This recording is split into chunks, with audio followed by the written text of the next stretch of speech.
Blah. To me before my internet must have dropped out. Oh no. What? What? You guys didn't see anything. I don't know what you guys thought you saw or what you didn't see, but yeah. So here we are. That's not how I wanted a nice strong entrance tonight, and I didn't get it. There was no intention of going live tonight, to be honest with you all. That was a last minute decision. We went live during the last Superb Owl show.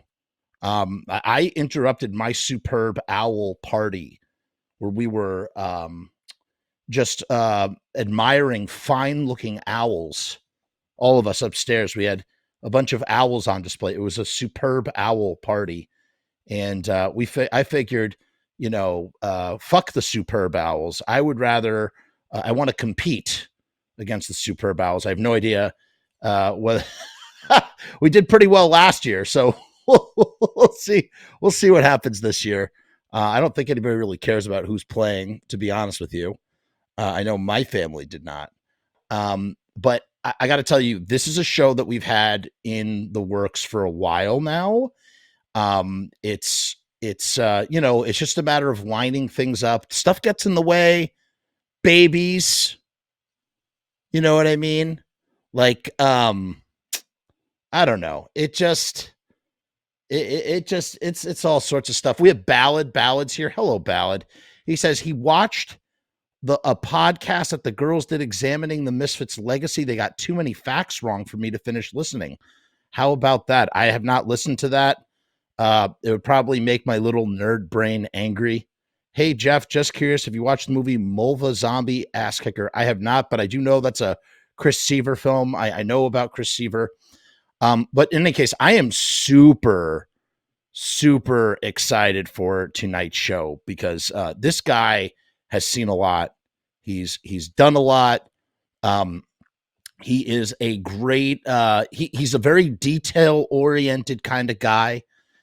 He's a man of facts, which I love because he'll sit there and meticulously pore over details. He sort of has witnessed, he's witnessed a cross slice of history, from the dark ages, as we call the dark times in the 80s, and saw it all the way through into the aughts. And we're going to be sort of taking a look at the various different eras. This is the first era. This is from 86 to 94. And my guest for this evening, he goes by many names. Sometimes he's the Humungus. Sometimes he's Frankenstein. Sometimes he's a Jedi Sith Lord guy. Sometimes he's dressed up like someone out of Harry Potter. Sometimes, he's Ivan Drago. Sometimes, he's been often cited as being a human action figure. He also had one of the most complete collections. So probably clarify or correct me if I get this wrong. He had one of the most complete Misfits, Samhain or Danzig, or just Misfits, I'm not sure, collections ever in an age before eBay. Imagine that. He witnessed many different things, and eventually he went from being a collector to being a tour manager. His name, well, they also call him the Tank, but we're going to call him Jim the Tank Dorsey. But for all intents and purposes, I like to think, when I think of him as Johnathan Grimm. I don't know why. That's just me. This is the guy, his record collection, he'll talk more about it. His record collection is the basis for, some of the information and data that Mark Kennedy would use to put Misfit Central together. That's right. Bet you guys didn't know that. And without further ado, let me bring him out of the digital green room. He's waiting anxiously behind the stage as I scratch my inner ear with a pen cap. They don't tell you that when you get older, you start to grow hair on the inside of your ear and it itches to fucking hell. Oh, does it suck? It sucks getting old. All right. Enough of that talk. I'd like to welcome my guest, Tank Grimm. Oh boy, Humungus. I should probably just go now because I don't think I can live up to all that hype you just played out there. Holy crap. They really call me all those things? That's wow. Okay. Yeah, they call it every single one of those things. And one time, sometimes you're General Zod, right? Sometimes, I mean, just everything. It's hard to do this backwards. There Roy, he is. it is hard to do it backwards. It's hard to do it backwards. Yes. General Zod's little puppy dog there. Yeah. Hence all the behind me. Okay. I first met Tank. Well, I didn't first, here's Rusty Murdergrams in the chat. Russell from TV Casualty is in the chat as well. What's up, Russell? Oh my God. They actually let him in here? Yes, he's known as Rusty Murdergram around these parts. He and I go way, way back. I bet. Yep. Freaking we first met almost, I think, 12 years ago now, if you could believe that. That's weird to think. Really? Yeah, about 12 years ago, I called a pool service, the All American Pool Service. I said, hi. Right. I just cold called. I cold called up and I said, hey, I don't even know what I said. Maybe I said, is Johnathan Grimm there? And you're like, oh, that's me. My name's Jim. And it was probably like, this is All American Pool Service. Jim, how can I help you? Hey, is Johnathan Grimm there? Yeah, that's me. My voice dropped 2 octaves when I heard you say that. Is the All American Pool Service is no more now, or is it what? Oh no, it's still going strong. Oh, it is. Cool. I basically sold out to Rocky 3 years ago now. Wow. And so you're not, the company's actually grown since then. Yeah, that's phenomenal. I'm very glad to hear that, and very happy for Rocky. They're going on 13 years, I think. Wow. Rocky is known by many names. Rocky Schlock, aka Ken Kayaffa, the third Kayaffa brother. Wow, that's incredible though. That 13 years in business, that's phenomenal, truly. Yeah. We started out as a 2-man, 1-van operation. Now I think it's 6 vans, and that's amazing. I don't know how many dozens of guys. That's amazing. It's grown quite a bit. That's very cool. Something to be proud of. So there's a lot to cover, and you're gonna be back for multiple episodes. Like this is, guys, you guys are stuck with me now. I'm sorry. This is gonna be it was his idea. Yeah, this is going to be an ongoing thing, and Jim knows so much, so it'll be very interesting. We're going to be covering periods of time we don't normally cover.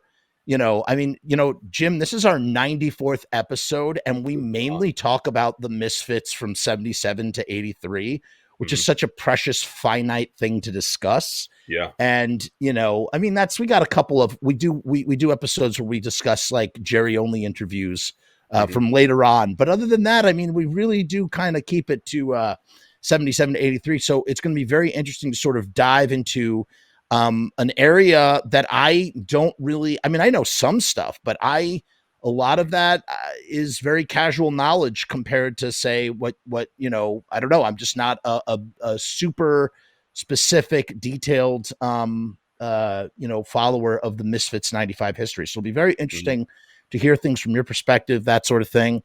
But we need to start at the beginning, because before, as I said in my little intro, in the beginning, you were a collector before you ever got involved with the band. And when did you discover the Misfits originally? My lifelong best buddy, Steve, who actually, believe it or not, he tried out as a drummer for the Misfits in late 94. Before Chud was officially on board. Anyway, he and I, growing up, we played G.I. Joe, and we played Star Wars, and we read comic books, and we got into skateboarding, and the skateboarding kind of got us into punk rock, and we're listening to the Minor Threat and Dead Kennedys and GBH. And so we would like swap tapes, and we'd stay the night at each other's houses a lot, and just skate. But I remember he brought over Legacy Brutality when it first came out. And I remember this is a weird situation. My parents were gone. He was downstairs futzing around on the family organ, and I was upstairs and playing whatever records he brought over, and I put on what I thought was side A, but put on Angel Fuck, and had my stereo blasting. And So that was your first song was Angel Fuck. Angel Fuck, and Wow. immediately it became my favorite song. Like, how often does that happen? You hear a song like just once, and like that's it. I'm hooked. That's my favorite song. You just replaced whatever Holiday in Cambodia might have been my favorite song at the time. Something about that album was magical. It was different. It was timeless. It was amazing, and the artwork, the Sean Wyatt drawing on the back, just like captivated me. It was so freaking cool. And that was it. Like, immediately out of nowhere, the Misfits were like, all of a sudden, this was my favorite band. Look at this skull. This is so cool. Like the iconography. But Glenn's voice, I mean, he truly was Orbison and Elvis and Orbison, like Morrison, like just all rolled up into one. And it was different. It was unlike anything else that the punks were doing. They weren't screaming and shouting, and it was just, God, it was just so fucking good. So yeah, that was day one. That was day one, ready to launch. Let me interject here, as I will do, because Tank is an excellent talker, and he can just he could wax poetically. No, truly, and it's no, stop. You are like phenomenal. I could sit and listen to you for hours, which I will be doing. But I will interject from time to time. No, just because I details that I want you to elaborate on or talk about. So, first of all, I'm sure you've seen the other two drawings that Sean has done, right? Of Jerry and Doyle.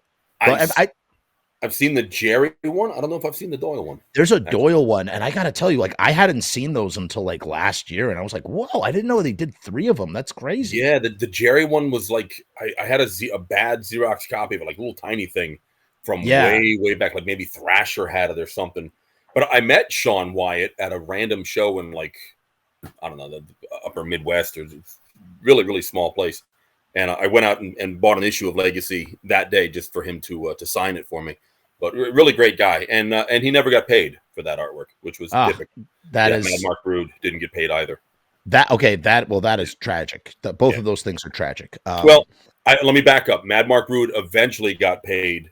Jerry made sure to pay him once, in the 90s, once there was something money in the kitty to do so. But originally, Mark Brood, even though he spent 3,000 hours drawing the Earth AD cover, never got paid for it. That's insane. Up, in the beginning. Yeah. That's insane. And that's all pen. That's all pen and ink work. Yeah. That's wow, so crazy. What is going through? Here's the other thing too, is like, can you remember what your first impression was looking at that artwork on the back? Like, when you go back all those years and like think about, like, what do you remember what's going through your head of like, whoa, what is this? Like, what am I looking at? I know exactly what was going through my head. I said, I want to look like that. I want to wear that skeleton outfit. I want to wear that spiked belt. I want my hair to look like that. Like, I want the shiny black boots like that. Like, I wanted it all. Immediately, I was just hooked on every aspect of the music, the look, the sound, the name, the idea. It was all right. It's what I've been looking for. I finally found it. There it was. Right. Yeah. So you connected with it. You connected with something that became a desire as a means to express yourself personally. Right. Yeah, I was at that age. What would I have been? 14, 15? I'd have to do the math. Probably 15.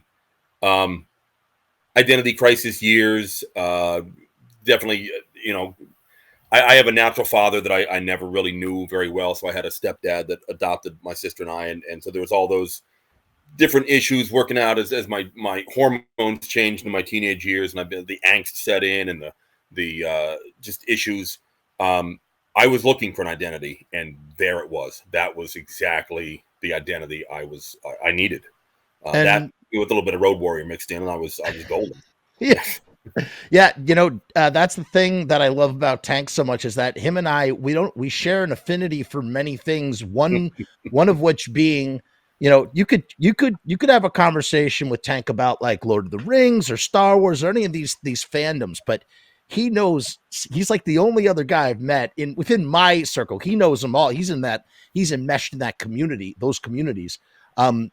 His knowledge of Mad Max is just like, I was more impressed with that. I was more impressed with that, I think, even than the Misfits stuff, because I was just like, yeah, I was just so stoked. And when you know, I went over to his place. This was like 12 years ago, and I tried on the outfit. I still have pictures of that. Yeah, I have a picture of it too. It was like the greatest. It was like the greatest day of my life to finally wear the leg brace. Everything was great. Yeah, but not to get. I don't want to get to stay on track. To stay on track here. So good luck. Good luck. Right? Yeah. Good luck. Good luck to me. So you find this expression, and then let's talk about, I guess the best way to discuss this would be to just from that teenage perspective, or, you know, connecting and relating to those songs and those lyrics, which, you know, again, you can't see the band because you get into the band after the band is already broken up. All you can do is marvel over the archaeological treasures that have been left behind in the years. You know, this is only a couple years after the band it doesn't exist anymore. And how do the lyrics, or do you find an affinity for, you know, songs like I Turn Into a Martian, or just like anything like that? Like talk about that. Is there any like tell me about your connection to the stuff? Yeah, I mean, as a little kid, I remember taking pictures of Dracula and Frankenstein out of a Life magazine and like making my own little like mini monster magazine, and just being like so enamored by that. I wouldn't say I was into like horror movies specifically, but I certainly thought they were cool. I mean, I certainly knew like all the Universal characters and some of the Hammer stuff and whatnot. So to discover this band that like not only sounded great, you know, musically, lyrically, vocally, but to have that iconography and like something just like cool, like a lot of the punk stuff was like the political thing, or let's get fucked up, or you know, you had the hardcore straight edge thing, and okay, whatever. But then this was like totally different, totally down a whole new avenue that nobody else was doing. Why was that different? I mean, you kind of actually just said it, but like, could you elaborate on that a little bit more? Well, the songs were real to me. Like, God, how do I describe it? Like, I mean, you think about She, and it's not really a punk song. It's like a jazz song, but it's on a punk album, and it's done with an aggressive edge to it, and it's unlike anything else you've ever heard. And I mean, and the rest of Legacy and a lot of the Static Age stuff was that same way. But just that the whole horror thing, I don't know what other, if there were any other. I mean, the Damned kind of had it going on a little bit there, but it was just like, man, they had it on lockdown. Okay, yeah, 45 Grave, sure, but they did the horror thing without being like the what's the word I'm looking for? The delicate goth. They were more like we're you know, we're like, yeah, we're horror. Noisy boys. And here's Evil Live, and it's 1, 2, 3, 4. Like, oh Jesus, you know, oh my God, like they really drove it home, like nobody else ever before. Elegantly stated. And then let me ask you this: what happens? So now it's like, you know, and you're a guy that, you know, I think this is like a reoccurring theme in your life moving forward, is that when you get into something that you're infatuated with, and I'm talking about you personally, I'm not talking about in a generalized statement. When you get into something that you're infatuated with on some level, or that like speaks to you, you want to know absolutely everything there is to know about it. So tell me, here's what I want to do, and I'll spin you up like a top and set you off. Tell me, and I'll interject when I can. Tell me about the quest of trying to find out that information. This is a reoccurring theme on this show: exploring and researching and collecting information in an age before the internet. You know, that's like something that we do. And as well as I would love to hear once you got plugged into this world and knew similar people. Was that like mythology? The ancient, like these tales of like, oh yeah, the guitarist, he bashed somebody's brains in 19, or oh yeah, didn't you know that they grave robbed once? Or oh, didn't you hear Right. about how they like got arrested in England and thrown in jail? Like just how that stuff developed. Zines. You talked about tape trading a little bit. Oh yeah. Tell me about the importance of tape trading. This is a question I also asked Greg Fasolino, the guy who ran the contest that you submitted to, that you entered, that Danzig contest. I had Oh him on the yeah, yeah. show. And we were talking, I was asking him, we were talking about not just tapes, but like the importance of having like a demo if you were a band. If you could just, and lastly, one last thing, the skateboard culture, seeing the skull, Metallica wearing the shirts, blah blah blah blah blah blah blah blah blah blah. Go. Oh my God, go. Okay, here you go. Here's your punch list. Start checking them off. I don't even know where to begin. Wherever, just you eat an elephant. You know how you eat an elephant, one bite at a time. Just go. I'll direct. With chopsticks. Yeah, with chopsticks. I'll like readjust as need be. Go ahead. Just talk.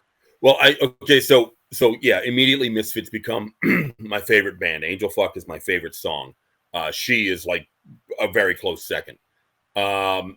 Thrasher, June '86, comes out with the interview and the discography.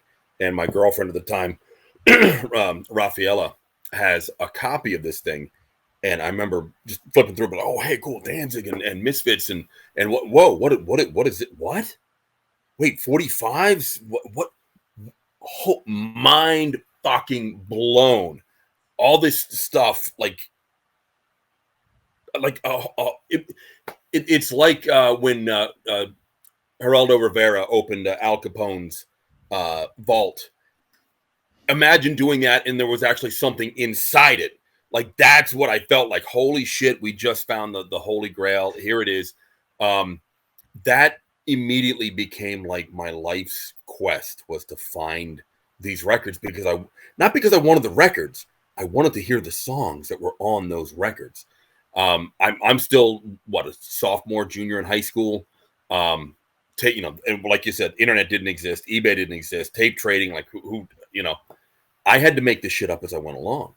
Luckily, there was a local used record store, and there was a guy who worked there by the name of Lars, and he had some of the old singles, and he was willing to make copies of stuff. And he's, here's Children and Heat, and here's Rat Fink, and like, what? Oh my God! So just even if the song wasn't a good song, it didn't matter. Well, not like they didn't have any good songs, but to this day, Return of the Fly is one of my favorite Misfits songs, for the simple fact that was like the end all be all of like, you just can't get this anywhere else. This is, I'm giving you a piece of history right here on this little hissy little tape that's probably out of sync and out of time. So he made us some tapes, and then bootlegs started coming out. The bootleg records started coming out, so I was collecting those, and it'd be the same thing over and over again on a different cover, different color of vinyl, and you're just spending all kinds of money for it. But at the back of Spiral Scratch, some of the God, man, this is really taxing my memory here. Some of the record collecting magazines back in the day, there would be like little ads for like mom and pop record shops. And I had a letterhead that I used, and it was pretty cool, actually. It was like a guy, like a scarecrow guy with a hood on his head and a couple of severed heads in his hand and a bloody axe, and he's standing next to this massive tombstone, and the tombstone was just blank. And that's what I wrote my letter in, was in the tombstone. And I'd always sign it Teenager from Mars, Johnny Favorite, because that was my pen name Johnny back then. Favorite, Johnny right? Favorite from Angel Heart, who was Jonathan Liebling, and Johnny Favorite. The line that what's her name says in the movie was Johnny Favorite was as close to pure evil as she wanted to get. And I was like, I'm going to be Johnny Favorite. That's badass. Wow, I remember you telling me this years ago, and I completely forgot until you just said Johnny Favorite. It's just Johnny Favorite rang in my head. And it's funny because when we switched over, now we'll get into when the whole Grimm thing came about. We switched over to the brothers Grimm, Johnathan and Francis. It was Bobby Steele who was like, "No, you should just be Johnny Favorite. I like that better." So it's like, whatever, Bobby. But we got some stories back there too. Anyway, so teenager from Mars, Johnny Favorite. I started collecting records. I would send these letters out, and I remember each letter. It was a Xerox copy. So I would take red paint and paint in like where the blood was just like black on the Xerox copy and wait for it to dry before I folded it up and sent the thing off. Why? Painted it in red. Why? Oh, yeah, why? It's cool. What are you kidding? Dude. No, I know why. I just wanted to, I get it. Like, but that's just what's so funny. It's like, it's just that, like, it's just the, it's the attention to the detail of like I know this is a Xerox thing, and it has a utilitarian purpose, but I'm still going to make sure that the Xerox Xerox blood is colored in red. Oh yeah, I love it. Yep. Yep. None of them had. The only thing that had real blood on it was my submission for the Danzig Win Your Skull contest. That was actually signed in my own blood. But that's the story for another time.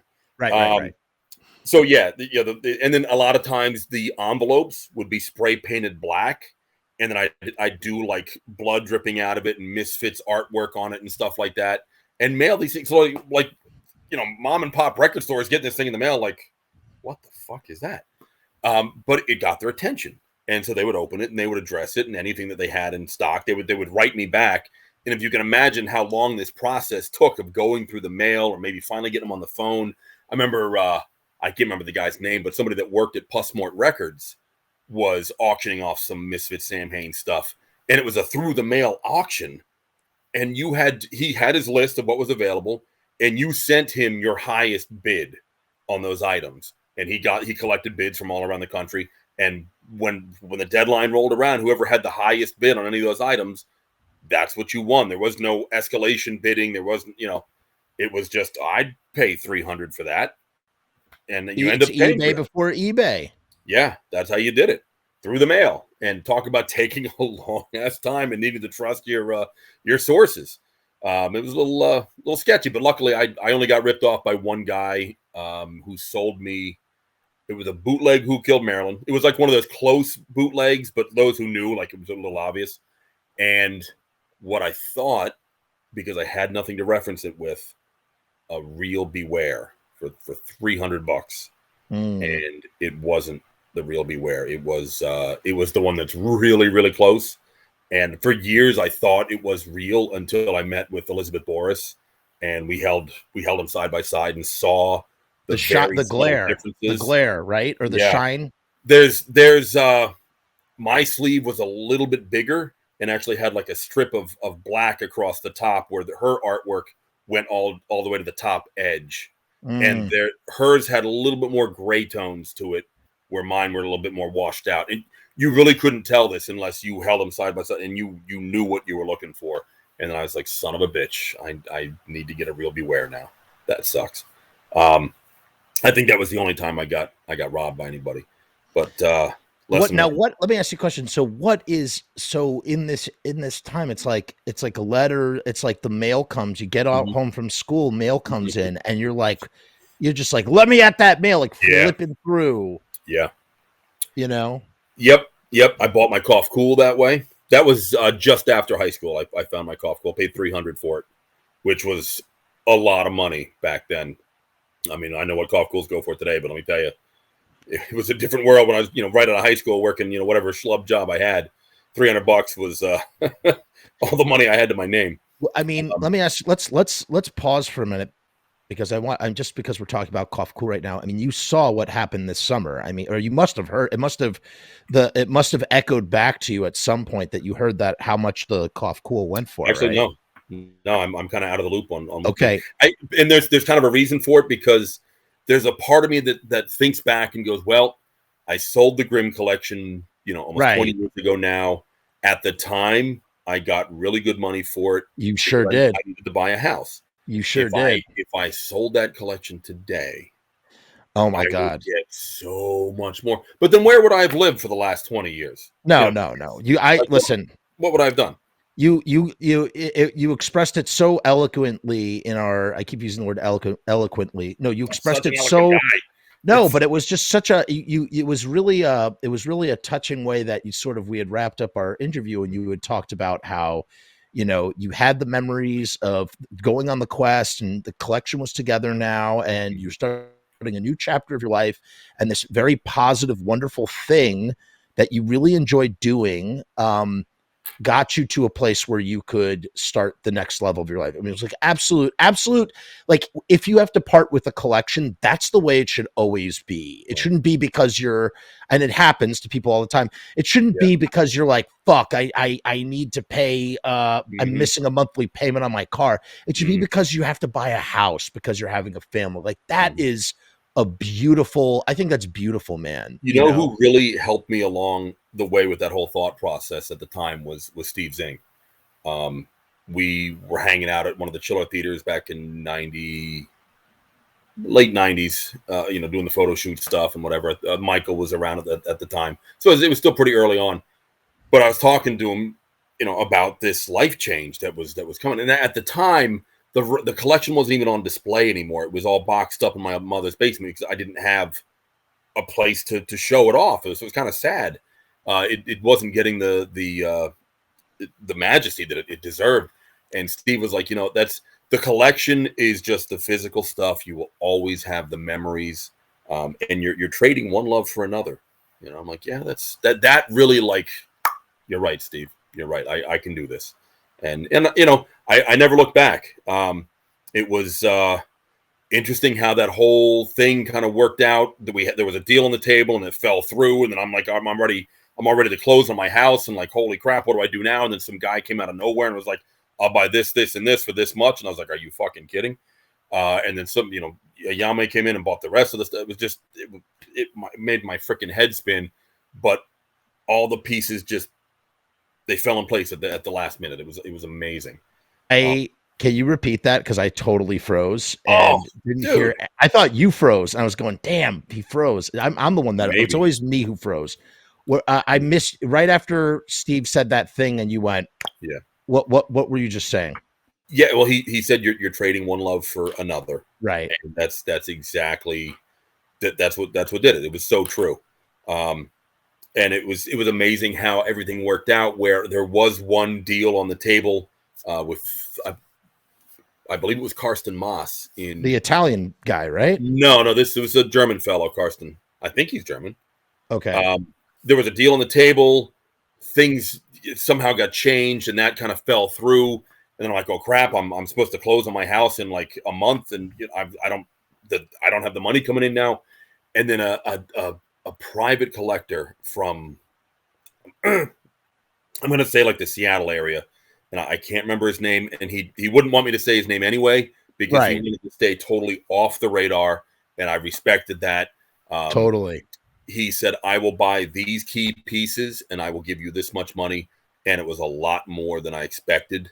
The Teenagers from Mars that I had, Yeah. that piece alone went for $10,000 Yeah. 20 years ago. And once that was set in place, there was like a handful of other collectors that were like, well, I will take these for this much. I'll take those for that much. And I didn't want to break the collection up, but when you had that much now sitting on the, like the future is now sitting on the table. What do? I roll with it. I got to make this happen. Yeah. So yeah, Jaume in Spain, in Basque country, up in the northern part of Spain, Yeah. he's the one that got most of it. But sadly, by the time he got to it, some of the really choice pieces had been pulled out of it. But again, with the price tags that were on, and these were not prices I set; these were offers that came in, and I was like, how can I say no? Oh my! And I was so thankful to everybody who participated. Oh yeah. You just put a roof over my family's head, and I'm sitting in that house to this day. Here I am, Right. downstairs. So yeah, you've been here, I've been to your house several times. So I know we did just kind of jump ahead a little bit, but it Yeah. was for a good reason. And um, okay, so I'm gonna so what do you think that cough cool went for? That the most recent one. Oh, I don't know. What are they, like $5,000? 10 grand, 50 grand? What? It went for, I believe it went for somewhere between, I think it was $22,000. $22,000, not 2,200, $1,000. $22,000. A bullet went for something, I think, don't quote me on this, I don't remember the exact number. It was over 10,000 for a bullet. Jeff Frumess just told No, me. Sorry. no, wait. And ready for this? The original Wolf's Blood artwork. How much do you think that went for? Oh man, I remember when that originally popped up on the scene from the artist. This is going way back. Early Misfits Central stuff. Chat rooms, and the artist was in like Alaska or something, and she's like, "Oh yeah, Carol was like, I have that artwork," and somebody was like, "Hey, can I have it?" And they were like, "Sure, I'll send it to you." I'm like, "Send it to you? What?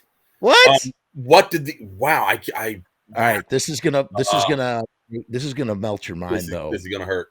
Okay. This is gonna hurt. What do you think it went for just recently? 50 grand. It went for something like $34,000 or $35,000. The artwork. Wow.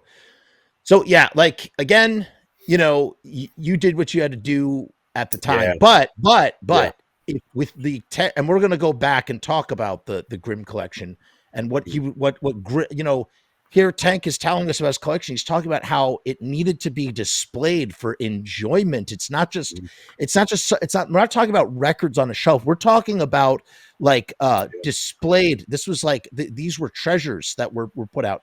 Oh, yeah. But I think your collection today would probably fetch 6 figures easily. Yeah. If you together, I don't know, but like, you just think about just the acetate stuff alone, which is so priceless. I bet you that acetate stuff in the market, which is probably like a bubble and probably, obviously it's inflated, but you would imagine you probably could, I bet you alone, just one of those acetates would go for 50. Yeah. Something like that, Yeah. I once called you up and I told this story in the air. I remember Harley Flanagan was trying to sell his bass from Jerry. And I called you up about like 10 years ago. I was like, "Hey, Tank." Yeah. I was trying to get him to do an interview with me, and I was trying to he's like, anybody who knows about this stuff? I was like, just trying to do any which favor for him to get him to sit down. And so I called you up. I was like, "Tank, what do you think one of Jerry's basses go for?" And I was like, "It's the bass that was on that he recorded Walk Among Us with, and it was just given to Harley." And you're like, you did this over the phone. It was the funniest thing ever. You're like, "Well, considering that it's a Rickenbacker bass, that's number 1 from the 70s. 2, it's been specially modified and customized and performed live by the artist. 3, it was used to record the seminal record Walk Among Us." And I think that those are the things that you listed off, and you said it's priceless. but and then I think the number you threw out was 10 grand, which I think made sense. It totally made sense. 10 grand made sense. I think he got 5 for it, but it was just funny how you itemized all of the reasons why it's so special. And then you're like, it's priceless. You can't put a price on it, that kind of thing. Yeah. It was just funny. I remember the guitar that Doyle used in at the show to hit the kid in the head with. Lou Vomero had it for sale, hanging up in his shop, Music Man, I think in Rutherford, New Jersey. I think that's where that shop was. Again, 25 years ago-ish. And he was asking $500 for it. And I bought some bootlegs instead. I don't know what the fuck I was thinking. Elizabeth Boris ended up with that, so I'm pretty sure she still got it. But there you go. You froze again. You're like, no, I didn't froze. My mouth was just hanging on the floor. Yeah, $500 for that, legendary, probably the most legendary guitar in punk rock history. Besides, well, here's the thing. Okay, let's play this game for a second because this is fun. First of all, I'm going to make a really funny, nerdy joke that I know you're going to love. That guitar is like Narsil. That guitar is like Narsil from Lord of the Rings. I knew you would like that. Yeah. It's Narsil, dude. Yep, and the shards everywhere. Yeah, the shards of Narsil, man. That's what that guitar is. Yep. No, but I would say if we had to say what's the most legendary guitar in all of punk rock, maybe I would say, honestly, I would say the Johnny Ramone's guitar that he played from which just sold for almost $1 million, is from Daniel Ray. Ray, who you know or had crossed paths with several times. He had that guitar and he auctioned it off. It was like for $975,000. And it was featured on 15 Ramones albums. It still had the same strings in it and the same picks from the final Ramones show. He never took the strings off. Mm-hmm. So it had the strings from the final show, and it was one of two of Johnny, or one of three of Johnny Ramone's guitars. I would say that would be the most famous, but I would say that Doyle's guitar that was used to crack the kid in the head with, that this story that's so like legendary. I mean, this is like punk rock mythology 101. Would easily go for, I don't even know, like it would just be you couldn't put a price on it. It would just be, and for $500, I can't believe that Elizabeth had that. She made the move. Yeah, she did the right thing. I think part of why I didn't jump on the guitar, and this may sound really stupid, I was always very particular about what I got autographed. Like the Teenagers from Mars acetate was just a plain white sleeve. Perfect for getting the 4 band members to sign. I want to get wait. Don't talk about that story yet. I want you to tell that story properly in full, because that's the best the fucking story in the world. Yes. But yes, okay, sorry, continue. But like my regular records, like I didn't want to cover up the artwork or mess up the artwork. I didn't want them signed. I certainly didn't want them signed like to me, like, hey, John, thanks for being a fan. So this guitar was signed by Doyle. Great, I totally get that. Signed by Jerry. Okay, yeah, I kind of get that too. He's in the band. And signed by Bobby. What? Wait, what? That doesn't make any sense. Why did Bobby sign? I mean, because Lou was just like, hey, you sign it, and you sign it, and you say, whoever walks in the door, hey, come over here, sign it. So it kind of, I was like, what? I mean, of course, looking back, I could have just taken some acetone and put on, taking it right off. But probably it was weird for some stupid reason. So instead of buying that, I bought a bunch of bootlegs because I was still collecting them at the time. But I did at least get the drum strap that used to go around Robo's toms. That was like a leather with spikes strap with massive spikes on it. Sal B had one of those too. Yeah. Listen, here's the thing, and nothing against Bobby. We love Bobby here. Right. But yes, I think that by signing, when you sign something that you're not personally connected to the thing, like a great example, I love Dez. I have mucho respect for Dez. I want to just preemptively say that. Uncle Dez. But some fan came up to Dez and was like, Dez, sign my horror business, and he did. And it's just kind of like, it was like, and again, it's not like, what is Dez gonna do? Like, be the kid? The guy wants what he wants. He wants the autograph, and Dez is not going to be a dick, and he's going to oblige because he's a nice guy. However, if you're a collector looking at this piece and going, wait, why is Dez on this horror business? It devalues, I think, and I'm not talking about Dez. I'm talking about in general. In general, non-specific autograph will devalue a piece. So I could understand why you would be turned off to that. I did not know that the shards, what was the state of it? Was it like, how was it broken? Do you remember? The corner, like where you would plug in, was like smashed. Yeah. So that's where he got hit. I saw DRI at the old 930 Club in DC this must have been 88. And I remember hanging out with the singer before the show, I believe. Downstairs, and we were just shooting the shit, and we got to talk about the Misfits because I was such a big fan. And he claimed, I'm hoping this is a true story, that he met the kid who got hit in the head, and that he had a scar that like ran across the top of his head, and that he wore it like a badge of honor. He's like, yeah, that's where Doyle hit me. Like, so could show it off. I have done as much deep diving about this as one would do. I've spoken to someone. I've personally spoken with a firsthand eyewitness account, as I'm sure you have. I mean, wow, it was in your house. I heard from Ken told me his recollections of the incident. So I got to hear from that perspective.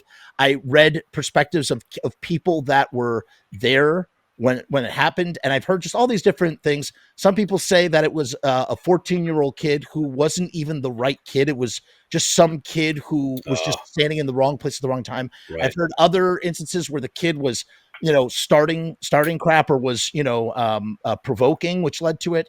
There was one recollection of the kid, and I feel like this was more of a dramatic, an elaboration where the kid a year later pulled a long splinter of guitar out of his scalp. A year later.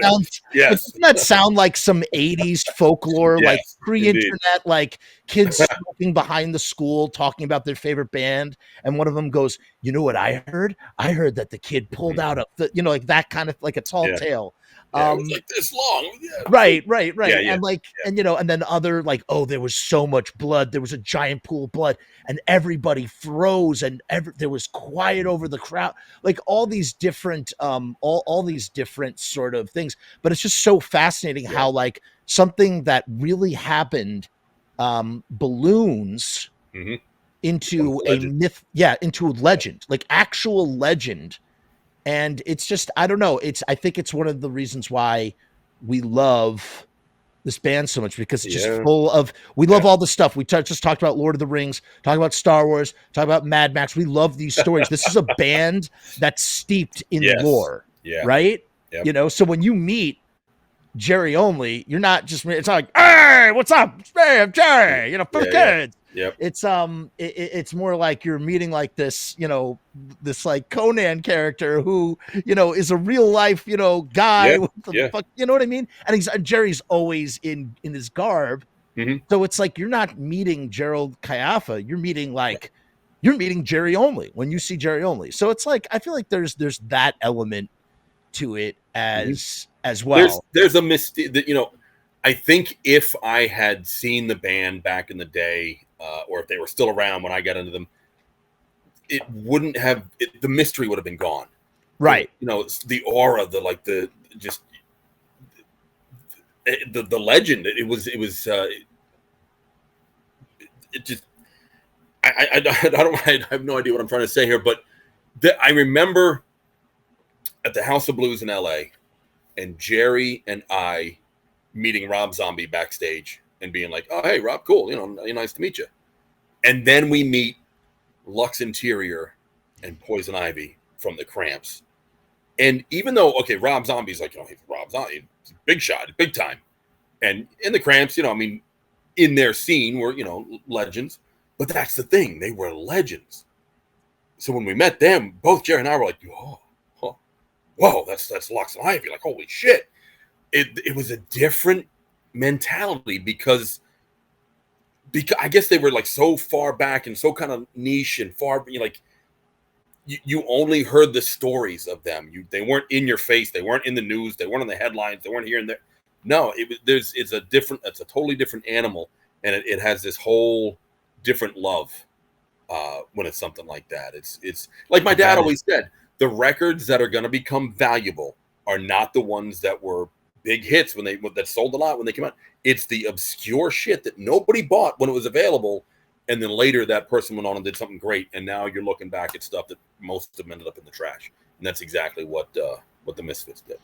So that's crazy. So does Lux Interior and Poison Ivy, are the Misfits even on their radar? Are they like aware? Because they're record collectors. They must be aware of Misfits.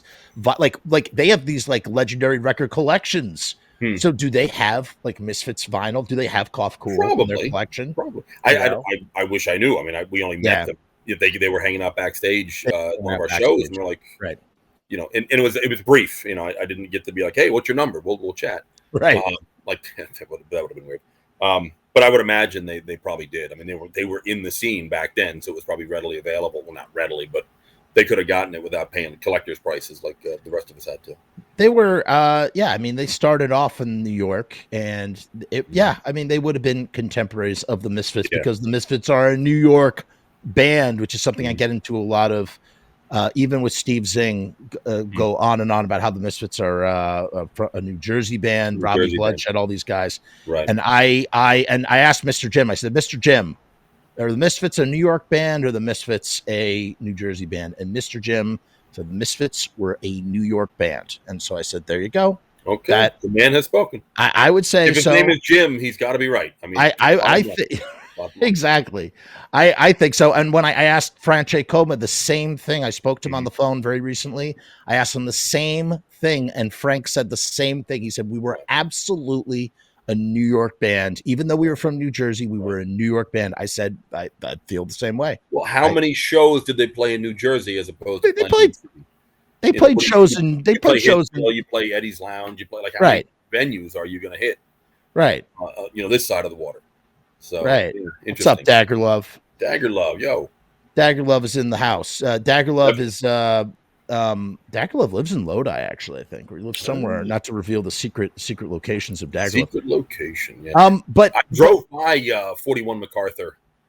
Did you? Yeah, I was out. In my current career, I do a lot of swimming pool stuff, and I was out measuring a swimming pool for one of our dealers in Lodi, a house in Lodi. And I was like, let me just, pop around the corner here, just take a look at the old homestead, and it looked very different from what I remembered, having last been there in '94, probably. Wow. Yeah, it was. Well, the hearse wasn't in the back anymore. That's for sure. Right. I've been there for a long time.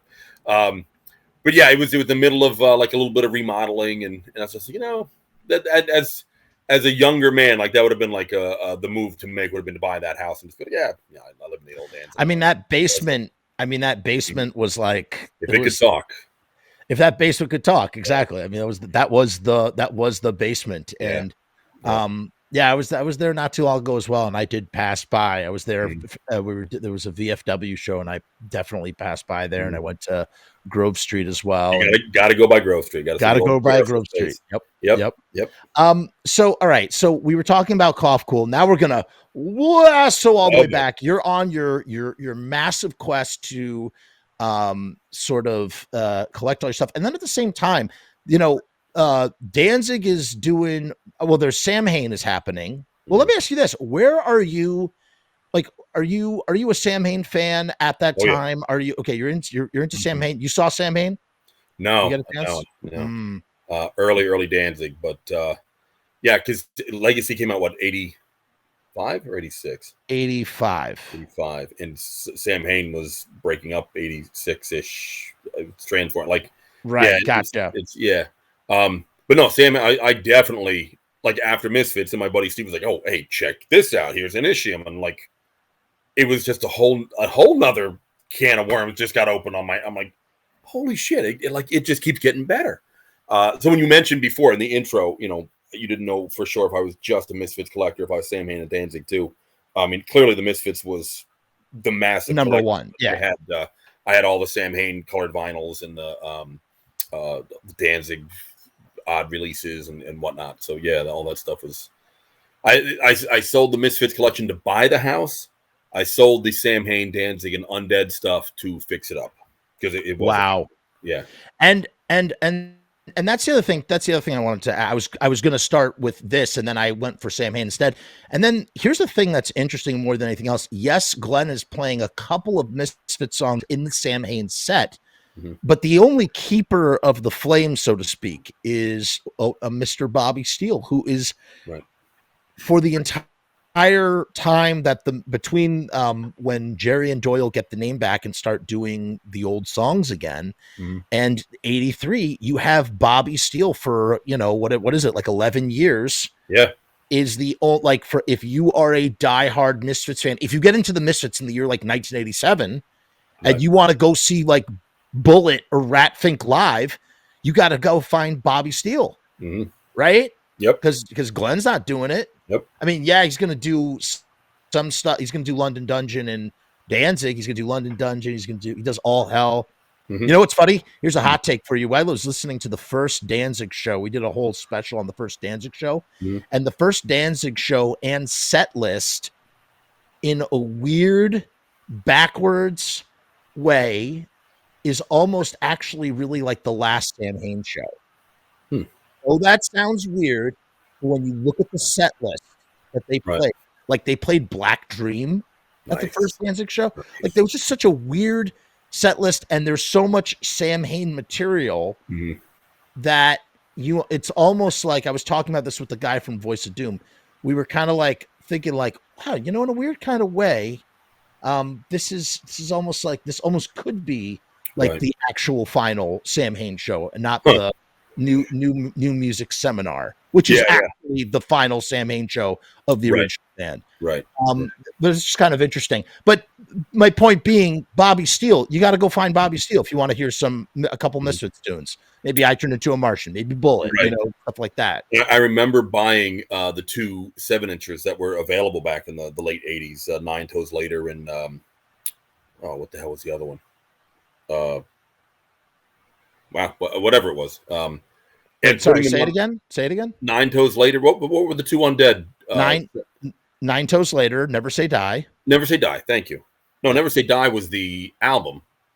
There was another 7-inch, and I remember the Never Say Die album because when I went to Real Platinum Studios, it's some guy's basement, sounds fancy calling it studios, which was the first time I met George Germain. Actually, there was a Never Say Die album sleeve on the wall, and somebody put a T after die, and it was Never Say Die.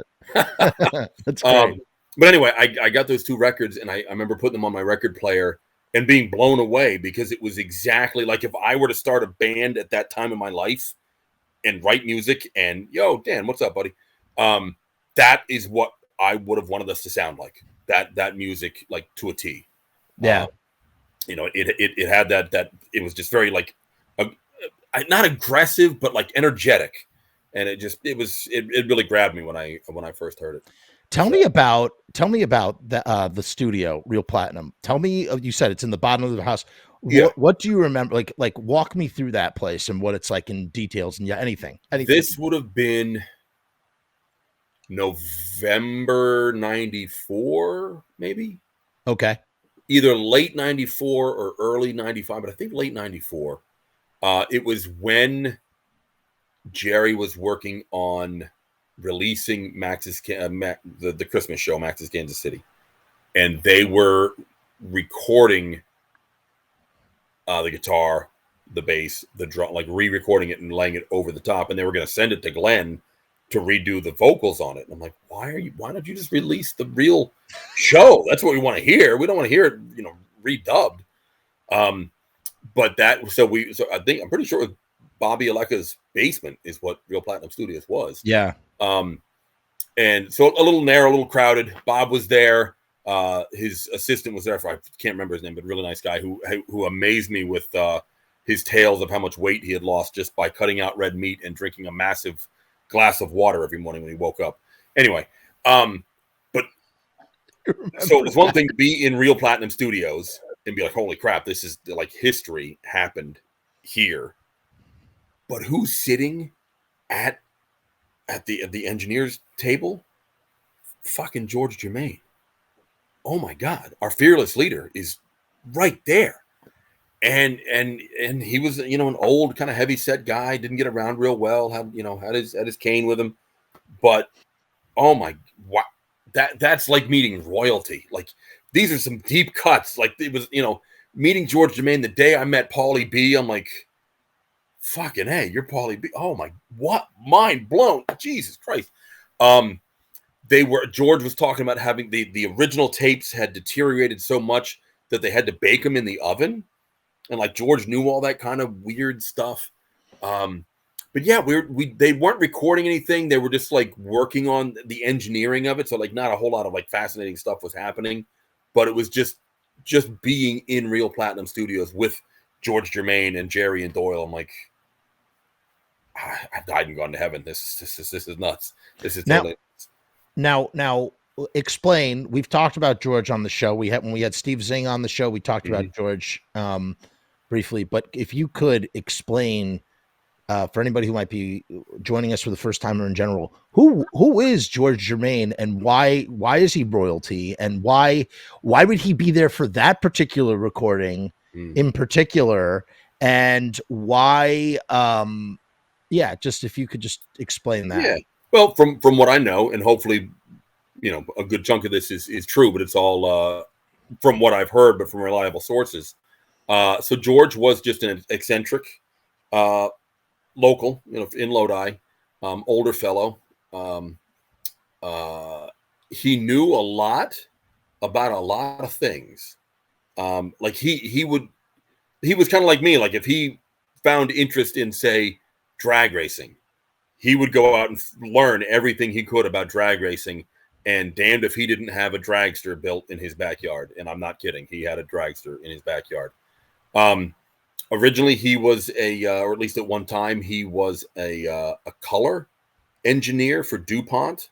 And I just quoted him recently, like Friday, on the phone with one of my dealers, explaining how George explained to Rocky, and then Rocky explained to me, why do black cars always look dirty when a white car that is just as dirty will look clean?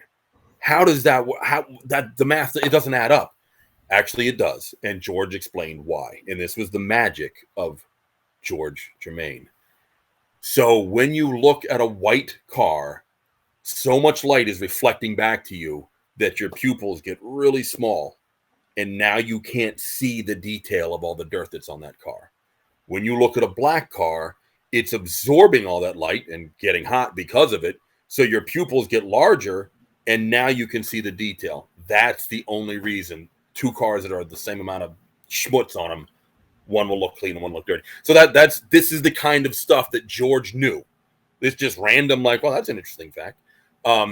He had so many great ideas about how to make guitars, electric guitars, better, that he actually called Les Paul, and who was from New Jersey, and he told him, he's like, these are my ideas, and Les Paul had the audacity to hang up on him. So George, this was not going to fly in Germain's world. So George called him up, and Les Paul answered the phone. Like, I guess they didn't have caller ID back then. And George says to him, and the way George spoke, nobody, and I mean nobody, hangs up on George Germain. And so what happened? Les Paul listened to what he had to say. Whether he did anything about it or not, I don't know. But that was just George's shtick. So long story short, so George knew about recording. George knew about engineering and mixing and studio stuff. So George was quite often, I would imagine, the guy that was at the soundboard for these early shows, actually running recording. So he was the one that recorded the Max's Kansas City. He had the tape probably sitting in a filing cabinet, and then decades later, like, hey, let's put this out. I could be wrong on this. You might know better. He might have been a financial backer for some of the early Plan 9 stuff. I'm not entirely sure if he was in a position to do something like that or not, but I think he might have had something to do with Glenn's Hookah, Maryland Spook City project. And the reason I'm pretty sure that's true is one of the times I went to George's house to do some random stuff. He had a cement fake fireplace that he was trying to get rid of. And so he dragged it out front and smashed it with sledgehammer so the trashmen would come and take the thing away. The thing weighed it was like a car. And then we had to move his refrigerator downstairs into the basement, but it wouldn't fit through the door. So we had to take the refrigerator door off, and it was all this stuff. But it was so worth it because I don't know I think it was Jerry brought me over to George's filing cabinet, and he opens up the bottom drawer. He's like, "Hey, Tank, check this out." Holy shit. Okay. That amazement and that wonder that I felt the day that I saw that discography in Thrasher, that was nothing compared to what I felt. I'm getting chills, right? I swear to God, I'm getting chills right now. when Jerry opened up that bottom drawer of the filing cabinet, and he starts pulling out acetates like I've never even fucking heard of. 12-inch Night of the Living Dead acetate. Wait, what? What? Like all kinds of like Who Care Maryland test pressings and acetates and things. I'm like, that's what made me think. I really think George was involved pretty steeply in that project. So there was another Teenagers from Mars acetate. The Teenagers from Mars acetate I had was one of the 5. It was unlike the other 4 in that it had a small center hole, and it had a small center hole and then an offset center hole. And then it was Teenagers on both sides. It didn't have static cage on the flip side. So one of the standard Teenagers from Mars acetates, like, has anybody else ever seen 2 Teenagers from Mars? Like, yeah, I'm the guy. There was another one sitting in the, like, this drawer was just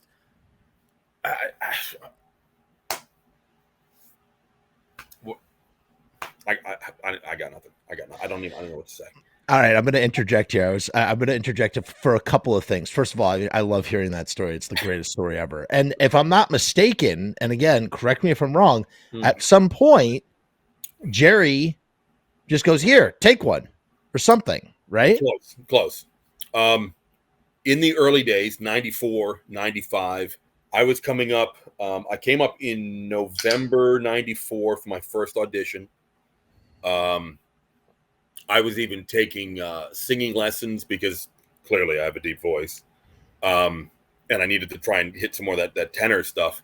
I bought, after my first tryout, I bought a PA to bring to them because you go in that little room that they would rehearse in, and Doyle's got all his amps cranked up to 11. Jerry's got his shit cranked up to 21. Chud's like hitting like a maniac. You can't hear yourself at all. So I'm singing, and I have no idea if I'm in key or not because I can't hear myself, not one note. So I'm bringing equipment up. I'm helping them with doing chiller theater. I'm painting models for them. I'm redoing. Jerry wanted to mass produce his original like Sid Vicious based boots, the boots he wears on the cover of Walk Among Us, and he wore them for first few years on tour again. So like all these projects are going on, and I'm like heavily involved, paying my own money to make things happen. But I think the thing that really resonated with Jerry was when I was coming up, I would stay at Jerry's house, and Jerry C and I became really good buddies. He was younger than I was, but I was coming to work with the Misfits, but here I am like playing Mortal Kombat with him, and like we're hanging out, we're being buddies. So it was really cool. I would pull up in the driveway, and I could hear him yelling inside, "He's here, he's here!" And like to come running down the stairs. I'm like, oh, that's freaking awesome. And now he's like Jerry Other, like, oh, wow, who saw that come? But the court settlement was like still kind of ongoing, and like things hadn't progressed yet, and things were a bit rough around the edges. I remember staying at Jerry's house and noting that like the roof leaked, the dishwasher didn't work. They'd have to add pitchers of water like to keep it going. The refrigerator door handle had broken, so they had one like made out of duct tape. And I was like, all right, I see a family here that's like, struggling. They're getting by, but they're not like this. It's a little rough around the edges right now. And so and here I was, and they're putting me up, and they're treating me like a king, and I'm freaking nobody. I had a restaurant management job, and I was doing okay. I didn't have much overhead at that age, so I left him when I left one morning. I left a check just to be like, hey, don't think I come up here and just I'm gonna hang out and just you're gonna pay for all this stuff for me. I want to make sure I'm covered, and he never cashed the check, and I kind of knew he wouldn't, but I wanted to put that out there, and I think that was part of like him saying, hey, you're a good dude, so where that's getting us to is the story of a package showed up on my doorstep one day in the early days, the mid 90s, and there was some stuff in there. Jerry wanted me to dye like some lifting belts that we were going to put spikes on, and I don't think they ever got used. And that brings up a whole other hilarious side story for another time over a beer or something. about the fire department showing up at my house when I'm staining leather. But in that box was a very nice letter from Jerry, basically, thanking me for all the help that I was doing and the commitment I had to him in the cause, and there was like some quotes and things on there, but with it was a Teenagers from Mars acetate.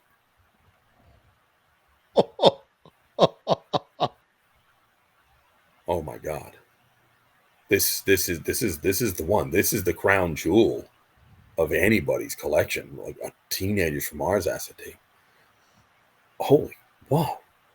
And he pointed out that this one was unlike the other four in that it had teenagers on both sides in the small center hole. I'm like, what do you say to that? One of a kind record. Yeah. Here you go. Thank you. And you're thanking me. What? Yeah, I was so humbled by that. I mean, and to this day, I still am. Now, I want to just quickly correct something, because I had previously, we had done an interview in the past, and I didn't remember the exact details. And I think I sandwiched two stories together in which I said something along the lines of, I think that you had opened up a filing cabinet and that he had just handed you one or something. And he handed it to me, but not for me to take home. Right. Maybe. Point being, for the sake of correcting and clarifying, that is the story, and that I had the story wrong for whoever listened to that previous episode. Way to go, Jeff. Which, I put a disclaimer. I said, this is not my story to tell, and this is how I remember being told. But I just figure, for the sake of being on the record, that is the actual story, not what I got. I don't always know the answers to these things, and thank you for clarifying that. It's a beautiful story. And now there is one tragedy to this story. One tragedy. And Chank's thinking, why is he saying there's tragedy in the story? Well, I'm going to tell you why. Because the year was, I don't know what was the year? It was 94?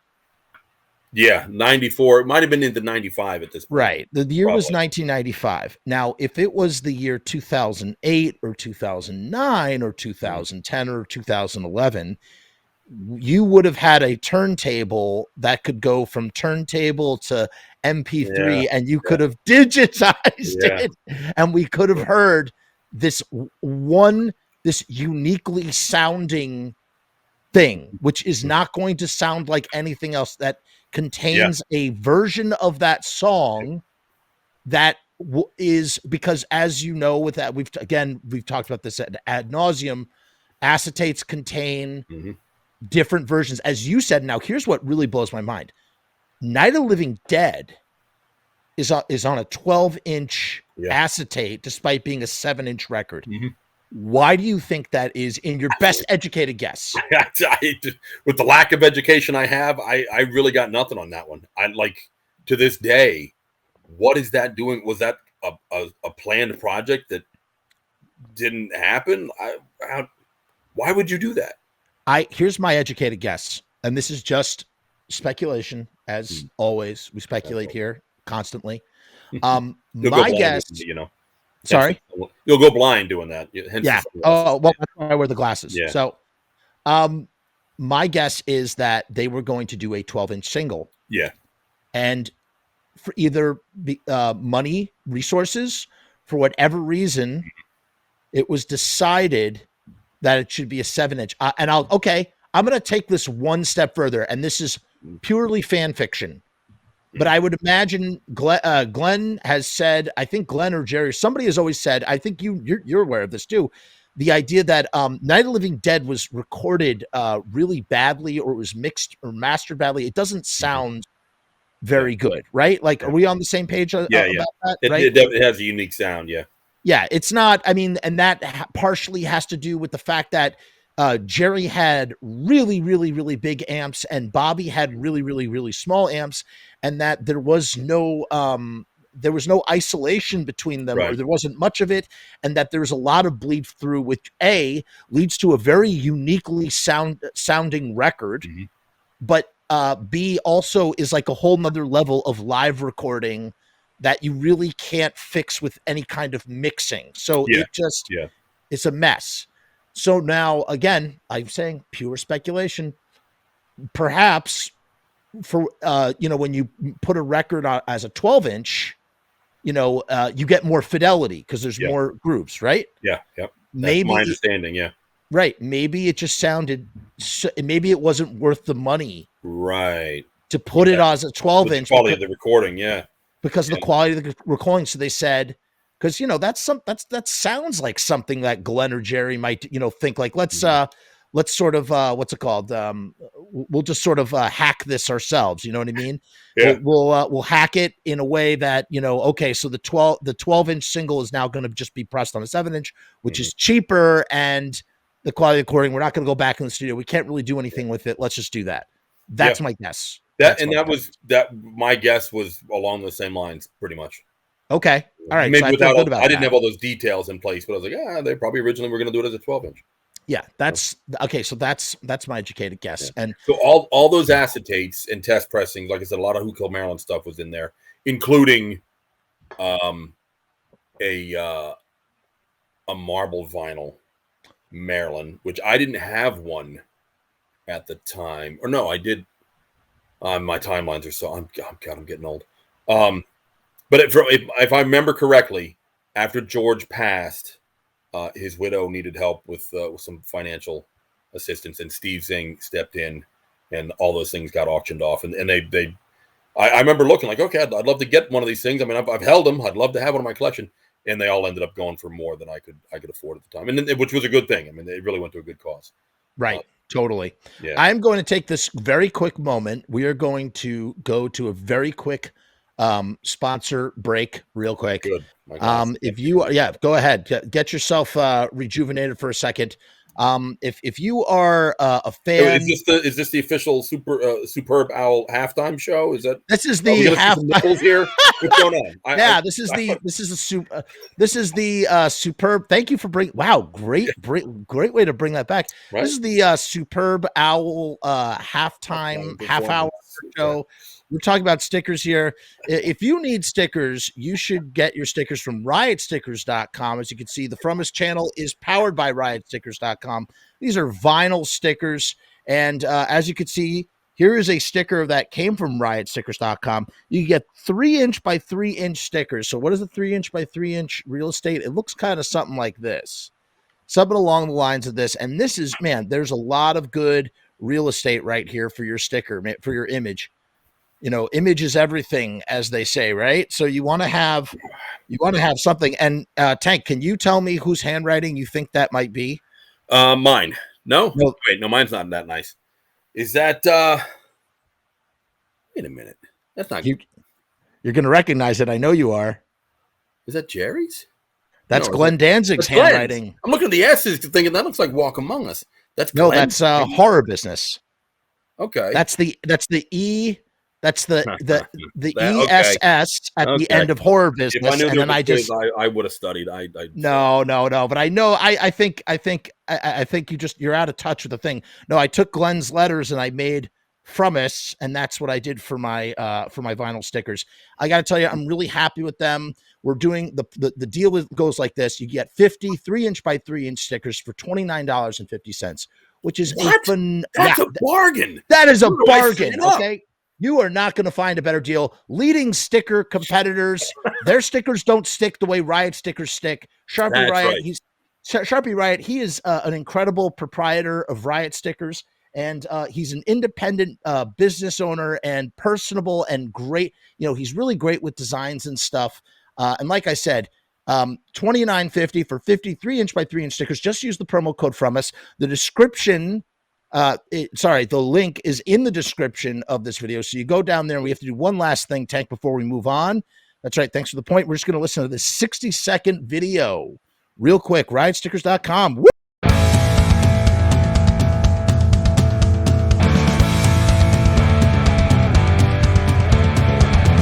We make stickers, banners, and buttons too. Posters and promo cards. There's nothing we can't print for you. From stage backdrops to bass drum heads, we can print on shirts, we can print on hats, we can print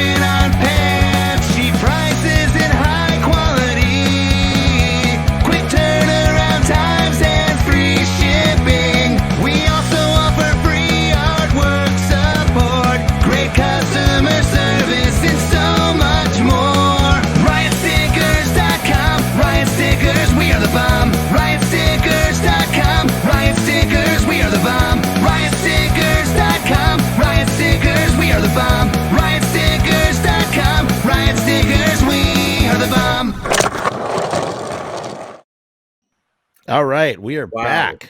Okay, You like that? two things after watching that. One, I might actually contact these guys and place an order because okay. My nerd's going to be showing here a little bit. I'm on a competitive gaming team for a Star Wars collectible card game. I know, big dork, just with the L on my head. Nerd. I'm talking about like hats. I'm talking T-shirts. I'm talking stickers. So I'm like, I need a source. Second, who were those guys like skateboarding in that video? Because I skated my ass off when I was like a teenager. If I did any of those moves, I would have stone died. Like, forget it. I would have been dead. So that video was given to me by Sharpie Riot. He runs riotstickers.com. I've done business with riotstickers.com in the past, and I got to tell you, Tank, that the quality of the stickers, I really stand by these guys. You should check them out, and if you do order stickers, you use my link down in the description. You get a good deal. You're not going to find a cheaper deal for stickers like that. He does all sorts of printing. He does banners, T-shirts, buttons. There's nothing that he can't print onto that, like the song says. That video, the song in the video was written by one of the guys in Less Than Jake, I guess. I believe that totally. Yeah. But yeah, riotstickers.com. Cool. No. They're really such an awesome guy. We did a whole show with him. Lynn is asking a question. I wonder if you can answer this before we move on. Lynn, I'm sorry. We've been kind of ignoring comments tonight because I want to keep the flow of conversation going. We have so much to cover. And, I just want to, comments are more for shows where I'm solo and then I'm talking with the audience. Tank, what does 138 mean? Well, it's dinner for 4. It's dinner for Yes. I love that. It's dinner for 4. It's about violence. It's 69 times 2. That's what you said. That's what you said 10 years ago. You said that. You said it's 69 times 2. It's the Simpsons 138th episode. Yes. I mean, that had to be from a Fiend, right? Like, there's no way that a Fiend didn't, which brings me to my next question. Now, in the late 80s, before the age of the internet, when you saw something mainstream and famous, and I'm using those terms for lack of better other ones, I guess. It's usually it's on TV, on network TV, right? If you see something on network TV, it's like, whoa, that's on network TV. That's famous. Tell me what you remember, and you have to remember this. It had to be on your radar. I'd imagine it was when the Saved by the Bell episode, when Jesse takes too many pep pills. And this must have been in 1988 or 89. And she goes, I'm so excited. I'm so scared. And on the back in her bedroom wall is a Evil Live poster of the Misfits. I think it's Evil Live. It's one of the posters of the Misfits. And I just imagine in my head that every Fiend that had a television set is calling each other up on their rotary phones going, did you see what was on Saved by the Bell? Jesse's into the Misfits. Jesse's into the Misfits. Tell me you remember this, or you know what I'm talking about. And if so, was that like a big deal at that time? I mean, I guess the way it really breaks down is any Fiend who was watching Saved by the Bell was truly a poser and really shouldn't have been called. Fair enough. I only heard about that posthumously. I never watched Saved by the Bell. I know nothing about Screech. Is that even the right show? Screech, yes. Yeah, okay. Screech. I know I saw what's her name naked in Showgirls or something. And that's Jesse. Jesse Spano. Right. Yeah. See, she was a Fiend. She became a stripper, but she was a Fiend. So do we know like actually who placed that poster? Was in today's age of internet where they do the oral history of this incident in an article, you would imagine that there's like the oral history of how this poster got, on this back wall. Nobody knows. And I just assumed that it was just some guy who was who knew what was up, knew what time it was, and saw an opportunity to do the most subversive thing in like the history of like television of the 80s, putting a Misfits poster that only you literally had to be doing two things in order to understand that poster. You had to be a fan of the Misfits, Right. at that time, which was super obscure and secretive and whatnot. And B, you had to be watching Saved by the Bell. And if you did those two things at the same time, that would have exploded your mind. Yeah, it would have exploded. What exploded my mind, because I wasn't a poser watching Saved by the Bell. Thank you very much. I saw, it might have been on HBO, or I forget where I saw it, but the Australian, or actually New Zealand film, Once Were Warriors, with a very young Tamura Morrison, decades before he was Jango Fett. Wow. And he played Jake the Muss, and which is a sort of slang for mouse, actually. But in the bar, there was a flyer. And this was not like a punk bar, so I don't know where this placement came from. There was a flyer with a Misfit skull on it. And I remember like, oh my God, there's a, like that was like mainstream enough, I guess, to be mind blowing. And then it just all kind of takes off from there. But great movie, by the way. I've never seen it, but I will definitely check that out. Yeah. Love that actor. Yeah. But okay, and then at the same time, you're here. Can we do a little slideshow with your permission only? Can we do a little slideshow? I'm totally unprepared. I don't know what I'm getting into here. No. Just a photo of you in high school. Oh boy, this ought to be those good. photos. And I'm not going to do it unless you say it's okay. And I don't. Is this the one where I'm getting pantsed? Because this might be. No. Why would I have that photo? Why do I have that photo? What are you talking about? No, I'm looking at a photo of you by a school bus. I'm looking at a photo of you opening the thing that I have on the thumbnail. Is that okay? Can we show those? Roll the fucking dice, Wayne. All right, I'm going to roll the dice. All right, but I wasn't going to do it without asking you first. Okay. You're a scholar and a gentleman. I felt it was the only right thing to do. Okay, this is what. Now here's the other thing too. We're gonna flip this. We're gonna flip the script a little bit here. At the many years ago, I also got to interview Mark Kennedy at Elizabeth's house, and Mark Kennedy tells a completely sort of or tells the story from an opposite perspective. You could almost imagine this being like some sort of like quirky '80s miniseries about kids that bond over like music, like after school special type stuff, that kind of thing. This kid Mark Kennedy, who lives in, I forget where did he live in DC or was he in Virginia too? He was in Virginia. He was in Virginia. So he was in Vienna, Virginia, I believe. So he had also got turned on to the Misfits around 88, and he started hearing these rumors that Glenn Danzig was roaming around for like this. It sounds like the way he tells it sounds like Bigfoot sightings. Yeah. Like Glenn Danzig was walking around the mall. He was walking around this place. He was walking around that place. Bear Oaks Mall in Fairfax, Virginia. That's where the legend birthed. Yeah. Yeah. And Mark Kennedy's like, what's Glenn Danzig? What would he be doing around there? And selling hot dogs. Yeah. Yeah. Selling hot dogs. True. Yeah. And I guess this is the kid that was mistaken. Not this one in particular. God, look how skinny I was. Holy crap.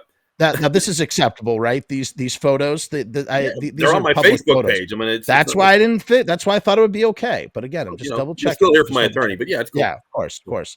Here's another one. Wait, this is good.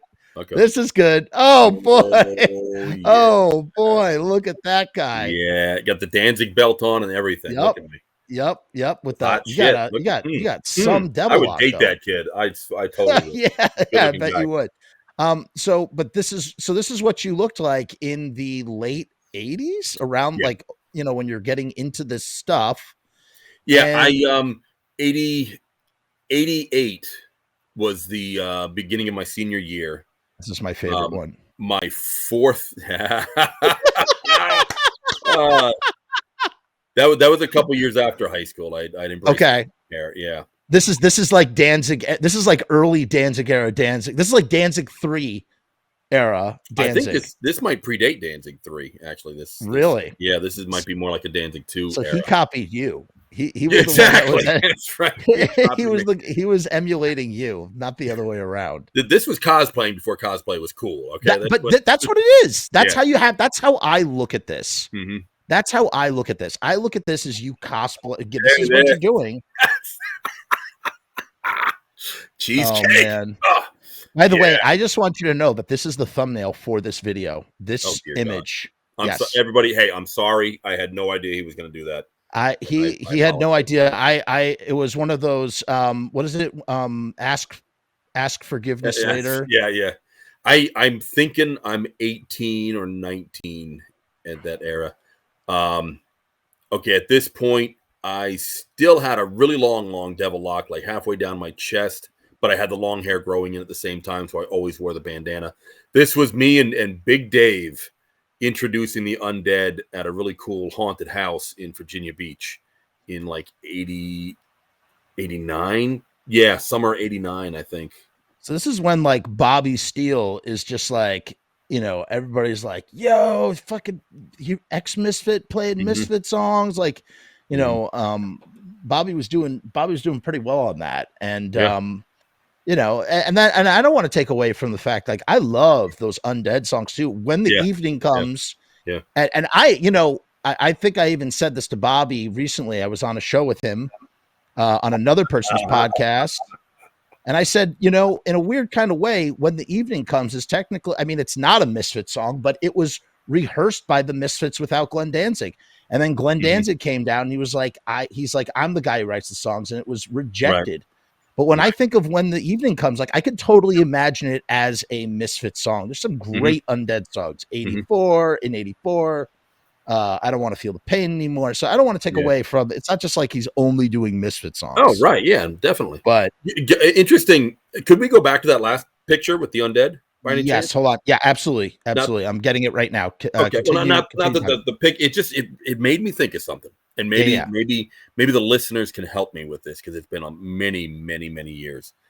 Let me see if I can find it. We played that show in Virginia Beach. That was actually supposed to kick off a tour with the Undead that Big Dave and I were going to be the roadies on. And then the band broke up. Really? Tim Taylor and Eddie Enzyme, they had a falling out with Bobby, and the whole tour fell apart, and we never got our chance to roadie for him, except for that one night.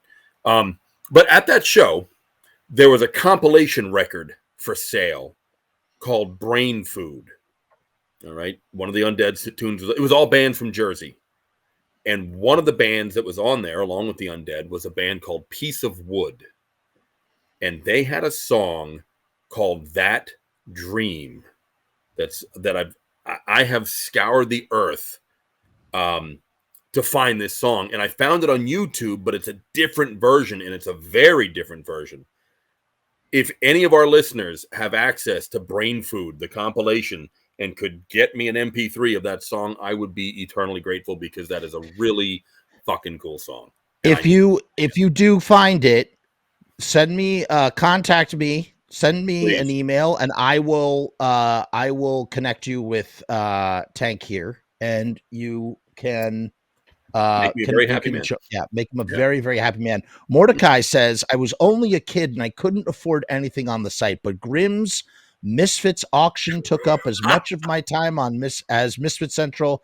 I just loved looking at everything. Right. And listen, we're going to get there. I don't want to talk about it right now because we have to sort of land the airplane here very soon. Yes. There's so much we still haven't covered in this early era. I know. We might have to do a part 2 of just this one alone. But we're getting there, but let's talk about the Mark. Maybe we'll fill out Mark Kennedy, and then we'll wrap it up, and we'll move on from there. Well, we cut on that photo of me actually playing bass on stage with that really long devil lock there. Yeah. What about? Oh, you want me to put that back up? There's an interesting story behind. Yeah, please tell it. I'm getting it right now. Right now. One second. Photo credit where photo credit is due. Elizabeth Boris took that photo. It was at the original 930 Club in Washington, D.C., legendary venue. It was a gong show. What does that mean? Explain what a gong show is for people. It's a talent show where there's 3 judges, and if you really stink, you will get gonged. Right, you get the hook. But there, by the end of the night, all the votes are tallied up, and all the scores are given, and one band essentially wins. It wasn't necessarily bands; it was like little vignettes. I think it was the theme for the night was John Waters. So if you came up and did like a little John Waters related skit, you actually got like points for that, and you might actually win. Did you do that? Yeah, so me on bass, Big Dave on guitar, our buddy Anthony is singing, and my buddy Steve, who I mentioned before. He says Steve Lucas is Steve here. Lucas, he was there. There he is. I was there. It's the man, the myth. That's like my old lifelong buddy, the guy who got me into the Misfits. He's the reason we're here tonight, folks. Steve, It's mother effing Lucas. I don't believe it. Holy crap! So he was playing drums. We would joke that his name was Cop because he wasn't Robo. He was Robo Cop. So anyway, got it. So we're playing. We call ourselves Fiend Club. We dressed up like the Misfits. I actually had an old Japanese guitar that I painted all up with like Captain Harlock stuff all over it. We started with All Hell Breaks Loose, and then went into Mommy. I think we did kind of a medley. But anyway, we started. And this guitar that Big Dave was like 6'6". I mean, big tall guy. And he had this little tiny old Japanese guitar that was like my grandfather's. Steve, I was wondering when this was happening. Well, here it is, going live. But it was so small, he had to turn his back to the crowd and hold the guitar like out and like play it to the side to make it look like a full-size guitar. Yeah. But like he started playing it, and then this was all the plan. He cranks it off at some point and smashes it on stage. Like smash it, yeah, Mommy. Okay, so All Hell and Mommy. And I know that tape is around somewhere, unfortunately.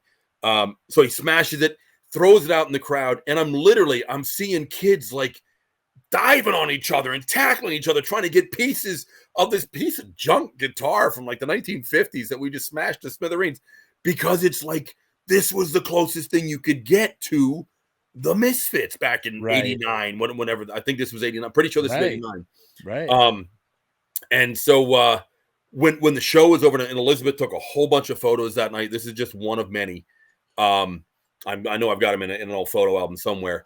The judges were like, "Holy shit, that was nuts!" Like they scored us like through the freaking roof. Like we're like, "Holy shit, we got this." No we didn't actually come here.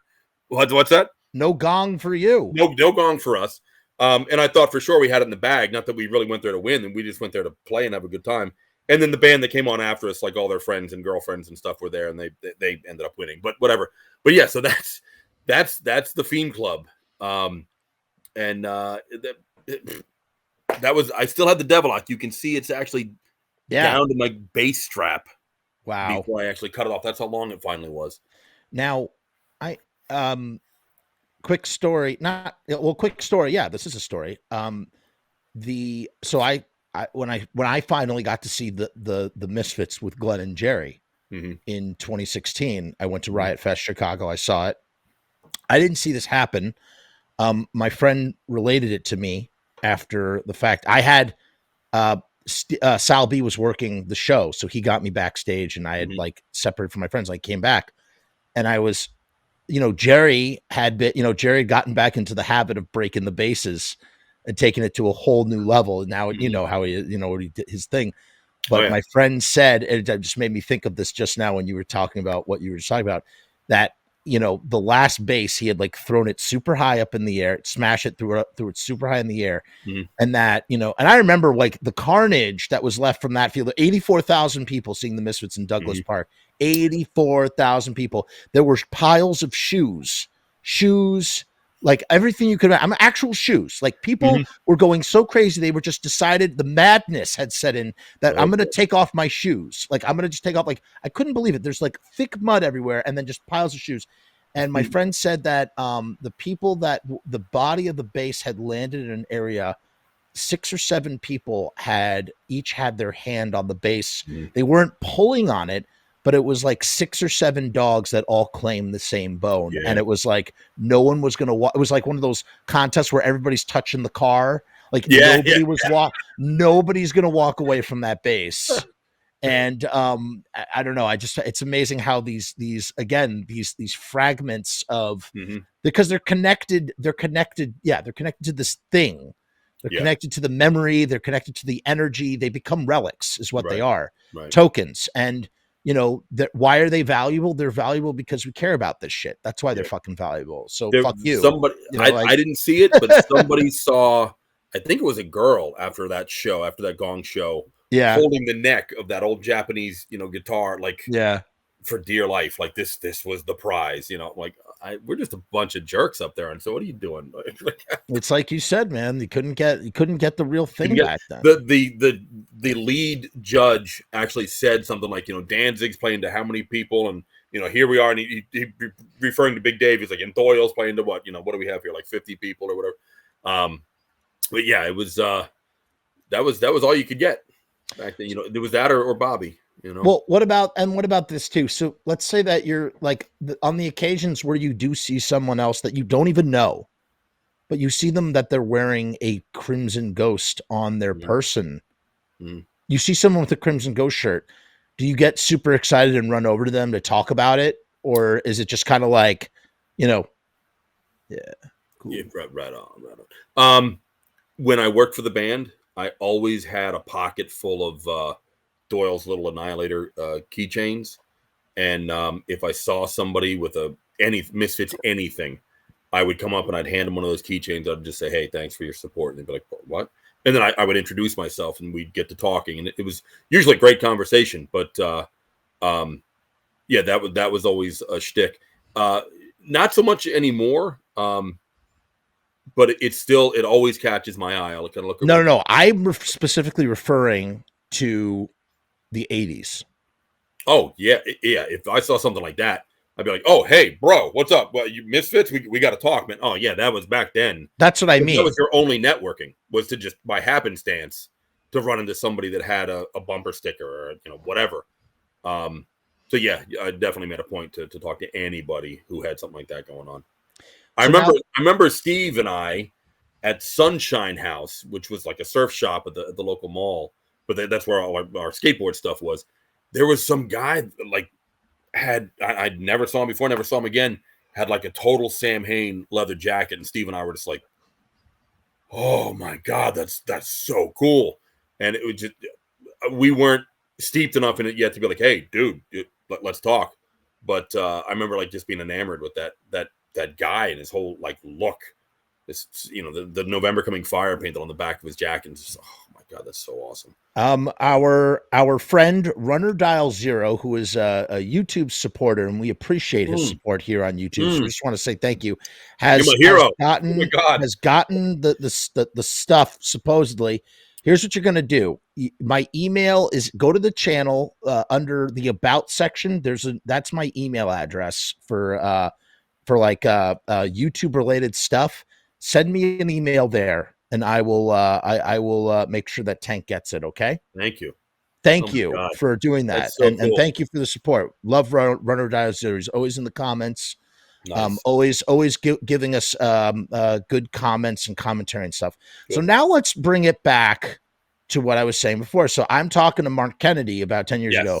And Mark Kennedy literally says the best thing ever about in all the people that I've interviewed over the years. He says the greatest thing about the Misfits that I think I've ever heard, like that just tickles me pink. And for you, it might be like a commonality, but like for me, I just had never heard it and I just loved it so much. He said the Misfits are like a stoplight. Red is no, yellow is whoa, and green is go. I died when I heard that. Mark. I died. I love that so much. I don't know where he got it from. But in any case, so Mark Kennedy, at some point, you know, you and Mark meet up. How does that happen? And what is the beginning of this bond or this friendship or whatever, this kinship? Explain that to me. So as legend has it, Glenn Danzig was milling about Fair Oaks Mall in Fairfax, Virginia.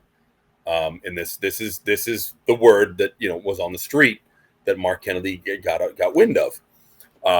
It ended up, it wasn't Glenn. It was a piss poor imitation thereof in the form of me. So I was working. I had a couple jobs. First job was like slinging hot dogs and serving beer at a hot dog joint. And then I moved across the hallway, got like, you know, big promotion. I still wore like a tie to work or whatever, restaurant management kind of shit. Thankless job. But the phone rings and I answer, you know, like, bonsoir, vie de France, you know, je m'appelle Jim, you know, how can I help you?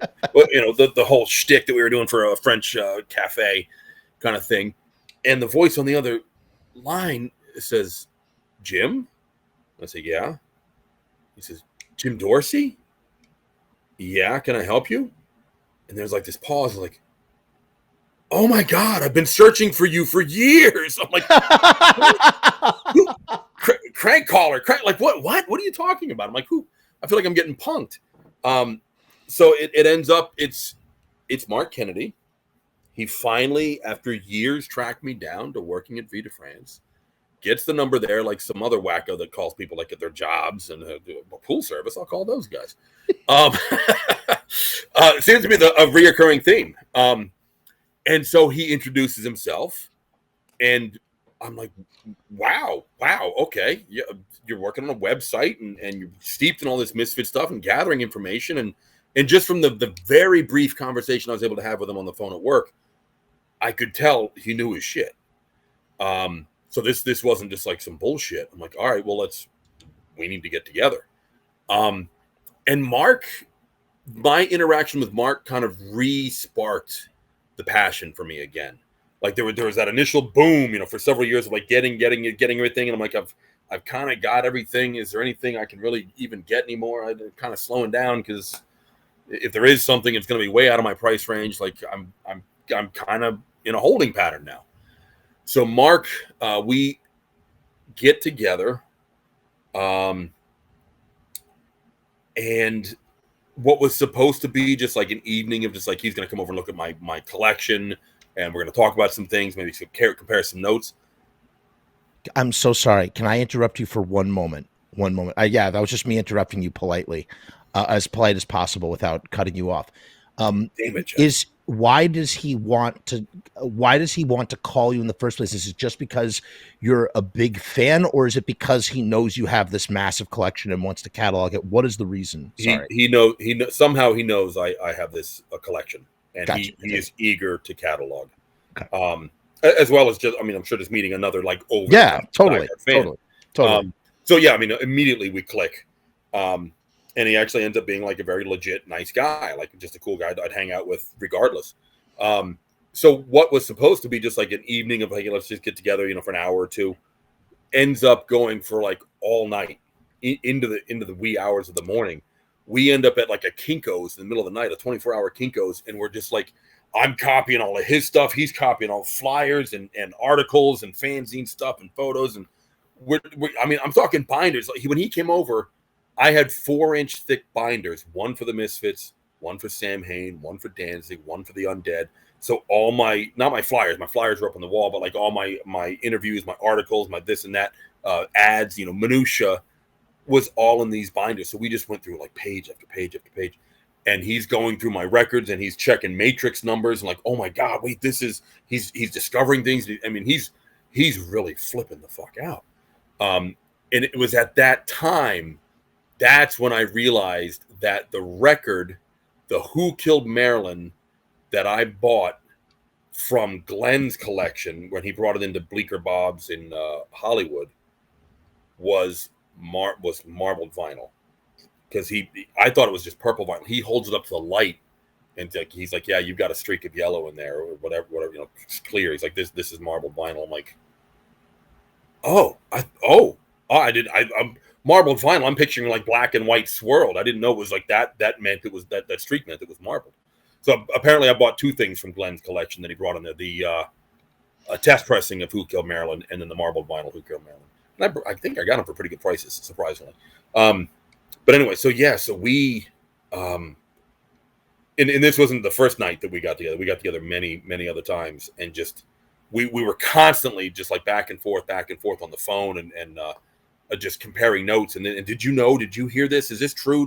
Can you check this for me? Can you look at that? And can we put these side by side? And just so much information like that. I think that was the pivotal moment when it went from like, okay, we have this to, oh my God, now we're ready to go. We're ready to, like, Misfit Central is like legitimized, and we're ready to launch. This is and what's interesting is you talked about the 4 binders. Yeah. And if you look at the 4 tabs on Misfit Central, because there's one for the Undead. Yeah. And it's just kind of interesting, like, to imagine that he's setting that up or organizing that, and that's there because there was a binder full of Undead stuff. So of course, Yep. And then obviously that's why there are transcribed articles, which must have come from the fucking binders.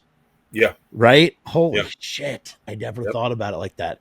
So Yep. like everything. I think there were 5 binders. I think there was a Christ the Conqueror one, even though there wasn't much stuff in it. Much stuff in. Yeah. Right. All that stuff gets folded under the Misfits 95 earlier on. That tab didn't go anywhere. So Right. we'll circle back to that in a second. Yeah. But and that's incredible. So this exchange of information is where, all this. That's where it all began. That's where it all began. That's when it exploded. That's when it really exploded. Well, that's when but now this is, but at the same time, now how does this tie in with the Misfits Bible, the email list chain thing? Mm-hmm. Because we're talking about the website. Didn't the website didn't come until later in the 90s? Right. So what year did you guys meet up? Help me. Give me we met up in, I'm going to say the middle of 94, because he was the one that said, oh, Jerry is going to be at Chiller Theater in Secaucus, New Jersey, Halloween weekend. And he's looking for singers, to audition. And I'm like, really? Okay. So Steve and I, Steve, we keep going back to Steve. He should be on this fucking show. Why are you talking to me? Make that happen. Right. So Steve and I road tripped up to New Jersey. The poor guy, Steve, I'm sorry, but I'm gonna, I can't apologize enough. I was really into gaining weight back then, and I was really blossoming as a weightlifter. So I was drinking a lot of protein shakes. Oh no! The 5-hour ride to New Jersy was rather aromatic. All those bumps. Yeah, aromatic. That's the perfect way to put it. It was, and it had a tenacity where it was instantaneous. Like as soon as it came out, he was like, "Oh my god, holy shit!" He's like flipping out. And I felt so bad for him, but it's got to get out. You can't. You can't. Better out than in, as Shrek always says. I'm going to blow up otherwise. Yeah. But so we get to Secaucus, or we ended up in like the old stomping grounds of the Iceman. Yeah, he threatened to light him the chest. Exactly. It was the only way to kill it. We end up at this god awful hotel. We walk up to the check-in counter. The guy's behind like bulletproof glass. I'm like, it's me and Steve. We're like, hey, we need a room. And the guy's like, for the hour or for the night? I'm like, for the night. I'm like, what? I'm looking to sleep. So we get in the room. Oh my god! I'm pretty sure there was like a needle, a syringe on the floor, and it was a bad one of those joints. God! I literally, no lie, I used to travel with a sawed-off shotgun in the back of my car at that. Oh my god! Back in those days. Well, if you're gonna travel, listen. If you're gonna travel with a weapon, it better gosh darn be a sawed-off shotgun, double barrel. You want to know something? I don't own guns. I don't, but and my wife would kill me if I ever owned a gun. Right. And I'm not like a proponent of guns. I have no opinions. I'm not trying to get political or apolitical or anything. All I'm saying is the only reason why I'm bringing this up is I've always said, if I had to have a weapon, if I had to have a weapon, it would be a double-barreled shotgun. That would be my weapon of choice. Man. You gotta. Yeah, it would hands down. De facto, and I even thought in my head, I said, I would never want to keep like live rounds. So what would I do? And I was like, I would just fill those suckers up with salt. I just have salt, and that way no one would get hurt. But they would get hurt. Well, they would get hurt, but no one. I would never want to. I don't want to take anybody's life, even if they're invading my house. But I definitely want to hurt them. And I would definitely want to hurt him with some rock salt, exactly. And Kill Bill style. Yeah. Exactly.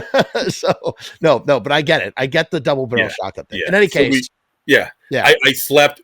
We slept in that hotel room. That shotgun was under my pillow. My god, that is how sketchy this place was. We tried going to a McDonald's when we got into town, and like for some reason, I think I walked to the drive-thru and they wouldn't take me because I wasn't in a car. I'm like, Yeah, that happens. Money spends like there. What the? So anyway, long story short. So to get to Chiller Theater, as soon as we walk in the Meadowlands Hilton, This is the first one, right? No, I don't know if it could be 90. I think Halloween 94. That was the first Chiller. That was Chiller. Obviously, everybody knows Chiller Theater was the Zachary show, but when it became a convention, I am almost positive. Don't hold me to this. Can someone in the comments look that up? When was the first Chiller Theater? I think it was 94. Yeah, find out for us. First Chiller Theater convention, please. Yeah, sorry, and of course, continue. Cool Guy 101 was there, but just saying. So Jerry's. I walk in the front door. Steve and I like Jerry's right there. He's right in front of us. Like holy shit. Yeah, it's Jerry motherfucking only, and he's talking to some guy. I think he had a mohawk, and he was telling Jerry some story or another. And Steve and I are like we're waiting, next in line, and mid sentence while this guy's talking, Jerry looks over at me and goes, "You're that collector from DC, aren't you?" Why, yes, I am. Holy shit, Jerry only knew who I was. Oh my God, this topped the time that when I was a senior in high school and he called me and interrupted my dinner. That was amazing, but this was right. Phil, hold on. Pause real quick. Don't drag it out, but it just fill us in real quick about that because that's technically the first time. That is technically the first time. The Doyle fan club was a little slow in getting product out. So as soon as anything came available, because I was so hungry for everything I'd get my hands on, immediately my money was in the mail. It was out the freaking door. And then I would wait, and I would wait, and I would wait, and like nothing would show up. I'm just reading the comments. 1990 was the first Chiller Theater. Thank 1990. You. Okay, so this is about 4 years later. Okay. Still pretty early, Yeah, for sure. Yeah. So I must have included my phone number in this letter that I wrote to Jerry, just saying, "Hey, I ordered this stuff." Or I didn't write to Jerry. I wrote to the Doyle fan club, and just saying, "Hey, I ordered this stuff and nothing's come in. I just want to make sure I'm, not getting ripped off here. What's going on?" So Jerry, being Jerry, didn't write back. No, he picked up the phone and he called. And I'm with my I stayed with a foster family my senior year because of just trouble at home. Yeah. And we're having dinner, and the phone rings. Is Mrs. Bucknam or Miss? I forget if it was Mr. or Mrs. Answered the phone, and they're like, "Yeah, he's right here. Hold on." And she hands me the phone. She's like, "It's for you." I'm like, "What? Who the hell's calling me?" "Hello, hey, Jim, it's Jerry only." I'm like,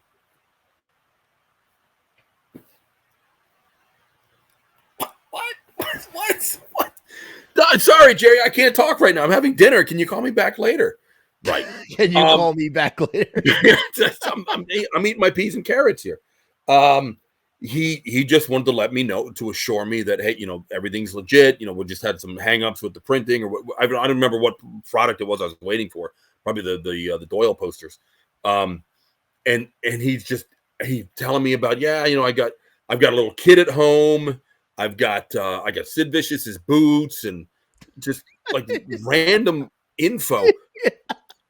And that moment had such an impact on me. I remember drawing a picture of this event the next day at school, like on the back of an index card. And I swear, I wish you still had it. I wish you had that. I would love to see that so badly. I would love to see that.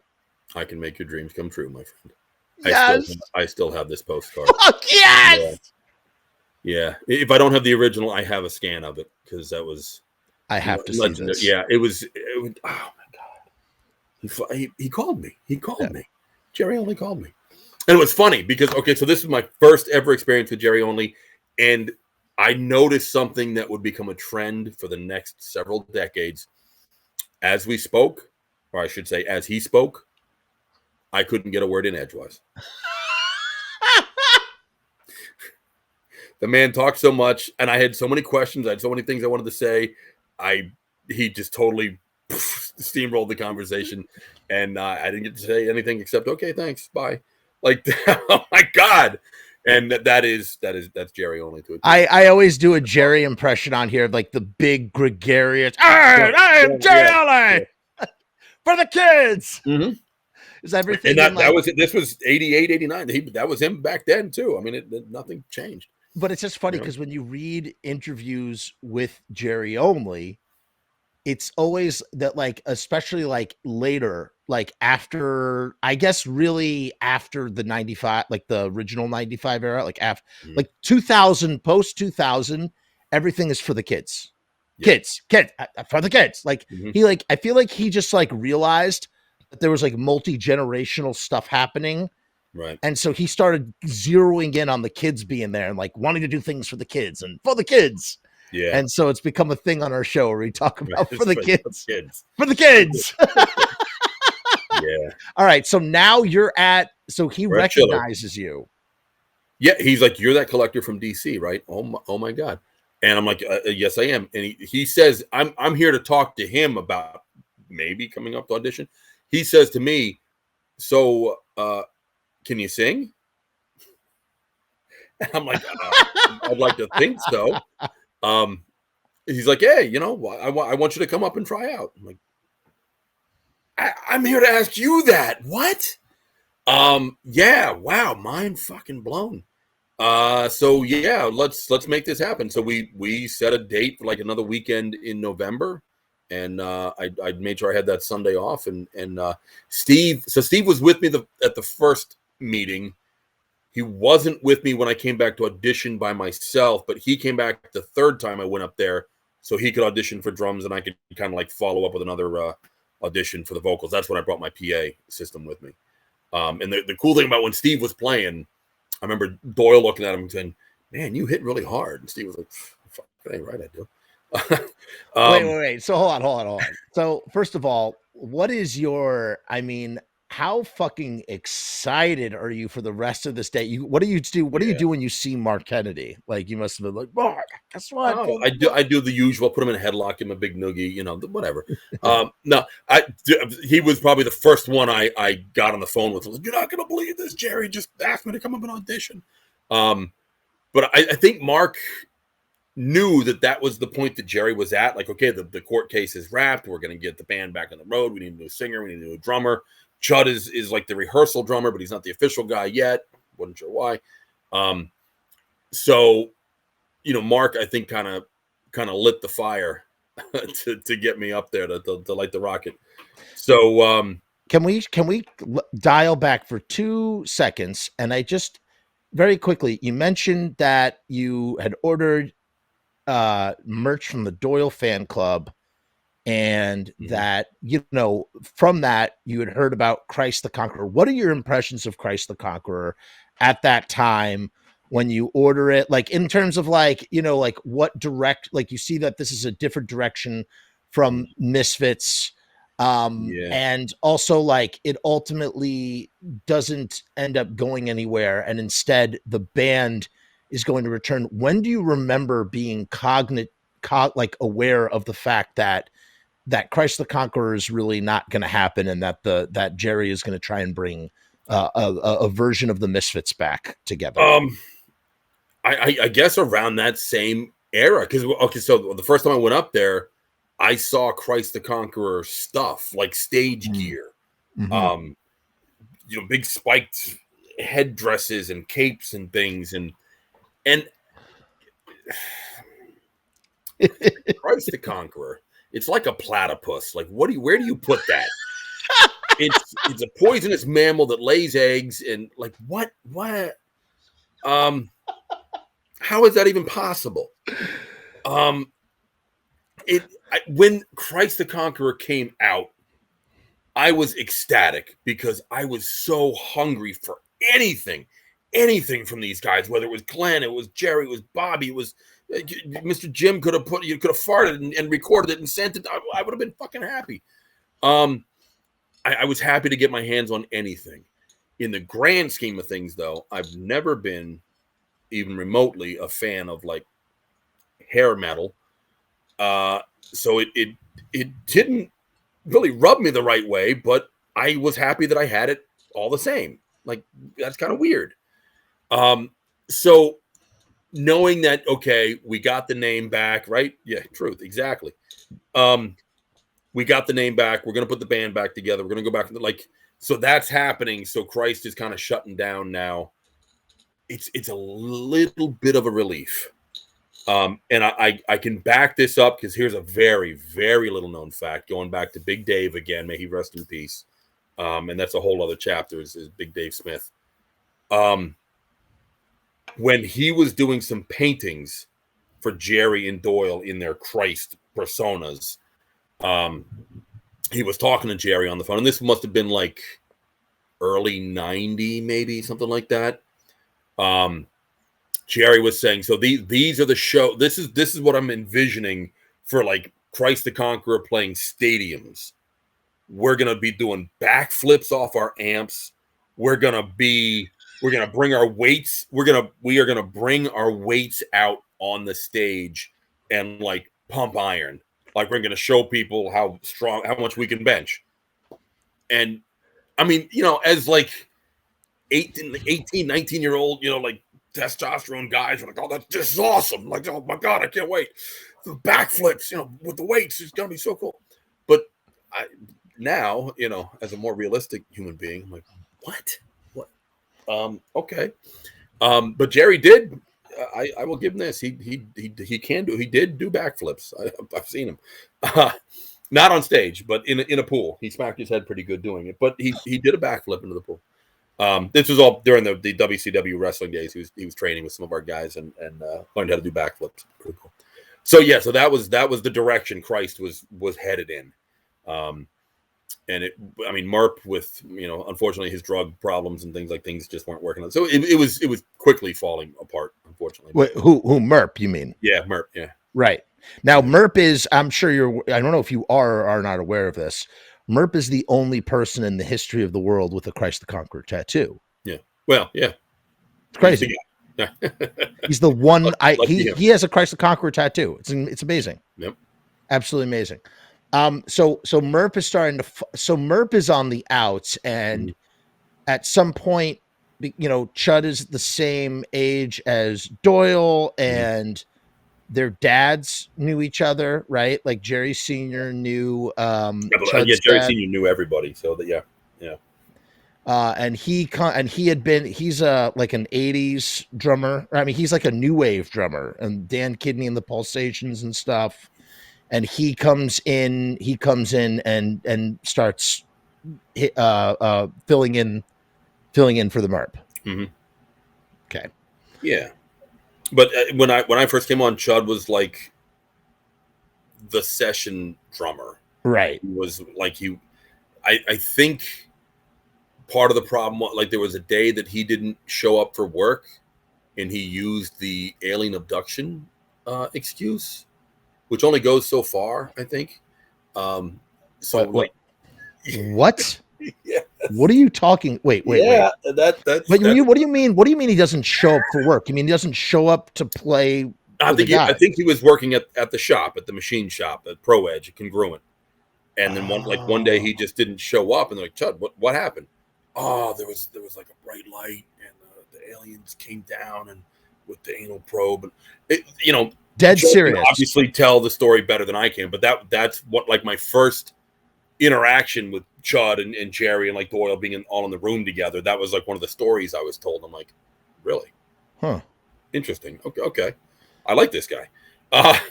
So I came down, I auditioned. Chud handled all the recording stuff. He gave me a tape of just the music, and then he gave me a tape of the music with me singing over it, which I should have burned on the site. No, stop. Oh my God. Again, stop. You could not hear anything except the bass and the guitar. Like I had no idea what I was singing. And we rehearsed 2 days in a row. The second day, my voice was shot. I had nothing. But the first day, which would have been Saturday, I guess, Friday or Saturday, whatever. No, it must have been Saturday, because I had a dream the night before we went to the rehearsal space that I met Rocky. And in my dream, he had a beard, which he never had a beard. But he wanted to shoot. We were like looking at his guns. And I told Jerry about the dream in the morning. And I never interacted with Rocky at all, ever up to that point. And he's like, "Oh, the beard's not there, but the guns, that's very accurate. He owns a lot of guns." I'm like, wow, that's interesting. And then I met Rocky, unbeknownst to me that this would become like one of my best lifelong buddies for decades to come. Yeah, so that was. I'm in the room. I'm playing with Jerry and Doyle. Like, oh, fucking Christ! Supposedly, Doyle had written on the calendar that John Grimm was coming to rehearse, was coming to try out, and that meant he was actually like looking forward to it. Was actually kind of excited about it because he didn't do that with other schlubs like me that were coming up to rehearse. So that was a bit of like, oh, okay, if Doyle's like into it. And I knew, like, thanks to Mark, I think I knew, like,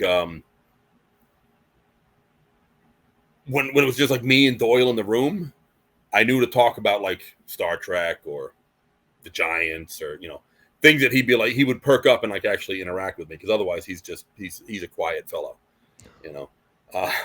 Is that your first time? Did you meet Doyle at Chiller Theater, or that was your first time? Jerry was the only one there. Gotcha. Because we got there on Sunday.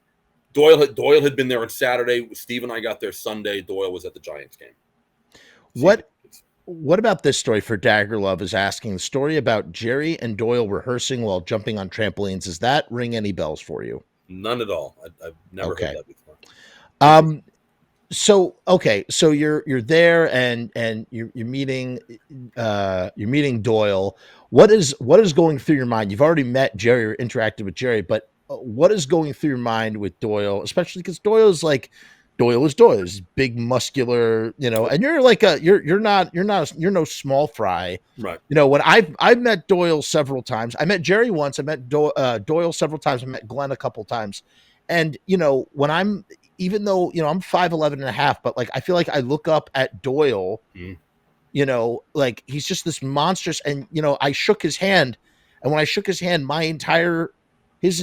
my small little hand fit in his giant mitt. He has mittens, like mitts. He doesn't have hands. He has these giant doubles. Yeah, he's just this giant hand. Like he's a big guy. So like in that kind of way, and I don't know if he was as big then as he would. I mean, I feel like in the last 20 years, he's just gotten somehow bigger and more ripped than he was, say, in the 90s. He has gotten a little bit bigger. It seems, or more definition. Maybe it's more definition. And this is one of the things that I learned as I got into bodybuilding in my 40s was bodybuilding is not about getting bigger. It's about getting ripped to look bigger. The more definition and the shape you can see in your muscles, the bigger you look. It's the difference between the peaks and the valleys becomes greater, and therefore it's the illusion of being bigger. So he has definitely gotten a lot more ripped. He was always in great shape. Doyle is blessed with perfect mesomorph genetics. I think you're right, because he's like, Doyle is, well, let me think of 64, probably like 57, 58 years old, something like that. Yeah. And I mean, the guy, like, he doesn't age. Like, he just looks, especially when he wears the white makeup all the time. If you're not seeing, he just looks like ageless. But so what is your feeling? Like, what is going through your mind when you first see him? Honestly, inside, I am flipping the fuck out. Oh, my God. So. I am it's just me and Doyle in the practice room. Jerry's in the other room on the phone. Chud's not there yet. I'm just sitting here with Doyle. Holy shit. But I'm playing it cool. Totally playing it cool. I'm talking Giants. Yep. I'm talking a little bit of Star Trek. I'm talking about stuff that I know he would like to talk about. And it's like being on a date. Like, you got to know what to bring up in the conversation. And, there's a protocol. But yeah, I was calm, cool, and collected. At least I thought I was on the outside. But yeah, inside, man, I was screaming. It was insane. What a night. Oh my God. And just can we jump over to the Mark Kennedy side of things from what you would understand or know? We're not asking you things as fact, because like I said, it's not like you're there with Mark every second of the day. Right. But my question to you is this: So Mark at the same time is becoming close with Jerry, and he's in Mhm. communication with Jerry because of the Misfits Bible or because of the Misfits Central. Like why? Like where is Yeah. that connection? Yeah, Jerry was Okay. very keen on getting an internet presence. Okay, Mark's like, "Hey, I've got it all. It's got your name on it. I can just gotcha, put it out." And Jerry's like, "Fucking A, yeah, sure, go for it." Um, gotcha. so yeah, Jerry was a big proponent of Misfits Central. In fact, we used to in the early days of the like 96, 97, 98 tours, we would Hmm. put out the Doyle Quiet One. Robbie, I think so. I think he is. I think he The is the Ringo Ringo of the Misfits. I think so because you know Nah, what, people do shit on Doyle's playing, but Doyle is an incredible rhythm player, and if you look at his music now, whether you're into his music or not, I've said this time and again, it doesn't matter whether you like his music or not. He clearly knows how to write songs. He's clearly putting out. I mean, he's making this music, and Mhm. it's not like it's not necessarily like super easy to play. So for all the people that bag on him for his ability or lack thereof, like, just look at the music he makes. Like, that's him. That's all him doing that. You know, I've Yeah. seen him live with just the Doyle doing the Doyle thing alone when I was with Mhm. Sal B. Mhm. And I mean, he's that's him. There's nobody else playing guitar but him. So it's like Right. you spent Nope. how many fucking years did you spend with Doyle while he was playing guitar? Like the guy Oh knows how to play God. guitar. Yeah. And you know, Nobody bends their neck like he does. I tell you. yeah, so you know he does what he, and he'll be the first one to. In all those interviews, he's always the first one to say, I don't do much, but what I do well, and that's my thing, and I just do my thing." And Doyle's Yeah. always been a guy who just does his thing, and that's He it. does. He pounds the guitar like a fucking jackhammer. That's no Yeah, fucking that's exaggeration. just what he does. When I teched for him, he would be out of tune after 3 songs. Oh my That's how god, hard he would hit that guitar. Every third song we'd be swapping out, and there'd usually be a broken string involved in there that I'd have to unwind and bring it just down. from what you just said just now is making me think like that section of our conversation is going to be like two parts of it in and of We itself. have There's just, we're guys, we're only scratching the surface here. we have only There's so scratched much the surface. We deeper we haven't can even, dig into here. But you were well, asking about Mark Kennedy, yeah, and Misfits Bible too. Talk about Misfits like Bible. the chain So letter thing too. Misfits Well, Central, the original address was like Virginia EDU, like it was his college address, right, you know. So that the early days when we were going on tour, and we actually had like a 900 number that you could call, and there'd be like a recording you could listen to, and like the tour dates would be on there. And I used to be the guy that'd be like, "Hey, you've reached the Misfits hotline, and we're going away on tour, and come check us out at this show and that show," and just whatever information was on there. But we also did these black and white postcards that would mail out to the early what was the Doyle fan club, just kind of rolled over into the Fiend Club, and that was now that database. And on those postcards would be this wacky looking, Virginia edu dot slash other something, like it wasn't misfitcentral.com. It was all this other shit. That was on there. So it was like an official part of the Misfits world. right, Um, right. in the beginning, at least. In fact, Chud wrote a song for Mark called "Overworked and Underpaid" because Mark Get did all the this work. And fuck out of here. yeah, I'm sure Mark's got I'm sure Chud's got a copy of it too. I don't know if the song ever got recorded, but he wrote the lyrics for it. Wow. Because I mean, all this stuff. This was Mark's labor of love. This is what we all did back in the day. I would show up, before we were going back on tour. Oh, we're doing a convention this weekend, a KISS convention. Misfits are going to be all right. I'll make my way up. I'll pay my own way. I'll pay my gas. I mean, I know you guys will put me up when I get there, but I'm just coming up to help out and be a part of the scene. But you know So what's interesting? That investment yeah. literally took you around the world Oh, yeah. eventually. Yeah, Like it you did pay off. literally got to, I mean, you've been to Japan, you've been to South Many times. America. Like you've all of that stuff happened because you were basically you were earning your bones, It's so to what they speak. call sweat equity. Yeah. Yeah, I put dude.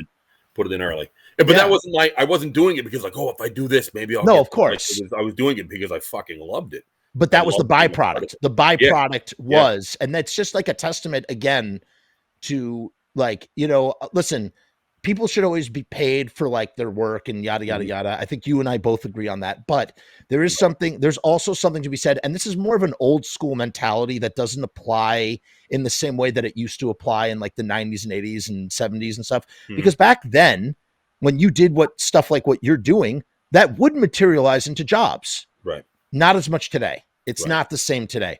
But that's like the idea. It's like you're doing something that you love and you're going to do it. You would be willing to pay to do it. And so like the idea that it like manifests into a job is like it makes complete sense because that would be the byproduct of hard it was the logical progression. In fact, it was said early on after I think my second audition with the band. And again, I had a professional vocal instructor. I was hitting notes that I had never hit before, but at the end of the day, I'm a bass, and a bass is not what needs to be. You can't put Peter Steele as the frontman of the Misfits and expect it to work the same way. Right. So again, Peter, may he rest in peace. Wonderful, wonderful man. So Jerry and I even tried like harmonizing, like at certain points he would go high and I would drop down, and then it wasn't working. It didn't work. But all that being said, they were like, hey, okay, so you're not going to be the singer, but you're going to do something. They liked me. We worked well together. I was kind of like a jerk of all trades. Oh, you need that done? I can do that. Oh, that too. I'll do that. I started. We were doing Saber Ink back then, which was all the resin kits, and what started with that was Kenny. Kenny was involved with that too, right? Oh yeah. He was the main force behind that. But what started with, I think they had a screaming 12-inch vinyl of the Crypt Keeper, and I don't know if maybe Jerry C had painted it up or something. I was like, oh, if you want that like painted up nice, let me know. I'll do it. So oh no, okay, now I remember. There was a hobby shop in Sussex, which is like the next town over from Vernon here. For those who don't know, I live in Vernon because I worked for the Misfits. It was convenient that way. I moved up originally. Moved up there and he stayed. I was commuting from Virginia, like a 5-hour drive to go to work. What the hell?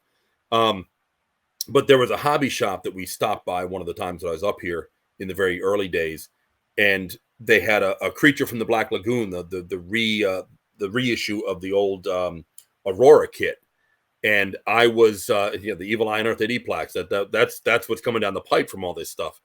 I didn't have that one in my collection yet. I was like, oh wow, great. Let's and I think they bought it and sent it to me as a gift. Man, I'm really taxing my memory here.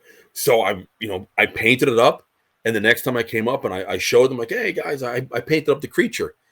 And they, and this was just like basic dry brushing and wash techniques, like just, the usual stuff. But they were like, whoa, that looks amazing. Can you, that's where, can you paint this Crypt Keeper model that somebody gave us? I'm like, yeah, sure. That's easy. So I brought him home and I dry brushed the hell out of him. So he would look really dry and like, crackly and everything, and put the hair on him and did his book up and everything, and brought that back up. And it was like, okay, you're going to be the guy that's going to paint all the prototype models for the the Earth AD plaque, the Evil Eye plaque, the unreleased Halloween plaque, the Jerry model, the Crimson Ghost model, the Doyle model, the Frankenstein model, the Hideous Sun Demon model, the Helen Blazes model, the other Crimson Ghost model, the Shrunken Head, like everything that Saber did or planned to do. Like I was the guy painting the original one for the photo for the box. Wow. Yeah. Wow. And I did. So let's see, the Earth AD plaque. Would you say? Let me ask you this real quick. Sorry, I didn't mean to cut you off. Is that like when Kenny sees you painting that stuff? Is that when Kenny starts taking a shining to you? Is he like, Is he like, this guy? Yeah, he knows because Kenny's into models, and we like on a personal level, we hit it off immediately. Gotcha. Because between the three Kaiafa brothers, with Jerry, you couldn't get a word in edgewise, and with Doyle, well, he didn't have much to say. So Rocky was right in the middle, and like, right. we could carry on normal conversations. Right. So I think that's why he and I kind of clicked, and we had a lot in common. We saw eye to eye on a lot of things. Mhm. And then that might have been that first collaboration of like, he sculpts, I paint. He sculpts. Right. Right. And because I remember seeing something. Was it the Frankenstein model? It was the Hideous Sun Demon. I was like, my God, look at the scales on this thing. Like, how did you do that? And he goes, I'm a sculptor, Tank. I sculpt. It's like, oh, okay, understood, gotcha. So yeah, that we worked closely on that stuff. We worked closely on eventually like the Fiend Club. Like he and I ran all that stuff together. It was just everything he and I touched turned to gold. The stage shows, the whole Frankenstein Mad Science Laboratory thing that we built up, the huge hit. We built tour buses together. Like everything we did, we're like, we couldn't fail. So, later on down the road, it was like, we should do a business together. Yeah, well, there you go, All American Pool Service. So yeah, we were painting all that stuff up. I know Jerry had a Cyclops model for Cyclopean Music that I painted up, some oddball resin kit. And at that time, there's two other. Oh my God, there's like so much shit. There's like, and I'm like doing this. This is all off the top of the head, guys. I don't have any. Yeah, there's no script. I have nothing. I literally, I have. Sometimes I prepare notes. I have no fucking notes. I was literally like mentally preparing myself for where we would go. And maybe you could say, bully on you. You should have been more prepared. But like, way to go, Jeff. I just knew that this was going to be like this, and I just have to do this. I'm going to try and be as thorough as possible. There's two more subjects that, or two more questions I want to ask. No, but for now, we have to put a pin in this because we're already 49 minutes over what we intended to do. Because that's just how. Do they charge extra for that? Is that no? We're good. We could go forever if we wanted to. I've thought about a long time ago. I wouldn't do it now, but a long time ago, I thought how a friend mentioned, what if you did like some sort of like telethon sort of situation or something where it was like the endless debate to end all endless debates. Of Graves versus Danzig sort of thing for 12 hours. The goal would be to do a 12-hour podcast of just going on and on. I was like, you know what? That is not the thing I want to do. So I was like, I'm not going to go there. But I was thinking like to try to really stretch my speaking powers. The longest episode we've ever done on this show is 5 hours and 8 minutes. That's it. So yeah, right. No. So two things that I'd like to cover before we put a pin in put a pin in this before we move on to the next era. Well, wait a minute. There's actually all right. Well, we'll see. So first thing, I want to quickly touch on Mike Hideous.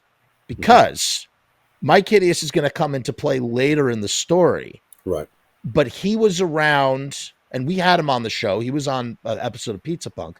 He was around earlier during the Christ the Conqueror stuff. And so my question to you is that from your point of view, and maybe the answer is nil, but from your point of view, where is Mike Hideous coming in and out of places, or where is he? Do you know who he is at this time? No. Is he around? No, nothing. No. Our paths did not cross until he was coming on tour with us. Okay. Just wanted to clarify that. Cross. Okay. So yeah, before I was coming up in 94, he was already making like cardboard cutouts for Christ the Conqueror, which because I had known he had done that. I just didn't know if you guys overlapped. Okay. And I remember seeing those at the shop and thinking, so there's Doyle like with his Conan look, and this is all the Christ stuff that I guess really never got used except for like maybe in stores or something. And then I noticed a signature like down at the bottom, and I look close, and I'm like, Mike Hideous, or no, I think it actually said Mike Malzone. Right. And then I pieced two and two together, and I was like a light bulb went off. Like, holy shit! And it's funny because he and I were just talking about that, like, not even 2 weeks ago. Okay. Like I think he was asking if I knew that stuff was still around. I'm like, I don't. I think everything's gone at this point. All that old stuff.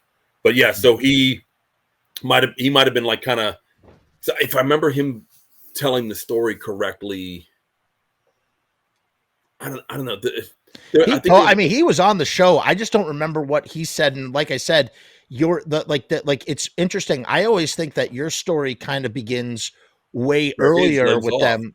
No, but your story with them really does begin in 94. Yeah. Truly, right? Yeah. But for me, in my mind, for some reason, I think it starts way, way earlier. And I know that I think he was hanging around with them as early as 88 or 89. Yeah, I would imagine, yeah. But like I said, I don't know if he's in and out or coming around or going around. Like that's why. If he was, it never crossed my path. Okay. Yeah, just curious. I didn't know who he was until 98. 96. Okay. Michael's girlfriend Rachel mentioned him, and I was like, who, Empire? What? Who are you talking about? And I forget why that was brought up in a conversation, but that's when I first heard the name. And then it was, a couple years later, that this is Mike Hideous, and you're our new singer. Welcome aboard. Right. So it was kind of like a quick little ditty there. It was strange times. Anyway, strange times. Yeah. The other thing I wanted to touch on is the guitars. Mm-hmm. Because this is a huge part of the identity for this new version of the band, which we forgot to talk about that too. We're gonna to quickly touch back on George Germain for a second. Oh yeah, to ask you that George Germain, you're talking about what do you know about George Germain's customization of the Misfits gear, either by secondhand information or firsthand information? What do you know about the customization of the pickups in the Icemen, or the Icemen knockoffs, the Rickenbacker knockoffs, that sort of thing? Because they had been modifying and customizing guitars even as in the early Misfits before they start building their own guitars. Right. Rocky might know more about that because he was close with George. Yeah. But I don't have any firsthand or reliable secondhand information on what was done. No worries. So after the Misfits, and we've talked about this on the channel, I sort of recontextualize when I think of Christ the Conqueror. I think of it as like it's basically a guitar workshop band, right? In the sense that they're like designing their own gear and writing songs. It's like it's almost like a workshop in a weird kind of way, right? And they start building their guitars, and how does that begins almost 10 years prior, and now it's like 94 and those guys are playing their own custom gear. Where's things with that? And like Jerry, he's putting like different types of skulls on his bass now. He's putting like that Cyclops skull, which is what made me think of the Cyclops skull. Which I painted dozens of those skulls in my tenure, by the way. Right. Which was kind of like an evolution too, right? He had started the skull stuff as in the early Misfits, and it's sort of that seemed to be the ultimate. The ones he used on the original customized Rickenbackers were a solid latex rubber skull that Ken had a mold of, and he would have to pour layers of the latex rubber into it and let them cure, because they would cure in the air. So it was layer by layer. So each one of those skulls took like, I don't know, weeks to make. But then we switched over to resin skulls for the Cyclops versions, which I would just do like a quick wash, base coat and some wash and put them together. But they were all heavy. Any one of Jerry's bases, whether it was one of the old school Rickenbackers or one of the Devastators or whatever, if you let go of the neck, that neck was hitting the ground. I mean, it was that top heavy. You had to always hold on to that onto that base once that skull was on there. But without the skull, the guitar was rather light. Like isn't it made out of like graphite or something that makes it light? Not all of them. Okay. There were some models that were, but that's not cheap, and I think it's is it not as durable? I'm not sure the science behind all that stuff. But what we took on the road wasn't something fancy and expensive like that.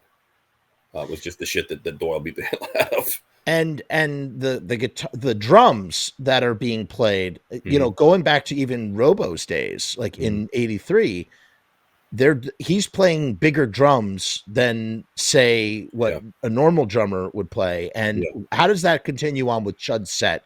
Is there a sort of continuation of that? Yeah, we had 2 bass drums put together like end to end to make one long bass drum. In the outer one that had the larger diameter, which was it a 30-incher maybe? I wasn't the drum tech, so I didn't have all the specs on this. But I'm gonna put it out there that it was probably a 30-inch. I remember playing a venue in Baltimore called Memory Lane, and we could not. It was one thing if like you couldn't get the case through the door, then you would just take the drum out and take it through the door. The drum itself would not fit through the front door of the venue. We had to take the door frame off the wall to get our freaking kick drum into the building so we could do the goddamn show. Yeah, and then sorry, go ahead. No, I'm remembering there was an incident that was this is one of Rocky's favorite stories. Some kids were at that show, and Kenan's hanging out by me over by the merch table, and they come up and they're like, "Oh my God, you're Jimmy the Tank!" And Ken's like, what? You know this guy? They're like, yeah, that's Jimmy the Tank. He broke that table in DC. And Ken's like, what these kids talking about? Yeah, the show in DC at Nation that Michael got arrested at.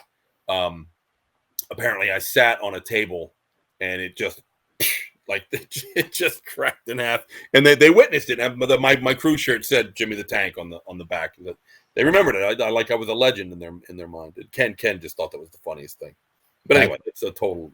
No. That's awesome. Is that arrest would keep Michael from making it into Canada, right? Correct.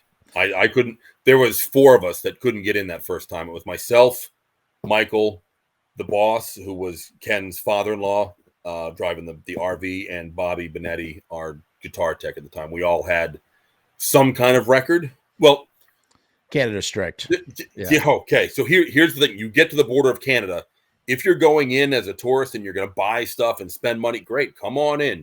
If you're coming in to make money and take it back home, okay, hang on. Now we got to turn some screws. Yeah, so wow. Stand there, and they say to you, if you have ever stood before a judge for anything other than a traffic violation, whether you were found guilty or not, you cannot come into Canada to work. Mother effer, man. That's what we were told. And I had stood before a judge for a trespassing charge. My buddy and I were walking through the woods one night, and the police were at my car when we came back, and they busted us for trespassing. And so I stood before the judge, and I told him what happened. He's like, okay, do some community service, and I'll drop the charges. I'm like, deal, done. So I shoveled some sidewalks at a community center for a couple weekends, and nobody ever said anything about it. But because I stood in front of that judge, if they warned us that if you come into work and we find out after the fact while you're here that you stood before a judge, it's a minimum 3 years in jail. Nobody was willing to take that risk. So we stayed in the hotel in Buffalo for the weekend, or the whatever days it was. Somehow a lawyer got involved, and we were able to get Michael in on some kind of like paid pre-bail or something whatever it was. But the 3 of us just hung out. But from that point forward, every time going to the Canadian border, I had a notarized copy of my quote unquote criminal record that shows that the charges were dropped. So technically it never went to court. Yeah, but what I find interesting is that both Jerry and Doyle were arrested for grave robbing. Yeah. In 1983, and they never had any issues. I mean, they had a court date. They were thrown in jail. Yep. I don't know what they were legally charged with. I don't think they were actually charged with grave robbing, although it is in the paper that they were arrested for grave robbing. So that is interesting that, I mean, they just never had problems, or maybe they were able to make it go do some sort of magical lawyer thing that makes it go away. But that's fascinating. They had to have done something. Truly. I mean, Ken was the only one who didn't go.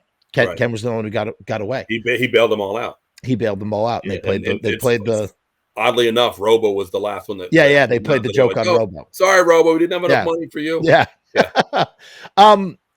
So I'm trying to like I don't want to end this, but like we have to put a Right, pin in it. I I'm know. like just trying to think of like the right place. So I guess we're actually at a pretty good place because this is right before the band really begins. And when we come back, you know, I mean, I have all sorts of questions about this time because Mhm. I'm curious.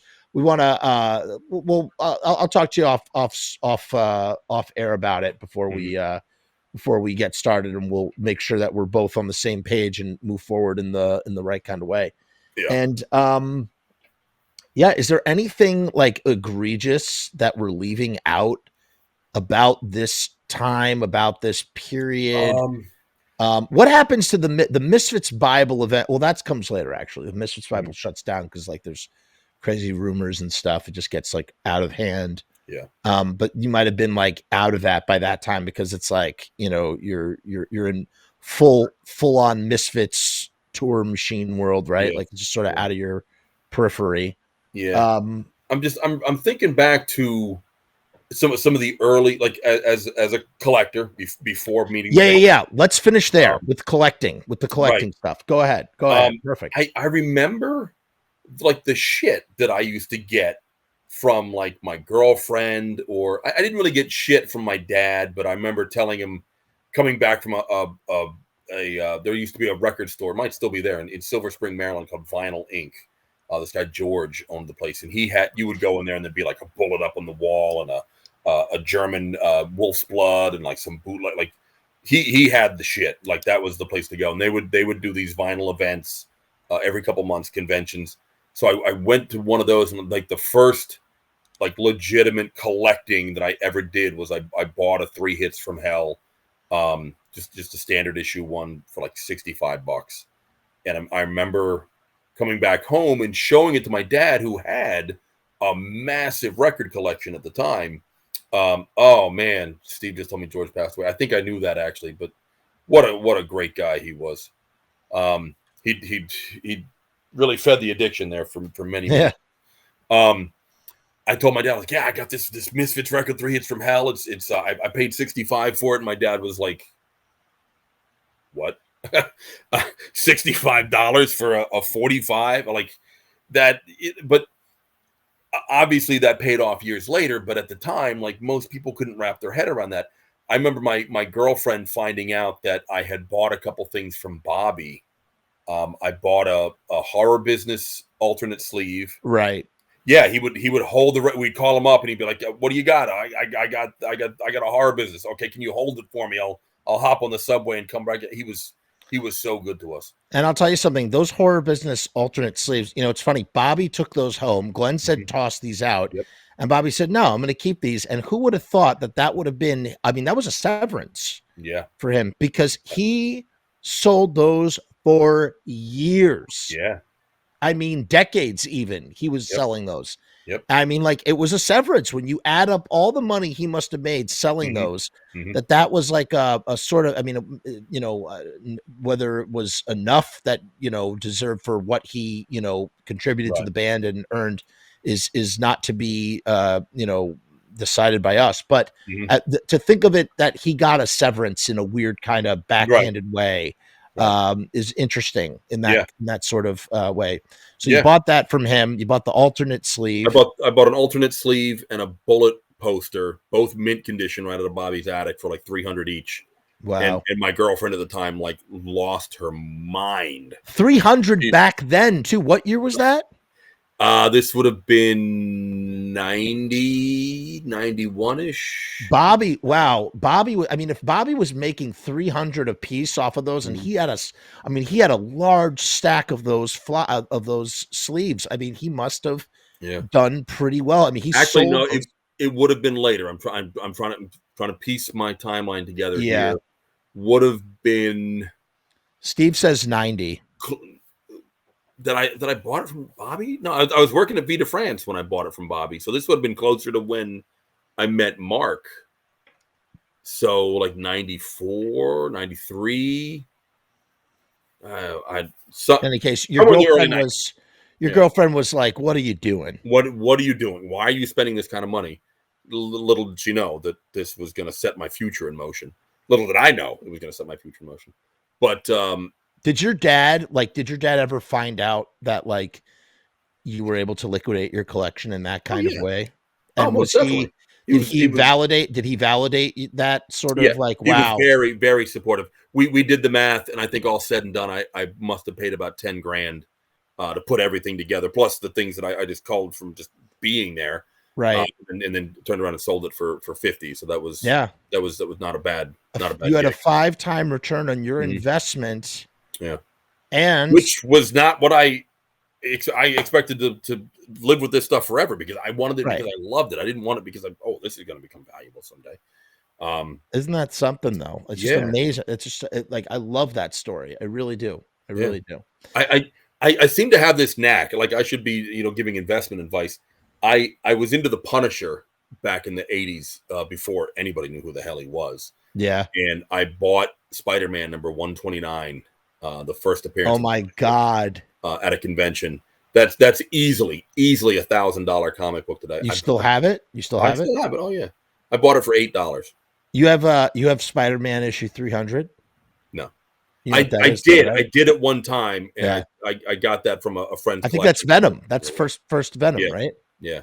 Incredible Hulk 181. Oh my God. Yeah. Uh-huh. In any case, so you're still sort of you're piecing together the collection.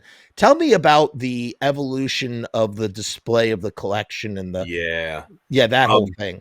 The as Elizabeth Boris put it when we were on the Long Way Back from Hell tour, we stopped by my house. I think that was the only time she was ever at my house. I brought her up to my bedroom. Pause. Explain what you mean when you say "come back from the long way back from hell" tour. What do you mean when you say that? Yeah. So EVB and I and one of her roommates, we followed Danzig around to like, I'm going to say about 13 shows. Amazing. On the Long Way Back from Hell tour, and what an amazing trip that was. And I was totally on a shoestring budget. I had no money to spend towards this, outside of the tickets for the shows and my share of the hotel room. But I was literally, this is no exaggeration. Elizabeth can vouch for this.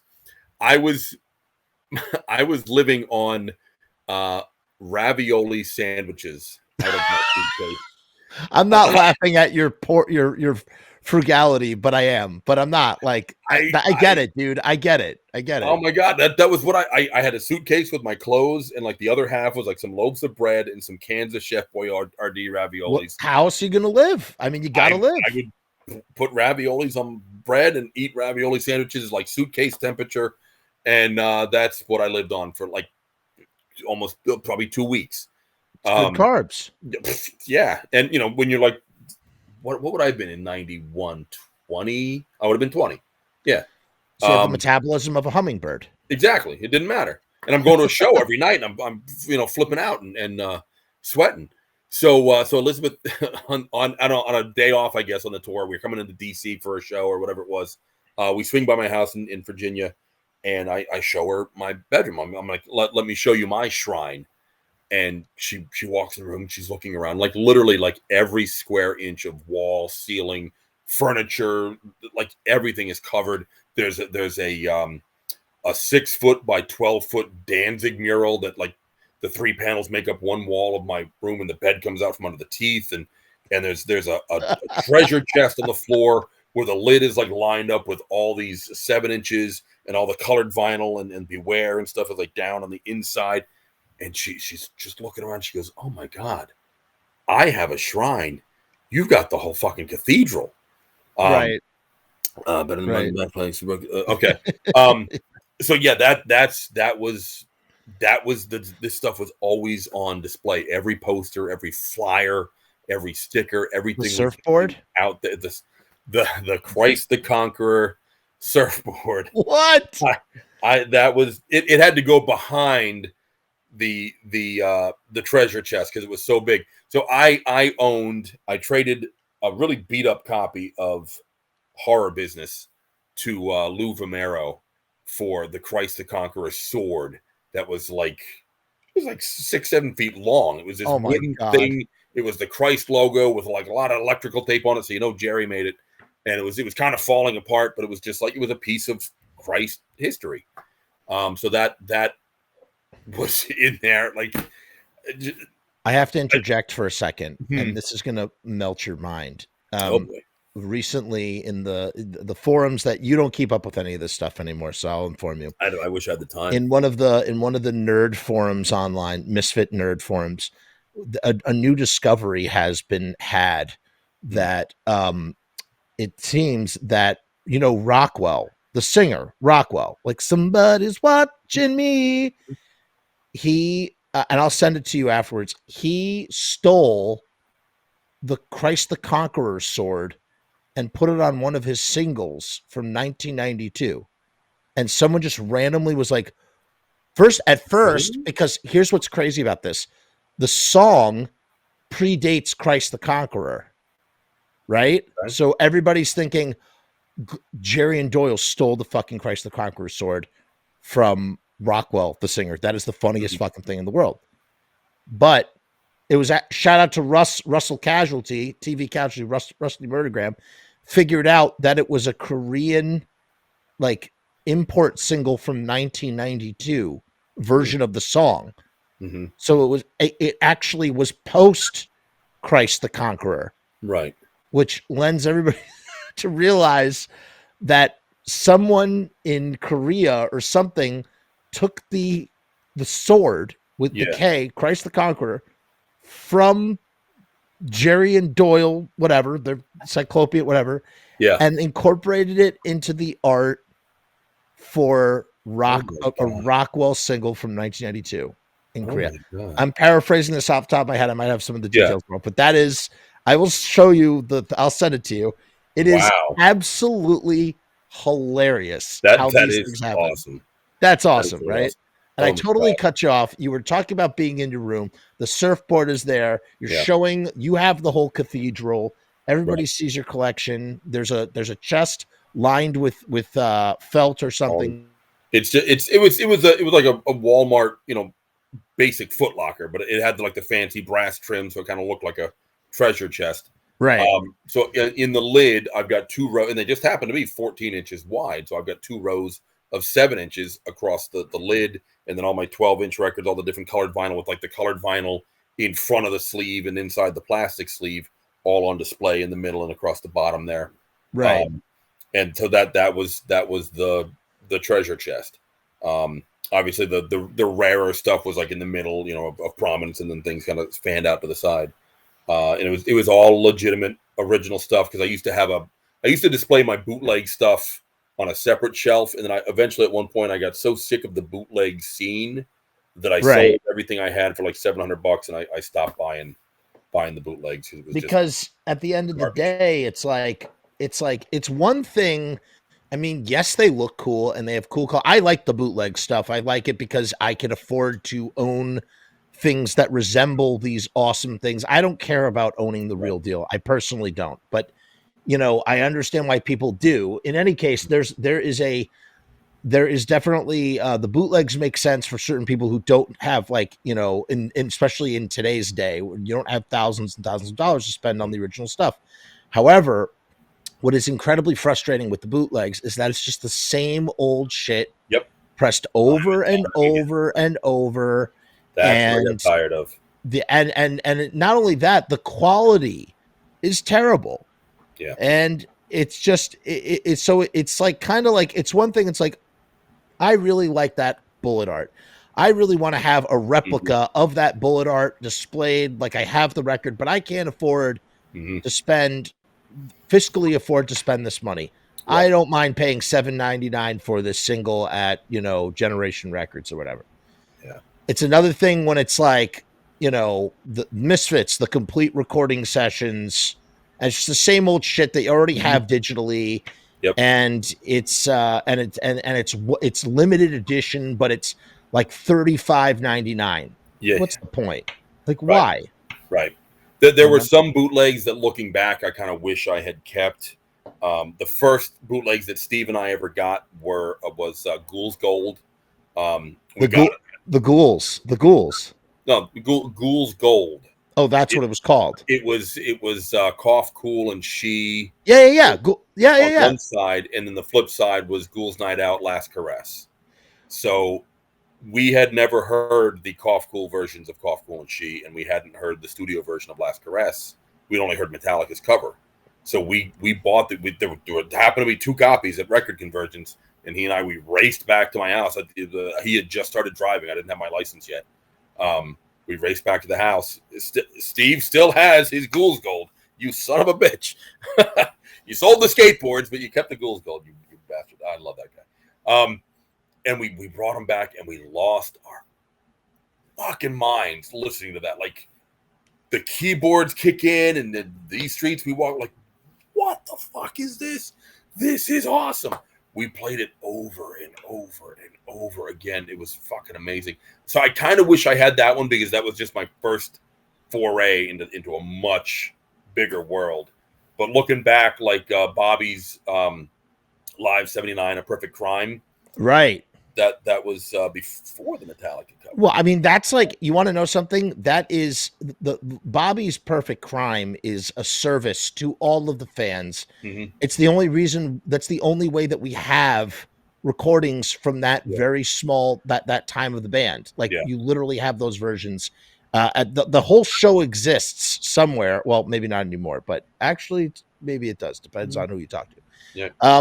But in that kind of way, but it's providing something that's rare.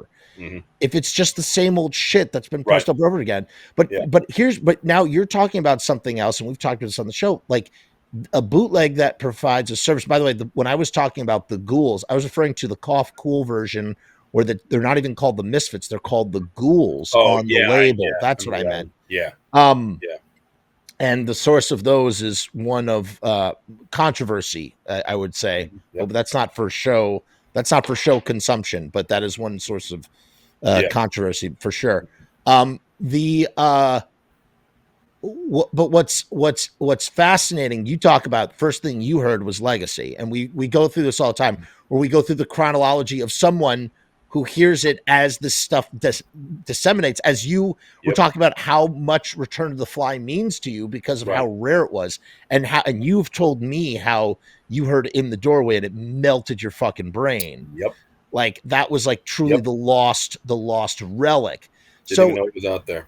Right. Didn't even know it was out there, because, and I guess apparently it was never, there's no whole take of In the Doorway. It's 2 takes that have been composited together. Shout out to Robbie Bloodshed, who turned me on to that fact. I did not know that. But it's just interesting how it's like, oh, I need to hear Last Caress. The only way I'm going to hear it, I don't have a copy of Beware. Right. I don't have, and that's the only way you're going to hear it. Like, that's at that time. Unless you are friends with someone who has the runoff tape from the Static Age sessions. And, depending on how close you are to Jersey.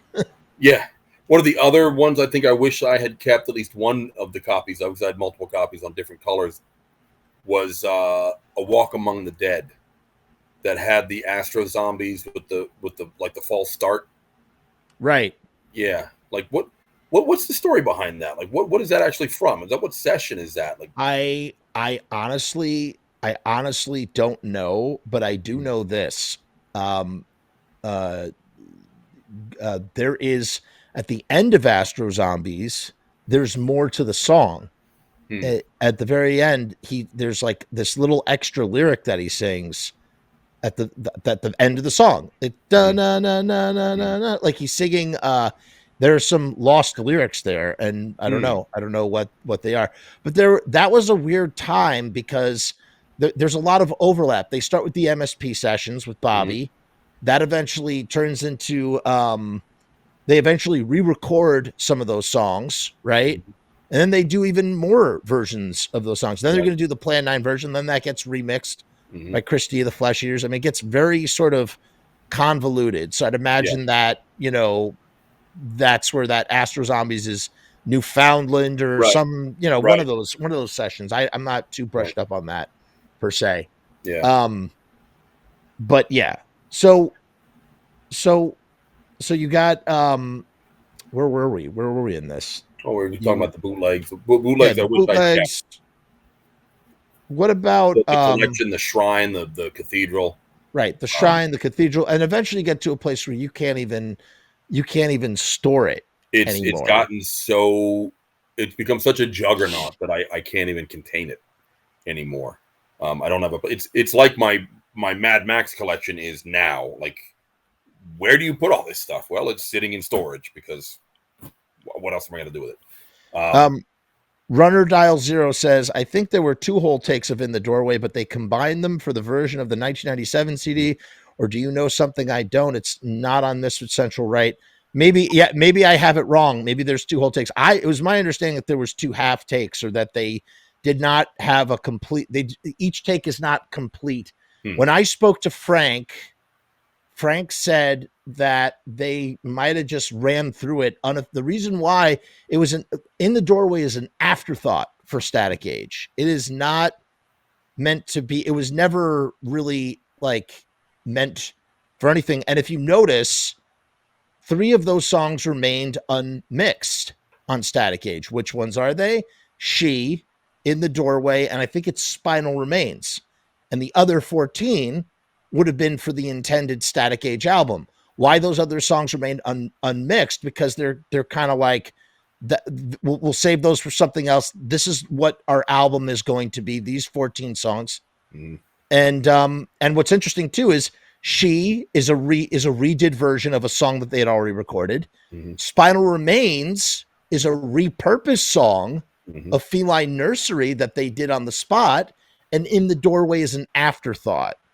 And that's why those 3 remained unmixed, as opposed to the 14 that are intended for release. Interesting point about songs like Feline Nursery and Harpies in the Night and West End Avenue is, I remember Jerry telling me that Glenn was very influenced by Al Suicide and the band Suicide, who was big in the New York scene at that time. And they played that sort of jazzy keyboard. So that's kind of what Glenn was emulating with the whole Cough Cool era stuff. When I first met you and we were talking and I asked you about these old songs, you did something that blew my fucking hair back.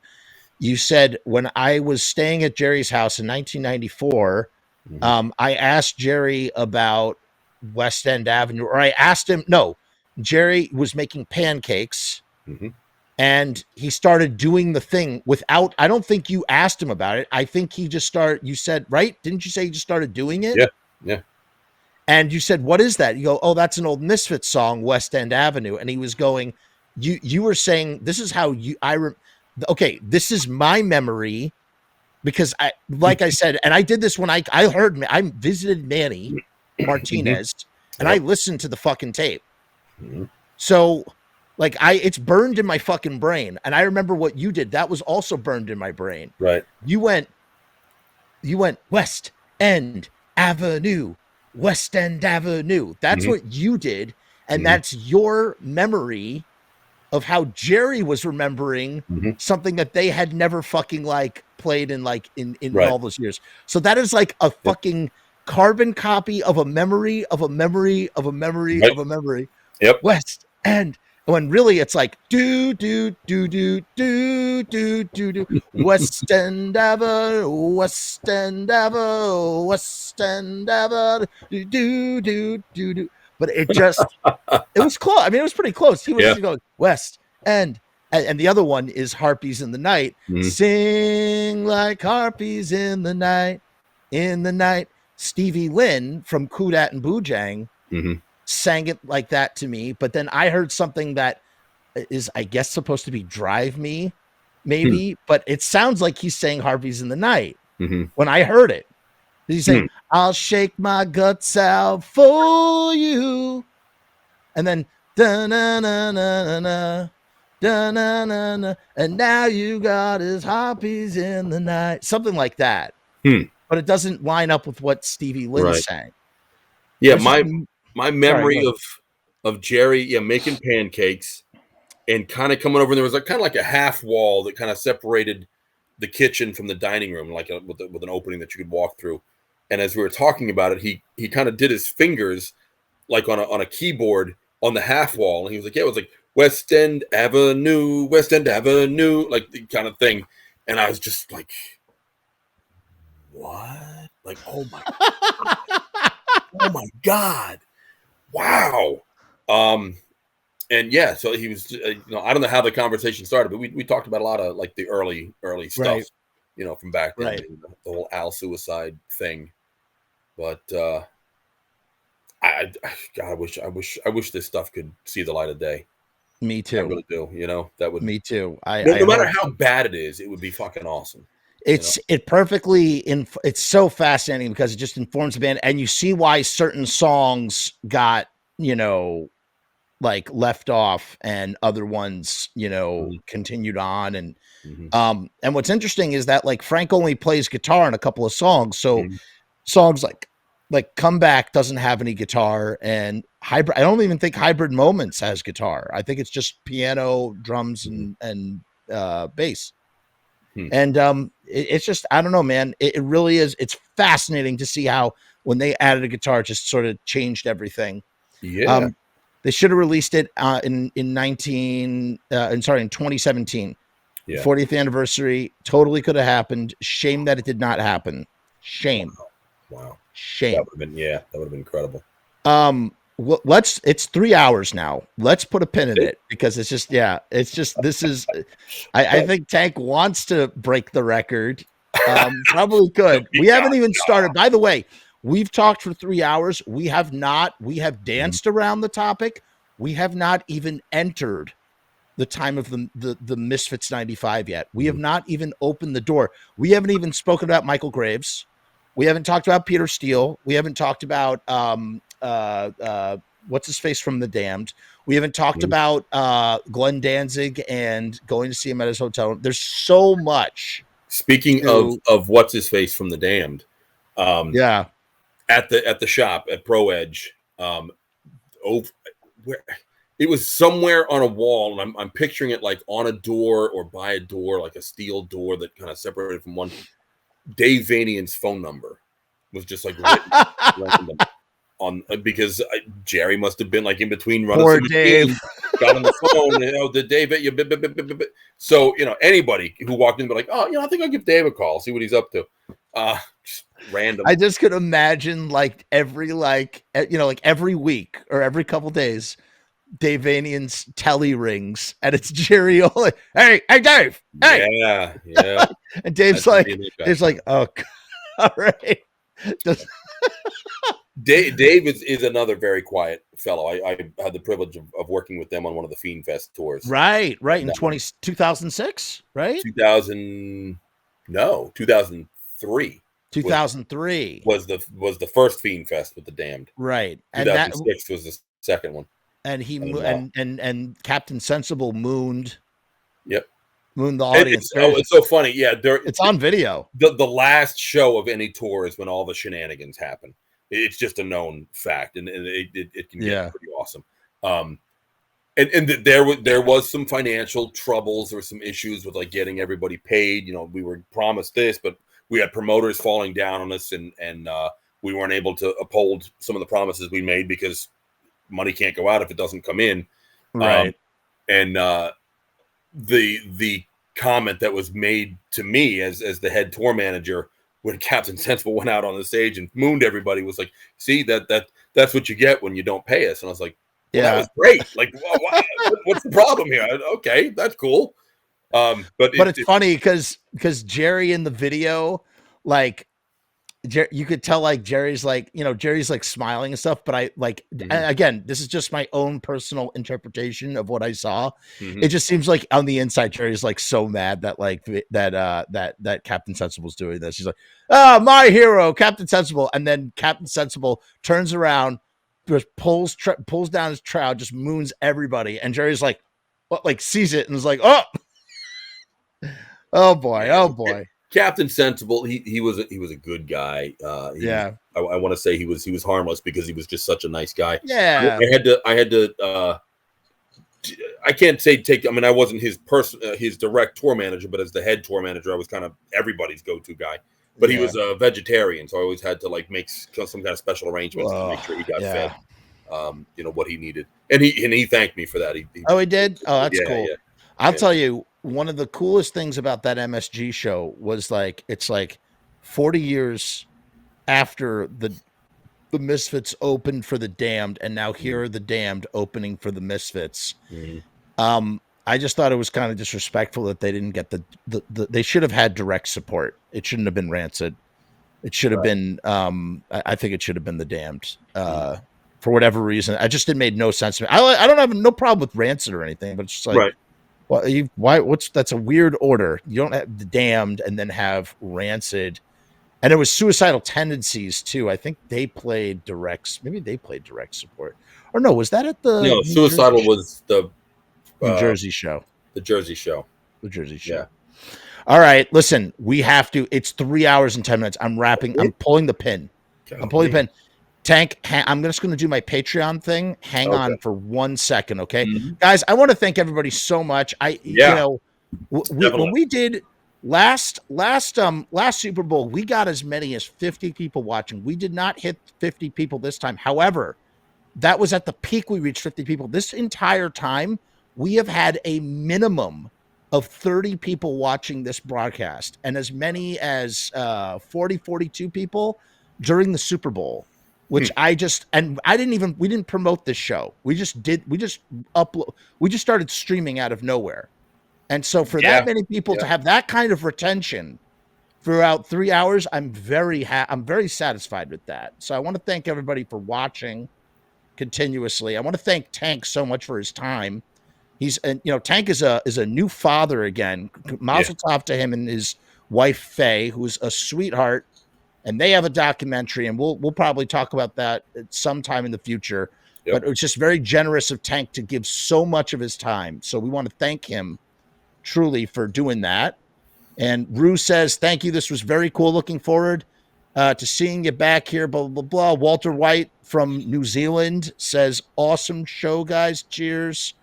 Thanks, Jeff. Till next time, be safe and cough. Cool. We always do. And for those of you, please, if you're not subscribed, please subscribe to my channel. Hit the subscribe button, leave a comment. I haven't said that once this entire broadcast. I really haven't. I've been very good about it. So I need you to do that now, and I'm going to play the Patreon video. I'm going to play us out with the Patreon video. Patreon is a great way to support this channel. We've got lots of cool content on the Patreon. You want to know more about the Patreon? I'll tell you more about the Patreon. Tank, I'll see you in 2 minutes and 33 seconds. We say peace and hair grease and... Hey guys, what's going on? It's Jeff. So I've decided to make a Patreon. What is Patreon? I don't know how to define a Patreon. Let me look it up. Patreon is a membership platform that makes it very easy for creators to get paid for the things that they're already creating. I want to do it full time. I want this to be my full-time job. In my efforts to make that happen, I've set up this platform. Is it going to work? Is it going to be successful? I don't know, but I would rather try and crash and burn than not try at all. The goal is to create enough passive revenue so that I can continue to do this full-time, uninterrupted. Why? Because I love to do this. I love creating content. I love making videos. I love shooting films. I love doing podcasts. In case you couldn't tell, I love to talk and I never shut the fuck up. So right now I've kept the Patreon incredibly simple. There's 2 tiers, and that may change in the future. The Murdergram is a simple way to extend support for all of the hours and hours of free content on the channel for nothing more than $1. 38 cents goes to Patreon. What's $1.38, eh? It's less than a cup of coffee, but it's a great way that you can show support for very little effort. When you divide that $1.38 by the hours and hours and hours of time spent listening to this endless drivel of content, the dollar cost average works out. Next up is the YouTube Casualty for $6.66. The YouTube Casualty is loaded to the gills. Enjoy the archive ad-free, as well as ad-free early access to special docu-style podcast videos, music reaction commentaries, and the like, a month before they drop on YouTube, loaded with ads, I might add. You're also going to get exclusive content and behind-the-scenes content that is not available on YouTube or anywhere else. So you get to peek behind the veil. And believe me, there's a couple of choice pieces. Most of all, more than anything, whether you join the Patreon or not, I just want to thank each and every one of you that comes to the channel, that watches all the shows, that leaves comments, that participates, that subscribes. That's really the most important thing. This is just trying to find a way to earn a living as an artist. And with that, thank you for my TED Talk. Join the Patreon because we need you! 66 cents.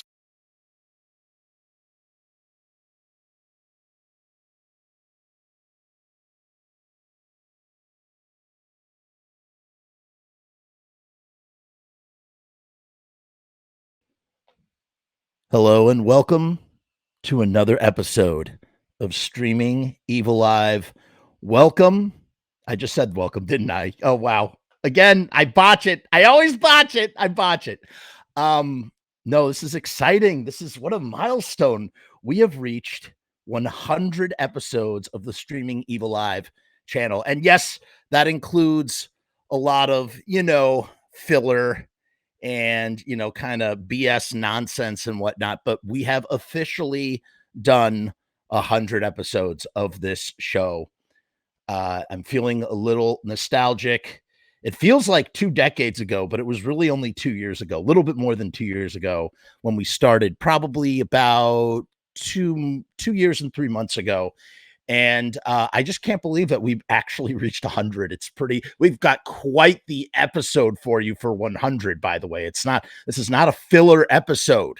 This is going to be a good one, a real good one. And we're going to be talking about some history that we've sort of touched upon a little bit, but, not really. And frankly, part of the reason is because I'm not like, I think I'm more well-versed on the older stuff than I am on this stuff. And what better way to, dive through, explore, whatever you want to call it, this history than with a guy who was there for all of it. I mean, it's like the best way to do it. But yeah, so we're gonna bring him out in just a minute. He's waiting in our digital green room. I just again wanted to just wax for a minute on the fact that that we've been doing this for so long, and that we have like such a wonderful little community of people. It's like a way station. Some people come, people go, they come back. We've even lost a few. I'm thinking about Chris Corkum. Shout out to Chris Corkum, R.I.P. Bo is well taken care of. Yeah, we just keep on doing it. It's very precious, very finite material that we have. So instead of doing it every week now, we do it from time to time, and we've sort of expanded into so many different avenues. We talk about so many different topics on the channel. By the way, if you enjoyed the Return of the Living Dead novelization, I have news for you. I got a hold of all 3 Mad Max novelizations. And so we're going to be doing all 3 Mad Max novelizations on the channel. So if you can't get a hold of, they're very hard to get a hold of. They're basically out of print. So if you are too lazy to read and you just want to casually listen to a guy stumble over the text and bumble and curse a little bit while he's reading, you've come to the right place. That we're going to do that on this channel. It's going to be so much fun. I can't wait. I've never read them. I don't know anything about I know a little bit, but I'm very excited myself. So it'll be some discovery for me as well. Let's start off the episode the most proper way with the theme song that we seldom use these days, but it's time. So we're gonna do that. Jeff is gonna talk about the Misfits right now. He's a nerd about this stuff, obsessed anyhow. Jeff never shuts his face, always needs to talk. Might be some weight if he went out for a walk. Do you think Danzig cares? He doesn't care. He's not into ranch.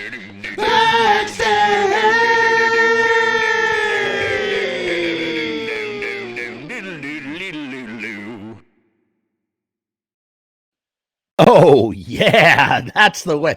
That's how we do it. That's how we do it. Let's bring out our guest. He's been waiting in the green room. He is oh god, what's the saying? The twice as what is it? Twice as large and just as ugly, something like that. I don't know. I'll have him correct me right now. He's gonna correct me as I bring him out. What is it? What is it? Jimmy the Tank, twice as larger than life and twice as ugly. Thank you. Larger than life, twice as ugly. We have the Atola. Hang on. I screwed up my intro. I forgot that you put your glasses on, so I need to hang. Okay, now I'm ready. Yes! Let's do this. Let me tell you something. I love it. I love it. We have Russell Casualty. Show, right? Listen, Russell Casualty does it. Mr. Jim did it once. It was really funny. And now we've added you to the list. I just borrowed these from my 18-year-old son. That shows you how much class and style I've instilled into him. Right. I love it. Actually, they hurt my nose. They're stabbing. Yeah, I bet they do. Those look like Paul Stanley glasses. Yes. They stab into you, dude. Let's also, since this is a anniversary episode of sorts, 100 streaming evil live shows. That much stupid shit to talk about. I have no idea. Yeah, it's funny because Steve Zing was at Steve Zing's in his basement. We were shooting the music video, and he goes, "How many are you gonna?" He's like, "How many are you gonna do? How long can you talk about it for? I mean, come on." Really? Beating a dead horse here. Come on. Yeah, come on. I mean, Jesus. How many times? It was just so funny. I was like, Steve, I'm gonna do it until I can't do it anymore. Okay. Let's give Tank a proper Danzig salute. Tank, be careful. This might be a little loud.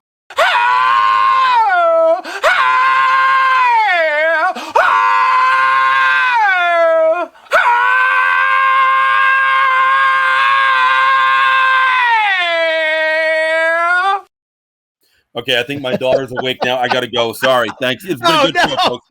I forgot. Tank has a 7-month-old daughter at home who probably just got woken up from this din, this racket. Nah, I've been locked in the basement. I'm relegated to the downstairs now.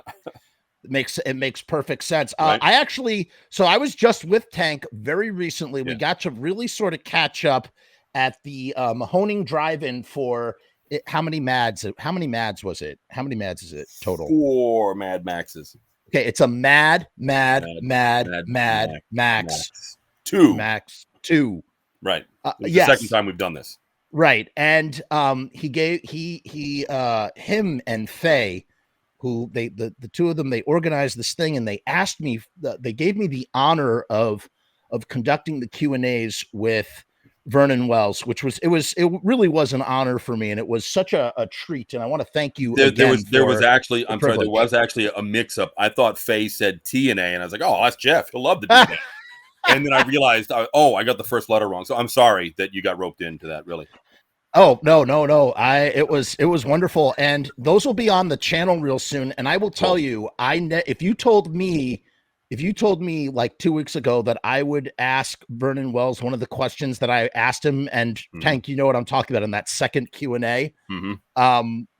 I never thought there would be a day where I would ask him a question like that, and I did, and it was hilarious. Look at you now. Look at me. I had to explain something to Vernon Wells. That was I never thought I'd have to explain, and I did, and I thought I did the best job that I could. But it was a wonderful event, and you will see all about it. Keep your eyes peeled on this channel. In 2 weeks' time, it'll be on this channel. You're going to see some of Tank's incredible Mad Max collection and costumes and things, and just some highlights from the Mahoning Drive-In. And maybe next time they do part 3, you will be inclined to check it out yourself, because again, what they do, it's very special. This is the last 35 millimeter drive-in in America, and they show only 35 millimeter. There's no digital option, so every movie they get is actual full-on canisters of real film. It's pretty cool. Original. They're still using the original projectors from 1949. Incredible. I didn't know that. I didn't know those facts. So. I mean, just last week they had Brian Usna for Reanimator and and Return of the Living Dead Part 3 and some other great stuff. Just spectacular. But listen, we're not here to talk about drive-ins. No. We're not here to talk about Mad Max. No? We're here to talk. Wait, which today. podcast is this? Am I in the wrong place? What? I mean, come on. No, we are here today to continue our deep dive into Tank's history, his experiences as he worked for the Misfits. And he saw so much. Yes. Yeah. He saw so much, and his story is so great. The reason why I love his story so much is because he started off as just a really passionate fan and collector, and went from passionate fan and collector to tour manager, designing set stage stuff and, helping to run the show. And it's awesome. It's really, really awesome. And as I said before I brought Tank on, we don't know very much about this history, or at least we don't talk too much. We've done some Jerry's Kids episodes, but that's really just in Jerry's world. We haven't really, seen the whole. So it's good. Yeah, it's good. I've seen it. It's scary. He has seen it. Yeah. Where did we leave off last time exactly? We were in 1994, right? It's funny. I just gave it a rewatch to pick up where we left off, and it was back in the mid-90s. It was. So the Misfits, I think, were just forming. By the way, I see all the comments, guys, and if you have any questions, we will definitely try and incorporate them if they are relevant to our conversation. I see Michelle, I see Jody Von Ramon in the house. We have Mom is in the house. Mom Longoria, Trip Van Winkle is here. Pair of Dice found. Magnon is here. We have I was just talking to him earlier. Alex says the Misfits horse will never die and will continue to need beatings. That's great. That is great. And we got Dagger Love in the house. Dagger, how are you? Hope you're well. I hope Room Morgue makes an appearance. We need Room Morgue. We got Chris. Chris is here. Guys, I can't keep shouting everybody out because I'm just not. I told Tank we were going to stay on track, and this is going to be my fault if we don't. It's going to be my fault. So I'll try and flash stuff, but I'm going to stop talking. Right. Okay. We were talking. So the Misfits, before they were the Misfits, they were still kind of trying to do Christ the Conqueror, and there was a shift going back to using the name the Misfits. Let's just start there. We talked about your audition. You had auditioned for the band. How did you officially start tell us about the gradual sort of evolution of you working for them, starting to work for them officially? Okay. Yeah. So I went up in November 94 with my first audition. And I think we knew after that first round that it wasn't going to work, although they were gracious enough to let me come back and, sing a few more times for whatever. But every time I came up, we were doing conventions. We were doing, there was one time, I think it was the second time I came up, I had built a couple model rockets because I knew that they were into model rockets. And I was like, oh man, I've got like all kinds of parts of them. I'll throw something together.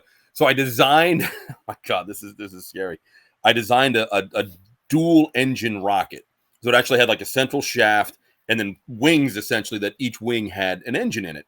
So you needed two launch pads to fire this thing, which meant two controllers, two separate buttons. So you're launching two engines at once. And the thing about these like Estes rockets is they're literally like hit or miss. When you press the button, it can either fire or nothing could happen. So you're always tinkering with it and trying to get something. Is it connecting right? What's going on? So here we are. We're at on the football field of Vernon High School, which is now where my son's graduating there in like a couple of weeks. Wow, how did that happen? And we've got this rocket set up, and so Jerry is there, Jerry C or Jerry Other is there, Rocky is there, and I think JR was too young. We called him Baby Egg back then. He was just a newborn at that point, Rocky's son. So I think it was just like that little group of us, and it was cold. I remember it being really cold, and we're trying to get this thing to fire. Nothing's working, and finally one of the engines fires, and now instead of the rocket like taking off literally like a rocket, it's trying to go up two poles. It's like it's fighting it, and then it finally like clears the top of the poles and flips over because it's only got one side of propulsion and not the other, and it proceeds to chase me and Jerry around the freaking football field. We're literally like running for our lives from this rogue rocket chasing us down. And that later got Ken to build a 4-engine rocket, which actually worked a lot better, but that was our first thing. So like in the early days, it was like, I was coming up to audition, or there was a KISS convention that we appeared at. Let's hold on. We need to. Oh, wait. Yeah, we need to. I'm pulling from time to time. I will try and interject to pull the car over for a minute. I have always wondered about this. Pull this car over. I am going to pull this car over right now. I have always wondered about this because I used to hear about, or I used to see things that about KISS conventions or doing a KISS convention. What led to that? Why a KISS convention? Is it because people used to sometimes call them the punk rock KISS? Like, what is? I think, if I remember correctly, Lou Vomero, who owned Music Man Records, who was in the very, very early days, like in the 80s, was in charge of the Doyle fan club. Like when you called the phone number, you were calling Music Man. I think he put on like some record conventions and this KISS convention. And he's like, hey, Jerry, hey, you guys should come down and anything he could do to get a draw. Right. This would have been like the second time. All right. Talk about tangents. We need to back up a little bit here. So it's starting already. My God. So Rocky and this other guy, Ray Fagnano, who we kind of referred to, he was like he was like MacGyver. They were building this styrofoam cemetery backdrop, a 3-dimensional backdrop that the band could take pictures in front of. So it was like a mound with all these tombstones sticking out of it, and then a couple of pillars with like gargoyles on top and some gates out front. And then we had like a painted backdrop that had a silhouette of like more mounds with tombstones on them, and then like a spooky sky in the background. So Ken and Ray were working on this thing. Ray hooked up something where he had a wire stretched out between 2 clamps, and then he hooked that up to a car battery. And that is now what we cut the styrofoam with, and it cut through like butter. It was genius. That's awesome. That's why we called him MacGyver. So we built this cemetery thing. I remember we had a spray gun, and I had to stand like 12 feet away from the pillars and the steps to spray gray paint. Somehow we mixed like gray and I forget. I deflect it we hit it with gray, and then I just stand like 12 feet away with the like gun shaking in my hand to speck it with black. You need a texture. Make it look like it was like marble or something like that. So the steps were done that way, the pillars were done that way, but it was all styrofoam. It looked pretty fucking legit. We actually had like tufts of grass coming out of the mound. I've seen pictures of them. They looked great. I still have the tombstone. There was my tombstone. It said Grimm with 1 M because Ken thought that Grimm with 2 M's would be Grimmum. And I did a little skull sculpture that I stuck on the top just because I was like, well, I have to have the coolest tombstone. But so we bring this thing to the KISS convention, and we're bringing it in piece by piece. A pillar under one arm and a mountain on the other. Like it obviously weighs nothing, and we got somebody. Other guys are helping us set this stuff up. And we set stuff down, including some steps. There's like steps that kind of went up to the gates. And we set the stuff down. We turn around to go get more. And we hear this crash, bang, boom. We're like, what the fuck? We turn around and some guy, like, who the fuck is this guy? Some guy is horns. Okay. Some guy. Sorry. This is for Rue Morgue. Rue Morgue, one of our longest listeners, is here for the 100th episode. He was there at the very beginning. I just had to throw him horns. I'm sorry. I didn't mean to interrupt. Go ahead. I thought that was like a signal. Like, all right, you're. Oh no! I'm so sorry. That's my the Gong Show hook. Go ahead. There's this guy laying in the middle of the steps. The steps are now crushed, and he's laying in the middle of them. I'm like, what the fuck just happened? Apparently, this guy, after we carried these steps in, like twirling them on our fingers, we set him down, and he's like, "Oh, hey, cool, look, steps," and he goes to walk up them. What the fuck? Yeah. What? Where were you going up these steps to nowhere? So Stairway to Heaven, man. Only at a Kiss convention, I swear. So we ended up having to glue the steps back together. Like now they're all cracked, but actually it actually ended up being a good thing because now the steps were cracked, like actual marble steps would have cracked over time. And now when we ran the smoke machine behind it, instead of like billowing up and pouring out the edges, it actually like came through the cracks. And we're like, way to go, rando guy. But what were the other guys? Did the other guys have a reaction that you could remember about that? Like, oh, this, any sort of reaction? We were all pretty much like, yo, numbnuts. What the fuck? Like, where were you going? Those steps, 3 steps to nowhere, and you just full on like full body weight behind it, just went for it, like smash, smash, smash, and then fell because he's expecting to go up when he's going down. I kind of wish I had it on camera because that it would have been funny enough just to make it worth the whole debacle. So we're set up at this Kiss convention. Ace Frehley was there. There was Kiss Army or Kiss Nation or some cover band who wore all the makeup. They were amazing, by the way. They played there, but it was a small time operation. Weird. Okay. Interesting fact for collectors. This may have been, I think it was the first time we sold the Plan 9 skateboards to the public. So maybe it was the same weekend? I think it was the same weekend.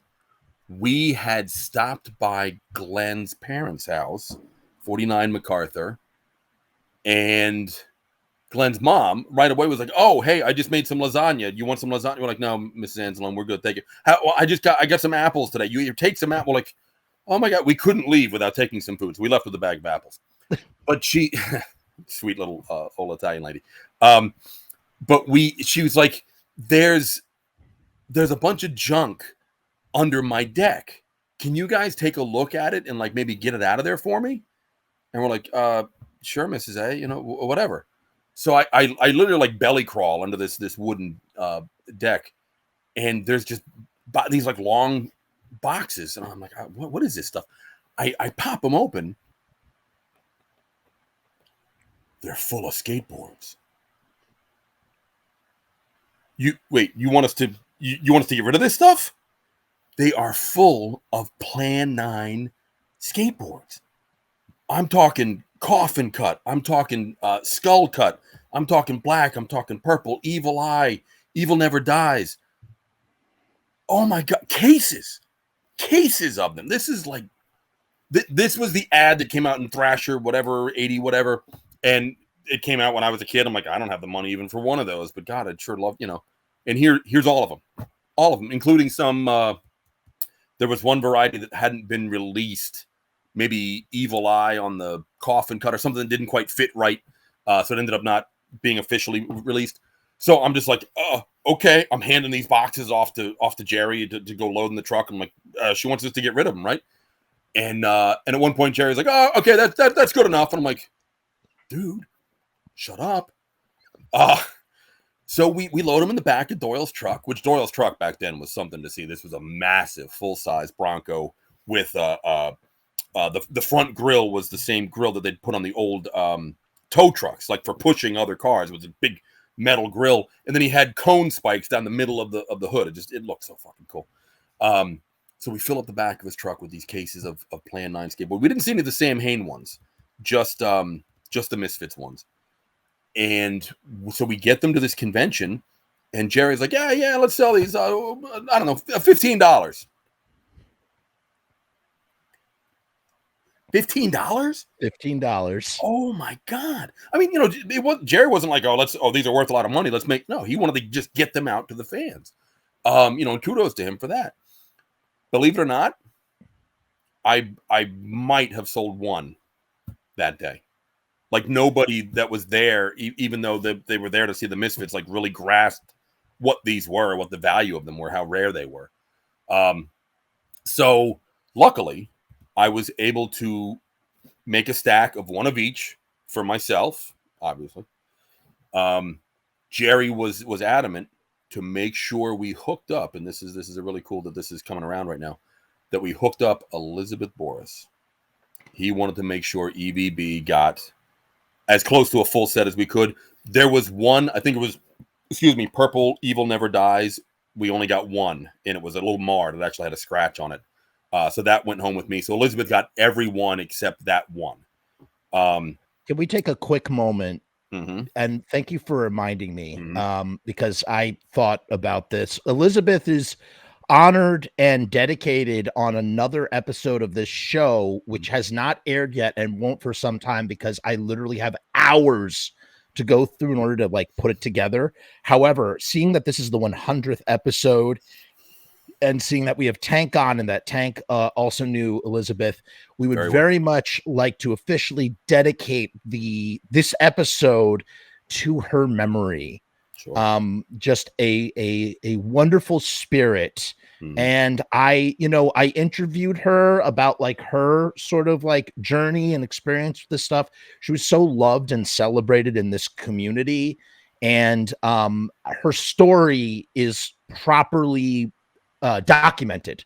Mm-hmm. So even though she's not with us anymore, her words and her memories are properly, or at least some of them at least, are Good. stored. And I hope people will see that someday. Yeah. So yeah. So just she was really she was an angel among us demons. Really absolute sweetheart, not a mean bone in her body. So she got and we'll talk more about her, because there's a lot of, in the early days, there's a lot of history that with her and I. So she got almost a complete set. Then my buddy Steve Lucas, who we talked about a lot on the last episode, right? He got a very close to complete set, and we all got one blank coffin, just a blank black coffin, and that's the one that I actually threw some trucks on, some red rails, and actually skated at Lansdowne in Maryland. It was an old 70s cement skate park that was just like abandoned. Nice. I skated on that until I flipped off the skateboard and separated my shoulder and never skated again. Yeah, you don't do that at 200 some odd pounds. What a board to do it on. Right. Yeah, I love that board too. It skated great. There is Steve. Steve is here, man. Glad this is happening. Here. Hi, Steve. So let me hold on. Sorry, real quick, super quick. I'm sorry to cut you off. Super quick. And I probably will do this from time to time. What are the reactions to, I just real quick before we move on, because we're just going to keep going and going. What are the reactions of Jerry and Doyle to these skate decks under the deck initially when you're there? It's just like whatever to them, or they don't think totally of the same whatever. thing? Didn't really care. Wasn't on their radar at all. And I'm trying to downplay it, but I'm like really like, Dick Slider in the house. Oh my God. Dick Slider in the house. Dick Slider, Darren was our tech at the Fiend Club gig that we did at the old 930 Club, the Gong Show. Oh, nice. Dave smashed the guitar on stage. Darren was the one that had that second guitar ready to go for Dave to take over. And speaking of resting in peace, Big Dave Smith.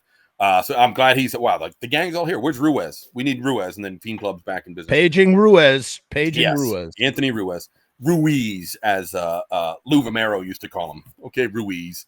Darren is here, also Lansdowne Skate Park. Hell yeah, Baltimore, Maryland. So yeah, these skateboards. And okay, so jumping forward a little bit, but it's important to this these skateboards. The Misfits, whatever year, 90 something or another.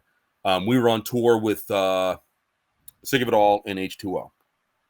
We hooked up for one night in Salt Lake City with Suicidal and Head PE. 5-band bill. The venue we were playing at was brand new, and I mean brand new. Like we showed up and there was wet paint signs. They were still painting the freaking place. So Head PE is playing. They're the first band to go on. I've got merch set up. Rocky comes over to me. He's like, Tank, try to do this like without anybody noticing, but I need you to take all the merch down, throw it in the boxes, get it locked away somewhere quickly and quietly, and then get on the stage. What? Apparently, the promoter did not hire EMTs because this is a paid event. There was some, like, you have to have an EMT on duty, like an ambulance on standby, something like that. At least in Salt Lake City. So the police were shutting the show down, and they were going to make the announcement after Head PE finished their set. and we needed to be on stage in case there was a riot. We had to protect the gear or whatever.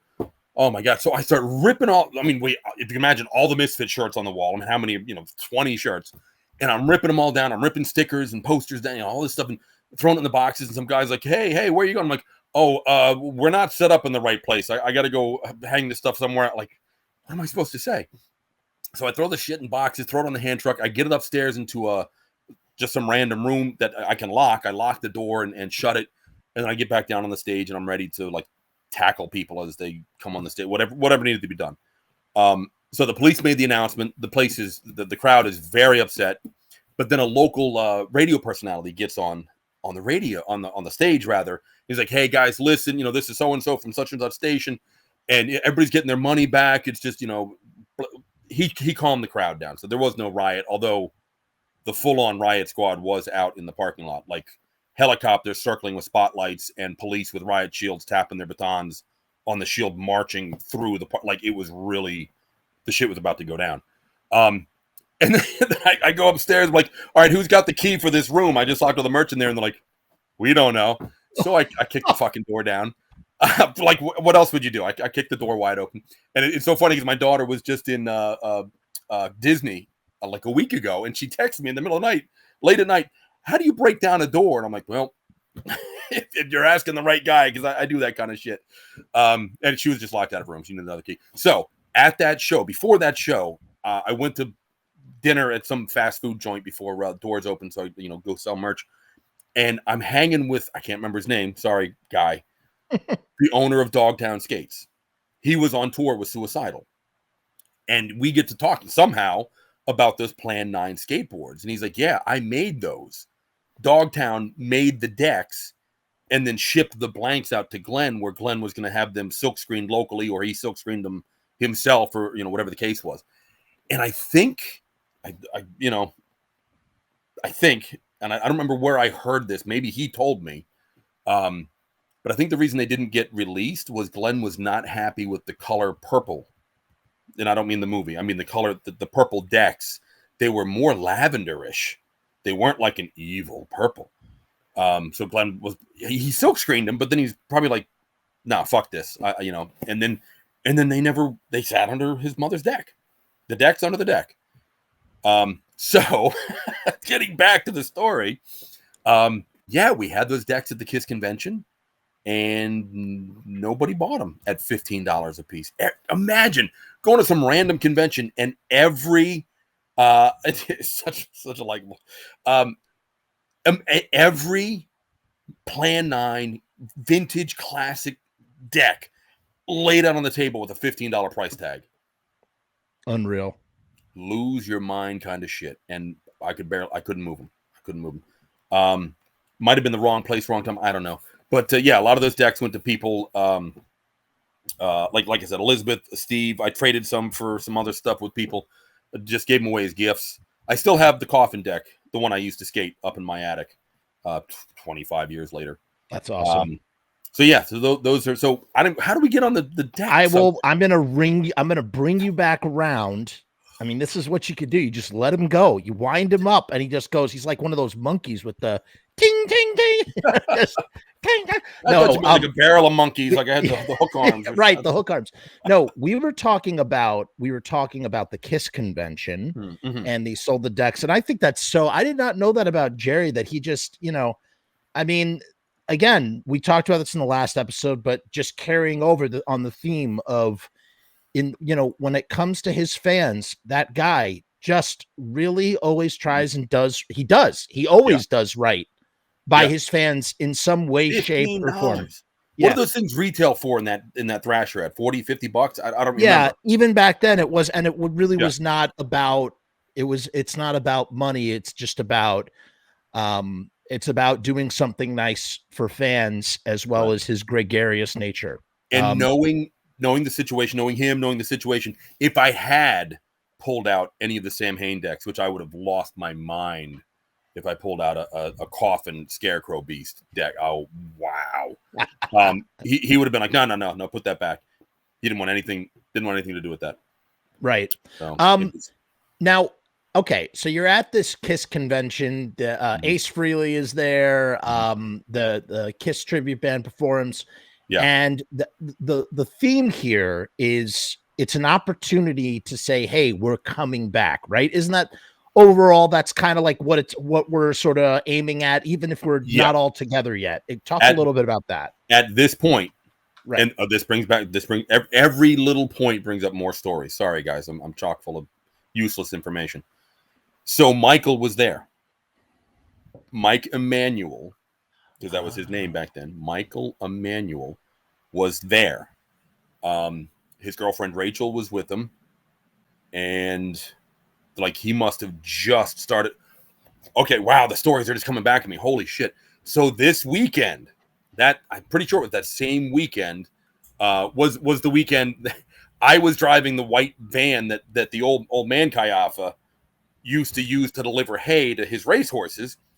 So we had all the props and everything in there. So he was using my car, my little Toyota Tercel hatchback stick shift, like bare bones,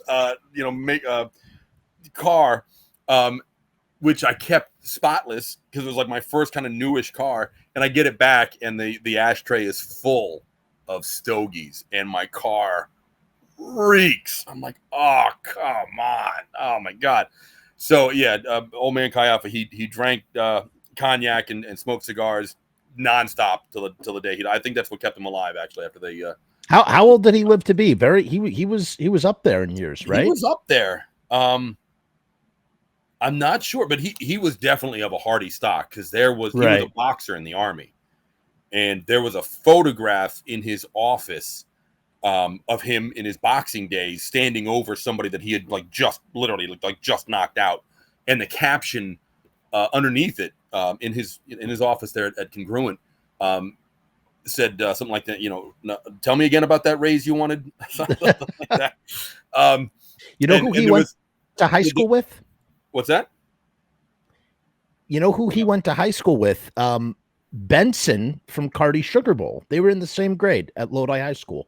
Okay, that adds. I did not know that. Everybody knows everybody. Yeah, it's crazy. So Gerald Kayafa, Jerry Kayafa Sr., the old man, knew he was very smart. Who knew? He would sit in physics classes for the final exam for his buddies, and he would take the final exam for them so they would pass physics. And Ken told me this story, Rocky, that one of his physics teachers once said, if a fly lands on the top of a skyscraper, does that skyscraper move? And everybody in the class was like, no way. And the teacher said, what are the laws of physics? For every action, there's an equal and opposite reaction. If that skyscraper does not move, reality as we know it falls apart. Every action has an equal and opposite reaction. So yes, it does move. It's an immeasurable amount, but it does move. Anyway, sorry, tangents. So the old man, who there's so many stories about him too. Oh my God. Knocking people out and jerking off horses and just kind of. Wait, whoa! What? Hold on a second. Knocking people out? I can talk about knocking people out. No. You just said. Wait, what did you just say? Is that real? Is that true? Really? Okay, so one of the things that the old man invested in after making literally millions at the original location of the machine shop in Paterson, New Jersey, which was a bad area back then. I work there now, and it's nothing like it was back in the 70s. That's what was that? Lean on Me was the movie. They used to call me Crazy Joe. Now they call me Batman. Yeah. That with Morgan Freeman. That movie was based on Paterson High School in that era. That's how bad that area was. Great movie. Yeah. So he moved the shop up to Vernon and bought a lot of property up here, which was this area is now booming with the ski slopes and the water parks and all that kind of stuff. And another thing that he invested in was racehorses. He had owned a lot of racehorses. He would raise them and train them. The track that was behind Rocky's house was supposed to be a 1/4 mile track to train the horses on, but the fill they got was too rocky so they never used it. We ended up racing dune buggies on it instead. But one of the things, I don't know how this came up in conversation. He would get certain horses to breed with each other to make better racehorses. And maybe it was Doyle talking to him about it. I don't remember the details, but I got the punchline though. He's like, well, what happens? What do you do if the horse isn't interested in mating? Now it makes sense. He's like, well, you know, I got to get him started. And they were like, what? Oh my God, what do you mean? He's like, and his punchline was, what? You don't think I can do it?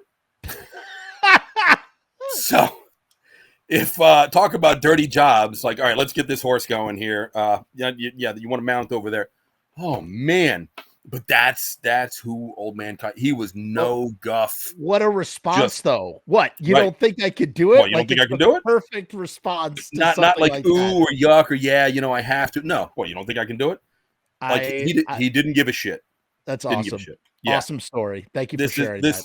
So Jerry, Doyle, and Ken's Rocky's cousin Joe, who I learned Kenny and I learned the pool business from. He used to work at the shop at Congruent, and he was typical Joe.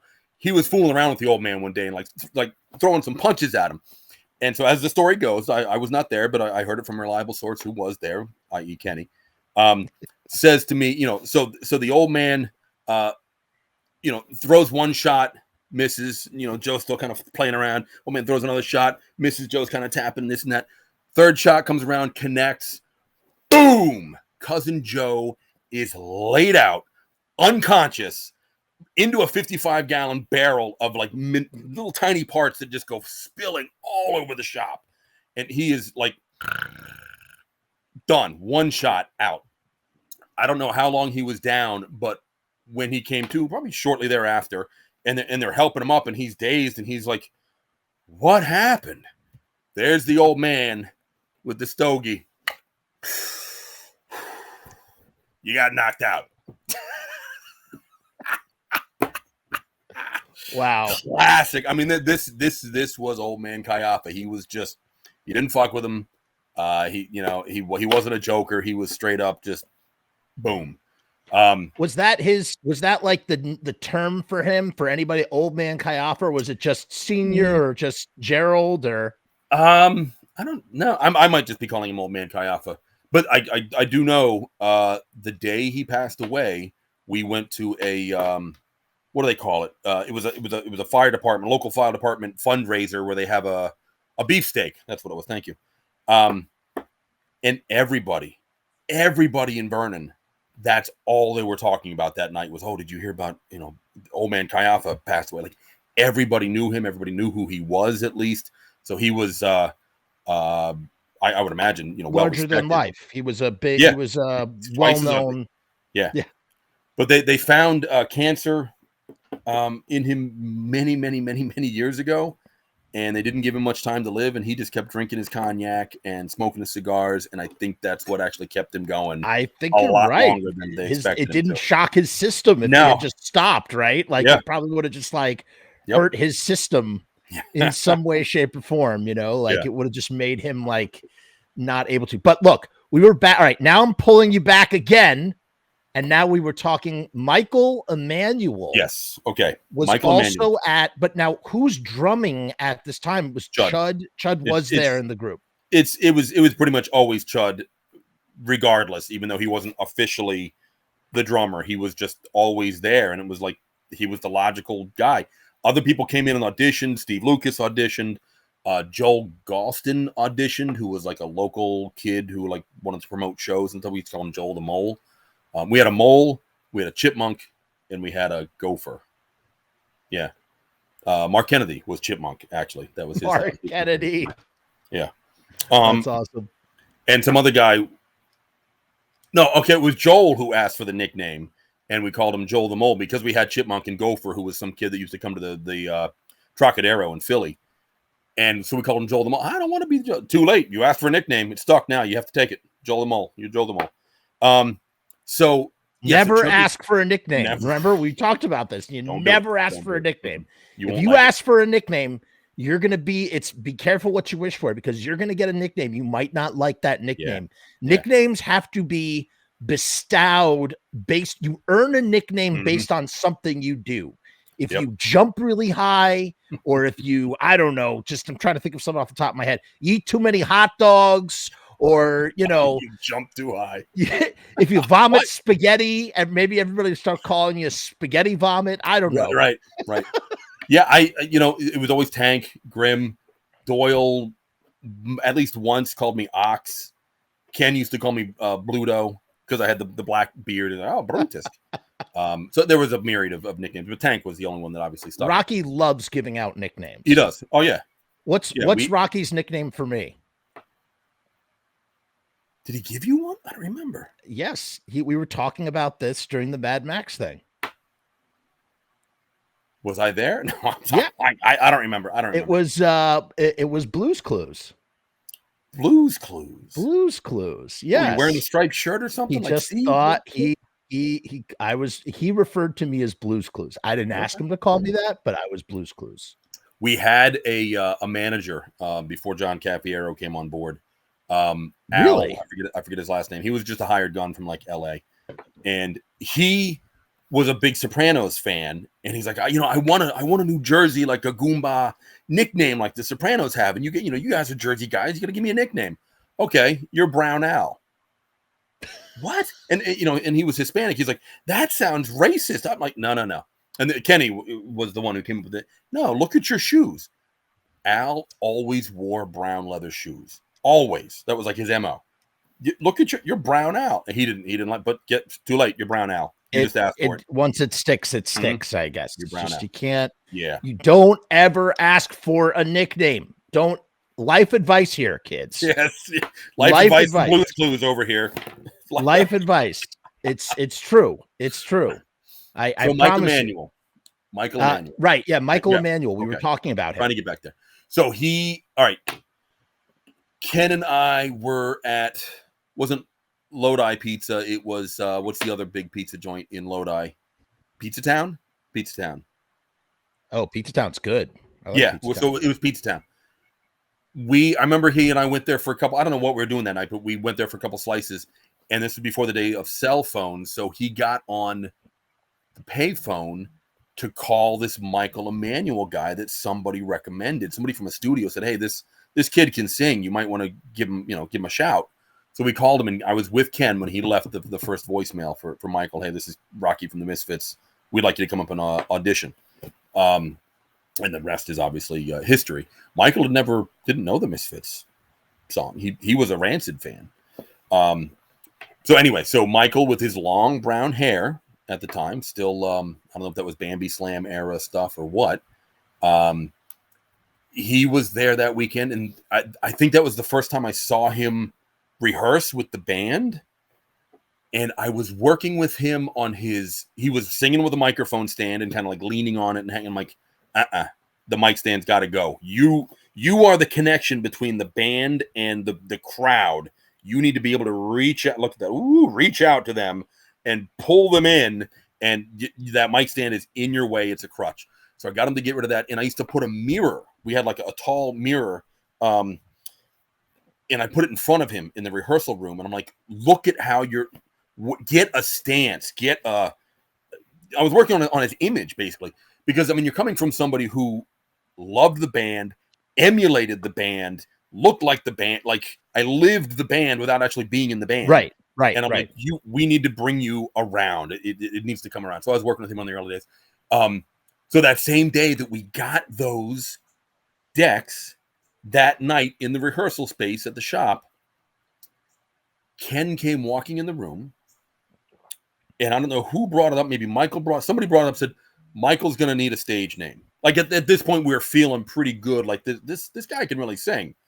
He should be in the band.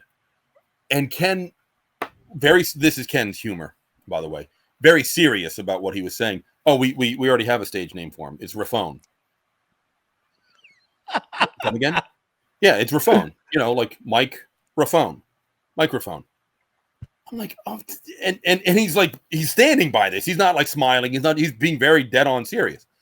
And And I'm like, no. He needs like a spooky name that sounds like it could be a real name. Like I don't know, like Michael Graves. Michael Cobwebs. And, Michael turns around and looks at me and goes, I'm going to be Michael Graves. There's my 15 minutes of fame, folks. Thank you very much. And now, if you could help him out and get him a new name so that nobody recognizes Michael Graves, I think he'd be very, very grateful at this point. Right. So we need a new name. Right. It's a new name now. No, that's interesting though. Now here's the question. You said right now that you knew at this point that he was going to be the guy. Yeah. When I think about the chronology of the situation, that word, which is hard to pronounce. It's more hard to pronounce than you think. It's kind of a hard word to pronounce, and I kind of suck at pronouncing words. But so hold on one second though, because wasn't there was a time where he was like, is this the time where he's the guy, but we're kind of still looking at, Dave Vanian and Peter Steele? I don't think Dave Vanian was ever really on the table. The Peter Steele thing was talked about very early on, but Peter never expressed any like sincere interest. Be like, I don't. Again, this is all happening in that same era. The first two appearances the Misfits actually showed up and played in public was during intermission during a Typo Negative show at Roseland. Jerry, Doyle, Chud, and Michael came out to sing. And then that same night we went to Coney Island High after Murphy's Law finished and played a set there. I don't remember specifically what happened at Roseland, but I know at Coney Island High, Michael sang the first half of the songs and Sal B sang the second half. That might have been for the simple fact that Michael didn't know all the songs yet. He didn't have them memorized. At the Roseland show, I remember. Wait, what? Chud sang something. Oh, okay. All right. Kenny from Typo, the guitarist, sang a couple of songs, and Michael sang a couple of songs, and that was about it. The Coney Island High thing was like an actual set where, Michael sang the first half and like Sal B sang the second half. And oh boy, this is a great Paulie B story. Fucking Paulie B on the very small venue. And I didn't know Jimmy Gestapo yet. We toured with him many years later, and I realized like every word out of his mouth is a fucking joke. He says we're already there, like we're waiting for Murphy's Law to finish, and we're like, then we're gonna take over. And he says to the crowd, like, nanny nanny boo boo, the Misfits aren't playing tonight, or something, something like that. And I was like, what? I'm ready to throw down with this guy. I think he's like talking trash. I didn't know he was joking. Sorry, Jimmy. Love you, bro. So we're doing our set. Michael's singing, and there's some girl standing on the side of the stage with her boyfriend. Like she's not even out in the crowd. She's backstage, so she's like on the side, and she's like, she's like, fuck you. This isn't the Misfits. Where's Glenn? This sucks. She spits towards the band, and Paulie B's on Jerry's side of the stage. I'm on Doyle's side of the stage, kind of working security like we really needed. It was a tiny freaking place. But Paulie B, and this is so Paulie B, he turns around, doesn't even look at her. He looks at her boyfriend and says, she spits one more time, I'm punching you in the face. And Paulie B was like, he was barrel chested. He was a bulldog, former Marine. Like you didn't want to tussle with him. The boyfriend like looked at the girlfriend like, I don't want to die tonight. Don't spit anymore. Don't spit anymore. And so she was doing her best punk rock thing. And of course, after the show's over, we're all backstage. There she is, like hanging with the band and like like, hey everybody, I'm like okay, you fake broad. But yes, oh my God, what a great Paulie B example. May he rest in peace as well. May he rest in peace. Yeah. So forget about Dave Vanian for a minute, but Peter Steele, Peter Steele's learning the songs from Michael Emanuel at some point, right? And then Pete Steele says, hey, why don't you just Jerry, Yeah, Jerry, this is your guy. When does that happen? Where does that happen? I'm not exactly sure. I remember the Misfits doing like hanging with Typo Negative. We did a gig with them in Roseland. We hung with them in Poughkeepsie at the Chance. But I know Michael was a huge fan of Typo, and he used to do his Peter Steele impression like during sound. You know, I'm really sorry you guys had to come here tonight and witness all this us playing here. You know, I'm like, all right, cool. But I really don't know like the validity of we're gonna teach Peter Steele. Peter Steele, he had a band. Right. I was trying to figure that out. You know what's funny too? I could have sworn, and again, look, you were there, I was not. But I could have sworn that even Graves himself has said as much in interviews, but I don't know. I was just trying to figure out where that fit into all of this. In any case, I mean, Peter Steele, again, everybody, may he rest in peace. Great guy, but he would not have been the right fit. I mean, my voice is deep. His voice, like, it didn't work. Jerry and I tried it. It didn't work. Right. And, but I think, was it the first time I met Peter? Maybe. Anyway, the night the box set was released, we were in the city at a record store. So like at midnight, I guess they opened the doors and like, hey, everybody, buy your Misfits Coffin box set. And Jerry was there and Doyle was there he had the devil lock, but no makeup. That's one of the rare times you got to see him in this era without his makeup, his stage makeup. And Mr. Jim was there and Frank was there. And I think even Bobby was there. I mean, it was a good turnout. But beforehand, we were across the street at a pizza party that we had hosted. And I forget what band was playing. And Peter Steele was upstairs with like a girlfriend or something. And between whatever band was that was playing was, some local kids, Peter Steele would shout out from upstairs, "What a 3-4! What a 3-4!" At the beginning of every song. I'm like, I like this guy. He's a fucking joker. So Michael was there at the box set signing as well. At the box set signing, and so was Chud. And they were Michael Graves and Dr. Chud are signing box sets.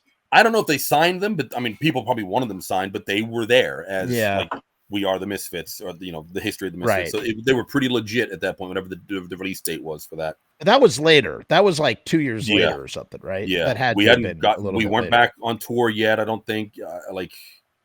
Because Doyle didn't do the makeup. He hadn't really invented it yet. So that was the only time I think I've seen him wear his Doyle leather vest that he owned, but he never. When we were doing the Jerry model, Bill Paquette, who sculpted the model, was commissioned or was going to next be commissioned to sculpt the Doyle model, and Doyle wanted his model to come shirtless, but you had the option of putting together a resin leather vest, like in pieces that would go on like a puzzle over him, so you could do them with or without the vest. But then the Doyle model never, for some reason, never happened. I don't know why. So you're talking about that leather vest. That's the Doyle jacket with the Crimson Ghost back from like 80 to 83 or whatever. Or what's Graves' reaction once he finds out he's the singer of the Misfits? I wasn't there when the official word was given to him, so I really can't say. I'm sure he was excited. I mean, it was here's a great gig. Hey, hand it to you. He was like I said, his voice, it was just angelic. It was really, and he could write songs, clearly, as he proved. He could write songs. Something that is true. And he's written a lot of them since too. The guy does write songs. I'm thinking back, in my dreams, I wanted to be the singer for the Misfits, but looking back and seeing how much pressure was put on these guys to now write some new material that lived up to the legendary name, and I'm like, I don't think I could handle that pressure. I'm not a steeped musician to where I can be like, well, the style that they wrote their songs in was X, so we're gonna do like an X and a Y sort of. No, I was not the right choice. Clearly, the guys made the right decision. I think that what you just said about the pressure and having to write songs, I mean, all of that stuff is just, all of it is just a byproduct of the complication of using the name. That's what it really comes down to. Nobody, people would still make comparisons for sure. But if they had gone with the name like The Resurrected or Them or Dead Kings Rise or whatever, it would have been harder for sure. They wouldn't have gotten as many money guarantees. But I mean, basically anything that they would have done would have been valid in its own right without comparison, meaning that nobody would go, it can't be this, nobody would be questioning the validity of whatever was being done because it's not the same name. It's, hey, quite clearly we are our own continuation of the thing. And we, are still doing our thing, but we're doing it in a slightly different way. Do you remember? They did that. They called it Christ the Conqueror. Right. Where did that go? Yeah. That says it all. Remember Jerry describing to me because when I first came on board, the court case hadn't been fully settled yet. But I remember seeing like these massive spreadsheets with like every Misfits song listed on it and who wrote like what part, like who contributed. Like Glenn obviously did all the lyrics, but like, maybe Jerry wrote the ba ba ba ba ba ba ba ba ba part that started the song, or Mr. Jim threw a snare shot in there, whatever. Like, so everybody got their fair share. But if Jerry was like, yeah, if we don't get the name back, we'll call ourselves Them, and the first album we do will be a picture of the Xanthi Misfits, the little ants with the crazy faces, carrying. It'll be the Misfits in the famous Monsters font, but it'll be the Xanthi Misfits carrying Isfits away, and all that will be left would be Them. That's where that was gonna go. I think it's a really cool idea, to be honest with you. I thought that was what a great idea for a name, just Them with like a exclamation point or something. I don't know. The early concept artwork before they had a singer, their first album, they were going to do the Eighth Wonder of the World, and it was going to feature King Kong on the cover. So King Kong was going to be chained up behind the band playing. It was like an aerial shot looking down, and the singer in the drawing was the Crimson Ghost. The Crimson Ghost model that came out as the Jerry and Doyle set were supposed to be, and then the Crimson Ghost was just sculpted by some kid because of a much simpler sculpt. He came with a hand, two separate hands, but one of the hand options was him holding a microphone, like he was the guy singing as Jerry was playing the bass and Doyle would have been playing a guitar. That's actually a really cool unused concept for the 90s era Misfits. The idea of like whoever is singing is just literally the Crimson Ghost, in the same way that people will sometimes do pictures. They always do Glenn, Jerry, Doyle, and a Crimson Ghost behind because there's so many drummers and nobody ever knows what to pick. So they just put a Crimson Ghost behind. And this is kind of like the inverse of that. I think that's actually really cool. That was the cool first idea. Concept of using the Crimson Ghost on stage was going to be more like Eddie from Iron Maiden, to where he was like larger than life. And it was going to be Ken, which it ended up being Ken, down the road. Although, even though we sold 8x10s of the Crimson Ghost at the merch stand, Ken wouldn't admit, Rocky would not admit to being the Ghost. So if he ever autographed an 8x10, it was autographed by the Crimson Ghost. Although mine and I think somebody else's, he actually autographed Rocky. He's like, I don't normally do that. Wow. But the idea was it would be Rocky wearing kind of like the Talking Heads, the big suit from Stop Making Sense. Like, I don't know how this is going to work. But Rocky's going to be wearing like a helmet, like a motorcycle helmet that the Crimson Ghost's head was on top of. So like the eyes would be lit up or something like that. But so he'd be like that much taller, and there'd be like some shoulder padding. So when his head turned, like the Crimson Ghost, so that was like he was going to be a shtick, a gimmick of him running around. Luckily, that didn't quite work out. I don't think that would have been so cool, actually. I do love seeing, from the video I've seen, I love all that stuff that gets added, though. There's a lot of really cool stuff that gets added in the 90s in terms of theatricality, and you start incorporating the stuff. But let's hold on. So Graves is now in the band, And you're good. There's the first. Were you on the tour, the European tour? Were you on the Green Hell tour bus? No. Corey Fair, who owned and ran Souls Ablaze, who made the Misfits merchandise back in the mid 90s. He was like, they could either pay John Grimm to go and sell the merch, or Corey said, "Hey, I'll pay my own way, flights and everything. You don't need to pay me to do the merch, and I'll just handle the merch." And they were like, well, what should we do here? Gee, I wonder. Right. So yeah, that was Corey on that first tour. What do you remember? You weren't on the tour, but what do you remember around that time? Scuttlebutt, or just the general vibe of like, okay, so the Misfits are back and they're doing shows. What's that like?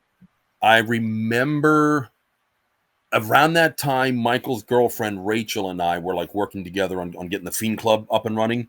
And she was tasked with the thankless job of we had this all the Doyle fan club names and addresses, and she was supposed to type them all into this laptop that we had gotten.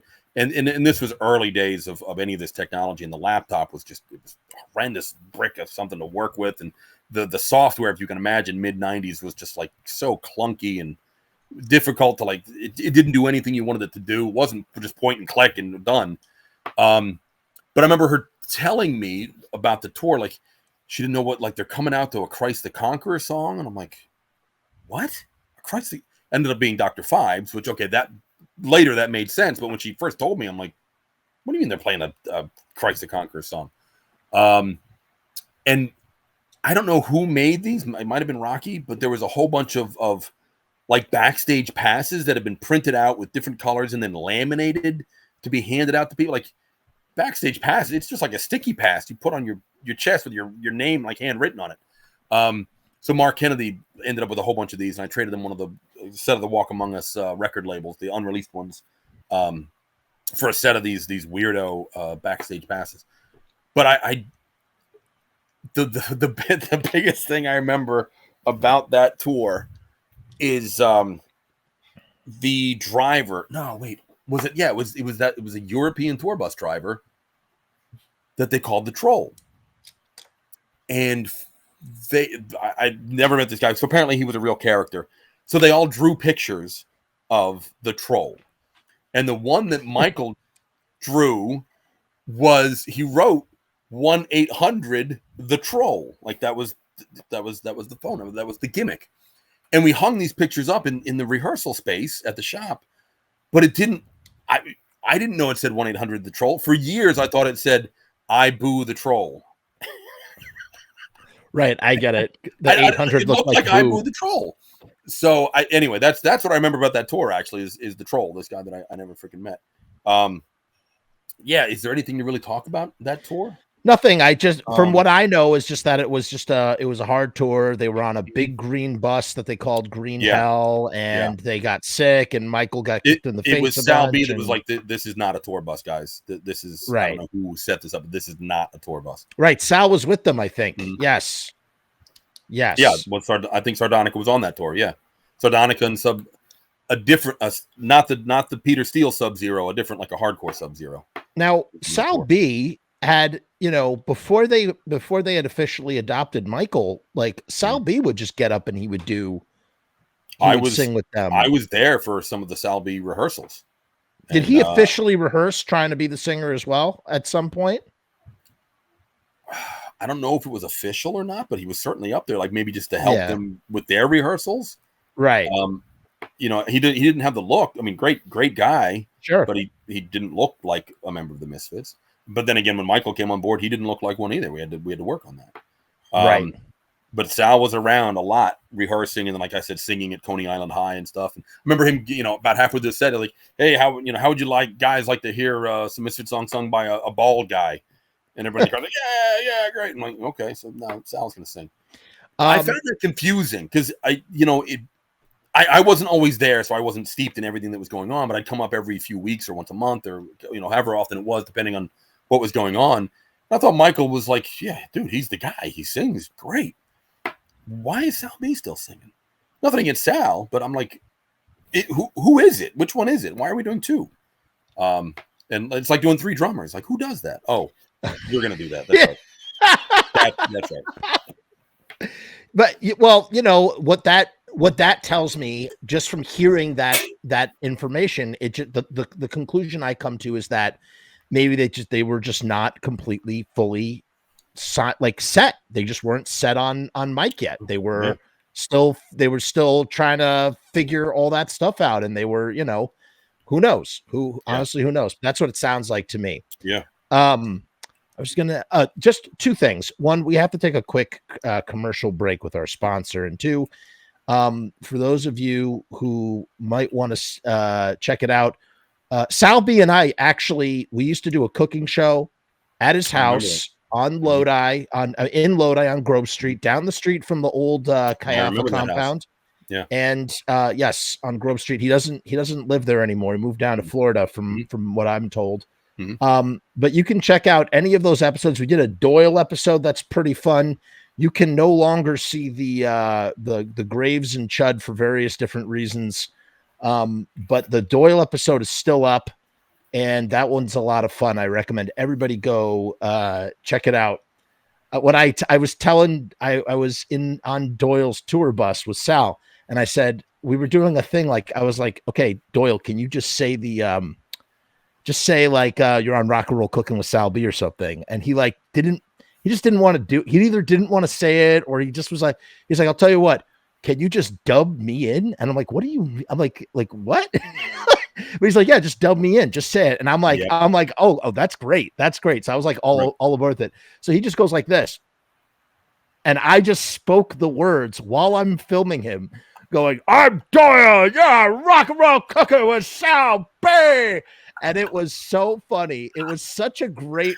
It was such a great. Is so moment. Doyle. God. Doyle was such a sport about it too. It was just like he was just so like honest. He's like, I don't want to sit. He's like, can you just do it? And I was just thinking in my head, like, what a gag, what a funny gag. Dub me in, because in his mind, he's just like, yeah, you could just do that, right? So I'm like, yeah, sure. So I just literally. I just said mouth your words, and he's like not even doing it in sync. You can watch it. The video is on the channel. Check that out. Classic. Let's take a quick commercial break here to talk about Riot Stickers. RiotStickers.com is the official sponsor of the Frumess channel. We go to Riot Stickers. Riot Stickers is a great place to go for all of your needs. We love Riot Stickers here. Look at these beautiful stickers. You can see they did this banner behind me.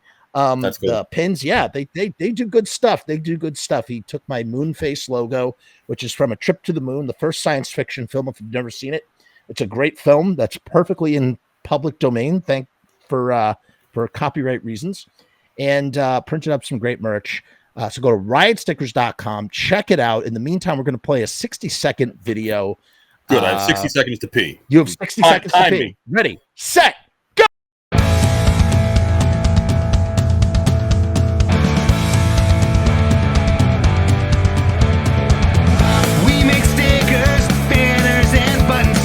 Posters and promo cards, there's nothing we can't print for you. From stage backdrops to bass drum heads, we can print on shirts, we can print on hats, we can print on pants. Cheap prices and high quality, quick turnaround times and free shipping. We also offer free artwork support, great customer service, and so much more.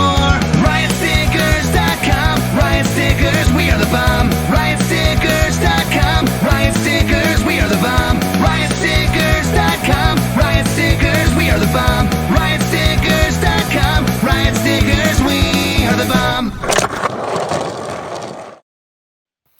How was that for timing? That was so perfect. I nailed it. That was perfect. Perfect.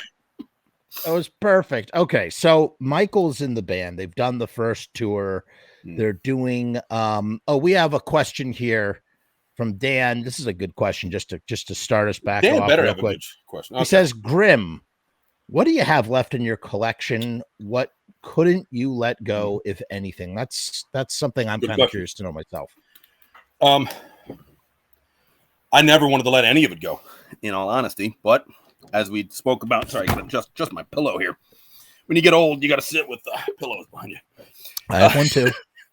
I didn't want to let any of it go. I didn't want to break the collection up, but eventually, I mean, I had to. But what did I keep? Misfits wise, I have one of each of the Ed Repka crew shirts. I have my crew jacket because it was kind of it has a tag, my name tag on it. It's kind of personal. Misfits wise, I know. I mean, as far as Danzig stuff goes, the one thing I kept was the skull that I won from the Faces Rocks competition, which is something we'll need to talk about. Gosh, I think that's about it. Wow. Yeah. Otherwise, guys, it's all gone. It's all gone. But you can't listen. That's a good thing. The crew jacket with your name. I mean, come on. How are you going to let that go? Yeah. You gotta. Yeah. You got the skate deck that basically retired you. I have the blank coffin skate deck that retired me. Yeah, that retired you. And me on my ass. Yeah, yeah. And you know what's interesting too? You said you were talking before about how like you're talking about like the idea of almost being singing for the band in some capacity. You still got to have your Misfits adventure. Like all of it still happened. That's what's kind of cool, is that like even if you didn't get that slot, you still got the Misfits experience, the full Misfits experience, a Misfits experience that frankly no one will ever have in that kind of way when you think about it. So I remember being in the car with Jerry, which was always scary. When he drove, it was like you held on for dear life. And we were driving and we're listening to in the early days, I remember him having a cassette copy of that Max's Kansas City 1979 Christmas show, unredubbed, and I'm like, how do I get a copy of that? Like, how do I ask for a copy of this without sounding like I'm a fanboy here? Unfortunately, that copy that he had, he lost. God only knows. Who knows? We may never hear it. But I remember the undubbed stuff exists. It exists. Oh, good. Well, it's out there. The original tapes, like I said, that George baked, they were there. So, but I remember him saying, okay, so you're not going to be the singer. We're going to find something else for you to do. You're going to work with us. It just won't be in that capacity. And then I ended up just being the merch guy. So right in the early days in the conventions, like when we'd have like the Uric shirts, the Jerry and Doyle airbrushed, like the black and white airbrushed shirts where the Misfits logo on Jerry's shirt was blue and the one on Doyle was pink for some reason. We would sell those at conventions. We sold the Saber models. I was just around and helping with that stuff anyway. So it's like, well, here, just do this at the shows now on a much larger scale. So, and I was already there. Like we talked about last time, I was painting the models. I remember we brought the Jerry model to Chiller Theater and it won best of show? It won a blue ribbon for something. Best of it when in its category, whatever the category was. So Jerry was very happy. Like, and I remember sitting down and having him like looking very closely at his eyes. He took his glasses off, and I'm just like looking at his eyes so I could match the 3 different colors of blue in his eyes. So the model actually has 3 different blues to like make it exactly like him. I had a picture. I took a photo of his tattoo, and I did this freehand with some thinned down paint on the model. I painted it on, and then I lightly airbrushed over it to make it look like it was in the skin. This model, I mean, it had the guitar strings on the bass. I remember. Okay, so this would have been oh my God, guys, there's so much stuff to talk about. Going to Chiller Theater Halloween 95, because Halloween 94 was when I met. Is that when you guys met Caffiero? Yes. Caffiero came to me and said, hey, I'm John Caffiero from Cheese TV, non-homogenized productions, Cheese TV. Can I just get Jerry to do a spot? And I was like, hey, Jerry, you want to talk to Jerry? Like, yeah, sure. Grab the mic. And I remember him saying, hey, this is King Rat. And I was like, there's another nickname. Interesting. And then like the rest, it's history, literally. But that I remember showing up the night before the convention started. I had the Jerry model painted. I had to do a mold of one of his fingers because there was an air bubble where the thumb was supposed to be. So I had to cast a thumb and replace it.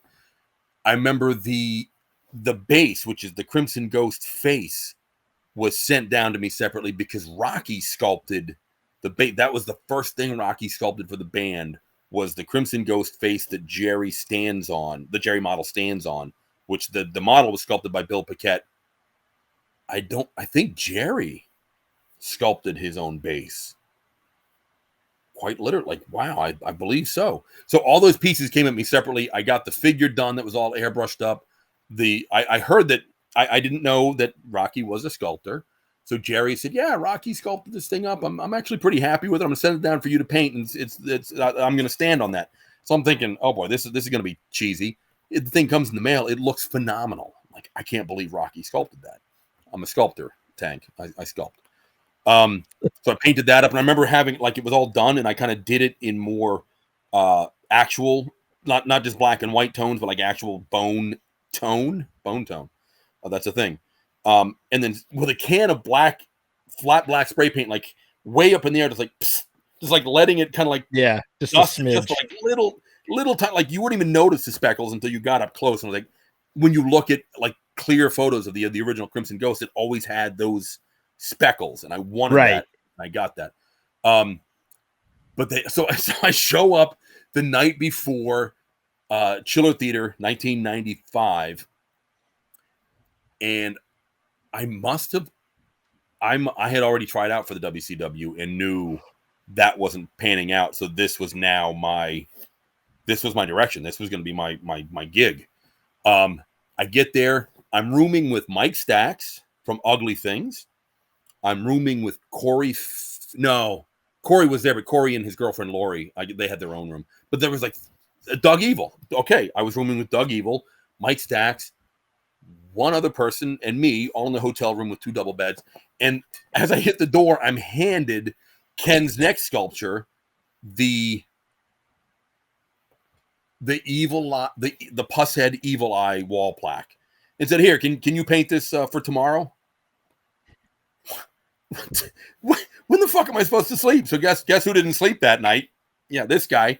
So I don't know what I lined the bathtub with, but I remember having to prime this thing black in the bathtub, and that bathtub did not look good when I was done. I don't know if I bet charged extra for that room, but I stayed up all night dry brushing the stone and washing the blue around and I walked down the next morning, Jerry model done, because I think I had to finish the base. I think the first base I got was warped, so they gave me another one, so I finished that, and a finished evil eye plaque, and they were all like, "Oh my god!" Like I totally blew them away with this. Feels good. I was just gonna say it felt good. So that evil eye was the second plaque. Earth AD Ken sculpted first, so I must have done the Earth AD plaque and then the Jerry model.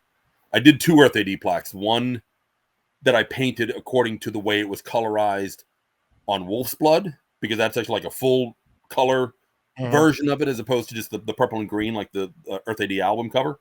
And then I got a commission. Some girl bought one from the Misfits at an in-store somewhere and said, could you paint this? And they're like, yeah, we'll send it down the tank. He'll paint it free of charge. I'm like, thanks a lot. So that one I airbrushed, and it was very different. I just kind of went with whatever direction I wanted to go in. And I don't know what became of that. I know who has the evil eye and the Earth AD ones, and maybe the Halloween one too, that didn't get released. But I don't know where that other painted one ended up. Regardless, real quick, I just want to interject here. We are doing a Devil-Lock pageant. We're calling it Devil-Lock 2 Pagentifuge.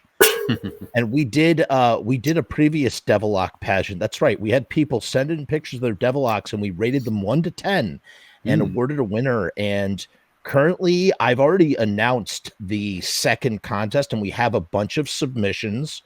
But the reason for the holdup is that we might be making the contest even bigger and more epic. So if you have not already, Yeah, it's going to be great. We're going to have it's going to be something else. Make sure to send in your entries to videobusinessmedia@gmail.com.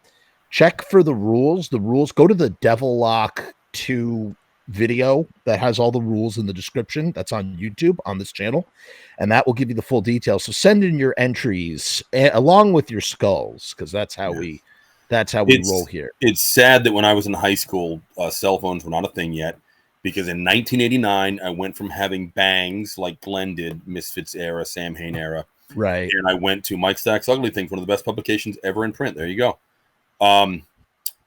That I got my hair cut more like a flat top, but kind of Wolverine-ish, to where it was like longer in the back corner, so it kind of peaked up, and then it scooped forward in the front, and then my devil lock came down the middle, just a few inches past my chin. And then I dry shaved every morning. I took out a razor. Oh my Lord! I shaved the Erie Von Widow's Peak into it, and then I did the black under my eyes like Jerry. Dude, that looked sick. But there's no pictures of it. Oh, that's a shame. In that era. There are later pictures of when like my hair was longer, so it's like pulled back and there's like actually a small ponytail. But that actual bat wing flat top thing, like, dude, that it helps if you have a widow's peak. I have a natural widow's peak, so I naturally have out. And about a year ago, I actually had. I used to shave the sides of my head, and for like most of 2020, I actually did have a devil lock. I didn't even mean to have one. I just kind of did. It was just the way that I had cut my hair, and it was just kind of cool. Okay. Yeah. It definitely devil lock happened for sure. Yeah. That dry shaving that widow's peak just made what a difference. I agree. Really sold it. Yeah. You know, I could have up to 12 people on here. You should be Mike a judge. Landerman, Lord Humungus should be the judge. I agree. I'm gonna bother you about that in the future. We'll get you on here to be rating devil locks. If anybody is qualified to be rating a devil, I don't do any of the judging. I just host it. I have a panel of judges. That's how we did it last time. So East Coast Tour 96. For some reason, I don't know why, Michael just started randomly dedicating the song Devil Lock to me. I thought it was really cool. I thought it was fantastic. Yeah. I was ready to get a Devil Lock tattoo. I thought that was so cool. It was just for whatever reason, like this one's for Johnny Grimm. Devil Lock. Yep. That's great. Rate my Devil Lock. That's great. Jody Von Ramon wants you to rate his Devil Lock. Let me ask you about this. This is a legendary story that you actually were the eyewitness for. So going back to that in-between time when Graves is not 100% the guy yet, or at some point after the settlement of everything, which reminds me, you mentioned that spreadsheet where everything is carved up. That's insane. Yeah. They had itemized every single little thing in order to every song broken down, who played what instrument, but also like who might have contributed to this or that, to the bridge or the this or the intro, the outro music, right? Because because it's not properly documented. It becomes almost like, you have to like sort of guesstimate how they came together. And I for some reason that spreadsheet reminds me, like maybe I was going over that spreadsheet in the rehearsal room when I was working on one of the things that Jerry wanted to offer was, if you guys remember the boots that he's wearing on the cover of Walk Among Us. Yeah. And they're in a lot of the vintage photos. Those engineer boots actually belonged to Sid Vicious originally. Sid's mother gave them to Jerry. They were a Nasty Feet brand, just for those who want to know. Which I think Nasty Feet actually has a pocket on the side for like a pack of cigarettes, of all things. Wow. But Jerry added all this leather to make them what they were. I mean, he still wore them, again, East Coast Tour 96 in the early days. He was still wearing those after the reunion. They were in pot. I used to have to help him, like yank them off his feet every night. They didn't fit. But he wanted to mass produce those boots to some extent. So I had to make a template of the variety of leather pieces without taking the boots apart. So I'm like wrapping poster board around this thing and tracing, and I'm cutting that and I'm laying out, and And I'm doing this on the floor in the rehearsal room, and some random guy I'd never met before, didn't know who he was, comes walking in and just kind of sits down, and we start chatting. He was pretty much bald, like maybe very, very, very, very, very, very short and thin, like crew cut, flat topish kind of thing, barrel chested, kind of a burly guy. And he's I'm telling him about what I'm doing and pulling the leather template off and marking where all the spikes are and what sizes they are so we can exact replica. This was my future of cosplay. Who knew? This is where it all began. Doing exact replicas. And he's talking about like, yeah, I remember like back in the day, these guys just used to like give me stacks of the 7-inch records and I didn't know what to do with them. So I just like gave them away to people. And I'm like, okay, clearly you're somebody, but I don't know who. And then what nice guy, the conversation, whichever way it went, then he left. And then maybe later, I don't know, somehow I found out that was Paulie B. Oh shit. I was just talking to fucking Paulie B.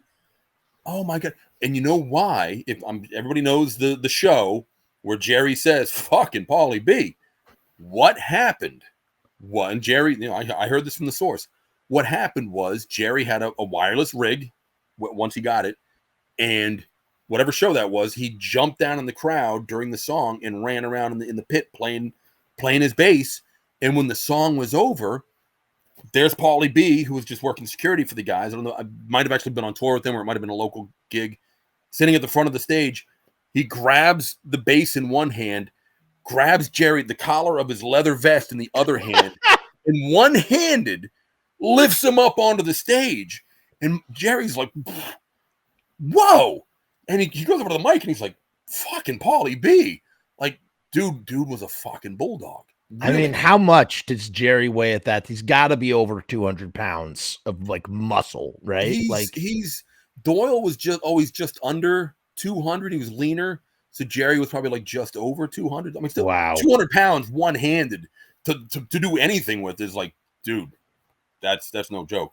That's no joke. So yeah, so when Paulie said to the guy, she spits one more time, I'm punching you in the face, he was like, I don't want to know nothing about that.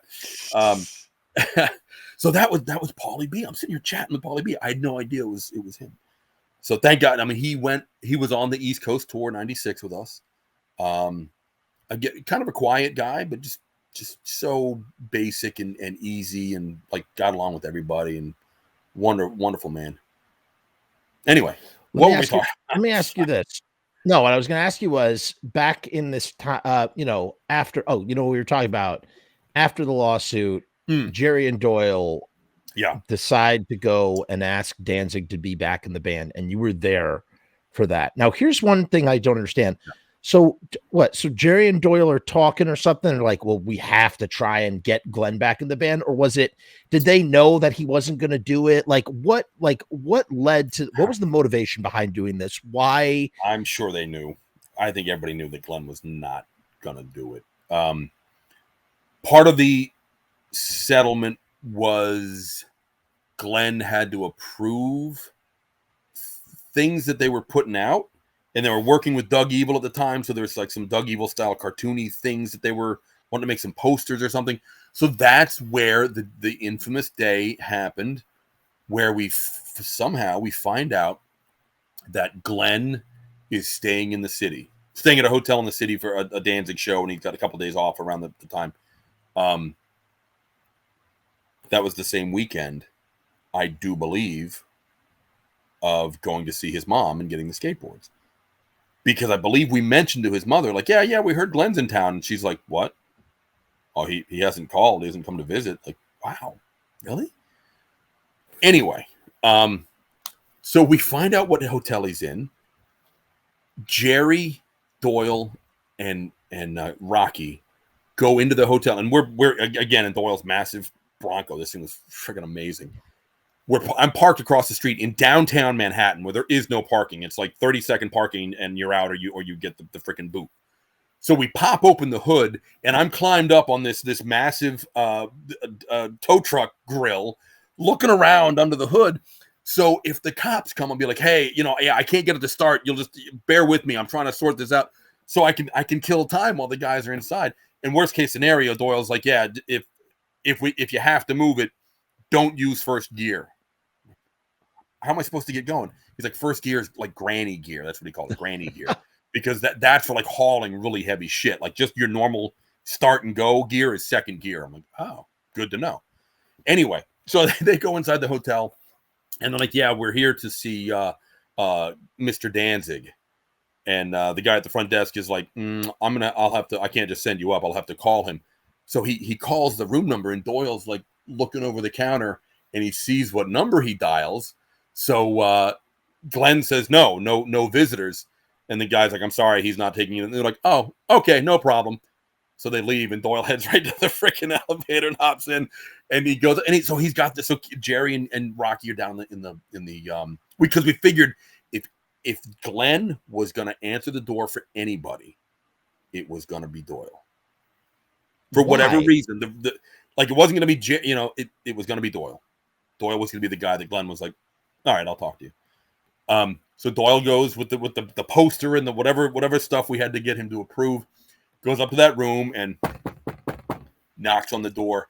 And Doyle sees the little eye hole, which was lit up, like go dark. And then so Doyle's like, Glenn, it's me. Come on, open up. He's like, come on. He sees the shadow of the feet like under the door. And Glenn, come on. He wouldn't open the door. So they come back down. It's a bus. We all get back in the truck. Now we're headed to the lawyer's office that they had for the whole case. This is so stupid. There was a tradition. The lawyer's office was like on whatever floor of this office building in downtown Manhattan. On the 12th floor, on the way up, was like NFL headquarters. So if you can imagine, in 1995, I guess, the NFL divisions were all screwed up. If you know anything about football, what divisions teams were in didn't make any sense. So tradition was started where we'd get to the 12th floor, and like the entire floor was the offices for the NFL. It wasn't like you walked through some hallway and found it was the whole floor. We deliberately stop on the 12th floor. The doors would open. We would all shout, "Realign the divisions!" And then the doors would shut and we'd keep going up. And eventually we did that enough. They're like, oh my God, these fucking guys. Let's realign the division so they can stop screaming at us. And they did. Now they make more sense.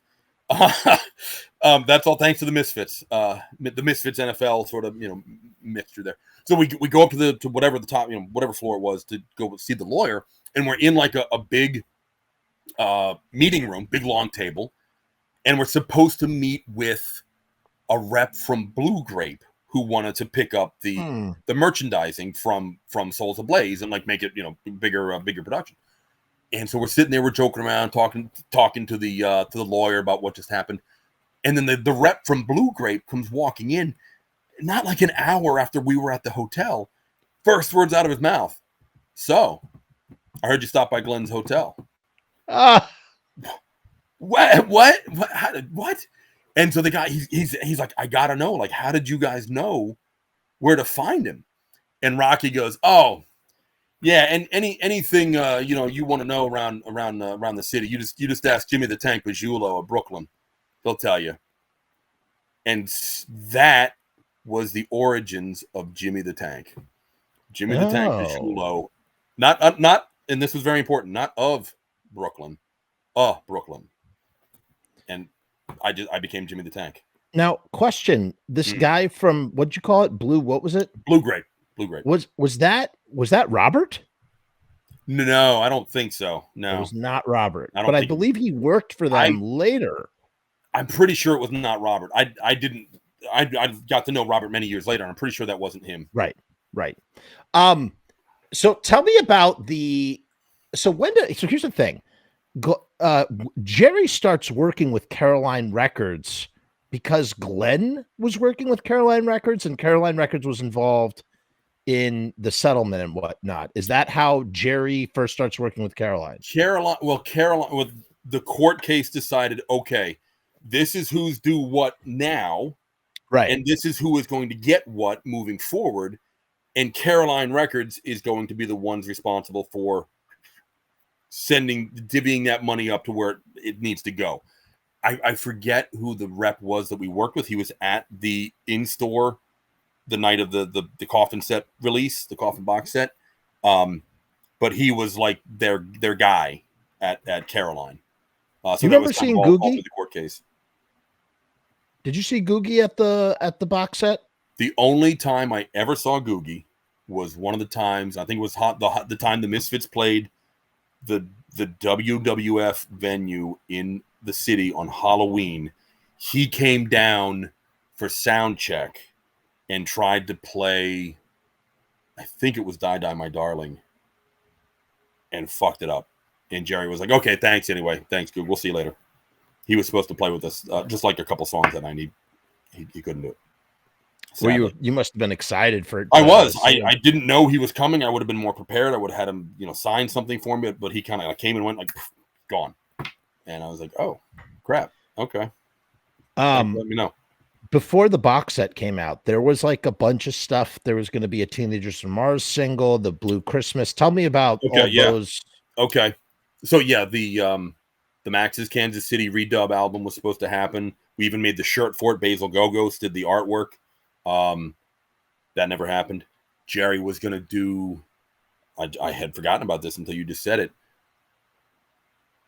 Colored vinyl 7 inches of Teenagers from Mars, like 4 different colors in a like the same record in a box set 4 times. Like, okay, but I'm a fan. I'm going to buy it no matter how. Now that makes sense. But back then that must have seemed crazy. Yeah. I'm like, why? Well, the same record why? I remember actually talking to a local record shop and like pre-ordering that. That's how close it was to like this was actually going to be a thing. And then it got canned for whatever. Jerry put in a bid to do the soundtrack for Mars Attacks. He sent in 1 or 2, like maybe a couple of the coffin box sets. And he wrote a little letter like, hey, as a kid, I collected these cards. Like this was where it was at for me. I later, got started was in a horror punk band. You might have heard of us. Here's our collection. And then I think all we ever heard back was crickets. Nothing ever became of it. But Jerry was always, for some reason, it seems from, retroactively looking back on this, Jerry always was, that's something that was a stake that Jerry was chasing for a long time. He was always trying to get a song on a soundtrack because he probably felt that was the way to opening up to mainstream success. He wanted to get Scream 2, Mars Attacks, Forbidden Zone on, Lost in Space, the Lost in Space soundtrack. And the last one was Planet of the Apes, Forbidden Zone. Right. And it just seemed like, go ahead. Planet of the Apes, Forbidden Zone. Wasaba Sayamaka. Uterave Rama Kong. We played a show somewhere in Florida. I remember the venue pretty well because I busted my shin open really badly that night. And they wanted to, we were not allowed to use, like Turner owned the rights to King Kong. They would not allow us to sample that little speech that the guy gives before they unveil Kong. So we're like, well, fuck it. We'll record it ourselves. Tank's got a good voice. He'll do it. So this is so freaking. They wanted to get me like in the headspace in this bar / venue. Chud's got all his recording gear there. They've actually, I think we had cotton in my mouth to like change the way I was talking a little bit. And they had me holding a flashlight like it was a torch. Cause I remember maybe the guy holds a torch in the scene, and they gave me the lines. And I remember Jerry working with me because he had worked like with his vocal coach. And he's like, the word Kong, it needs to be Kong. Like that you have to like, there's an N and a G in there and you need to hit them separately. And so it was, Uterave Rama Kong. Like there was a hard G at the end of that. And I don't remember all the words, but we recorded it. We took multiple takes. We sent it to Roadrunner. And then they were like, nah, we're not going to use it. I was like, son of a bitch. Really? Almost was on the record. I was almost famous. Almost famous. So wait, where we just got, so what we were talking about. Jerry was always trying to get songs on soundtracks, Right. but going back even before that, the notion of trying to get this stuff out on Caroline before everything else, because at the same time as the Misfits are coming back, Jerry's working with Caroline in a variety of capacities, right? To like, with the lyrics, him and Mark Kennedy are trying to figure out Glenn's lyrics. If you could speak to that, go ahead, talk about that. Wow, one of the first things Jerry and I ever worked on together was the day that I met Rocky. Okay, this would have been November 94. I had the dream about Rocky the night before, which was, part of it was really weirdly accurate. But we go over to Rocky's house. I meet him for the first time. I meet little JR. We called Baby Egg. He's now, a stock exchange guy. Like, holy crap. But we were working on, I remember we had the Eighth Wonder of the World artwork at Kenny's dining room table downstairs. And Jerry and I were working on the lyrics that we were going to get. We were compiling all that we could. We had Mark Kennedy's version, like everything printed out. And then in red pen, we were changing things that we knew for sure were different than what was printed. And we had a boombox there at Kenny's table and a tape, and we'd play it and rewind it and play it and rewind it and play it. And I think he's saying this there. And I remember the line in Teenagers from Mars when Jerry said, I know for sure Glenn is saying, we don't need no visas or carte blanche. And being of the era that I was born in, I remember carte blanche being like a credit card from back in the day that didn't take off like Visa and MasterCard did. And I was like, oh my God. I as soon as I got home from that trip, I called Mark Kennedy. I got his answering machine, and I recited the line, "We don't need no visas or carte blanche." And he called me back, and he's like, "You're fucking kidding me." I'm like, that's the line. Jerry and I listened to Who Killed Marilyn, and we tried to figure those lines out. Nobody knows. The X, the H, the at, like, what? So we put together the best version that we could of the lyrics, sent it to Caroline for Glenn to go through and do his final changes on. Purportedly, from what I heard, Glenn came to the Caroline offices, took the red pen, and started actually working on it. And then for some reason, threw the pen down and said, "I don't have to do anything I don't want to do," and stormed out of the office. And that was the last anybody ever heard of it. At Caroline. At the Caroline, that from what I've heard. Again, from pretty reasonable sources, reliable sources, I would imagine this is probably true. Although we do know that Glenn put out his lyric book years later, so I wonder if maybe he had a plan in mind. Like, why am I doing this for them when I should just do this for myself? I don't know. I don't know why, but that's what I was told. He said, "I don't have to do anything I don't want to do," and he stormed out. And I remember that was around the same time that Collection 2 came out. And I just hearing the Samhain versions of Mephisto Waltz and the Cough Cool, I'm like, huh? Why is this on Collection? What Misfits? No, what? Anyway, yeah. So I sent Caroline a list of questions in the 89, 90-ish era, saying, "Hey, I'm doing yet again another Misfits discography for whatever magazine. I probably made some shit up because I just had questions I wanted answers to," and they fucking wrote back. I don't know who it was that wrote back, but somebody actually wrote back. I don't remember what all my questions were. I kind of wish I still had the sheet. But I remember Big Dave and I, like, in my car driving somewhere, and he like opened up. He's like, "Oh my God, they actually wrote, all the answers." I think I wrote them down and like left space for them to fill in, and they fucking mailed it back. One of the questions I had was, I'll see one copy of Legacy Brutality with the inner sleeve being a white paper sleeve, In another copy, it's like clear plastic. Why is there a difference? And they said that that's simply whatever is available at the plant that day is what it got. I'm like, oh, I thought maybe I'd hit a gold mine information. It's like, nope, it's whatever's there. Okay. Yeah. Okay, so when you're saying this, and I'm like, listen, when I'm hearing you talk about like Glenn storming out like that, yeah, two things. One, it's my understanding that he really hated Collection 2. He really was unhappy with the cover. That's right. That and he was not happy with a lot of the Caroline releases at that time. Number one. Number two, I think we got Crazy White Boy in the house. How you doing, Crazy White Boy? Yes, the collections are a mess. I agree.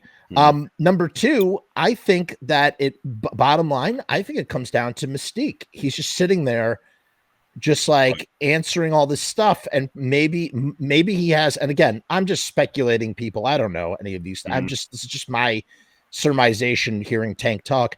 Maybe he's just going, fuck it. Why am I giving them all the answers? I don't want to, which leads me to this question for you, Tank. Is it maggots in the iron lung, or is it maggots in the eye of love? What do you think? Don't know. What do you personally think? Don't know. Yeah, but what do you think? I've probably sung it both ways many times. I don't know. Why would he say there's some kind of love, there's some kind of hate, and then use eye of love? I feel like it would have to be iron lung, because he's not going to use love twice like that so quickly. But I don't know. Someone once asked Doyle on Instagram, and his response was the best. He just said, I play guitar, but he didn't spell guitar. He spelled guitar as GTR. Yeah. I play guitar. That's it. Right. Yep. Thank you, Doyle. Thank you. That was a lot from him. He's I fucking love that guy. I think that's hilarious. That was the response. Yep. Doyle's sense of humor is just so unusual. I fucking love it. A lot of people are weighing in now. Sad Boy says it's iron lung. Dagger Love thinks it's eye of love. And Winston says that's why I still say iron lung. And I think he's referring to the love thing. But so this is very interesting. I didn't know that Glenn had because I was about to say, because a lot of people give the lyrics, the Misfits box set, a lot of people give it shit and they're like, oh, these lyrics, they're not correct. And I always try and just say, hey, Mark Kennedy, and I'll be honest, I'm sorry. I didn't realize that you had such involvement in that. I always just say Mark Kennedy. I say Mark Kennedy tried his best, like that. You guys, Mark Kennedy tried your best. He did all the legwork, and then once he compiled everything that he possibly could, he handed it off to Jerry and I for the finishing touches. So yeah, that mega hats off to Mark for all that. Yeah. So I mean, look, it's half of that stuff, and then yes, Glenn did release 2 sets of lyrics books. But here's what's interesting, and they're depending on who you talk to. Some people think that some of those lyrics might not even be 100% accurate either, because it's just Glenn, trying to remember. I mean, Glenn had to go online to figure out, certain lyrics himself. He doesn't know, he doesn't remember these things definitely in some way, shape, or form. So it's doing the lyrics books. They might, who knows if those are even 100%. Well, having seen a couple of the Misfits reunion shows, I can tell you Glenn doesn't remember the lyrics. Yeah. But he's the author, so it's just fuck you. I say what the lyrics are to him in his whatever mind, I want them to be is what they are. Right. Yeah. And so that's just what it is. It's there's that refrain at the end of there's the refrain at the end of whatchamacallit, Astro Zombies. There's nothing there, but there used to be here come the da da da da da da da da da. Yeah, you're singing something. Right. And he changes it. He used to change it all the time, and it just was whatever. And the lyrics were very fluid. And that dude just, doesn't care about history, doesn't really want to give people answers. It all fits for him, right? Who cares? Who cares if who cares if it's not, it's whatever, in that kind of way. Right. So Mystique, as Dagger is saying, exactly. It's just, Mystique. Yeah. And a lot of the reason why this band is as big as it is because of Mystique. You know? Yeah. None of us saw them back in the day. So it's all hearsay, it's all legend, it's all Mystique. Jody says, "Here comes the Astro Zombies, and here come the Astro Zombies. They're gonna rip up your face." That fits. That kind of fits. I don't know Jody, where did you get that from? It's pretty cool. I like it. So Jerry's putting together these. He's trying to put together these releases. None of them are flying. None of them are coming out. Why? There was a Mars Attack 7-inch was supposed to come out. I don't know whatever happened to that. It didn't happen. Damn. Yep. It just didn't stick, I guess. Yeah. And then the band, they go out. I know that there's another European tour after the box. There's a box set signing. They do a European tour. I guess we should just jump into American Psycho. Okay. How does American Psycho come about? Obviously, they're taking riffs from Christ the Conqueror and repurposing some of them for those songs. What's going on? The only riff that I can say for sure was Christ the Conqueror was Fives, and then later Calling at the Gates was from Christ the Conqueror. But I do know they all wrote songs and they just like threw them into the kitty and played them, and then it got whittled down to what was actually ended up on the album, which I think is kind of actually how an album usually is put together. You weed out the weak stuff and you stick with the winners. I do know that Walk Among Us was not originally Walk Among Us. Oh. If you think of the chorus, where it says Walk Among Us, the original chorus was... Any guesses? You're not gonna get it. It was Brontosaurus. What? It was Brontosaurus. What? Why? How? Explain. Michael and Chud worked on that one, and I think it was Chud that told me it was originally Brontosaurus, and they changed it to Walk Among Us.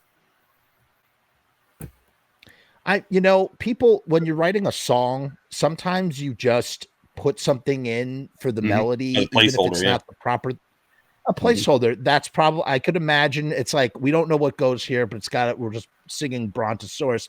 Although it's amazing how Brontosaurus, it's a brilliant metamorphosis. Hey, why don't we say Walk Among Us? Because there's a Misfits album called Walk Among Us. It works. It totally works. That was a good move. Yep. On their part. Yep. Were you around for the recording of the album? Not the recording of it.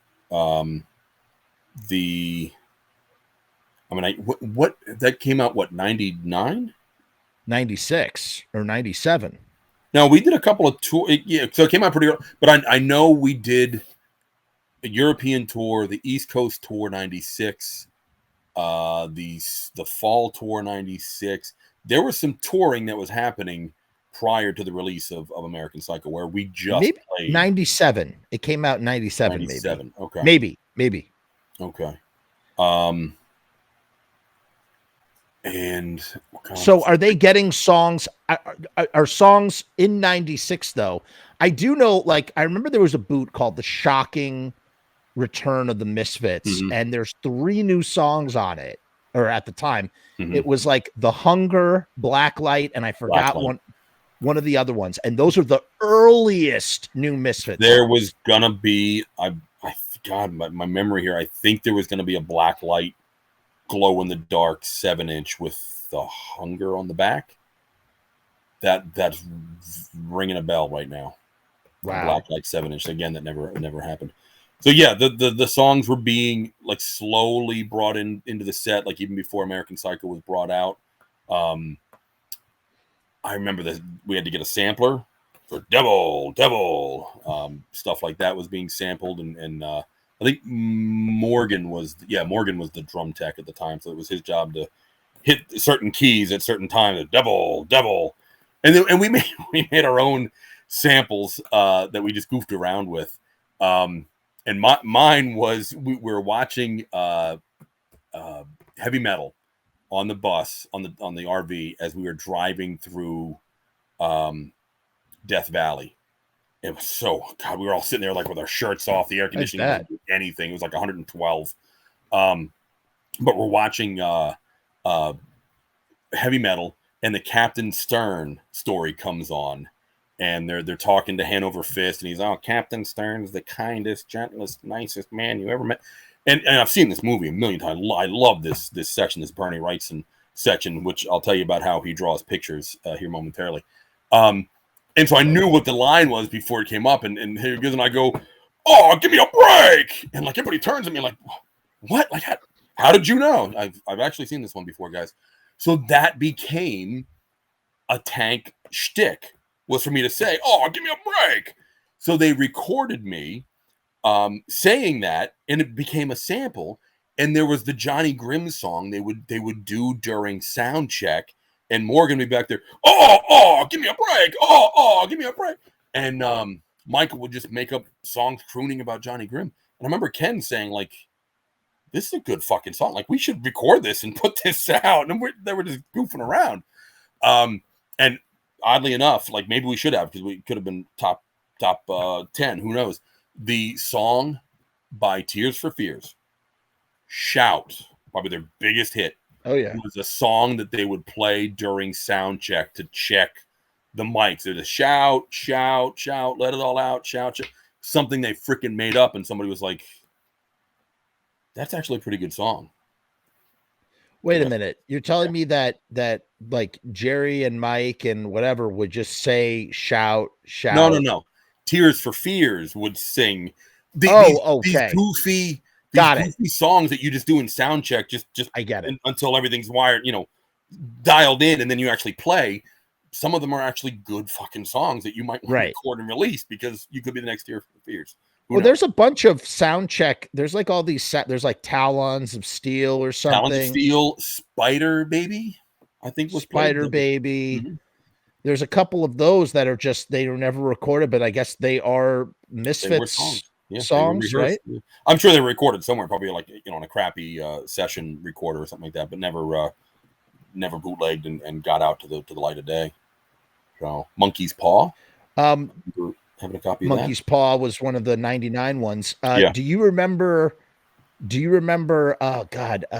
was the Jekyll and Hyde song that Mike and Jerry were working on, this song called Jekyll and Hyde? Do you remember anything about that? No, I don't. Noodling around. No. So they're out on the road, they're putting together, they're slowly introducing songs into the set. It sounds like a pretty democratic songwriting process in terms of whoever has something is going to bring it in, and we're all just sort of going to hash it out and see what's what. Yeah. Were you around for any of that actual songwriting workshopping? The stuff I was around for would have been more for Famous Monsters. I was with Michael when he was writing Saturday Night. I was with him when he was writing Fiend Without a Face. And I remember him writing the line, "See the features of my rage." And I was like, dude, that's fucking heavy. I remember the original lyrics for Helena were not draped and displayed. It was brutally raped. Yeah. And I don't know who it was, might have been Jerry, but they were like, no, time out. That's we're not. If you listen to American Psycho and Famous Monsters, there's no curse words on those albums. Right. They weren't about to talk about rape either. And again, that's, I know you do, Jerry, for the kids. Right. That was true. This was for the kids. This is an album that for the kids. It's for the kids. Not gonna go for the kids. So yeah, parents didn't need to worry about what their kids were listening to. This was, it's a crazy album, but we're not talking about rape. We're talking about drapes. Right. Drapes. Right. But it was a very what's it called? A lateral. It was a great lateral pass in terms of just altering it to be draped and displayed like that.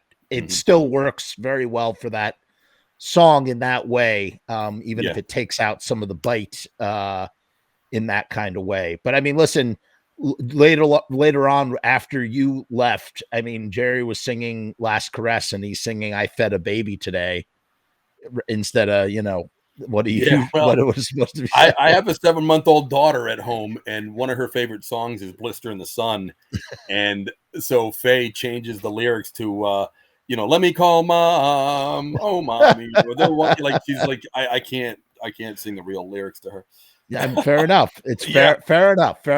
So you do what you got to do as a parent. That's for sure. Tell me about the Misfits getting involved with Daniel Ray and who Daniel Ray was and what he was. I mean, he was kind of integral in the creative process to an extent, would you say? Right? Yeah, I don't know how they got involved with him. I only met him a few times. I was never in the studio when they were, recording it. There was no need. I was the merch guy. I didn't need to be there. But I know. I think he and Dylan, who was our tour sound guy, didn't always see eye to eye. Or maybe that was what's his name from Roadrunner. Oh man, whoever our rep was from Roadrunner. Anyway, Daniel Ray. I knew he added the keyboard to Descending Angel, and that made like a world of difference. He had the beginning. He had Michael talking at the beginning of Scarecrow Man. Oh my God! So this is one of the reasons why you play songs live before you commit to the final recording. That's what it was. After recording Scarecrow Man, Michael started doing a little intro, and was that how about a little fire, Scarecrow? And that it wasn't recorded for the album, but live it was a different take and it was better. Scream went through some changes before it went to final recording as they played it live each night. Like, okay, we're gonna switch this and switch that. So it'd be interesting to hear some recordings of those earlier versions and see how they compare to the final take. But Daniel Ray, he did something with Helena, the beginning guitar of Helena being like kind of in a radio, sounded like it was in a radio in a room. It wasn't full on yet, and then it kicks in. That was his idea, and it like, yeah, that worked, Daniel. Thank you. That did it. So yeah, maybe it wasn't him that maybe it was the guy from Roadrunner whose name escapes me that Dylan didn't get along with. It seems like every label rep ended up screwing the band over. Right. Yeah. Well, I mean, I've talked about this in when we've done the Jerry's Kids episodes where we focus on we found an interview with Jerry from 1983. Then we found one from 1993. Then we found one from 2003, and then we found one from 2013. So it was sort of fun to see Jerry, to visit with Jerry every 10 years and see where he was, in sort of like how he, carried on with the Misfits and the name and everything. And one thing is quite clear, and it really goes back to the time with Glenn, is this idea of like, hey, we used to like be in control of everything, and then we got signed to a major. And the major, like every time we're with a major, we have like this horrible time. And he's just like, fuck it. I'm just going to do my own thing called Misfits Records. And that's exactly what he did. Yeah. I mean, Jerry went into the Geffen offices with this idea, that idea, and this other idea. And they were like, oh yeah, great, Jerry. That's great. And then they ended up taking all those ideas and doing them with Rob Zombie. And Jerry was like, those were my ideas. Fuck this. I'm fucking out of here. So yeah. And then whatever happened with Roadrunner. Oh yeah, we're gonna push you guys. We're gonna push you. Oh wait, Cold Chamber? Yeah, okay. No, they got the push now. It's all agenda. It's corporate. Is that why that was the exit from Geffen, was over? They stole his ideas and gave them to Rob Zombie? I believe so. I'm not 100%, but that's my understanding. Gotcha. So allegedly, that might have been one of the reasons why the Misfits moved from Geffen, out of Geffen, and over to Roadrunner. And now this is a reoccurring theme that you hear from like just every band. Oh, the label's they promise you this, they promise you that, they promise this other thing, and in the end you got scratch. Yeah. Here's your record. See ya. Yep. Yep. Before we're gonna take one more sponsored break, and I'm going to get a new seltzer, and then we're slowly Can I get winding paid for down this? here. Rain energy drinks. Drink them I am now. a big fan of that. I couldn't survive without them. No, what's that brand called? Something with an E. What's it called? The one you're drinking right now. Eternal? No, Rain. They make the orange creamsicle. That's so good. They have the cotton. They have some great flavors. I like the flavors. jalapeno strawberry. What? I didn't even know they made that. Yep. Dude, everybody, Rain is what's up though when it comes to there's zero sugar. Yep. They have a lot. They really give you energy. They hydrate you. I'm a big fan of Rain. Yep. Big fan. They have 300 milligrams of caffeine per large can.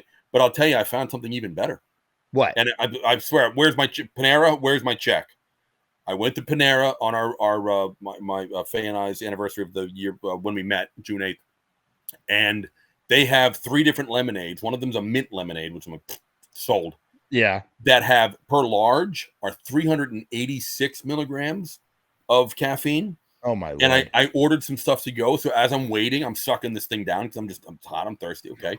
By the time the food comes up, my thing's empty. So I go back for my free refill. Yeah. By the time the evening's done, I've had like 800 milligrams of caffeine, which 11 o'clock rolls around. And I'm still like, but good for you.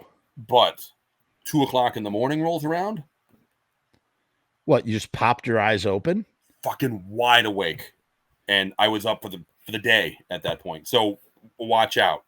Can I make a recommendation to Tank and to anybody else who's listening to this? I've talked about this several times. I'm a firm believer of this now. I have a weighted blanket, and I got to tell you, it took me a long time to get one, but I can't explain it. And you know why I love weighted blankets? It's kind of like yoga. They tell you need surgery and you do yoga, and then the yoga ends up helping you and you don't have to cut yourself open or whatever. Mm-hmm. I'm not a doctor, by the way, and you shouldn't listen to anything that I say because I'm not a doctor. You should always go to a doctor. Yeah, you should always go see a doctor for any problem that you have. All I'm going to say is I love the idea of having a weighted blanket and that I literally, like, it knocks me out in 2 seconds. I fall asleep. There's something about it. And I love the idea that, like, I don't have to take a pill. Like, I don't have to take a sleeping pill. I don't have to take anything. It's like this natural way of helping me to fall asleep. And there's something about the weightedness of the blanket. It has like the swaddling effect, like that sort of thing. And I get the best sleep at night from having a weighted blanket. They're not cheap. You can get one for like $85 on sale on Amazon. I'll tell you something. It is an excellent investment. Everybody should go and check out the weighted blanket. And it's not just for sleep. It also, like, mentally, like, it makes me feel, I can't explain it. It's really gotten me through some tough times. It's like a primal security thing. Yes. From what I heard. Totally. Yeah. We got one and I didn't need it. I have quite literally fallen asleep standing up. I was standing in line waiting for the Dr. Doom ride at Universal, and whatever bag I was holding, it hit the floor, and I reached over to pick it up, and my crew looked back at me like, "Did you just fall asleep standing up?" And I was like, "Yeah, I did." Yeah. But we got that weighted blanket. It actually gave my wife like anxiety having the really weight. Yeah, that's what Keith is saying. Like he's saying that it's too claustrophobic for a weighted blanket. Right. I have not had that problem, but everybody's different. Everybody's different. All I'm going to say is weighted blankets are awesome. We're going to be right back, and then we're going to talk. We're going to kind of wind down here. We're going to try and go into 1997, and we'll be back to continue this long journey. Okay. So this sponsored ad is actually t-shirt related. That's right. I design and I sell t-shirts. If you ever want to support the channel, this is a great way to do it. Obviously, I'm so grateful for you guys watching. And by the way, everybody should subscribe if you're not already subscribed. Leave a comment, yada, yada, yada, all that good stuff. But if you like t-shirts, if you like interesting pizza themed punk t-shirts, this is the way to go. Enjoy another one of my little recorded ditties. T-shirt casualty, t-shirt casualty, every time. T-shirt casualty, t-shirt casualty, every time. I wish Jeff made some t-shirts too. Hold on, I think he does that too. I can order them in the description below. And I can impress those friends that I know. T-shirt casualty, t-shirt casualty. They're real tight. T-shirt casualty, t-shirt casualty. They're real tight.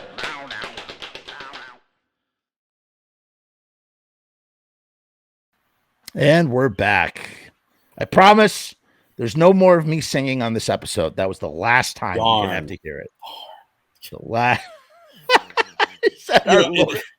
Before the show, Jeff and I were talking about this this insane list of brainstorming I came up and emailed to him. And I'm actually looking at the list now, and I'm like, dude, you are insane.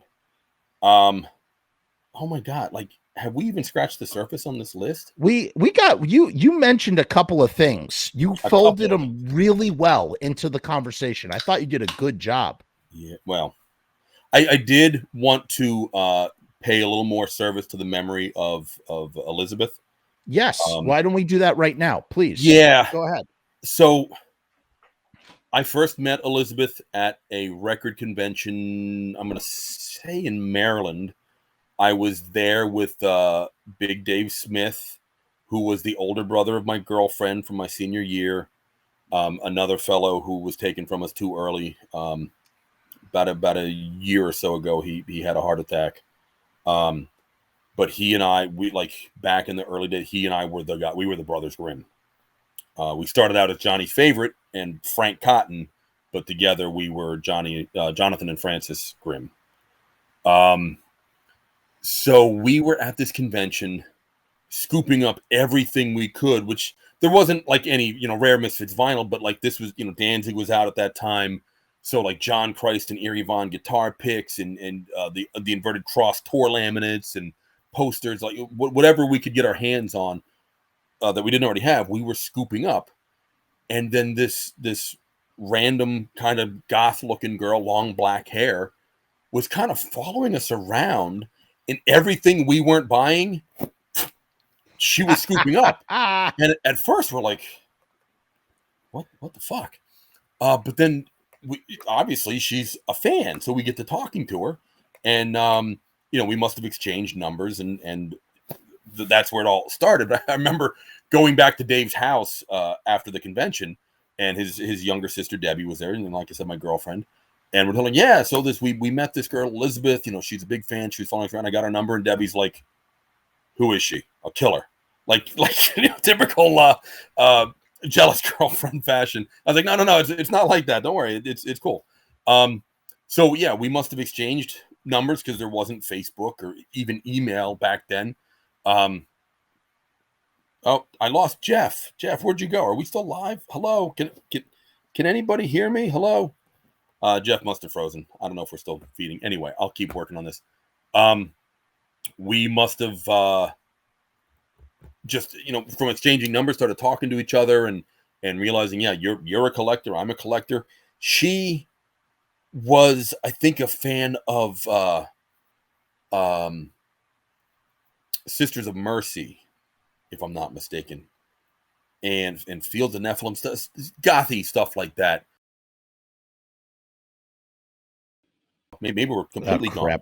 You're back. You're back. Could you hear me when I was saying, "Oh man, I froze"? Blah blah blah. No, I was still rolling with it. I'm still. Keep going. This happens sometimes. Do we even need this guy? It's so hard to do this. Go ahead.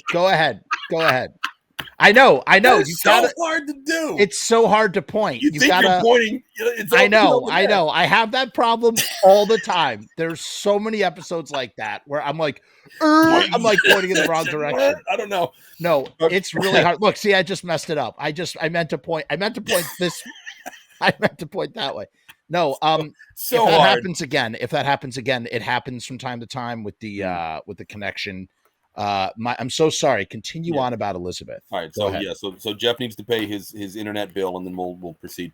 Precisely. So yeah, we must have touched base, called each other, and just got learned that like I said, she was. I remember her. I'm pretty sure she was a big like Sisters of Mercy fan, and then kind of like heard about Danzig, the first Danzig album having come out, so she gave it a listen and was like, "Wow!" And then learned, oh, the singer used to be in these other bands. Let me find them out. So it was interesting that we were both huge fans of all of Glenn's stuff, but I came in on the Misfits side and worked my way up to Danzig, and she came in Danzig and worked her way back to Misfits. Right. Regardless, the love was still the same. So yeah, I guess like early on. I mean, we did the Long Way Back from Hell tour together that we talked about last episode. I mean, I remember we were up in New York and Allentown, Pennsylvania, and we ended down in Atlanta, but we were over in Detroit at one point. We were all over the place, and gosh, she was, bless her heart. I talked about eating ravioli sandwiches out of my suitcase last episode because I had no money. So all the money I'd saved up for that tour went to half the hotel rooms, share of gas, and tickets, and ravioli sandwiches. So like when the tour ended and we actually went back to her apartment, like I remember she took me out to eat that last night. I mean, it was Pizza Hut, but still, it was she took me out to eat. And I remember that was she got a white pizza, and I'm like, what's a white pizza? Crazy no stuff. Sauce. Crazy stuff. That's now I love white pizza. But we would talk a lot on the phone just about what the music did for us, and like kind of deep sort of goober existential stuff, like just because we were both just so into it. And so if again, I could be wrong, I could be right, I'm sure somebody could correct me. I think her day job was something like putting together was it like scholarships for dental something? Later on, she worked for the government. Eventually, she worked for the government. I don't know when that started, but that ended up helping her. I believe it was that job that allowed her to have the sort of medical care that she needed much later on. Okay. Something like that. So I don't know when that started, but I know she worked for the government. Right. Yeah. Well, I know when, like, going back 30 years ago, 1991, Long Way Back from Hell tour, she had a job where she was able to take off 2 weeks, and still have a job. Kudos to her. But that job, I know that was like the day job that paid her bills. What the money she made to actually put her Misfits collection together was a side project that she had called Amarna Productions. And I remember getting a something from her in the mail that came from Amarna Productions. I'm like, what the hell is that? So I asked her about it, and she said she was a big equestrian fan. She loved horses. So she would go to like Toys R Us and buy the toy, like vinyl horses. And she was very, very talented. Like she built models. Like she put me to shame with her abilities.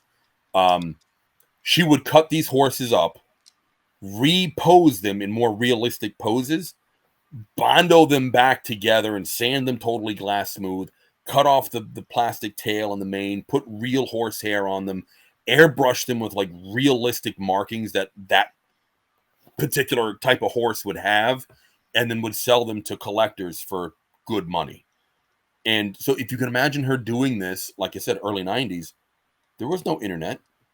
There was no network. Like whatever network she built from the ground up, and not sure how she did it, but that funded her following Danzig around and going, buying all these crazy records and stuff. So I always thought that was really cool. I remember there was an old Johann model called the Heavenly Hearse. It was actually a model of a hearse, a car model of a hearse, but it was the Heavenly Hearse. It was all like hippie flowers and stuff on it. It was the stupidest thing.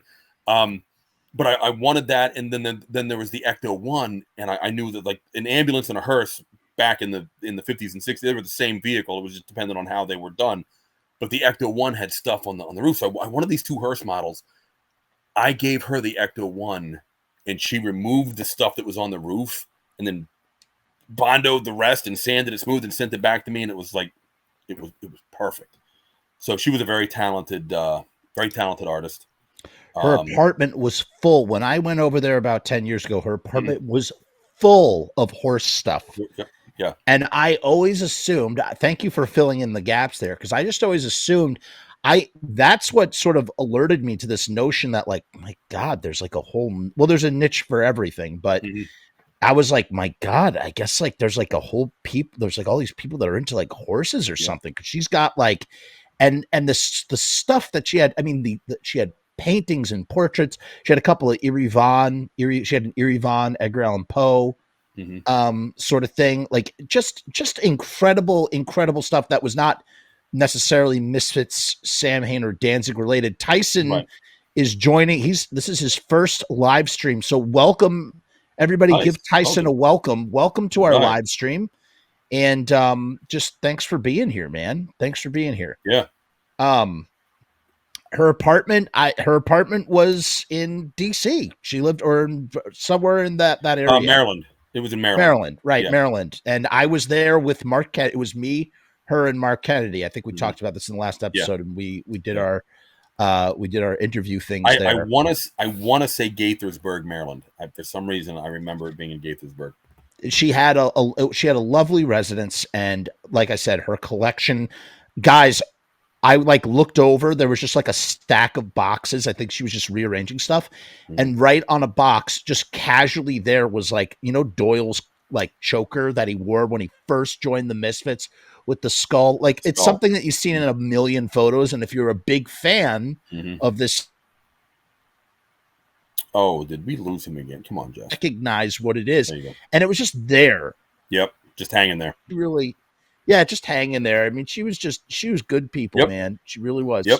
And I'll tell you something, she would, one last thing about Elizabeth before we move on. She would, towards the end in her battles, in her struggles with her, she had cancer, and she was so brave. She was such a brave woman that she would share all of her experiences with people on Facebook and tell everybody what she was going through. And she just never gave up, man. She never gave up. She was always, it was never a poor me. It was always just like, this is what's going on with me. And I'm just trying my best and keeping my chin up and trying to do my thing. And she was supposed to go to a Danzig show on this last run. Danzig Tiger Army, right? Right. Yeah. Because she loved Tiger Army. Yeah. Yes. She used to shoot Nick 13 when he had his solo band. She would go, she was following him around. I bumped into her at one of those shows, and she was bummed that she couldn't make that last Danzig show, but that she was there to show up for her health and do what was needed. And you know what? It ended up being her time, but she did what she had to do to take care of herself. And she used to post pictures of her, like what she looked like, with her in her state as a result of battling such afflictions. And I thought it was so brave of her to just be like, this is me. And hey, like, I'm fighting. And I always admired her strength. I always left a comment and just like, just thinking of you, Liz, keep going. Right. And she did. She fought as long as she could. Yeah. Yeah. We kind of lost touch when we actually kind of lost touch. Like I said, in the early days, Jerry was like, make sure Elizabeth gets all these skateboards. No problem. I'll make sure that happens. And I don't remember. Did I go to her apartment and give them to her? I don't remember how that transaction took place. I'm pretty sure that would have been the case. I went there. But once the Resurrected Misfits went back on tour, I know Jerry, we were all kind of hoping for Elizabeth's like seal of approval. And we didn't get it.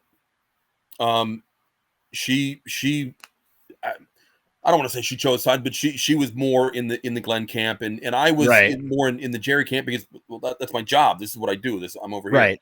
And not that like drove a rift between us or anything like that, but it's just we just eventually we kind of lost touch. We reconnected again years ago on Facebook when like all my Lord Humungus stuff was like kind of getting out there and showing up in not just on my page, but like around. And then she like reached out to me like, hey, how you doing? reconnected. I'd get a Christmas card from her every year with an epic blurb. It was always 2 sides of a like fully printed out page of everything that had gone on in that year, and photos of like Tiger Army and stuff, stuff that she was taking, but all the stuff that she was really into, that she was always so passionate about. That was definitely her. A big Alien fan. She had Jonesy the cat. Gotta give her a little tip of the hat for that. But yeah, she that one's rough. Losing her was rough. She was just beloved in this community, truly. So this whole show is dedicated to her and her memory. Just putting that out there. Yes. Yep.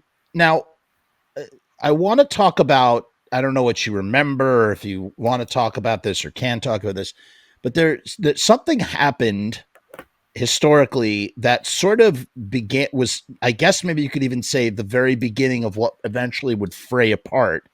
And it was that you did these shows, I think it was at the 930 Club, or it was somewhere in DC, and Michael Graves gets into a fight or something. And that ends up having reverberations that would sort of last for the duration of that era of the band. Do you remember any of that, or can talk about it, or anything like that? I'm curious. Are we talking about the night Michael got arrested? Or I just know that whatever happened led to him not being able to go into Canada, right? Yep. Okay. Yeah. So the venue was it might have still been called Capitol Ballroom. It later became Nation. Yes. But Capitol Ballroom was like the new 930 Club's main competition in DC for a rock, or a venue in general. They both had their merits. So we played there. I was doing merch. I didn't see it happen because the merch, I didn't have a view of the stage. But from what I heard, Michael was having a hard time hearing because the monitors weren't dialed in right. It was a sound guy, right? Well, the monitor guy would be a sound engineer. It wasn't ours. It was a house guy. And we always had house guys. We only had Dylan at the front of the house running the sound that the fans heard. But what the band heard was somebody on the side of the stage that worked at the venue running that soundboard just for the monitors. So Michael couldn't hear. So he was telling the guy what he needed. And apparently the guy wasn't coming through with what he needed. And an altercation started during the show on the stage where a physical fight broke out between Michael and the monitor guy, and like the monitor guy got pantsed. Like literally the dude's pants came down.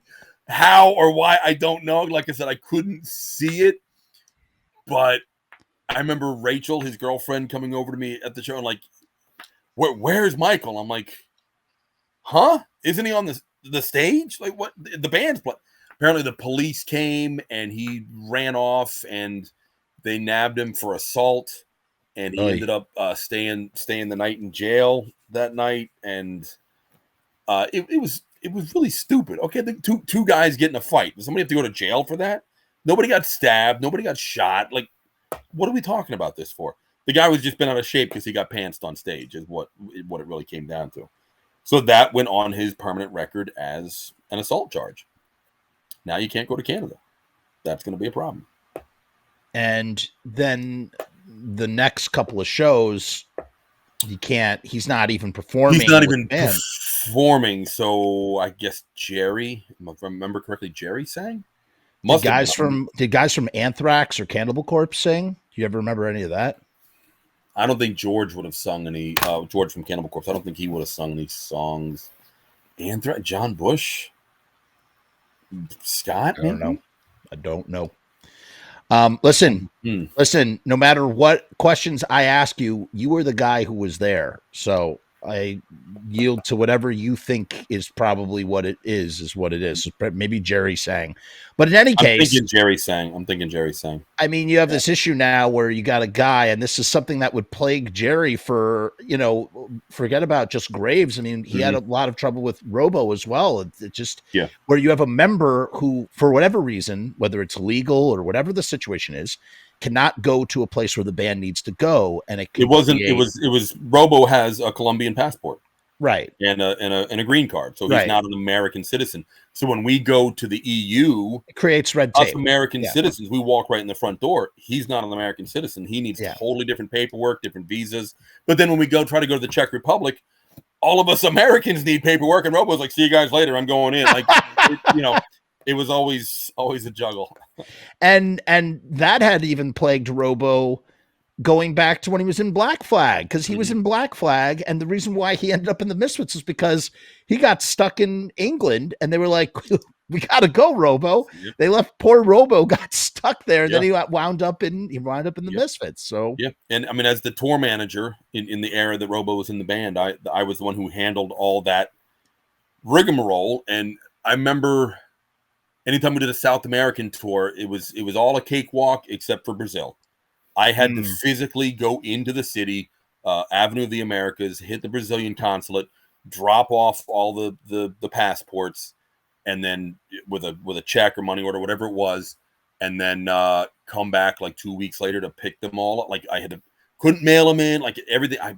It was a whole day for me to get in the city to do this one task, and I always I always hated it until I ran into a fellow tour manager at the consulate, dropping off a big stack of passports, and I was like, "Wow, okay, who do you work for?" And he's like, "Oh, I'm the tour manager for the Rolling Stones. We have 150 people going on tour. This is just one of many stacks I will be dropping off." And I was like, "I will never complain about doing this again." 150 people entourage. Yeah. Yep. So that dude had his work cut out for him. Suddenly I didn't feel so bad. My Lord. Lord. And that's when, when you hear these people, when you think about like, that's when all of a sudden it's like, hey, if we don't tour, then people that we love and work with us as a family, they don't eat. Like we have to, it becomes a machine, whether that's the way it was with the Grateful Dead. The Grateful Dead at one point, they were like, we have to tour because we got guys. Mm-hmm. And we got to make sure those guys get, those guys rely on us, and like they're our family. We got to take care of them. It becomes that kind of thing.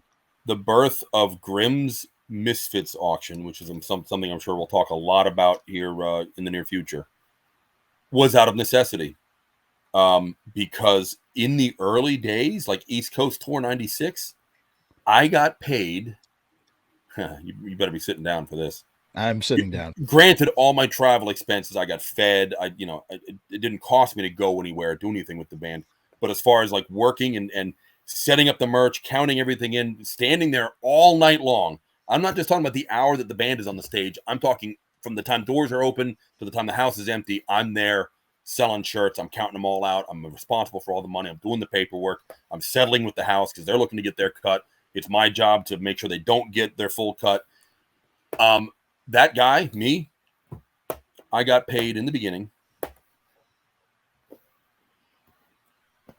$30 a day. Oh my God. Actually, $30 a show, not even on a day off. I didn't get paid it. $30 a show. And that was only on nights that I sold. There were some venues that they insisted they had to have a house seller. I still had to load all the merch in, count it all in with them, count it all out with them, settle up with them. I didn't get paid anything because I didn't sell the merch.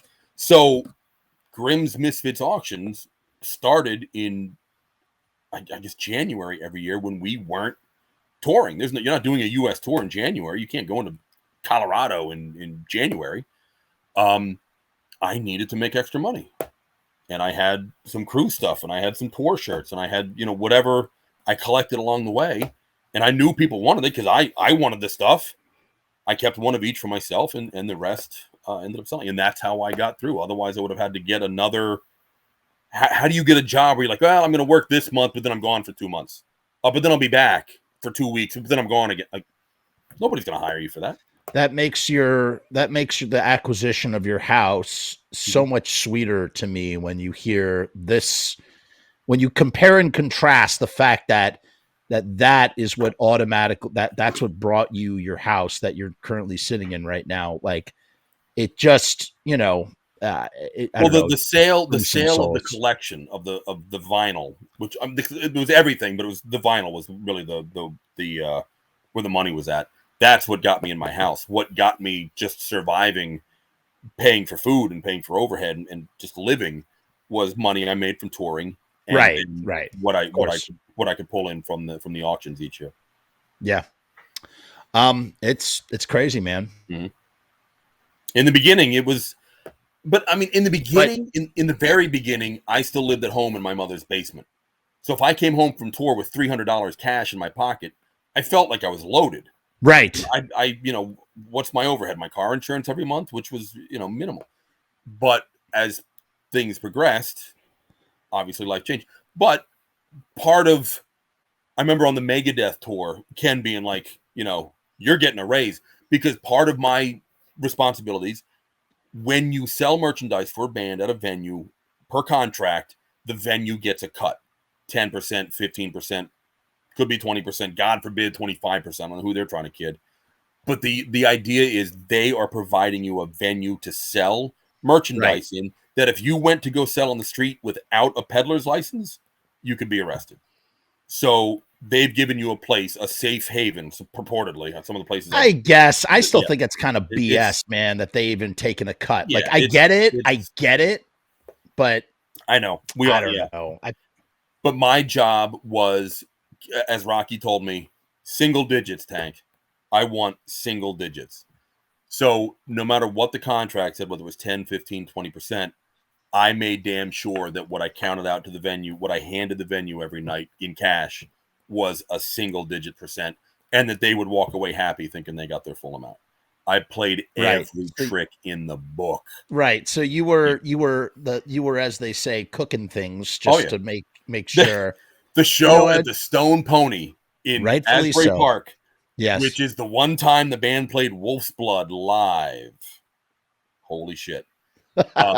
Wolf's Blood, yeah. Oh, I bet Mike sang those lyrics real good. Right?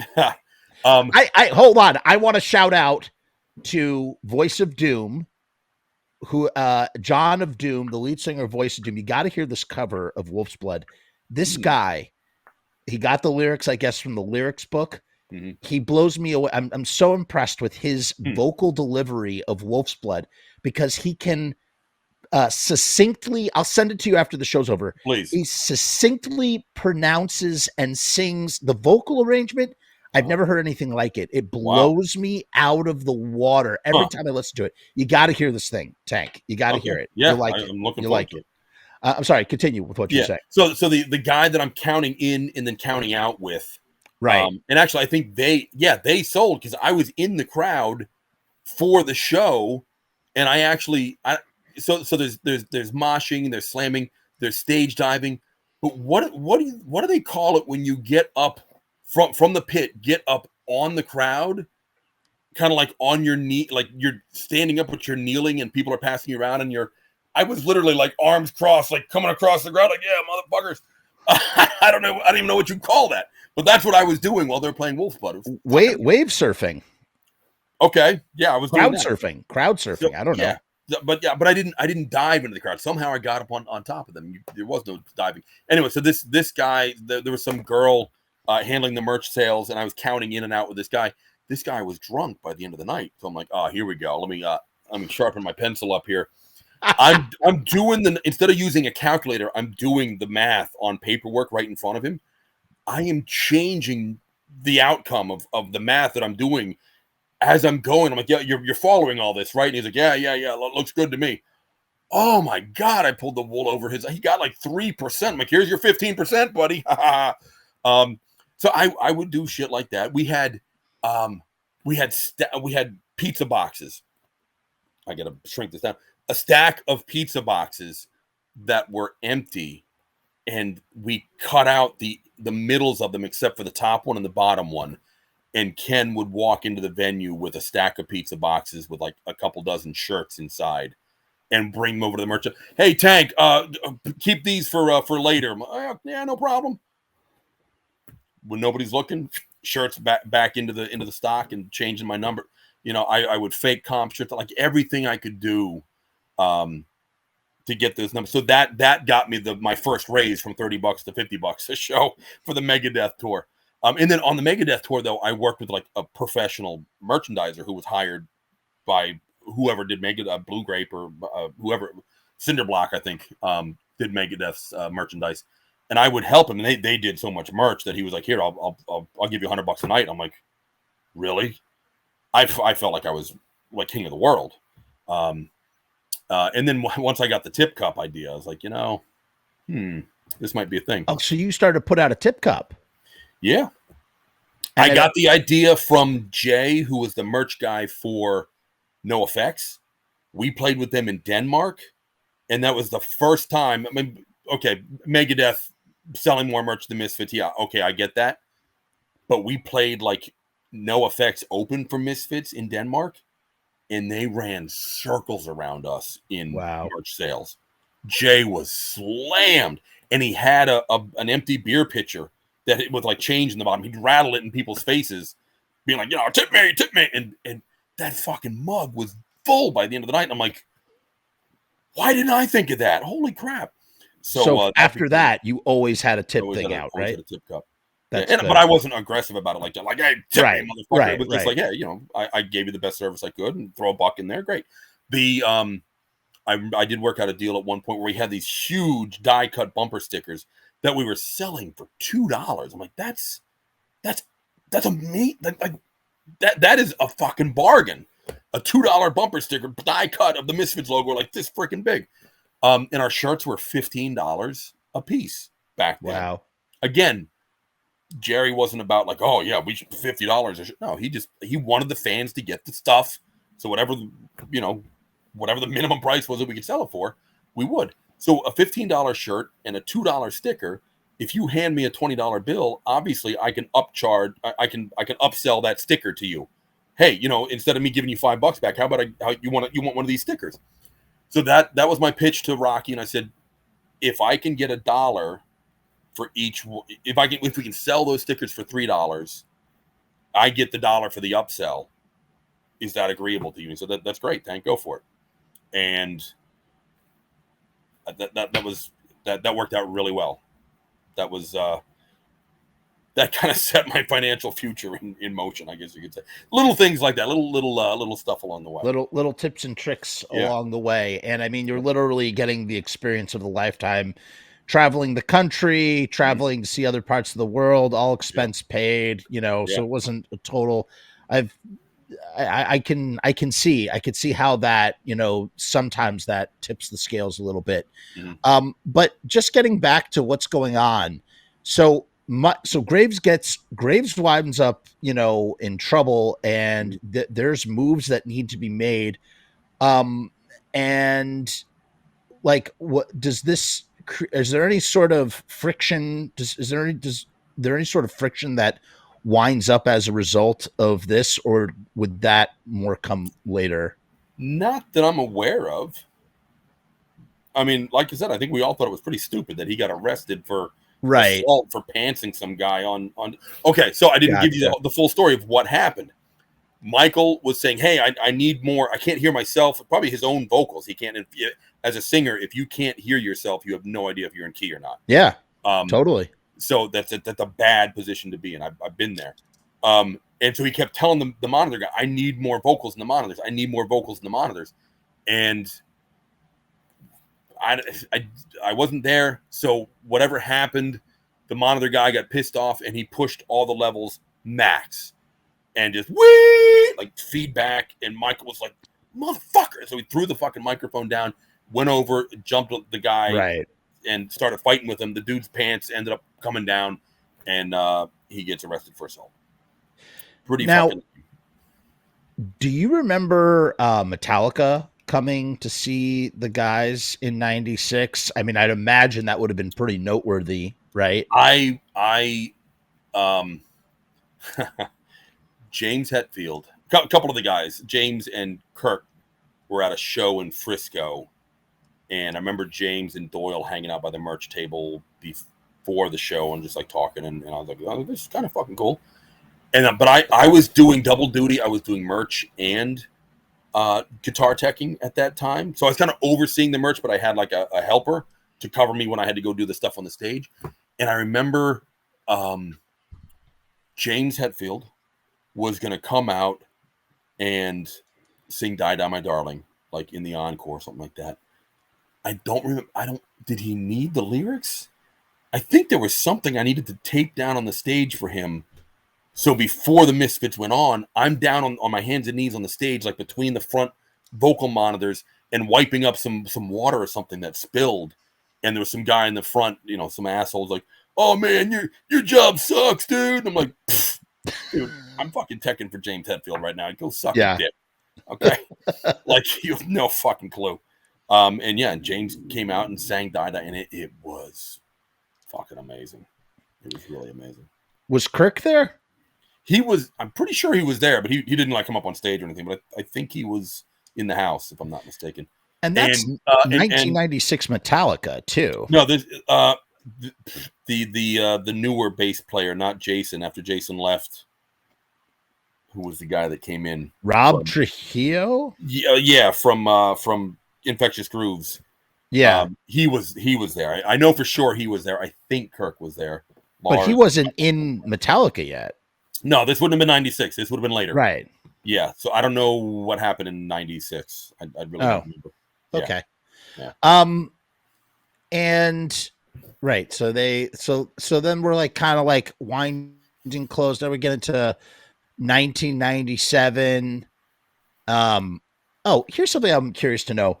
Like, I've seen videos of Graves, performing, and he's singing the songs. He's doing, listen, again, anybody stepping into Glenn Danzig's shoes, it's going to be tough. It's not easy. He did the best he could, to fill those shoes.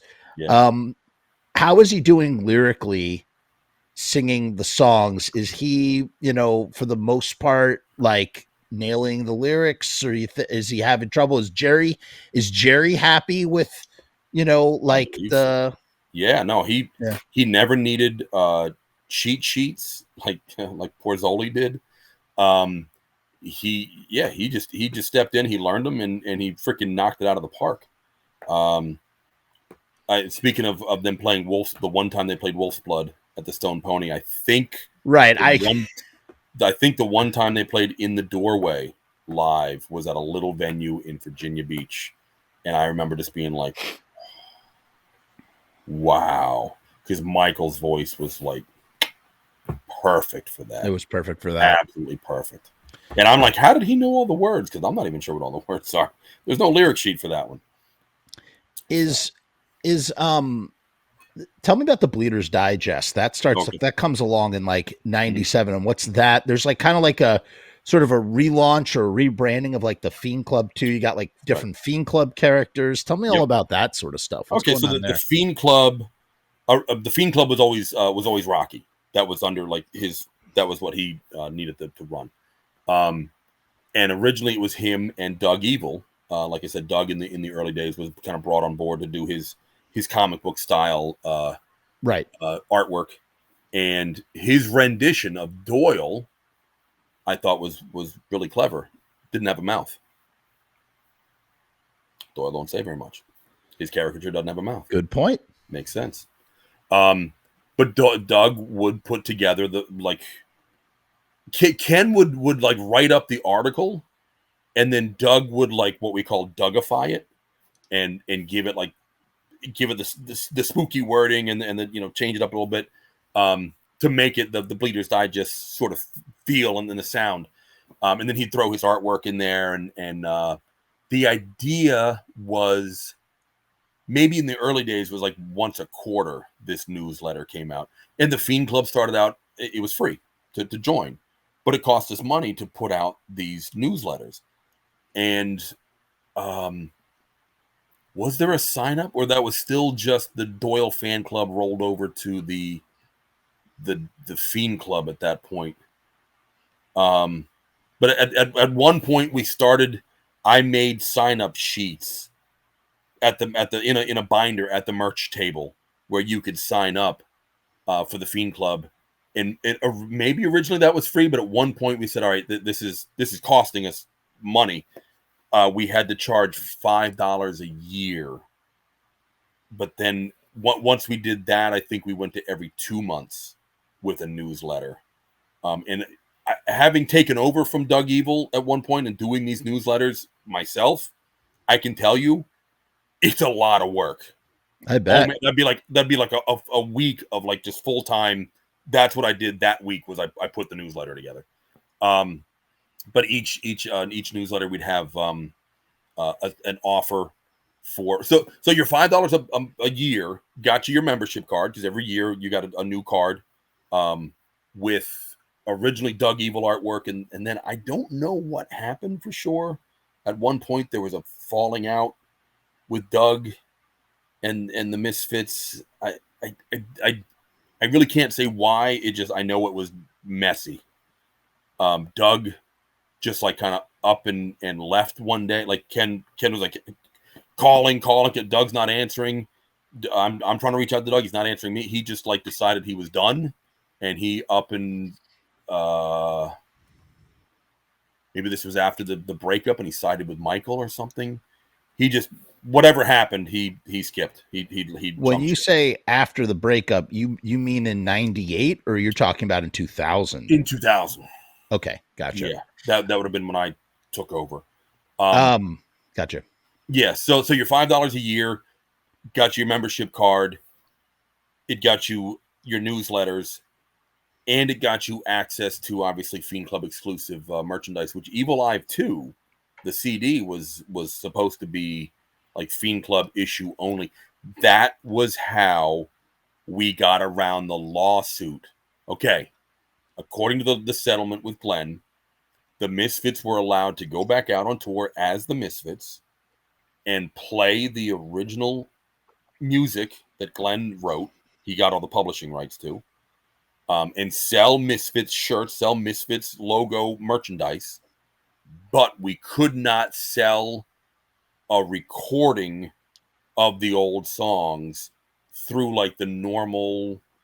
That was the back door, is that it was a fan club exclusive CD that you could only get at the shows or through mail order. You could not walk into a record store and buy it firsthand.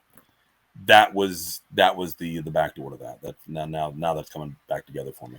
And Glenn still shut it down. Did he? But from it was always my understanding that that he found out about that, was really pissed off, and that he shut it down. And that's why, I guess maybe I'm wrong. Maybe it just was like, maybe it went out of print, but I always had heard that Glenn was really annoyed by that.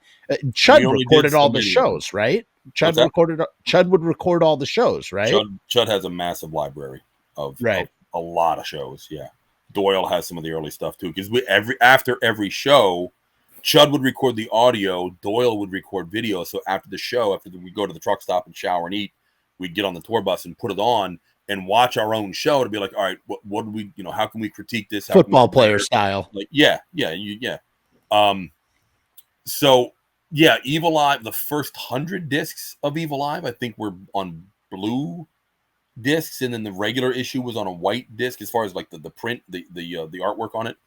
It was still a limited run. So I think just when they ran out, that was it. They ran out. Maybe that's what it was. I once saw one of those in the wild at FYE where I used to work. And it was in the back room, and I was blown.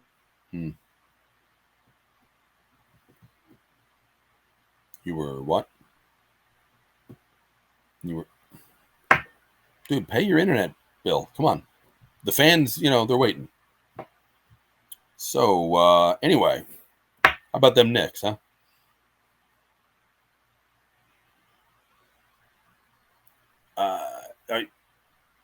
Your screen went yellow. What are you talking? There I am. Wow. Your internet provider needs a good talking to. Wi-Fi. That's the problem. I'm not hardwired in. Neither am I. Just saying. Yeah, but I think we've been over. No, I was talking about this with someone else, but I'm the one I'm uploading all of it. It's through my infrastructure, not through yours. You're just patched into me. I'm just however that works. Guy. Yeah. You're just some guy. You're just some guy. No, did you hear what I said though about the? No, not at all.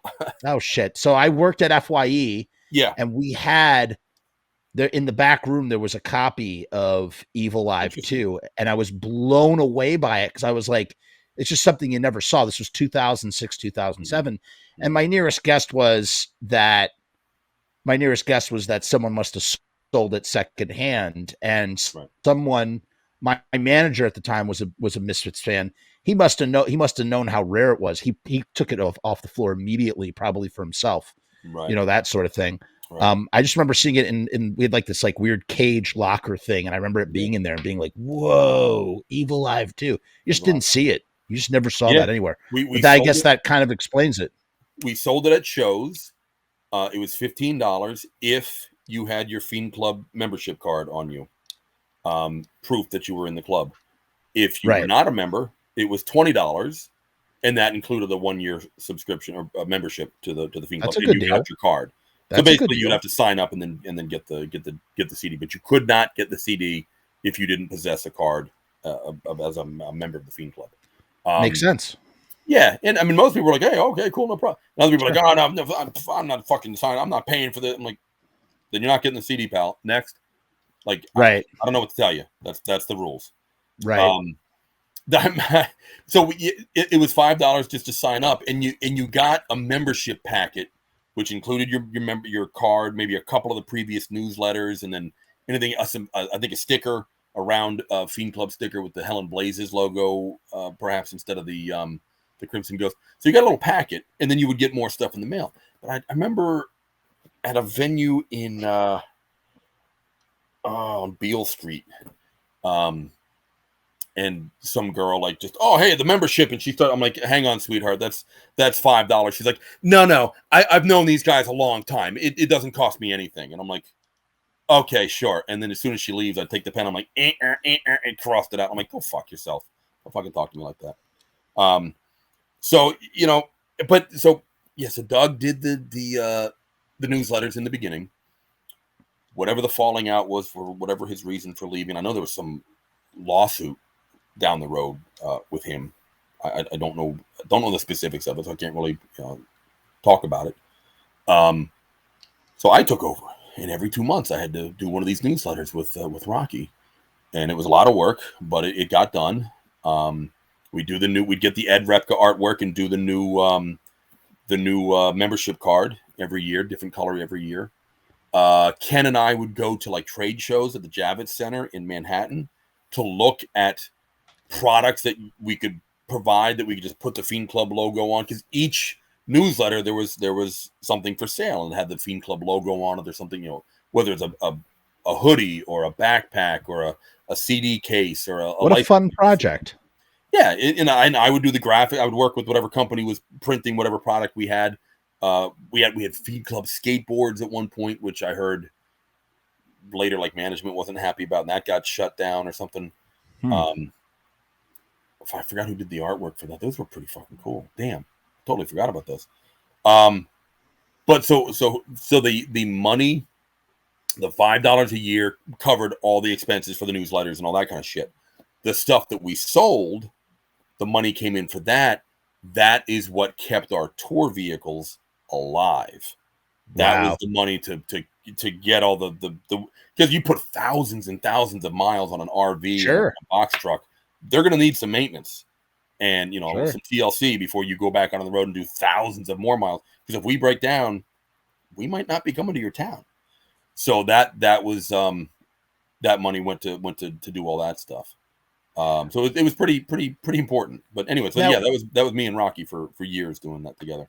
Now, Hell and Blazes was like, it's just like, is that Jerry being like, "Hey, we need a new character for the kids"? Like what?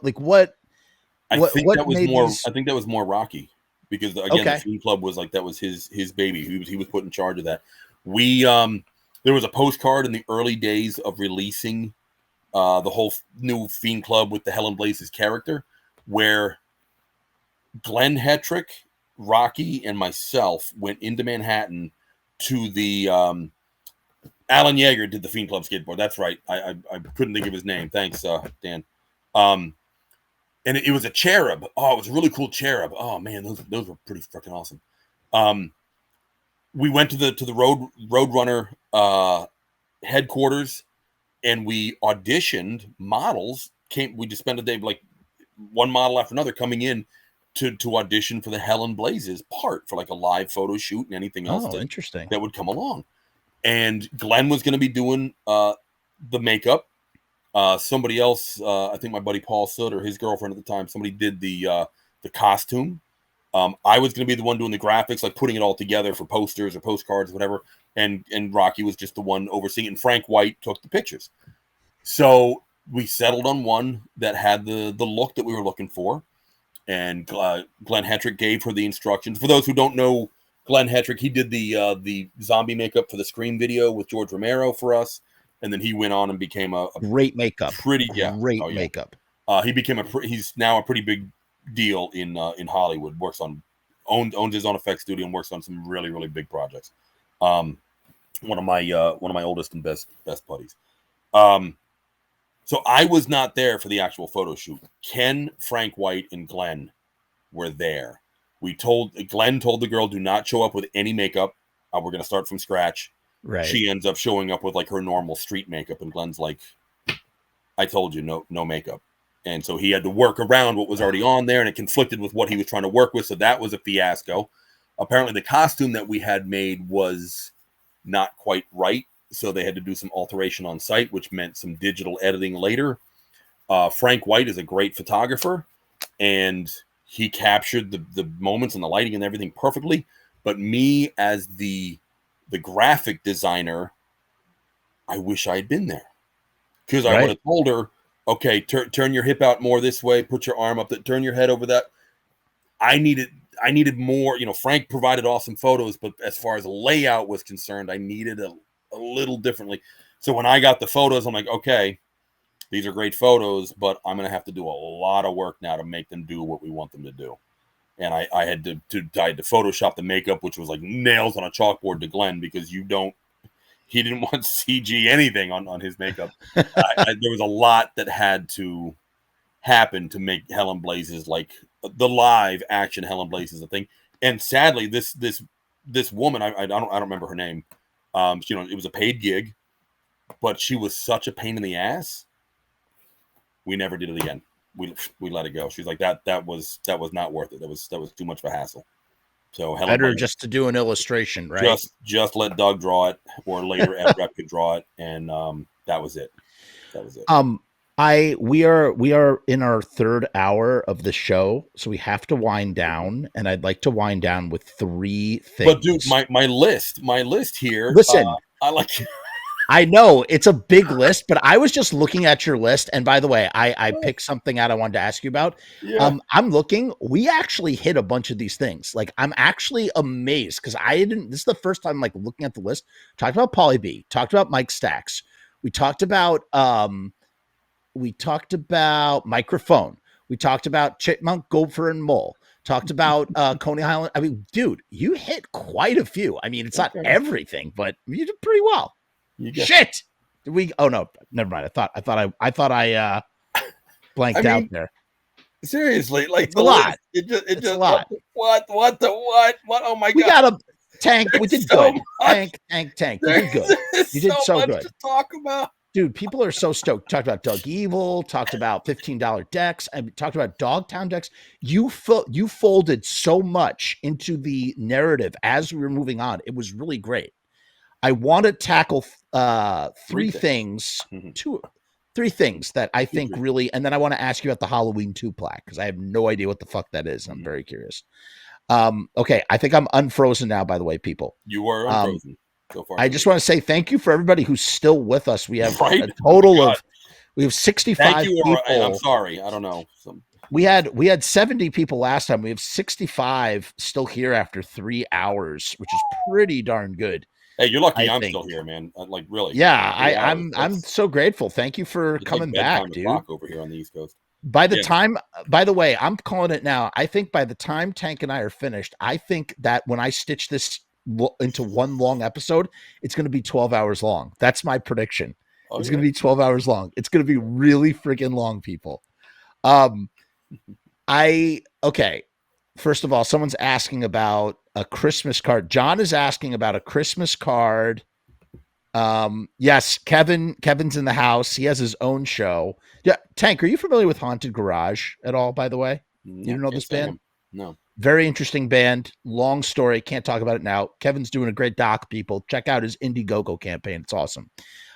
John here is asking about a Christmas card with the model and the Crimson Ghost. She looked a lot like Feruza Balk. Yep. Balk. Yeah. That's Helen Blazes. That was the Helen Blaze, and she did. She looked a lot like Feruza Balk, that was the look we were looking for. Right. Okay. So the first thing I want to ask you about is you were talking before about Megadeth.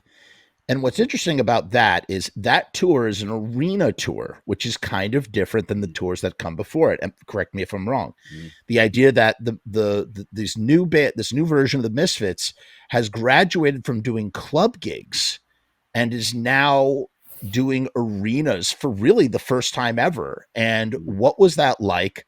How do you remember how maybe like Jerry and Doyle or Kenny or anybody must have felt, or how did you feel about, like, this was a big step up, right? Like, this is a big deal to go that to that. I remember like East Coast Tour 96. I remember playing some pretty small little shitholes. I mean, we'd hit some nice ones like the new 930 Club, but a little place in Richmond, Virginia, or some place over in PA, just like, oh my God, what are we doing here? And then we stepped up to like big venues, big stages. Megadeth had tractor trailers coming in, like convoys coming in, and they had tour managers and production managers and this manager and that manager, and like it was just like, it was so busy. It wasn't what we were used to at all. We were like a small, tight, well-oiled machine that just like just go. And with Megadeth, everything was like a lot of bureaucracy. The tour manager had to check with the production manager, production manager had to check with the lead sound guy, who was, no exaggeration, 7 feet tall. Gungy, his name was, Scottish guy.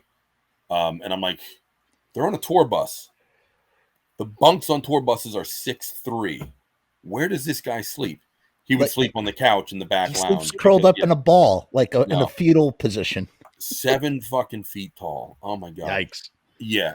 When I was trying out for wrestling, I'm like, I felt pretty short at 6'1". I needed to be more like 6'8". I always wanted to be taller. Once we started touring and I realized that in my bunk I had an inch over my head, an inch below my feet, I was like, I'm just right. This is great. Yeah. I don't need to be anything else. Yeah. Right. So it was a lot of, I say, just a lot of bullshit with such a large production. But I get it. On a production that size, like, there's not gonna be one guy in charge of everything. He's got to check with them. They got to check with this. Like, it was a lot going on. We got together before the tour fully kicked off. Like, we had a few days of being with those guys. I remember going to dinner and a movie with Dave Mustaine, and we went to a Johnny Rockets, and I had the black hair and I had the black beard, and some of my roots must have been coming. My beard is very red, and Dave noticed that, and he's like, what's your heritage? I was like, oh, I'm Scotch Irish. And he was like, why do you dye your hair? Why don't you just let it be red? Like, he was really up on his, his bloodline and stuff, and thought everybody else should be too. And I'm like, that's not right. I'm cool. But it's funny, we were at Johnny Rockets. We're all eating burgers. He had like half of his burger. I'm like, Dave, you gonna finish that? He's like, no. I'm like, give it here.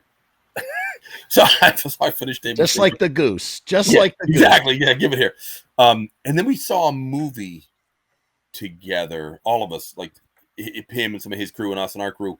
I forgot what the movie was, but I remember standing in line waiting to go in from the lobby into the theater, and him telling me that the riff for Metallica's Enter Sandman was stolen from some other. He named the band, he named the song. He's like, if you hear that song, that's the riff, and that was like that was the big song at the time in that era. And I'm like, interesting. So everything gets Zero the Heroes now. Pretty famous. That's a pretty famous split and Grudge and what's it called? Yeah. Thing on the shoulder. What is the terminology. What is it called when you have something on your shoulder? You have A chip on your shoulder. Thank you. You have a chip. He was a pretty big chip on his shoulder over that. I guess rightfully so. You know, he was doing pretty well for himself. He was. He was the big. Dave was definitely like the big cheese. Right. Like everybody had to yes, Dave. Okay, Dave. Thank you, Dave. Like Mega Dave. He was the big shot. And we kind of rolled with it in the beginning. And when he was cool, but as soon as that first show, I'm pretty sure it was the first show, but it was either the first show or very early on in the tour. We did 2 nights at the joint in Vegas, which is the Hard Rock Casino. It's the pyramid that shoots the really bright light straight up into space. We did the one show, and the next morning, the newspaper came out with the entertainment section, and the headline was Misfits outshine Megadeth. Oh no. And there's a big picture of Michael, front page, and then down in the corner like a little picture of Dave. Then we did the second show that night, and all of a sudden everything changed. What used to be easy for us working with them and their crew was now us hitting a wall every time we turned around. Getting backstage passes for our guests, good luck. Good luck. Dave no longer came and hang out with us and joked around. Everything changed. And for the rest of the tour, it was kind of like nails on a chalkboard.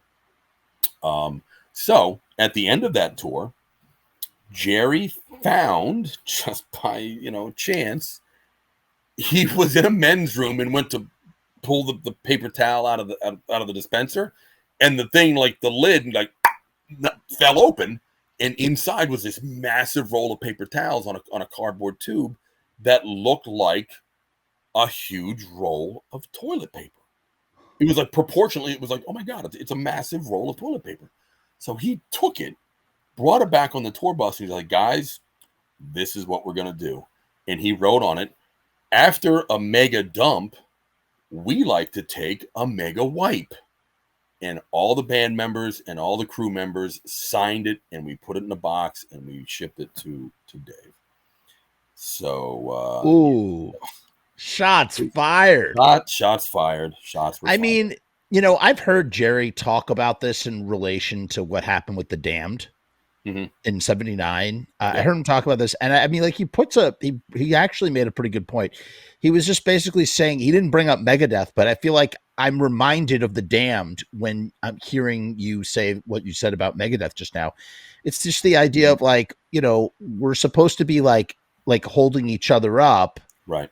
Like, give us what we need to sound the best that we can, versus when they were on that Damn tour, they weren't really invited, or they were accommodated.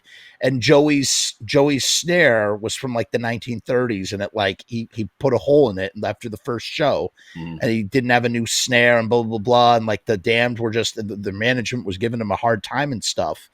And it just sounds like that's like a thing, not just with the Misfits. I mean, just in general, it's like with bands, with 2 bands, there's lots of politics, and it could be whether you're outshining the other guys, or maybe you're, just whatever the case may be, it creates friction. A lot of it comes down to, I guess, I don't know, personality types or something, because we also toured with Anthrax. Cannibal Corpse, Anthrax, Misfits was a big tour for us. And Michael and John Bush, the singer for Anthrax, they pushed each other to do more and more. And John would like do some crazy high stage dive. So like the next night, Michael would be like, okay, well, I'm going up there. Like they literally would do shit that they shouldn't have done, just to kind of one up each other in a very friendly way. Right. They did it the right way, instead of being like, oh yeah, I'm gonna fuck that. We gotta fuck those guys. We're gonna screw them over. I mean, we spoke about the last night of the tour shenanigans, and now it's just tradition that all the pranks and everything happen. So the last night of the Megadeth tour. No, we did not. Tell me about that. Didn't we talk about that? No, I don't think so. I didn't hear it. Well, that is a thing. The last night of every tour is when all the pranks and the shenanigans happen. The bands prank each other because you've been in the trenches together for a month or two. Like there's a brotherhood, there's a camaraderie. Hopefully, that is felt there. So the last night of the last show, Megadeth was on stage. We got a huge like industrial case of toilet paper rolls, and I think it was just Chud and I, or maybe one more guy, came out onto the stage while Megadeth was playing, and we had like I had like sunglasses, like Michael's top hat on, and like we had disguises, like we were like they're not gonna know who we are. And we get up on stage and we kick open this case of toilet paper and start launching them out into the crowd.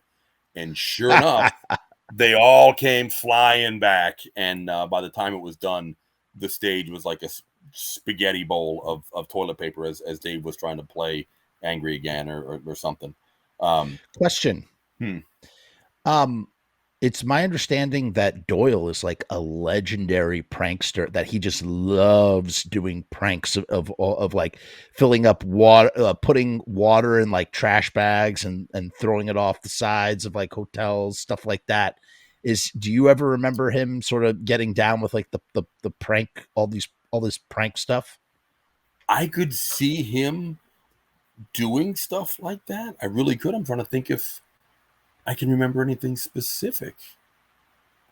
Really, I'll have to put some thought into that, but I could, yeah, I could see him doing that. Yeah, I've heard that around. I heard some scuttlebutt around that he was sort of like just really into pranks. So that's what an interesting contrast between that tour versus that tour, right. and someone mentioned in the comments, it's true. It's not like the Misfits weren't headlining these stadiums; they were just opening. But still, it's like stepping onto a bigger arena. Yeah, emotionally, that must be like good for morale, right? On some level, like validating in some kind of way. By the way, so the album comes out, American Psycho comes out on in May of 97. You guys met Basil through Chiller Theater, right? I believe so, yeah. And at that point, he does the real. It's a great artwork, except for he had done the Max's Kansas City Christmas, the shirt for Max's Kansas City show, right? The album that was never released. He did that first, and did he do anything prior to that? No. Then maybe the next thing was American Psycho. And it's a great artwork. That's actually, the one thing I don't like about the artwork is the fact that it just says, it's still to this day, I think it just says poster inside on the thing. And I understand at the time, but like, it kind of wish that it was like on the saran wrap and not on the actual. Right. I mean, I could imagine, I don't know whose decision that was, maybe it was Jerry or something, but no, it was poor oversight. Yeah, that would have been Geffen, not Jerry. Yeah. Gotcha. Yeah, in the video where you see the painting of that and the eyes pop out, and Ken still has that painting, which is it's just the coolest thing. I've always wanted that is really cool in a house to have like one of those silly old paintings like that. Does the eyes like actually they're cut out? They eyes can come out? They can pop out from the back. Yeah. That's really cool.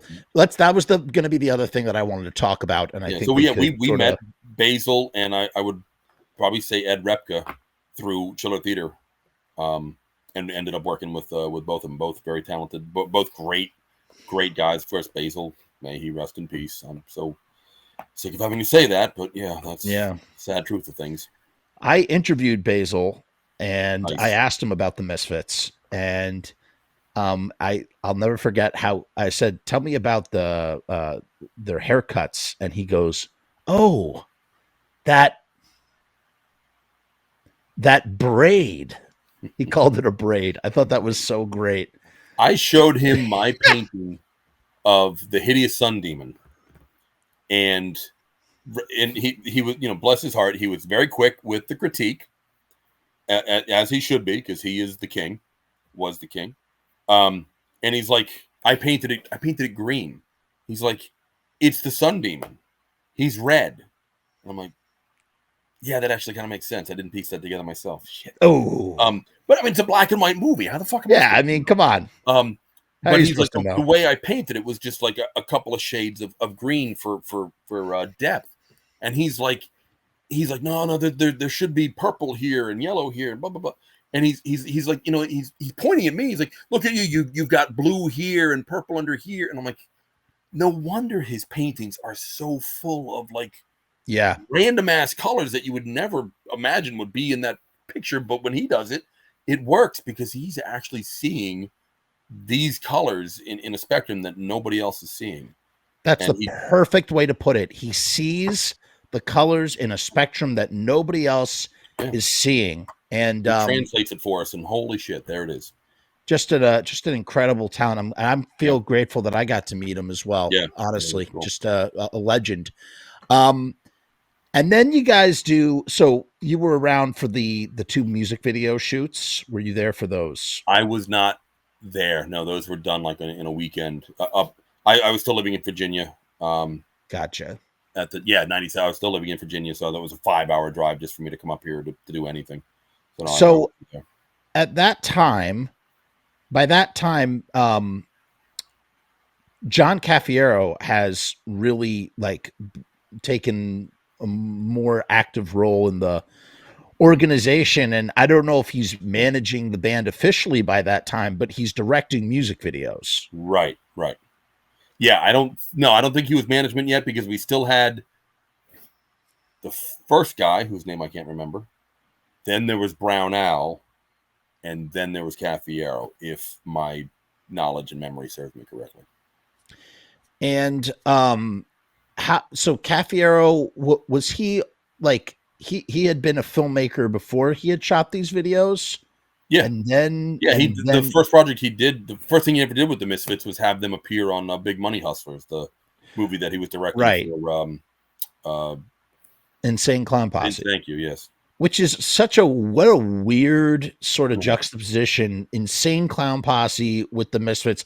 Do Jerry and Doyle and the guys even know who they are at that time, or they're just like, hey, it's a movie, we're in a movie, cool? I think we knew about Insane Clown Posse because one of our guys on the road, who's still a big player in the scene, Tim Bunch, was a huge fan of Insane Clown Posse, and I think he got them on all of our radar, so we knew. Gotcha. Yeah, it all started because Tim was a big wrestling fan too, and he had some Japanese, like a videotape of Japanese hardcore wrestling, like with Terry Funk and Mick Foley beating each other with barbed wire baseball bats and body slamming each other on piles of thumbtacks and just like smashing each other with fluorescent bulbs and like all this crazy shit.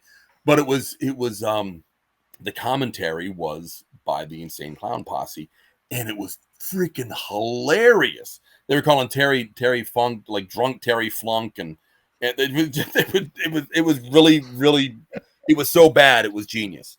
So Tim got us like pretty steeped in Insane Clown Posse. We knew what was up. We knew all about Fat Sweaty Betty. It was a thing.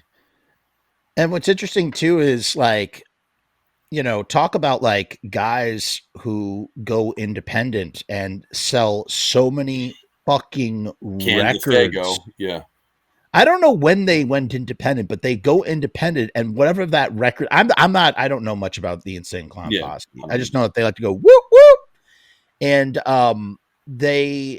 were you there for that shoot as well? Or did you see any of that? The Insane Clown Posse shoot. I dodged that bullet. But they went independent and they sold a ton of records. I wonder what would have happened if the Misfits had I mean, obviously the prize was to go to Geffen or go somewhere and do it like professionally. Yeah. But like, I wonder what would have happened if like Jerry was like, nah, you know what? Let's do American Psycho independently. Let's just put it out ourselves and see what happens. I wonder how that would have done, man. I feel like being on a label like Geffen gave the resurrected Misfits some clout that they wouldn't have had otherwise.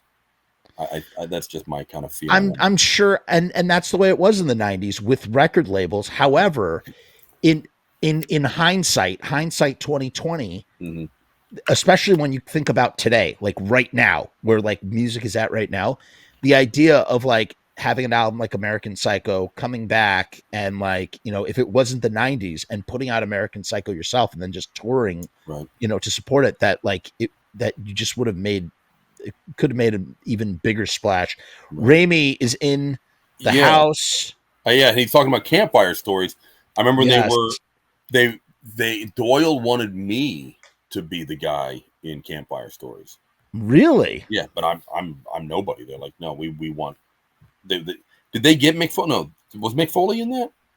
They wanted Mick Foley. I don't remember. But Didn't that couldn't come get out him, in so Doyle was like, 2001? talk to Tank. Like he'd be perfect for it, but they didn't want to. What was the thing that they wanted you for in it? The guy. I don't even remember who the bad Misfits guy were in that. Campfire Stories, like the main guy, the guy telling the story. I'm sorry, I haven't watched the movie, but whoever the main guy is in there, I have it. I just haven't seen it in 20 years. Same, I have it. I haven't watched Panic Room. David Johansen's in it. Yeah, David Johansen's in it as well. Yep. We hung out with him in Spain on him and Scarlett were on a shuttle bus with us, going back to a festival we were playing over there. Wait. David Johansen and The Scarlett New York Johansson? It was a 3-day festival. The New York Dolls headlined one night, the Misfits headlined the next night, and Iggy Pop headlined the third night. Holy so shit.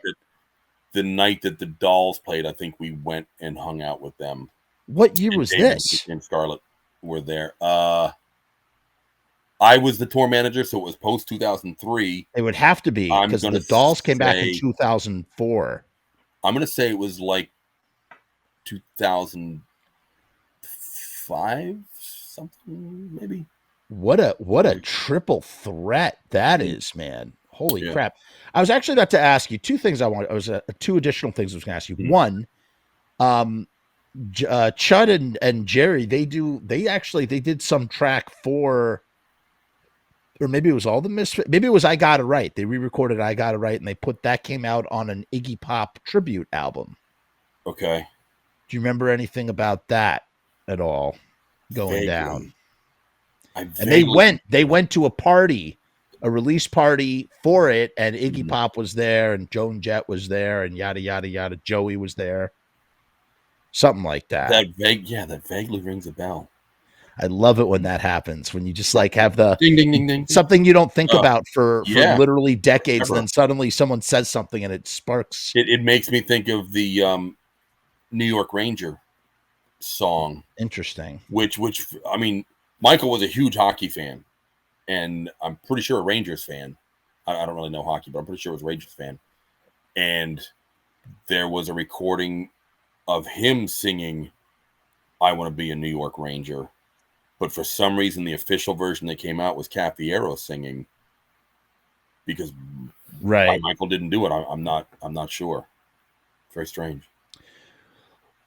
Before I ask you about this Halloween 2 plaque that I did not even know exists, I don't even know what that is. It sounds really interesting. It is. It is cool. Tell me about the sort of, I don't know if it's like, if it ever was, I know that Jerry knew Joey briefly in the 70s at some point, but when, like, at some point in the 90s, the Misfits and members of the Ramones, because the Ramones they retired in 96. I don't know if it was even before 96, but the Misfits and members of the Ramones, especially Joey and like Marky and, you know, Dee Dee, sometimes like everybody's all started to seem sort of like do stuff together. And Arturo eventually became the lighting director and stuff. Right. When did you start to see the crossover between members of the Ramones and the Misfits in the 90s? Do you remember that?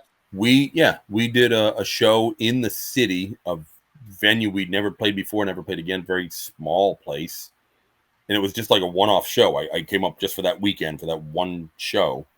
I remember I was still doing merch, wasn't guitar taking it. Frankie Cheese was Doyle's tech at that time. And it was weird, like merch. I hardly sold anything that night. I just kind of sat there and didn't really do anything. It was like the CBGB's benefit show we did. I'm like, why did I even show up? I didn't sell anything at this show. but Joey came out and did he sing? I remember him coming up on stage. Did he sing with the band too? I don't know. I know he was there because I think the Independents opened for us, and that was his push.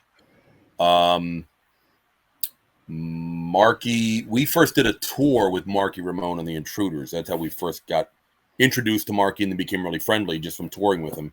And then so how he came on board, I'm not entirely sure, but that was where it all started, was that one tour we did together, which was a lot of fun. And then Dee Dee, we never did anything at all with Johnny. He was kind of a hard ass, so he wouldn't have participated. Dee Dee I remember Dee Dee being at a show at a gig in Berlin at SO2, I think is the name of the venue. Yeah, I've been there. I've been to that place. Really? No shit. Yeah, okay. With Blitzkid. Yeah. All right. He and his girlfriend or wife, I don't know which she was, they were in backstage in the dressing room. They're sitting on the couch, and there was a vent on like up high on the wall across the couch from him. Tiny dressing room. Oh yeah. And he was like freaking out. He's like, they're in there. They're watching me, and I know they can see me. We got to go. I'm like, Dee Dee, what are you talking? Like, everything's cool, man. Don't worry, it's cool. No, I know they're in there. They're watching me. I'm like, okay, man. It was just like a little, like, it was hard being around him, and there was like a nervous energy that you couldn't squelch. But I don't think he did anything with us that night. He was just there. The only time I remember him doing anything was we did 2 nights at the Key Club in LA, and I was guitar tech at the time. And he came out to do 3 songs with us. Blitzkrieg Bop and I Want to Be Sedated, like 3 big hits. All songs, which, by the way, all the big hit, memorable Ramone songs were ones that Dee Dee wrote. He was the one that had that idiot savant sort of disconnect to write those hit songs. So he just had 3 songs to play guitar and sing on.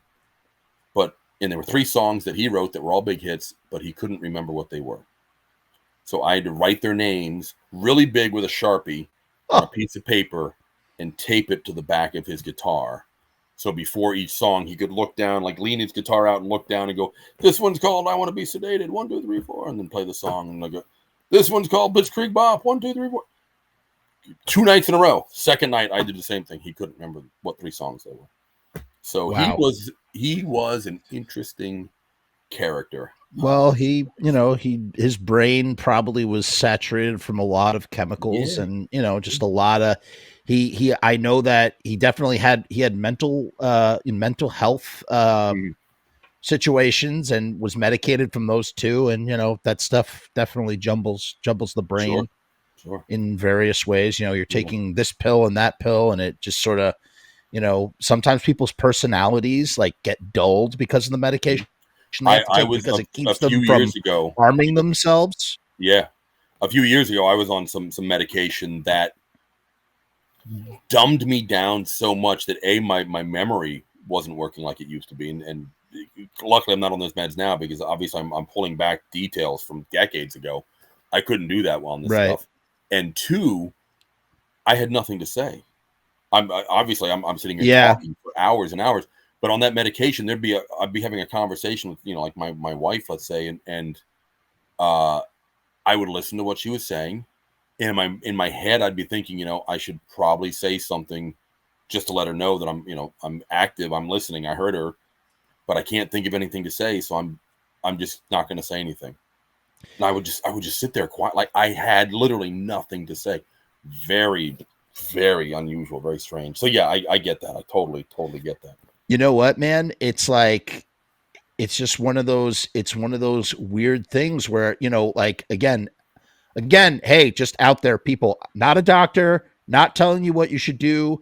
Nothing that I say right now should be taken seriously. I'm just commentating on my own experience and from what I've seen from others. I just want to put that out there.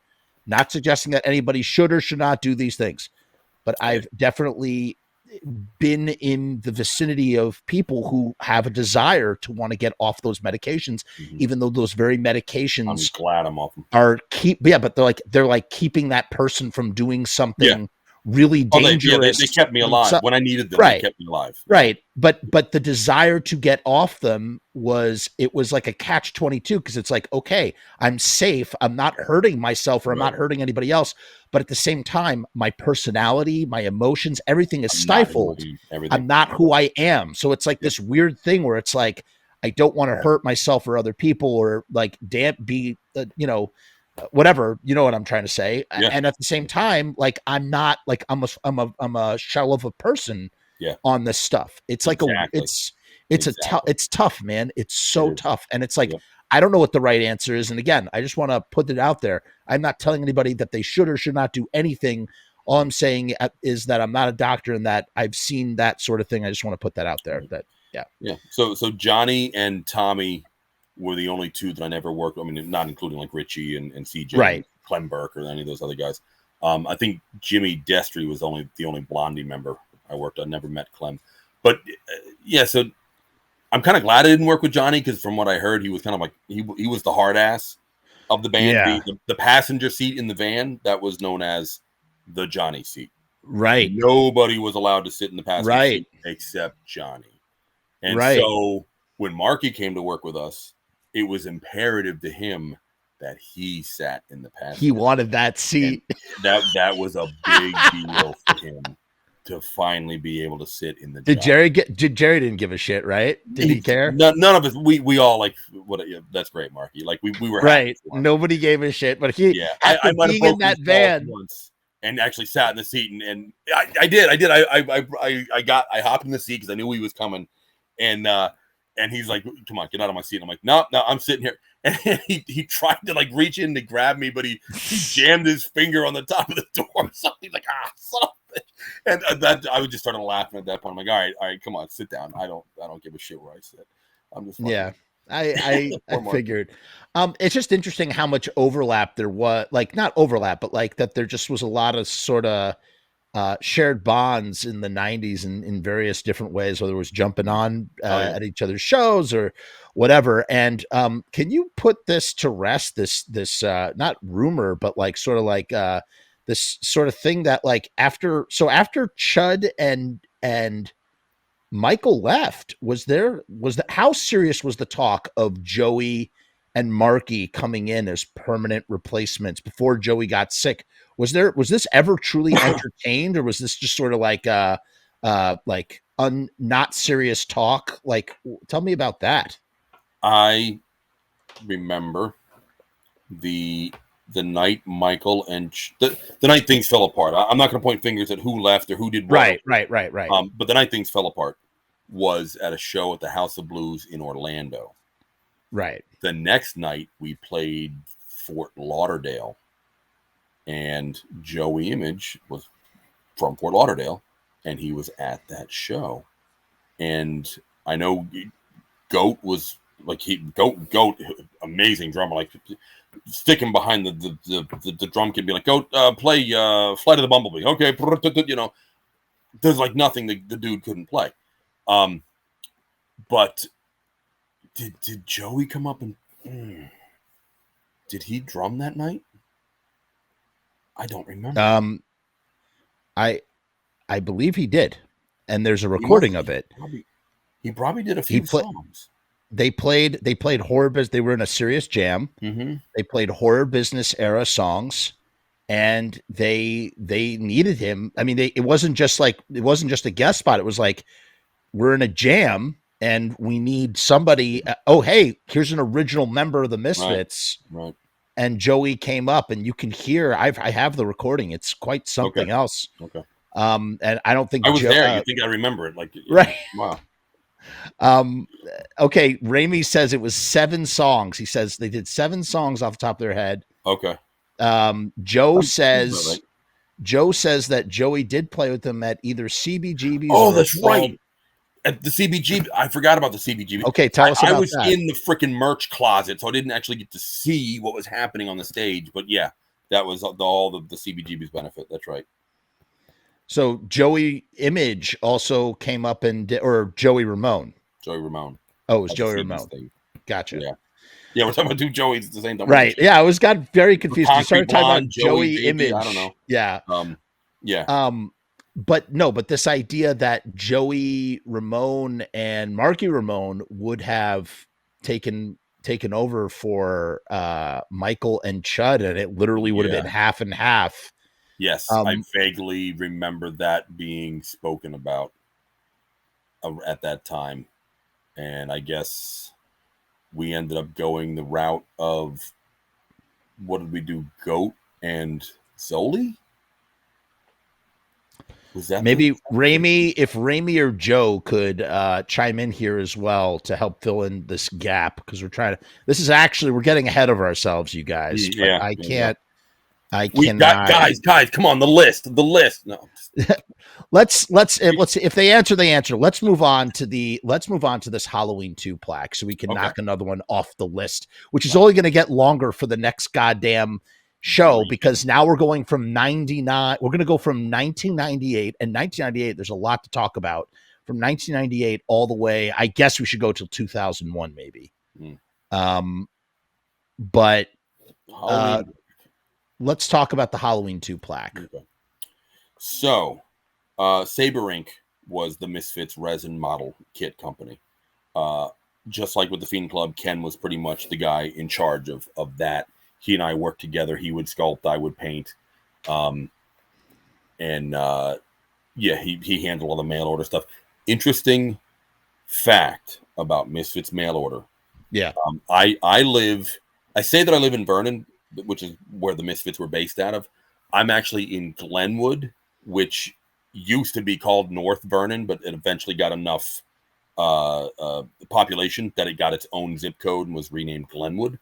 But I live in the Vernon Valley Lake neighborhood, so it's all Vernon. It's all Vernon Township. So the Fiend Club was P.O. Box 310, I think it was, Vernon, New Jersey, 07462. That was where the mail came into when people would send in, like when I wrote into Jerry, hey, where's my shit, dude? I sent it to P.O. Box 310 Doyle Fan Club, which rolled over to the Fiend Club. But all of the outgoing mail, because Ken was in charge of the Fiend Club, he actually lived right over the border in Pine Island, New York. So his closest post office was the Glenwood, or quote unquote North Vernon post office, which when I first came up here was literally a trailer in the middle of a field. That's how podunk this area was. How quaint, I guess, is a nicer term. Quaint's good. Quaint. It's just so quaint. Right. That all of the newsletters and all of the merchandise that the Fiend Club sold or sent out all went out through the Glenwood post office, through this little tiny trailer in a field. When there was enough money in the state budget in New Jersey for Trenton, the capital of New Jersey, to say, okay, we're going to revamp one post office.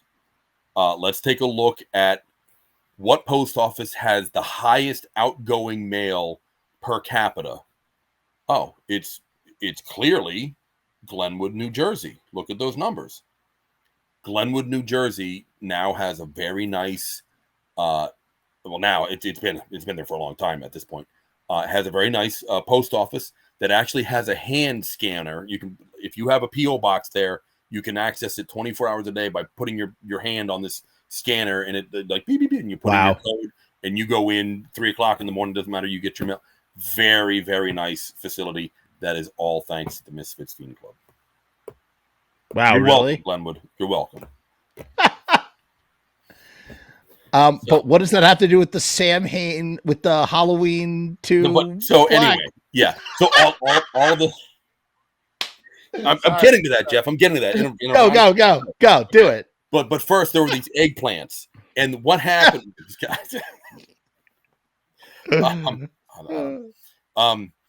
So all the Saber inks, all the mail order stuff for all the Saber models, everything went out through the Glenwood post office. So hence that story. So it wasn't just Fiend Club.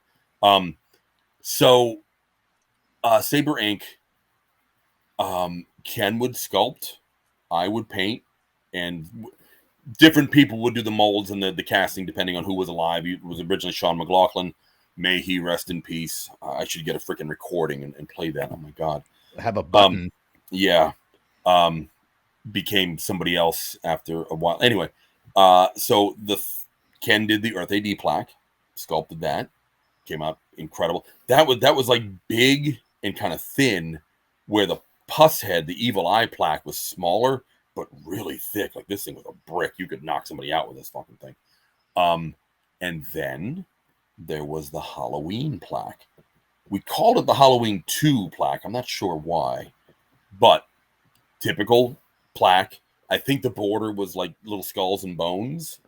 But the main image was the Crimson Ghost in a like kind of like a relief. So the Crimson Ghost came out, and like there was a full moon and maybe some clouds that were, kind of raised up. So you knew like, what to paint where. There was a silhouette of like a dead tree and maybe some tombstones in the background or something like that. But the Crimson Ghost's hands came out to you. And in his hands, he was holding a separate jack-o'-lantern. Ooh. And so I painted that. He brought this to Chiller Theater. Whatever year the Manimals played Chiller Theater was the year. 99 or 2000. Oh. Yeah, somewhere in that era. Because that was the one time I got to see the Manimals, one of the best shows I've ever been to. Great band, love those guys. But so I painted this thing up, and it was the Halloween show. Renfield. Thing. Zoli and the other drummer, Renfield. Whoa. Wait, save it for later. Renfield. Save it for later. Yes, we'll talk about. I want to know. Yeah, we'll talk about it. Talk about it. So I painted up this Halloween too. I did a lot of washes, like in the night sky, and then dry brushed the pumpkin with the orange and everything. Did the washes in the Crimson Ghost's cloak. It looked amazing, but it never went into production. I think Saber kind of shut down, and we stopped doing the models at that point. I don't. Maybe Kenny and Jerry had a fight over this. I don't know why, but it just never happened. The Helen Blazes model that's Ken sculpted, and I was given a couple of the prototypes to paint up, and I was going to put actual like fishnet on her legs as her stockings. That never got produced. The Crimson Ghost bust, it was supposed to be a little bust that like sat on the top of your computer monitor holding a Cyclotrode X ray gun kind of thing. That's pretty cool. It never got produced. Yeah. Hold on. I'm looking at your list real quick. Because we're so close. At 10 minutes. We're going to end this. We might as well round it off to a nice 4 hours. Right? Sure we are, Jeff. Sure we are. Because that's what's happening. And then we're gonna end this because it's a school night, people. It's a school night. It is. Some of us have to be like director of sales tomorrow. Yeah. Yeah. All right. So so pick between these: Lightning Teenagers, Caroline interview. We covered that. That was the thing I wrote and mailed in, and they actually wrote it, right? It out and mailed it back. Okay, we got that. Yep. Tank, we did a lot of these. You are stressing over nothing. We got through so many of these, man. I mean, really, truly. What's Lightning Teenagers? Okay. In 1986, 87, maybe, when we were first getting into like really hardcore loving the Misfits, my buddy Steve Lucas once again, he'd come over to my house. He'd set up his drum kit in my garage. I think he might have kept it set up there for a while. His buddy Matt from school played guitar, and I played bass, and I had a recording. I recorded Lightning that we would play at the beginning before we started playing London Dungeon, but I did that because the recording I had of Teenagers, the Static Age version of Teenagers, was on such a bad dub of a cassette that there was so much hiss and stuff that when the tape actually like kind of kicked in, it sounded like dun, dun, dun, dun, dun, dun, dun, and it was actually pretty fucking cool. Yeah, like it had this on. That's why we're like, dude, we got to do that. So we thought that's how Teenagers started. So that's how we started our version of London Dungeon. But that's how bad shit was back then. Like, the copy you got could have been 12th generation. You didn't know. There was this one guy that I think my buddy Stuart Lincook found him. He was another fan from Chantilly High School. This guy, like, this guy, like, his gig was trading tapes, trading demos, trading live shows for like every kind of band, not just Misfits or not just hardcore or whatever. Like, he had a whole wall of cassette tapes in his bedroom that was all like rare oddities of everything. And supposedly he was talking to Stuart. I'm pretty sure it was Stuart. And he's like, yeah, man, I got this. He had something that he referred to as the Mercury demos. Hey, buddy. Yeah. Steve, you're still awake. I'm so sorry. The Mercury demos. So this guy had stuff that we thought we had never heard. Maybe we had never heard. And we were going to work out, like, he would only trade with you. Like, you had to give him something to get something. Right. One of those deals. And we were going to do that. And then he had an electrical fire in his bedroom. Everything gone. Everything gone. Wait, the Mercury demos. So would that would have been Static Age material, maybe? Because Mercury Records, aka Blank Records. I mean, who knows? Yes, I don't know. Who knows? Remy Stein here says that January 12th, 2001 show was canceled, and that would have been Joey Ramone on vocals, Jerry on bass, Doyle guitar, and Marky on drums. Canceled due to Joey's ailments kicking up. 2001. That would have been the time frame, because it was 2000 that the things fell apart. They fell apart in October of 2000, and then Joey passed away in April of 2001. Yeah. So that this would have been, before he broke his hip, but obviously ailing. Yeah. And yeah, dude. I mean, it would have been like half Misfits, half Maroons. That would have been insane. We still did half Misfits, half Ramones, just with Marky drumming and Jerry singing. Right. I mean, I think that's about as good as proof as any. The fact that Joey did used to get up and sing from, every once in a while. And the fact that Marky eventually, was drumming for the band kind of says it all, that it kind of, that's an alternative what if sort of thing in that kind of way. We still have 5 minutes until 4 hours. Let's pick out another one of these. Tell me about Doyle. You said Doyle's back used to go out or something. What happened with Doyle's back? Yeah. Doyle has, or at least had, I don't know if it still ails him or not, serious back problems, like debilitating back problems. Wow. And in the very early days of getting the band back together, Jerry called me, or I think he faxed me, actually. Yeah. That Doyle's back was out and that the Misfits were going to need a new guitarist. Wait, what year was this? This would have been like 95, before going back on tour, before things were like launched again. And I remember telling Jerry, I was like, man, I picked the wrong instrument to learn. I became a bass player instead of a guitar player. And Jerry actually said, like, he and I together would have been like a legendary combo. And I was like, that would have been cool. So it was such a thing that I even made a postcard. I remember using like a tombstone graphic and putting on there that the Misfits were looking for a new guitarist. And when Michael's girlfriend Rachel first started running the Fiend Club, she was talking to me about some.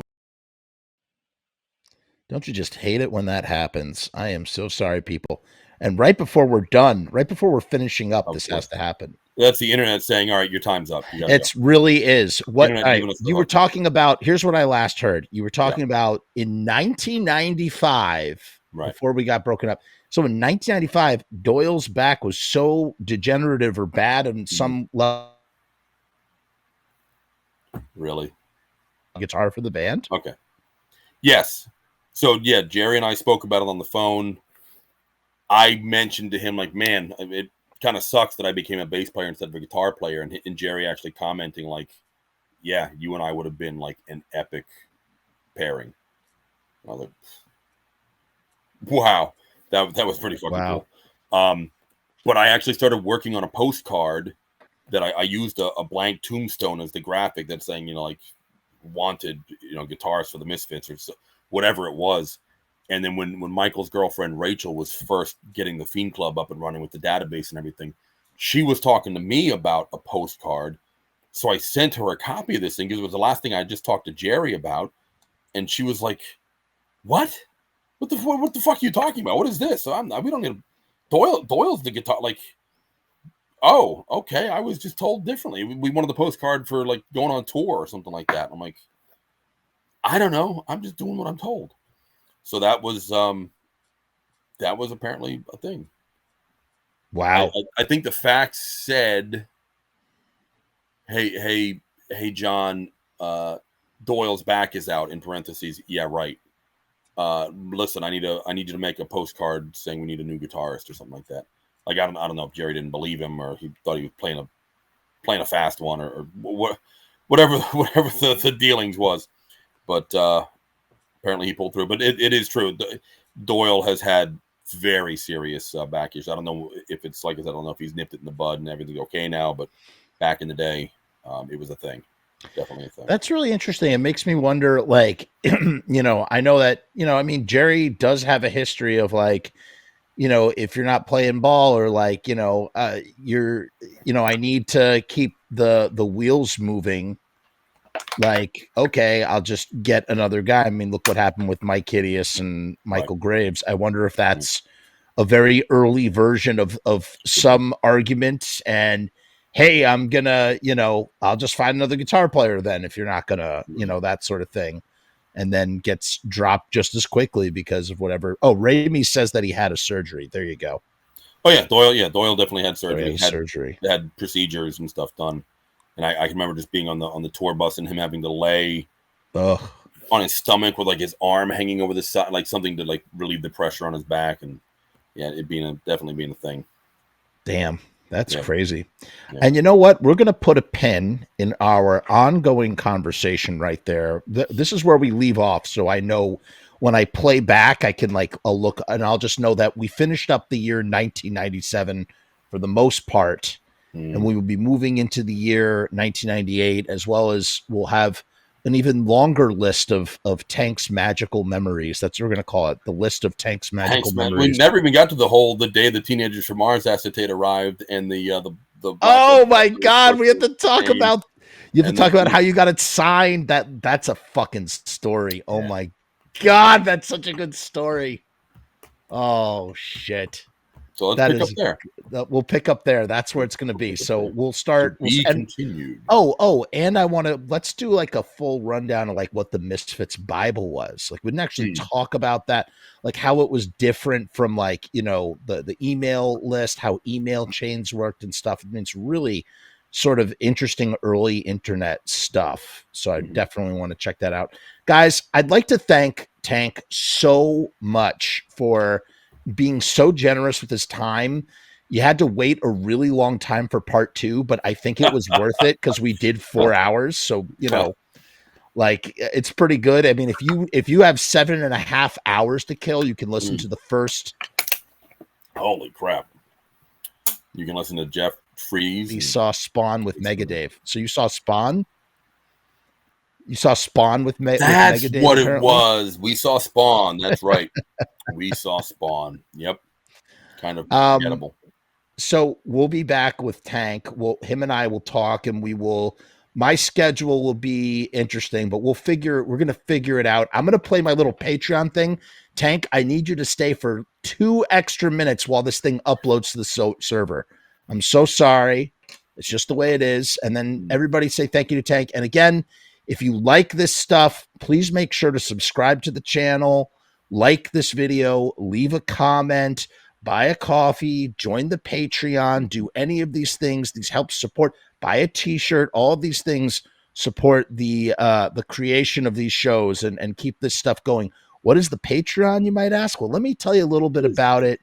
Oh, you're going to find out in 2 seconds. In the meantime, we say peace. Thanks, guys. And hair grease and Patreon. Hey guys, what's going on? It's Jeff. So I've decided to make a Patreon. What is Patreon? I don't know how to define a Patreon. Let me look it up. Patreon is a membership platform that makes it very easy for creators to get paid for the things that they're already creating. I want to do it full time. I want this to be my full-time job. In my efforts to make that happen, I've set up this platform. Is it going to work? Is it going to be successful? I don't know, but I would rather try and crash and burn than not try at all. The goal is to create enough passive revenue so that I can continue to do this full-time, uninterrupted. Why? Because I love to do this. I love creating content. I love making videos. I love shooting films. I love doing podcasts. In case you couldn't tell, I love to talk and I never shut the fuck up. So right now I've kept the Patreon incredibly simple. There's 2 tiers, and that may change in the future. The Murdergram is a simple way to extend support for all of the hours and hours of free content on the channel for nothing more than $1. 38 cents goes to Patreon. What's $1.38, eh? It's less than a cup of coffee, but it's a great way that you can show support for very little effort. When you divide that $1.38 by the hours and hours and hours of time spent listening to this endless drivel of content, the dollar cost average works out. Next up is the YouTube Casualty for $6.66. The YouTube Casualty is loaded to the gills. Enjoy the archive ad-free, as well as ad-free early access to special docu-style podcast videos, music reaction commentaries, and the like, a month before they drop on YouTube, loaded with ads, I might add. You're also going to get exclusive content and behind-the-scenes content that is not available on YouTube or anywhere else. So you get to peek behind the veil. And believe me, there's a couple of choice pieces. Most of all, more than anything, whether you join the Patreon or not, I just want to thank each and every one of you that comes to the channel, that watches all the shows, that leaves comments, that participates, that subscribes. That's really the most important thing. This is just trying to find a way to earn a living as an artist. And with that, thank you for my TED Talk. Join the Patreon, because we need you! 66 cents.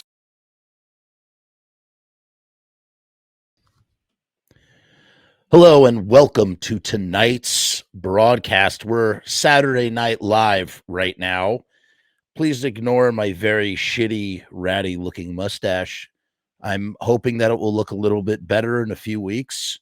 Right now, it's not looking that great, and I'm feeling pretty self-conscious about it. And I said to myself, well, you know, you gotta start somewhere. You gotta start somewhere. What happened was I don't know how to trim a mustache, so I just ended up shaving off the whole thing. I said, I'll just start over because I was really liking it before. I don't know why I'm telling you about this. I just am.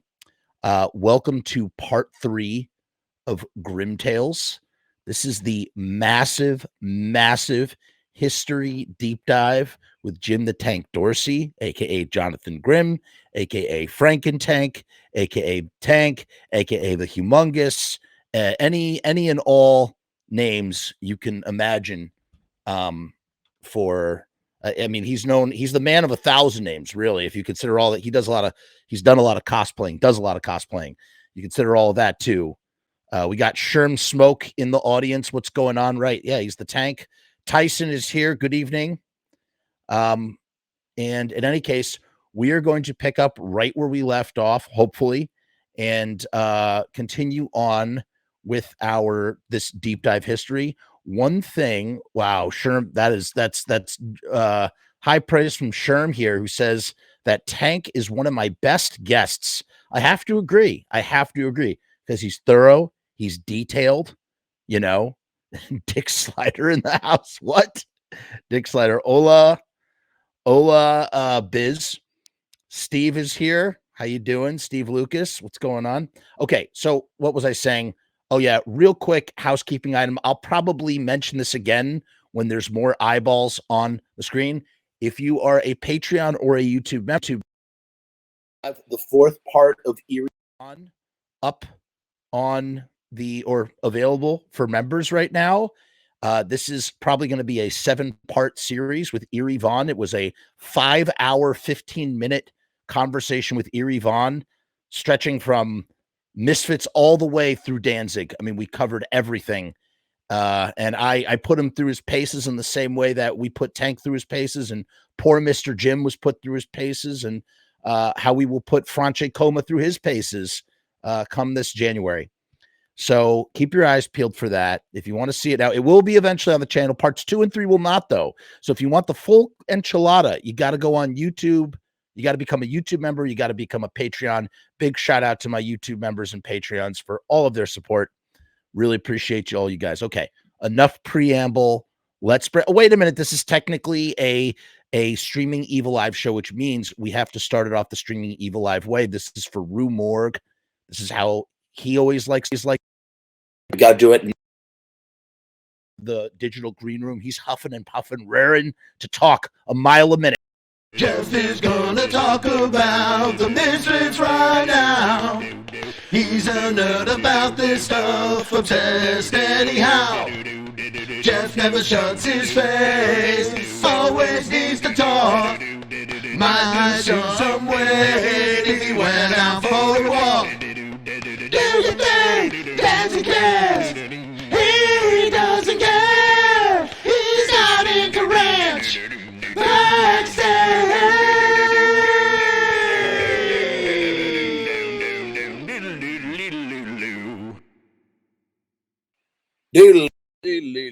Okay, let's pull him out. Let's knock. We're gonna knock on the green room door. Hey, Tank, it's your time to come on. It's your time to come on. Oh, there he is. Well. If it isn't Mr. Frumess, Mr. Sunglasses himself. That's right. Yeah. Don't think you can't be showing up with the snazzy glasses, pal. You gotta have the sunglasses on, because sometimes, and not with you, but sometimes I roll my eyes so hard that they go to the back of my brain. And so the sunglasses, they keep the poker face. Not with you, Tank, not with you, but sometimes you need the glasses. The glasses hide all. The glasses. I think you need them tonight just so you can block the light that's behind my head. It's not. Yeah, you're very conscious about that. It's not that bad. I think it's fine. Well, I'm more relegated to the rec room tonight. You can see the garage door behind me. I'm more worried about my ratty mustache than I am your bright light. How about I wasn't going to say nothing, but it's pretty bad, bro. It's pretty bad. It's pretty bad. Don't worry. It's going to get better. Once I get the 5 o'clock shadow going, that's what I want. I want a 5 o'clock shadow of my little mustache. All right. Enough about me. This is about you tonight. This is about you. Let's talk about you. Okay. So, fair enough. By the way, a couple of things. One, Tank and I were discussing. So, first of all, after this, and we'll probably, again, mention this at the height of viewership. Hopefully we get some eyeballs tonight. There's going to be a massive Q&A episode. So we're going to finish the history, and then Tank is going to come back on here, and we're just going to be taking questions, man. I'm going to be moderating. Tank's going to be taking questions. If he likes your question, he's going to answer it. If he doesn't, how many guys do you think are going to ask me for my number? Yeah, it's very possible. You might have to get the fake one out, or the hotline. The Tank hotline. We'll do that. The other thing. Do you want to briefly mention your conundrum now? Yeah. Well, we have go ahead. A potentially dire situation here, fellow Misfits fiends. I obviously worked for the band for 13 years. I did a lot of graphic stuff for them, the newsletters, you name it. It was all on a hard drive in a at the time a new Mac. It's now an old Mac, but that hard drive has seized. And some of that stuff is backed up, but I can't guarantee that all of it is on a disc, a DVD. You know what? Let me get serious here, folks. We might need your help. See, look, now you're talking really serious. So we got the eyeballs here. Long story short, does anybody out there have the resources to resurrect a seized up hard drive? Because there's history on this hard drive that we cannot access. I brought it to one of those geek shops, and they were like, yeah, we can send that out to get it fixed. It's like $1,000. I'm like, okay, not doing that. So put word out. If you know somebody who could do it, doesn't have to be free, but cheaper would be, beautiful. If we got to run a fundraiser or something, we got to do it. But this thing's been sitting in the corner over here for months because I will not get rid of it. There's too much history sitting there to risk it just vanishing from us. So let's put our collective heads together, see if we can do something. It's one of those weird conundrums because on one hand, it's like, oh, this is not something I use daily in my Mhm. life. Like, there's no Right. like, it's like something. It's probably files that you haven't, some of which you probably haven't seen Yeah. in decades. Yeah. However, at the same time, it's everything you just said. It's history. It's your Yeah. history. It's your artistry. Yeah. It's this weird in between place where these fucking digital files that are made out of Mhm. zeros and ones, they Yeah. don't. It's not like this tangible object that I can. Oh, look, Nope. I'm putting it on my shelf in a box. Yeah. I'm So a little frustrating, froggy tonight. Oh, right? yeah, You're getting worked up there, Jeff. Take it easy. a little bit. I'm a little verklempt. No, Oh, I'm Jeff, getting you might over, remember this. cold. Weren't you weren't you running the Q&A at Yeah, this I thing? just was about to say that. Yeah. That shirt, yeah, that's the Mhm. shirt. I did the Q&As, the honor. I was asked by Tank and Faye Yep. to conduct the very cheeky, very raunchy sort Anything of. you do with Vernon Wells is going to be cheeky and raunchy, no doubt. Yeah, I realized that, like, if I'm gonna survive this, I'm gonna have to lean into that. That's just Yeah. the way you got to do it. And we got some great Q&A audience questions where they asked some weird ones, and Yep. Vernon went for some of which Vernon didn't care for, and Mhm. others did. And I had to explain to Vernon Wells what a queef was, and it was great. It was great. He was I like, missed that "What part. is a I'm sorry. queef?" What is it? What is that? What could you elaborate? It is the air that escapes from the lady parts of a lady. Parts. Yes, and that was the hardest part because I was definitely there was a mixed crowd Yeah. at my place. I was like, how do I say this in an Yeah. appropriate way to And from what I've been told, it's always the man's fault. You're the one who pumped it in there. I'm like, right? Well, Right. I was just like, how do I say this delicately? And I'm telling this to the guy who was in the Road Warrior, who Right. played Wes in the Road Warrior, because he doesn't know that. And Weird Science, by the way. Don't And forget. Weird Science. Don't But it's neglect. just funny because it's like yeah, like he doesn't know that. Yeah, it's crazy. That's I pretty digress. awesome. That's pretty I awesome. digress. Yeah. But okay, so we've been going through this history. This is part 3. Check out parts 1 and part 2. God. Combined total of 7.5 hours. My head is spinning already. Yeah. Okay. So, like when, Sorry, sometimes guys. people complain and they're like, they're like, Cut this short, maybe. yeah, like, but Get to the point, man.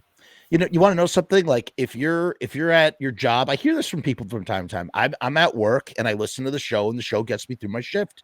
And to me, that's greater than a trophy.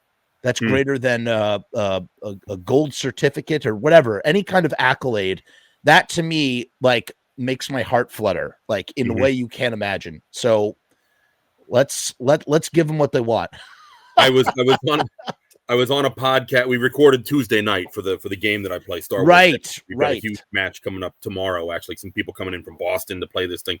So the podcast dropped yesterday morning, and we got in the car today. My wife and my son and little Audrey, and just to go to the other side of town for lunch. And it kicked on, and the podcast was playing, and me talking, and my wife's like, "You're listening to a podcast of yourself?" I'm like, well, yeah, we had so much fun recording it that listening back to it's just as much fun. I mean, Well, yeah, hold why on not? a second. What? What you could explain in the future, and there's absolutely nothing wrong. There's nothing conceited, and there's nothing wrong with listening back to a podcast you were on. And I'll tell you something, I do it more frequently than you would think, and I'll tell you why. For a very specific reason.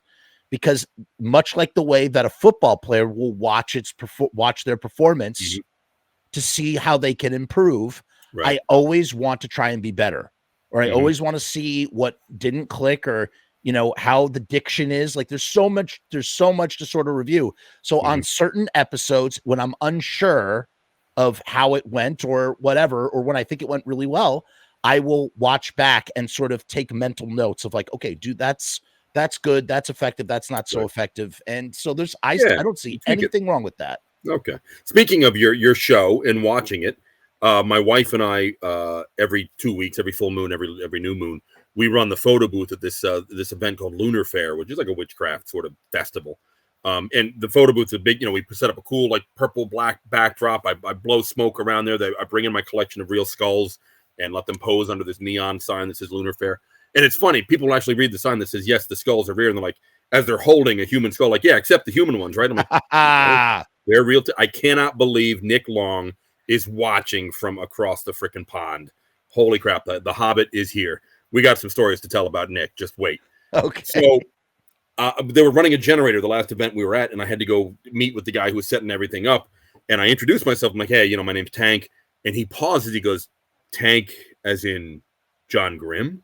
I'm like, yeah. You know who I am? He's like, yeah, I watched the Jeff Frumess show. I'm like, get the fuck out of here. So what's For real? Yeah. That's so funny. It's funny because when my wife first spoke with him, she's like, yeah, I don't know how easy it's going to be for us to get power. I feel like I'm kind of hitting the wall here. And then after I introduced myself, it's like, yeah, we're good. We got anything we need here. it's all set up, man. So yeah, very cool. I love hearing stuff like that. That makes me feel good too. That's awesome, man. That's awesome. Okay. So let's get down to the nitty gritty here. Let's jog our memory for a minute. We sort of jumped around. I went back and I listened a little bit. I know Tank listened a little bit too, just to try and find our place. Again, 4 hours long. So I scrubbed a little bit and we jumped all over. We were talking about Marky Ramone. We were talking about, we were just talking about a lot of different stuff. We were talking about something with the Fiend Club, I think, because we were taking random questions at the end. But where I really remember us leaving off is the Misfits have recorded American Psycho. You told me you were in the studio for that, and then you guys embarked out supporting American Psycho, playing with Anthrax and also Megadeth, or separate tours, separate tours, but you're both, because I remember you started, I don't know which tour it was. You started off a tour where everything was like there was a lot of camaraderie, and then something happened and things got a little strained. That was Megadeth. Okay, Anthrax, so there was always cool camaraderie. Anthrax was like one of the most chill bands. It was Cannibal Corpse, Anthrax, and sometimes Life of Agony was on that tour. They kind of did a Salman Rushdie and just kind of popped up here and there. But the Anthrax tour, lots of fun, great guys. Megadeth tour started out, seemed like a good time. But once we were, showing them up, we weren't having such a good time anymore. That's what had happened. And then I think that we put a cap in it because we were in 1997. We went from 94 to 97, and now we are. So so how about this? All right. So here's an official starting place. What roughly, if you could remember, again, we're jogging memory. This is multiple decades that Tank is jogging his mind. I better drink some more energy drink here. I like that. Rain. That's a good one. Rain. I like Rain. What is that? Is that the watermelon flavor? Cherry limeade. Oh, the cherry limeade. That's good too. I like both of them. The orange dreamsicle is good. Have you found the strawberry jalapeno yet? Or might be. I think that's Rain or that's Bang. One of the two. Bang is good. I like the Bang ones as well. But my brother laughed at me when he saw me drinking a Bang one day, and he goes, "Dude, you don't work out. You have no business drinking creatine." And I was like, "Yeah, I know." But like, no, but the point is that like if you're not working out, you shouldn't be ingesting creatine. And like I'm not working out, I'm just like ingesting creatine. It's just I got branch chain amino acids here. I got BCCA, right? BCCA, BC branch chain amino acid. Oh, that's what that is. Yeah, it's funny. They call it BCAA aminos, but it's actually branch chain amino acid aminos. Wait a minute, that's kind of redundant. Anyway. We do have some house cleaning to address. I made a slip up, a little faux pas. I think it was part 2. We were talking about when Michael came on board, how he didn't know any Misfits material. We had to teach him everything because I said that he was a Rancid fan. He was not a Rancid fan. He was a huge Bad Religion fan. That's what he was into. I don't know if his girlfriend Rachel was as well, but I know Rachel's good friend Kylie was a huge Bad Religion fan. So that's kind of like their group of friends. That was like their thing. Right. But yeah, Misfits was totally new to him. I think that this is important to do, even though it's tiny, insignificant details. It's important to have it right. And I'm the kind of guy that unless I know with 100% fact, because I was there and watched it happen, I will never state something to be, completely true without that. And if I'm not 100% sure, I'll let you know. I'm pretty sure, but I could be wrong. I think it was X.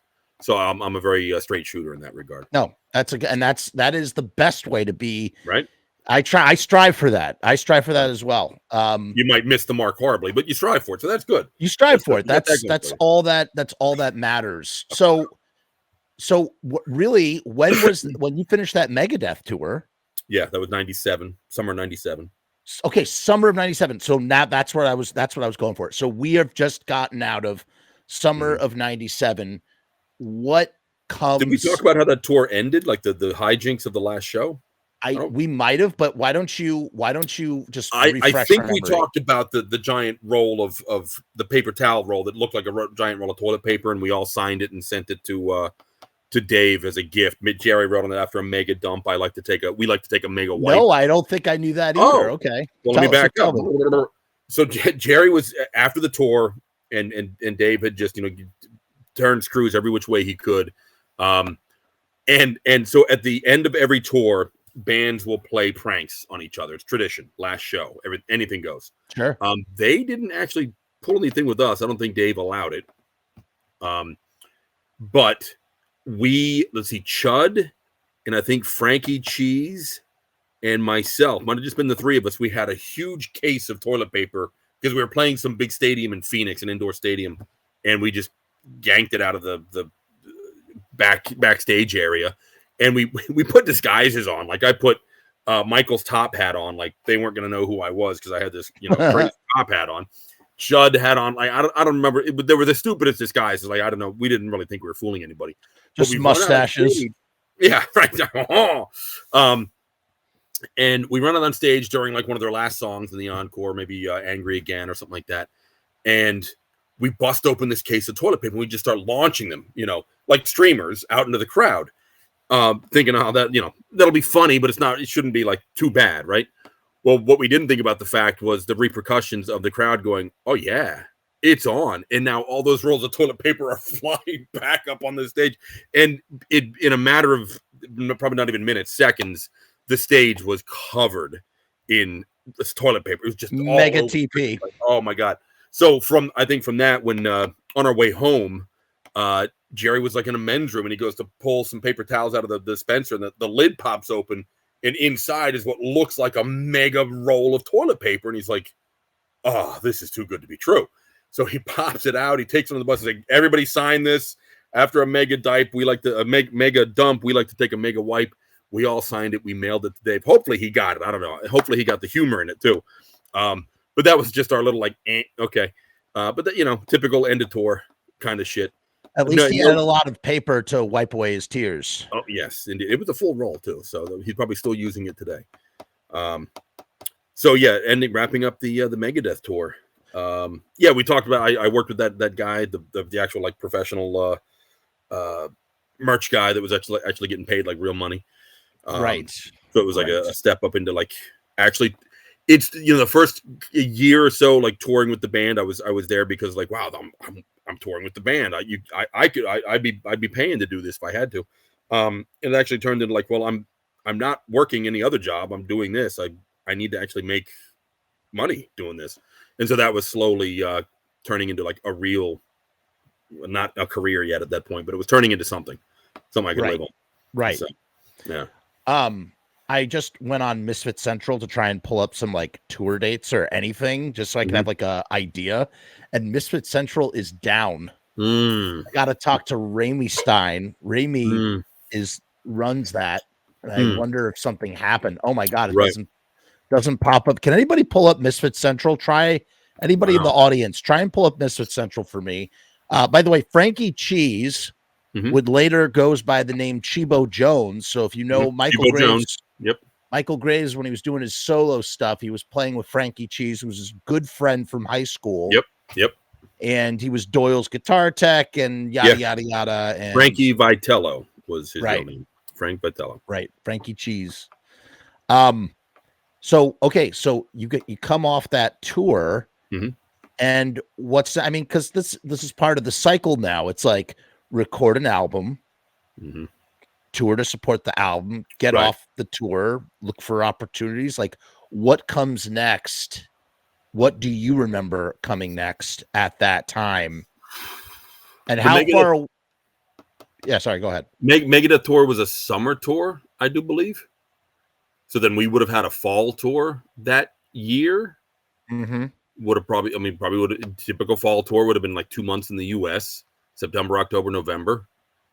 We would have still been playing American Psycho stuff. Had to be like fall tour 2007 up to the 97. When did we? I think we first went to South America in 98. Now, well, that was so when I think in general, like in my very limited knowledge of the 95 Misfits, I always there's in my mind when I think about the timeline, there's this big hiccup in the middle, whatever, interruptus, whatever you want to call it, where the band gets these offers to go to South America, Michael Graves doesn't go and refuses to go, and then Mike Hideous comes on. Mike was a guest on the show, and he talked extensively, did a 3-hour show talking extensively in detail about his time with the band and what happened and yada yada yada. But I always think of that as kind of like the thing that cleaves the band in half, or at least its original time as like the Misfits 95, right? But what happened? So if we're on our way to that point, what is leading up to that? Is that that's the summer of 98, so it's about a year off. There was 2 tours that Hideous did, the South American tour, right, and the European tour. But that was in the summer. So the big US tour was always the fall, like the 2 months in the fall for Halloween. We might do a spring tour, like an early spring tour, but typically Europe would be in the summertime. If we did South America, if we did it in the winter here, it would be summer down there kind of thing. So that might have been a thing. I know we didn't go to Europe for a few years because of the whole hoof and mouth thing. Hoof and mouth, explain that. There was some kind of pandemic in Europe for about three or 4 years. We didn't go because of this cow hoof thing. It didn't hit here, so we didn't really hear much about it, but it kept us from going over there. But being in Virginia and commuting 5 hours, like just to go on tour, not being around much in between tours unless we had some special event to do. I wasn't privy to some of the, or most of the personal interactions of the band members. Right. Like, when it came to recording albums, I wasn't around for that. I sold merch. What do they need me for? So when I came walking into Congruent Pro Edge, to get my stuff together to head to the airport before the South American tour, and Rocky says to me, "Oh, by the way, Michael Graves isn't coming. Mike Hideous is going to be singing." I'm like, come again? What? Michael wanted to go to hockey camp, so Mike Hideous is singing. I'm like, wait a minute. I'm so sorry to interrupt you. I was able to pull up through the Wayback Machine. I got on Misfit Central. Okay. Just because I'm like, I know we're gonna like hit that, but like, I just want to make sure. Let me see if there's anything I can say that will jog your mind before we get to that real quick. I got the Wayback Machine thing. Yeah, the Wayback Machine takes screenshots of websites. So even if Misfit Central is destroyed forever, it exists forever on the Wayback Machine. Wow. Should pull up the old Grimm collection on there. You really should. As a matter of fact, it might even be up on there. If somebody did some screenshots, you could search for it. Hold on. Yep. Here we go. Okay, here's a couple of things. April 15th, Misfits perform in the Doorway live for the first time in 19 years. Do they say where? Was no. that in Virginia Beach? I think that was in Virginia Beach. April 15th. In May, 6,700 copies of the Bleeders Digest Fiend Club newsletter were sent out. See, we talked about that. I remember at the end of that episode, we started talking about the newsletter and stuff. Yep. May 13th, American Psycho the band, the album comes out. Then you guys did the American Psycho and Dig Up Her Bones videos, and we talked. I think, did we mention that that you met Cafiero at the Chiller Theater? Yep. Because we talked about Insane Clown Posse, so I know we did. Right. Okay, here's something. It says a member, because Mark Kennedy was probably trying to be polite here. It says a member of the Misfits crew was arrested. Oh, I thought it was to say a member of the Misfits. A member of the Misfits crew was arrested after a brief fight breaking out between Misfits crew members and bouncers at a venue during a show in Denver. And that would have been August 1st, 97. Can you shed any more light that you feel comfortable shedding? Hopefully he won't take offense to me mentioning who it was. He's the guitar tech at the time, Bobby. Okay. He back then was a bit short fused. And I don't know what exactly went down, but I remember witnessing him like just wildly throwing punches at like the police or something, some kind of security, and getting maced, and then having to get him dragged out of there and off to a truck stop to get showered up and cleaned up. Yeah, I remember running into Bobby years later at a festival in like East Germany somewhere, and we were just catching up. And he's like, "Yeah, I'm not like I used to be. I'm much more mellow now. We all do that with age. When we were young, we were hot headed or whatever. So yeah, I think that was just part of his persona back then. But yeah, that went down. That went down.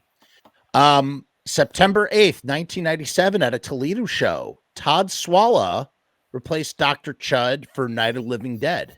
And Dr. Chud did vocals with Michael. Do you remembering that? Toledo. What was the venue in Toledo? I might not have been in the hall. I might have been. A lot of times I could hear the shows but not see them because I was out front set up with merch. Sometimes we were in the same room. But I don't remember seeing that. But yeah, that's pretty cool that happened. So, okay. Then it says Jerry and Dr. Chud were at a autograph signing for Iggy Pop in 97 for a tribute album. And I do know that Joey Ramone eventually put out 1969 on his solo record. But I believe that same track was also probably on that Iggy Pop tribute album, and Jerry Only and Dr. Chud played with Joey on said track. So I imagine that's the that's the thing there. The Dig Up Her Bones video debuted on MTV during 120 minutes. That's in October. That's October 5th. 97. Okay. October 24th. At the Misfits show in New York, both Joey and Marky Ramone appeared on stage to do Ramone covers. Robo and Bobby Steele attended that show. Did they? Wow. Robo was just here. He ordered some Chinese and we had dinner together. Yeah. That's awesome. It's Robo and my mom and dad like hanging out, shooting the shit. Oh, funny story. Typical Robo. Yeah. If something's gonna go wrong, it's gonna be for Robo. So we ordered Chinese food, and after Chinese dinner, what do? You crack open your fortune cookie and you read your fortune aloud. Robo's fortune was blank. So, I've never seen a blank. You open up like, what is this? What do I do with it? I'm like, you got nothing, man. I'm sorry. There's no fortune for Robo. There's no fortune. You're just blank in bed. I don't know what to tell you. So I've never seen that before. Poor guy. There's a first time for everything. Poor Robo. Right? Poor Robo. So yeah, apparently him and Bobby Steele were in attendance for that show. And I remember that show, and I was like set up in the front hallway, and I remember not selling very much merch at all for some reason. Like it was weird. I think Frankie Cheese went out and did his Dr. Evil shtick to kind of open the show. He did the whole monologue. The details of my life are quite inconsequential. No, I don't know. I don't know anything. Explain that. I never even heard of that. So because it was a Halloween show, October 24th, Frankie was dressed up as Dr. Evil, and so I might have mentioned this before. Almost every tour, will have a theme to it, and a lot of times it's a movie that we will just watch over and over and over again. The first Austin Powers was one. Napoleon Dynamite was one. Team America was one. We just can't get enough of it. So that was after, I think, the summer tour. Was when Austin Powers came out on DVD, and we just watched it like every freaking night. So Frankie knew the Dr. Evil monologue by heart, and he came out with the bald cap and the little that's really funny suit and everything, and he delivered the details of my life speech in the microphone as like the opening, just before the band goes on. And we thought it was hilarious, but the people in the crowd were like, what? Like it didn't really work. Like, oh man, that sucks. And I think, pretty sure the Independents opened for us because that was Joey's side project thing there. I'm pretty sure he managed them. He managed them. He loved the Independents, and the Independents loved him. Love him always. Right. Rightfully so. So, okay, here's one, and this is like, again, I don't know where. Again, it's like when Mark writes some of this stuff, you don't know where he's taking artistic license or not, and who knows. But October 31st, both the Misfits and Danzig are performing in Los Angeles on the same night, and apparently both played Death Comes Ripping. Little Misfits nerd trivia, whatever. But the Misfits considered visiting the Danzig show, which started after the Misfits show ended. And then this is where I say, like, the artistic license, rumor had it that no members of the Misfits or their crew would be allowed into the Whiskey A Go-Go where Danzig was performing. And it's like, again, I love, like, Mark Kennedy, love you, dude. Like, but like, it's just funny how, like, as he's writing this, it's like he's making sense of this timeline and like adding these factoids that he probably jotted them all down in a notebook and is trying to make like scientific, logical sense of them all. Do you remember anything like that? If this was Halloween 98, 97, it's like Black Acid Devil Danzig. Yeah. Oh, okay. Yes. Oh, wow. This is great. I'm so glad you found this because it's bringing it all together for me now. See, this is why you got to do this, because it jogs motherfucking memory. It jogs memory. Go ahead. I just turned 51, guys. It's all downhill from here. So we played the Palace in LA on Halloween night 98, and I was dressed up as 97. Mad Max, 97 or 98? Not 90. Wait, Halloween 96 was the Trocadero. Halloween 97.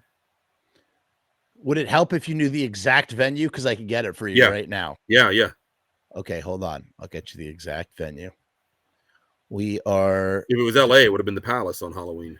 I really got to hand it to Mark for having this, because we can literally touch on these tiny little tidbit things. Yeah, and we take it for granted. And you take it for granted, but like it's like it suddenly you get a jolt of recall. That's really cool. Okay, so here we go. And because Mark meticulously wrote down the goddamn fucking tour dates and the venues. On the 31st was the Palace in Hollywood. So it would have been with Sick of It All and H2O opening. And that was 1997. 1997. Okay. So I was dressed up as Mad Max, the Road Warrior. That was the first time that I met Mad Mark Rude. Right. And how appropriate was it that I was dressed up as Mad Max? Because that's why he was Mad Mark. He was a big Mad Max fan. In fact, back in the day, in like 81, when Road Warrior came out, he wore a leather jacket with one sleeve cut off and the shoulder pad on. And he had a blue healer. Like this was the guy. So we took some pictures together in the lobby. Really freaking cool. I met a girl that night that as soon as I saw her, I was like, oh my God, she should be Helen Blazes. She had the face, the peaked, she just had that look without even trying. Just naturally had the look of the face of Helen Blazes. Right. Would love to see that picture, Misfits 95 lineup walking on Black Acid. But she didn't become. We talked about who actually ended up becoming somebody local, but not obviously somebody from LA. But when we pulled into town, we drove past the Whiskey, and who was it that was backstage? at the JM was backstage. was backstage. JM, did we meet? Because that was like the show. That was like one of the best shows I've ever been to. Was the Misfits? They wore the old Star Trek shirts they wore back in the day, and they were like skin tight because the guys were like a lot more jacked now. Anyway, getting sidetracked here. We drove past the whiskey. We saw the billboard out front said Black Acid Devil, and we joked about like how Glenn was for contractual reasons with Deaf American, like he was calling himself Black Acid Devil now instead of Danzig, and all of his buddies would whoa, what? That was almost purportedly like Prince becoming the artist, or formerly known as. There was word that was the route that Glenn was going to have to go to get out of his contract with Deaf American. I don't know if that was true, but that was what we were hearing through the grapevine. Get the fuck apparently out of here. Apparently it never came to fruition because he's Danzig. But that was what we heard. Again, I can't verify that, but the word was right. Out. Can't verify it, but allegedly, Yep. through scuttlebutt in the Mhm. mid 90s, because of the contention with Deaf American, Yeah. Danzig was going to rebrand himself as Black Acid Devil, Mhm. possibly in order to continue on doing his music thing, Right, without calling himself Danzig. That's what we crazy. heard. Can't verify it. It could be true. It might Right. not be. Who knows? But because of that, we drove past the whiskey. We saw his name, Black Acid, because it didn't say Danzig. It said, if I remember correctly, I think it just said Black Acid Devil on the billboard. And we joked about how all his buddies would just call him Black Ass for short.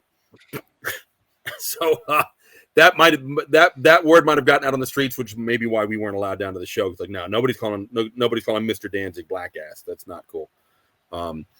But we might have joked about going to the show, but I remember after the show, we were like hanging out. There was a whole bunch of people out in the street, like in costume. I'm still in my costume. LAPD standing right next to me, and I've got a mock-up sawed-off shotgun in my holster. I'm like, ooh, this could end badly. Yeah. Nobody cared. Baldo says that my father worked with this guy back in the day. Are you referring to Tank? Your father worked with Tank. JM says that this is Jeff from Philly. He donated cash for your surgery, John. Hope it went well. I don't know who's John. You needed cash from these. Was this the guy who would dress up like Frankenstein back in the day? Yes, it is. Tankenstein. Tankenstein.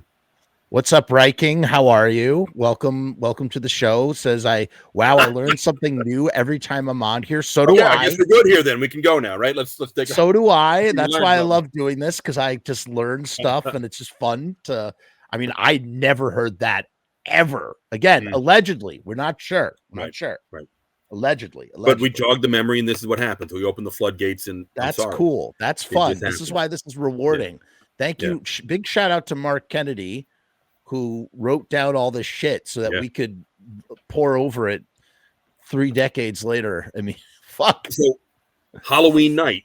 So you were saying we played that tour with H2O and Sick of It All. Great lineup. So I worked with Moon, and I worked with Moon is Toby's wife from H2O. She handled their merch. And then I worked with I forget what the guy's name was for Sick of It All. Anyway, we were together for so long we became good friends. But that night, Sick of It All came out dressed up for Halloween as the Baseball Furies.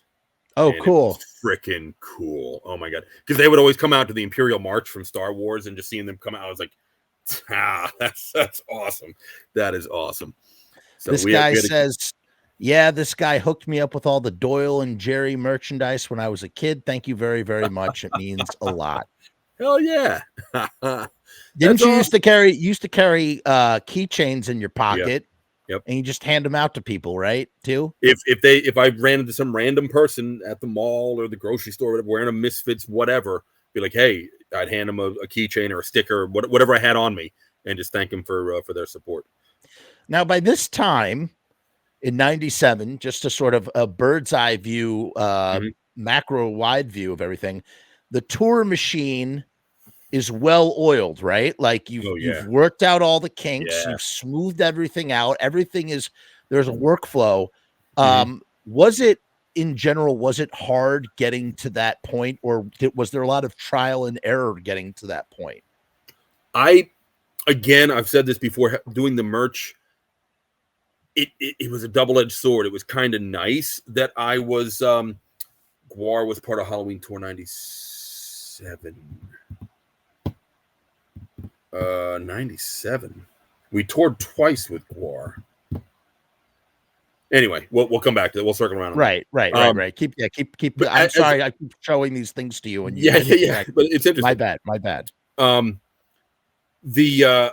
As the merch guy, yeah, I was on the crew, but I was kind of separate. I wasn't part of the performance. I was front of house. I kind of just and I was independent. There wasn't nobody that worked. It was just me. So when the crew was setting up the stage, I could go off and like do my own thing for a while. I didn't have to set up till about 2 hours before doors. But then once doors were open, I was there for the night. I wasn't going off. That's when the band and crew, they were off doing their own thing at that point. So we kind of had different daily schedules. And when there was some tension on the stage amongst the crew or in the band or problems with the show or whatever, I wasn't involved in the early days. And so I kind of dodged some of those bullets. Right. So as far as like how easy it was or how rough it was to get to that point of just being a well-oiled machine, I can't say too much into that because I was just an independent guy. I just did my own thing. Fair enough. And once the show was over, all packed up. Well, now we're all on the bus and we're going to the truck stop and we're back together again. But many nights I was just kind of on my own. Made having to go to the bathroom difficult sometimes. I can imagine. Yeah, thank God for Gatorade bottles. Lifesaver. I know all about that. Mm-hmm. Life on the road. But yeah, come 97, like we had the Winnebago. We did tour buses in 96. Then 97, we did like a couple tour buses in 96, and then come 97, like F that. We're not paying $1,000 a day and just watch it long. Guys, I need to make a move. When will this be on Spotify? It'll be up on Spotify tomorrow. It'll be up on Spotify. Tell the Hobbit, quit your whinging. Okay, he knows quit your whinging. That's what I learned from him. Don't worry, Nick. We'll tell some really, really juicy tales about our experiences together on the road. Although our time together came later, so we might not even get into his era yet. He's one of those older blokes. Love that guy, by the way. So yeah, come 97, we're on the RV. We've gutted it. We put in all the bunks. We have the. Well, let's talk about that. Hold on a second. Tell me about what is the I mean, obviously, I think it's a rhetorical question. We know what the logic is behind it, but tell me what is the logic behind? Okay, fuck this tour bus stuff. Let's move over to the RV. Tell me about that. The move to that. So with a rented tour bus, yes, they are nice. I will not deny that. Yeah, they come with their own driver. It shows up and picks you up, and then it drives away. But if you do a tour for a month, at the end of the tour, you're waving bye to that tour bus, and you're just watching like 30 grand drive away, and you're like, man, if we only had that 30 grand right now, imagine what we could do. So after a couple tours of that, and you're dealing with. And yeah, I get it. The driver's like, well, I have to have a hotel room and I have to have this, and I have to have that, and it's in my contract. I'm like, oh dear God. So I had to deal with that once, I think, as tour manager. It was insisted upon that there had to be a tour bus, and it was so rough. So we were like, you know what? F that. We're gonna buy our own RV. We're gonna gut it to put enough bunks and stuff, and take out some closets and put some bunks up top in the back. Make enough room for everybody. We're going to hire our own drivers. We're going to, buying a box truck, buying the RV. We can now alter where it said turbo diesel on the Winnebago. We can now take the cell off it and just say turbo die. Like, yep, that's a Misfits RV right there. And it was a game changer. We now owned this stuff outright. And at the end of the tour, that 30,000 was in our pockets, the collective pocket, the Misfits pocket. But yeah, that was the way to go. It didn't look like we looked kind of hillbilly when we come driving up, and all, if we're with other bands that are like in Prevos and Eagles and some high-end tour buses, and we're pulling up in an RV, it's like, what the fuck with these guys? Well, yeah, they're the only ones that have actually got it figured out. And these other bands are going to hotels every night and sleep. I'm like, you have bunks in your bus. Why are you getting double beds? So yeah, it was economically that was the way to go. If you want to come home, if you want to come home with some cash in your pocket. I mean, what's the point? I mean, obviously there's a lot of reasons to go out on tour, but in part is the goal is to make money, and you got to figure out ways if you're going to keep doing it. It's investing in, you know what it is? It's an investment in infrastructure to make it financially viable to do what you're doing. Yeah. Right. So that's that. Baldo wants to know, he says, on the original Doyle's fan club poster credits for photography were given to Bobby Steele. Is that the same Bobby Steele that played guitar for the Misfits? That doesn't make any sense to me. I don't remember Bobby Steele's name being on. No, the photo credit for the Doyle, but no, Bobby Steele did not take that picture. He was not around at that time, right? No. Long gone. The photo credit for the Jerry poster was, I forget his name. No, not the photo credit. The poster was dedicated to the memory of, I feel bad that I forget his name.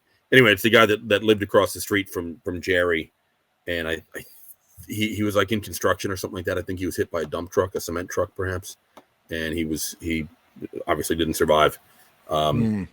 Left a wife and I think a young boy behind. So kind of tragic. Yeah. But no, Bobby, I don't know if Bobby ever took a picture in his life. Maybe he did, but he didn't take that one. That's really weird. So on my 12th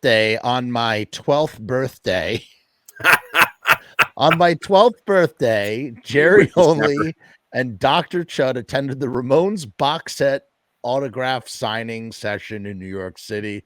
I guess I know what Jerry and Dr. Chud were doing on my 12th birthday. Yeah. And we obviously know why they would be there. On New Year's Eve 97, Jerry Only joined the Remains on stage at their New Year's Eve show in New York City. For those of you who don't know who the Remains are, that is it's actually kind of surreal to think about now. And you almost kind of wish that they existed now in a world without the Ramones, like all of the Ramones, or, basically Dee Dee and Marky got together, and I think CJ eventually got in there as well. Right. And they had a Ramones tribute band featuring the Ramones members. And Dee Dee was playing guitar, and his wife Barbara was on bass, and Marky played drums, and CJ sometimes was there, sometimes not. And they called themselves the Remains. And it's not a bad idea to do, but at the same time, why not just do the Ramones again? If you're going to do that. It's out there, but it's nowhere near as bad as D.D. King. I got to tell you, that D.D. rap album is just... You know what's funny about the D.D. King album? It's like you listen to it, and I'm listening to it, I'm expecting to hear hip-hop of some kind, and it's just punk rock songs. Right. It literally has the Crusher. Crusher, which is on the last Ramones album, is on a rap song on a D.D. King album. The guy just lived and breathed punk rock. He's like, I want to go be a rapper. And then he goes and writes a fucking punk rock song. Yeah. Yep. That Dee Ramone had punk rock in his blood. He couldn't escape it. He had a lot in his blood. That's for sure. Yes, he did. Most certainly did have a lot in his blood. And you kind of met Dee Dee a few times, right? Yeah. Yeah. I worked with him a couple times. What was he like from what you remember? When I met him, luckily he was sober then, but he was still like he couldn't sit still. He was he had a lot of energy that he didn't know how to get it out, and so it was almost a little nerve-wracking being in the same room with him. We were in the dressing room at a venue in Berlin, SO86. I think that's it was. I've been there. I was there with Blitzkid when they played. That's it. Yeah, I know that club. Yeah. So we're sitting. He's sitting on the couch. I think I'm standing up, and there's a vent up high, across from him. Were you in that dressing room, the tiny little dressing room on the top floor? It's long and thin, and he's there with his wife, and he's just like, oh, we got to go. They're in there. They're watching us. They're watching us in the vent. I know they're in there. I'm like, Dee Dee, it's cool, man. There's nobody in there. No, I know they're in there. They're watching us. We got to get out of here. I'm like, okay, man. The door's this way. I'm like, and he was sober. He was clean at that time, but he was still I don't know if that was remnants of That was his drug 98, use. right? Probably, yeah. Because Mike Hideous was on that tour. Correct. Yeah. So that was it. What do they say? So if you think about all the biggest Ramones hits, I Want to Be Sedated, Blitzkrieg Bop, like the first that come to mind, those, as far as I know, those were written by Dee Dee. He had that disconnect to write that hit song. Well, there's a rule of thumb. So here's the rule of thumb with Ramones songs. If you're ever confused as to who writes what in general, this is a generalized thing. Okay. And I'm not, listen, I think I like to claim that I know a lot about the Ramones. I've read all the Ramones books. I'm very well versed in my Ramones, but I'm by no means an expert. So I could be wrong, but most of the time, if it's a song about love and girls, it's going to be a Joey song. And if it's a song about mental health, it's going to be a Dee Dee song. Okay. Or if it's a song about negative, sad shit, probably going to be a Dee Dee song. And so that's how, gimme psycho treatment or whatever. Gimme shock therapy. Gimme shock treatment, whatever it is. Yeah. Lobotomy, teenage lobotomy. Yep. That's a Dee Dee song. Psychotherapy is a Dee Dee song. So all that stuff, Pinhead is a Dee Dee song, obviously. But then something like I Want to Be Your Boyfriend, that's Joey. Of course, yeah. So I Don't Want to Walk Around With You, I think, is Joey. So you can tell that's the divide. And Johnny very famously didn't really write anything until Too Tough to Die. He started writing a few things. He wrote some stuff with Dee Dee. And Tommy wrote some stuff, but that's when they were all credited. Everything was by the Ramones. It was a four-way split. Right. Yeah. I know Dee Dee wrote 53rd and 3rd because that was actually about him. Yes, it was. That was autobiographical. He wrote Commando. He wrote Today Your Love, Tomorrow the World. Yep. So it's easy to sort of pick out which is his stuff and which is that's interesting. That makes sense. Yeah. Joey was softer and kinder and gentler. Precisely. Than Dee Dee. So the 2 nights I worked with Dee Dee, he came out and we did 2 nights at the Key Club in LA. This was a few years into probably 2003. Okay, that's not possible. No, it's not. You're right. My time earlier. It would have to be earlier than that, but yes. No, I'm confusing the time. And I don't want to tell you wrong because you were there and I was not. But I know that that's not possible. That is not possible. When we did whenever it was. I'm thinking of another show at the Key Club on the first Fiend Fest tour, which this wouldn't have been it, but this would have been before then, obviously. So Dee Dee comes out to play 3 Ramones songs with us, like in the middle of the set, and there were 3 big hits, like Sedated and 3 big hits that he wrote, right? And he could not remember those 3 songs, so I had to write them on a piece of paper and tape them to the back of his guitar. So before each song, he would lean his guitar out and then give them like, this one's called Sedated, 1, 2, 3, 4, and this one's called Lobotomy, 1, 2, 3, 4. Like wow, 3 songs, couldn't remember. 2 nights in a row, the same songs. I had to keep it taped on the back of his guitar. But that was Dee Dee. Okay, Ryking says that they saw the Misfits with Dee Dee at the Key Club. Yep. At 2001. So that 2001. Okay. Yep. So it was the All-Star. It was the M25, whatever. It was the All-Star tour. I was guitar teching. Rocky was still tour managing. Okay. That's that timeline. And what's interesting too, in regards to what was I going to say about Dee Dee Ramone in regards to that? I was just served. I was just served a nice coffee by the loveliest little. Hi, Faye. How are you? Shout out. This is Faye. This is Tank's better half. We were talking about her earlier. Oh no. What? No, we didn't say anything about her earlier. Oh no. Oh yeah. I mean, what? No. Just in regards to the Mad Max driving very proud. thing. Yeah, that's a good time. That Right. was a good time. But thank you for letting us borrow Tank for She the had to evening. do night. She had to do tubby time and night time all by herself tonight. I had to watch everybody eat dinner. Yeah. While I took care of the baby. Aw. It's all right. You guys can hear his stories. I've heard them enough. Right? Yeah. Yes. He's doing a good job. He's doing a good Hey, job. at least Robo bought dinner for us. That was nice. That's true. Robo Yeah. did buy us dinner. Good All right. guy. I've crashed your podcast enough. I'll see. Good to see you. Thanks for popping your head in. I'll see you soon. Bye, everybody. Thank you Okay, for the bye. Good to see you, Faye. All right, that was unexpected. Unexpected. Andrew, what is that? You got an iced coffee drink there. Oh man. Yeah. That's the stuff. Well, we have a dual, like a carafe and a Keurig in one, and we're each a 2-cupper in the morning, regardless. So we always do the full pot, and then at the end of the night, if it's left over, guess what? It's iced coffee time, guys. Iced coffee. All right, how about this? I'm about to blow your mind right now. Yes, blow my mind, please. Take your cold coffee. Take your cold coffee and turn it into ice cubes for your iced coffee. Yeah, that's right. There you go. Well, I was going to say something about Dee Dee. I was holding it in my head and I couldn't goddamn remember. You were talking about the songs. This. So I had Jerry Montano on my show. He's the bass player for Circle of Snakes, which is a later Danzig album. And he played on some of the Lost Track stuff. It was fucking awesome, nice guy.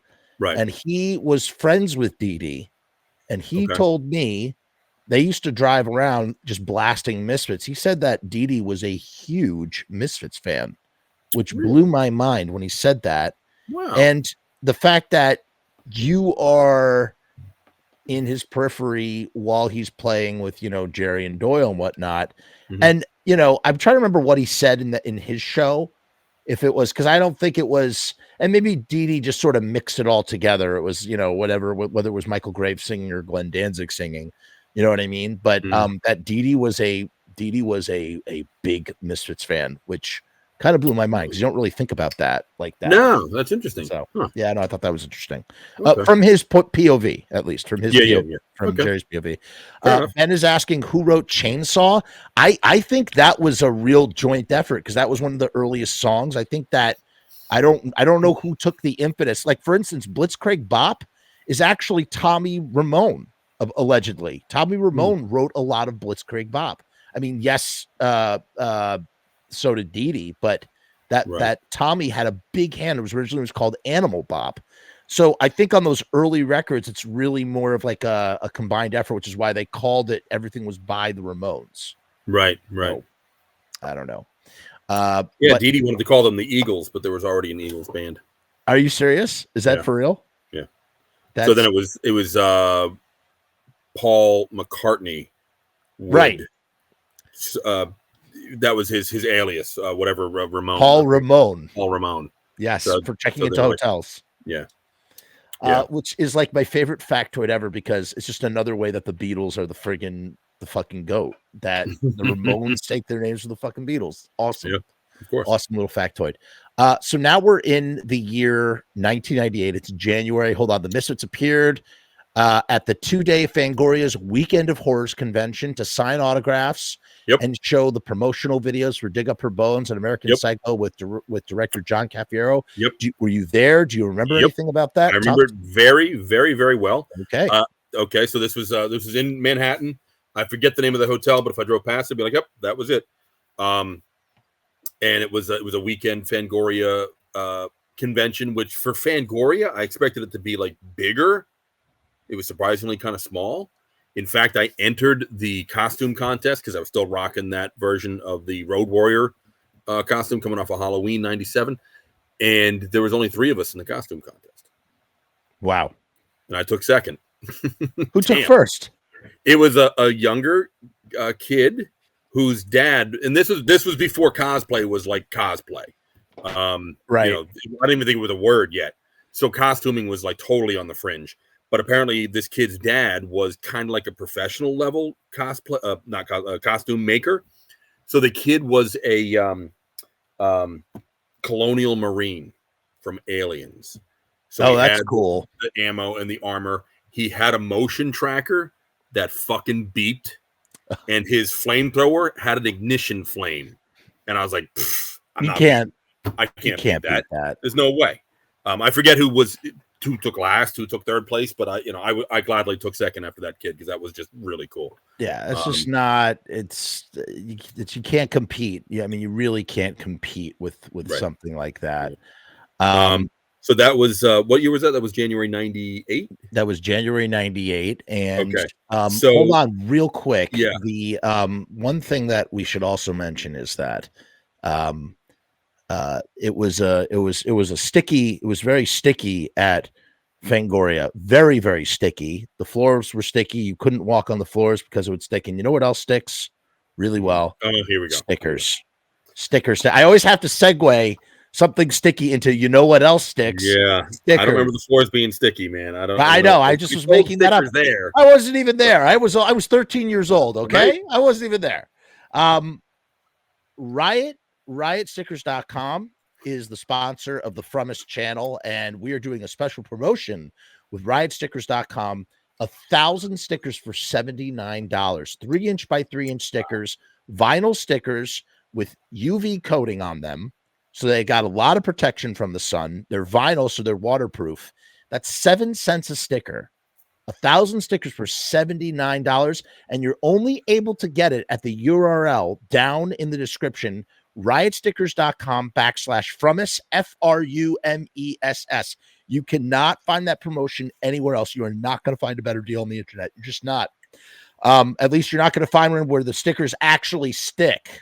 So head on over to riotstickers.com/Frumess. If you have stickering needs, that's the place that you want to go and order your stickers. Talk to Sharpie himself. He's the CEO of Riot Stickers, and he's the best. I mean, look at this banner he prints. He does t-shirts. He does everything, man. Let's play the 60-second Less Than Jake theme song starting right now.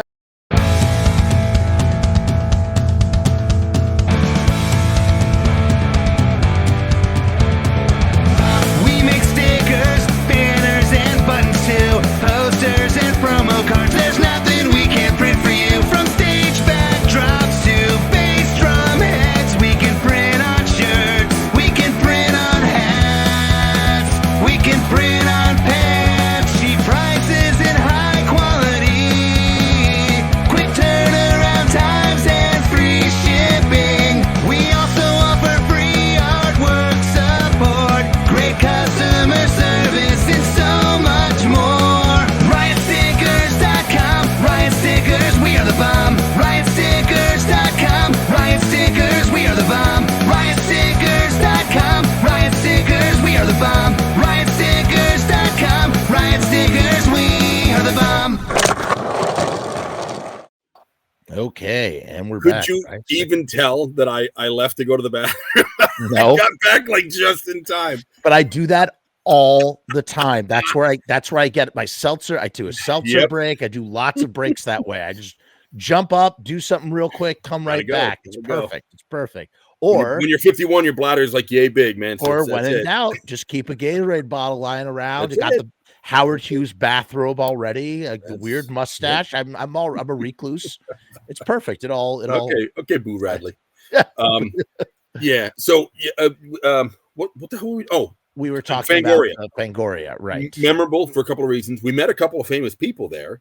One of them, I actually got his autograph, and it's funny because he signed it. I'm a poet and didn't know it because it was to John Grimm from Angus Scrim. I'm a poet and didn't know it. Lovely. Boy. And it's funny, they call him the tall man. He's not tall. Not that tall. Nope. He looks like he could be tall because he's so thin, but he's not tall. The other guy that we met actually came over and shook Doyle's hand and just want to say, "Hey, man, I just want to let you know I'm a big fan. You've always been influential in my career, and just want to thank you for all that you've done." And that was about it. And then he left. And Doyle was like a deer in the headlights, like, "Tank, who was that?" I go, "That was Dee Snider, bro, Twisted Sister." And he's like, "Oh, I didn't know." Like, it's fine. Don't worry about it. Wow, that's awesome, dude.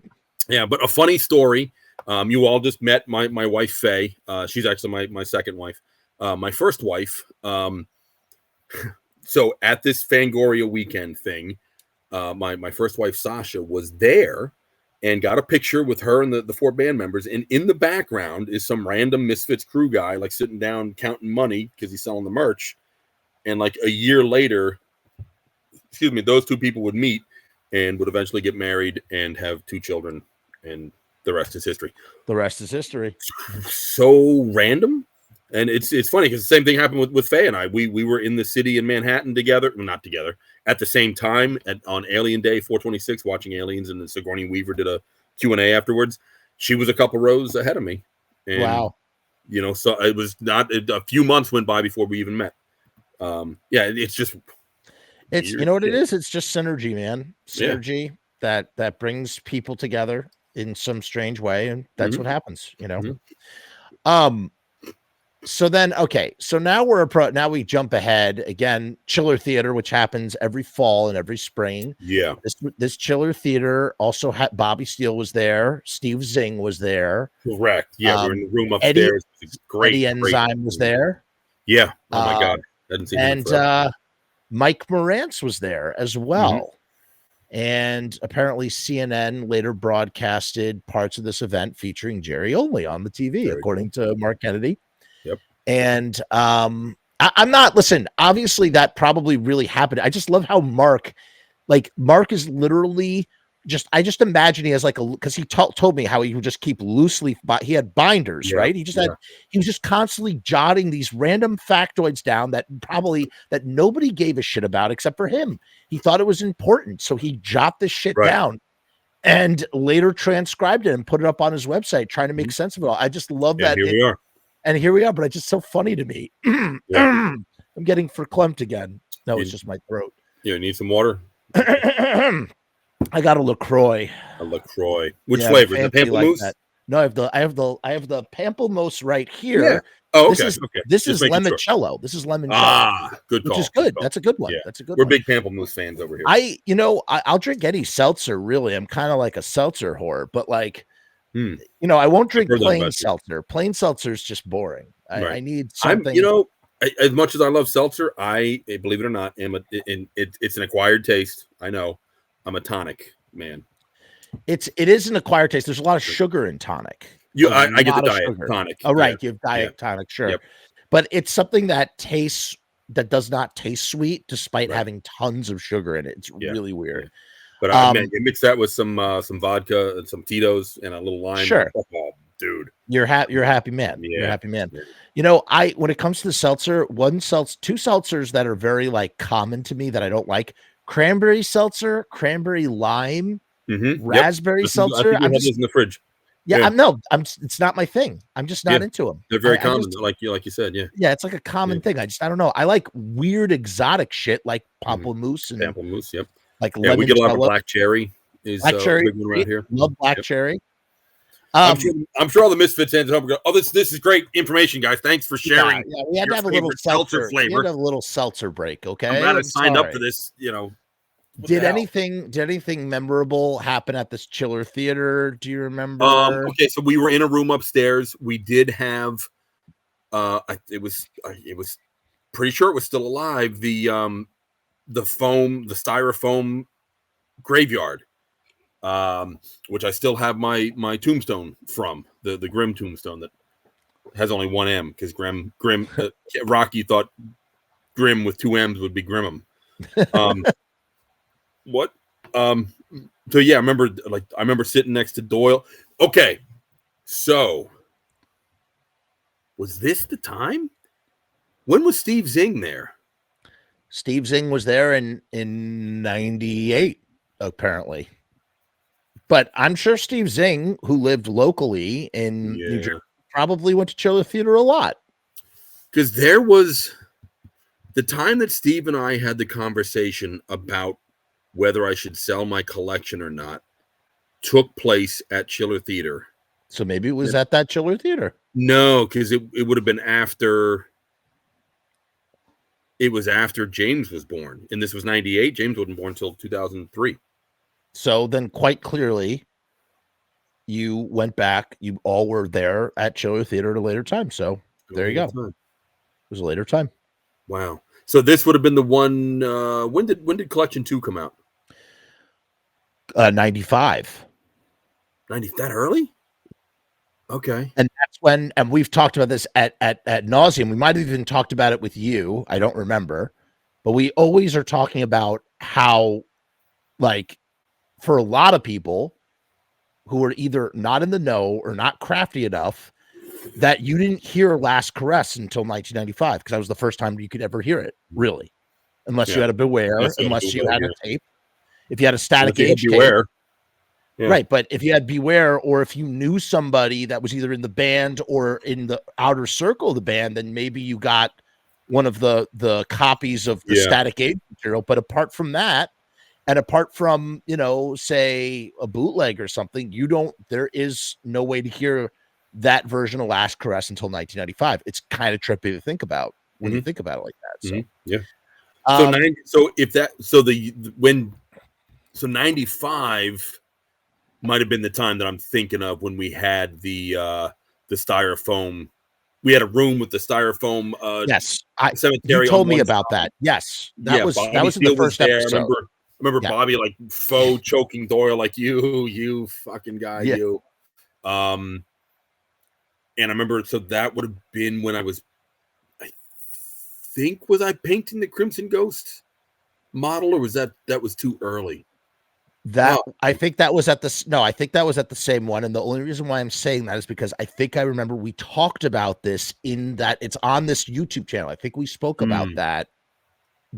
Yes, you had there was the big elaborate set. It's also in the Teenagers from Mars book. There was the big elaborate set. You were painting the models. You had to stay up all night to do it. And no, that was the year we were downstairs the night. I painted the Jerry model, which we forgot to mention did win best of show. Just putting that out there. Yeah. It was later mentioned in one of the Bleeders Digests.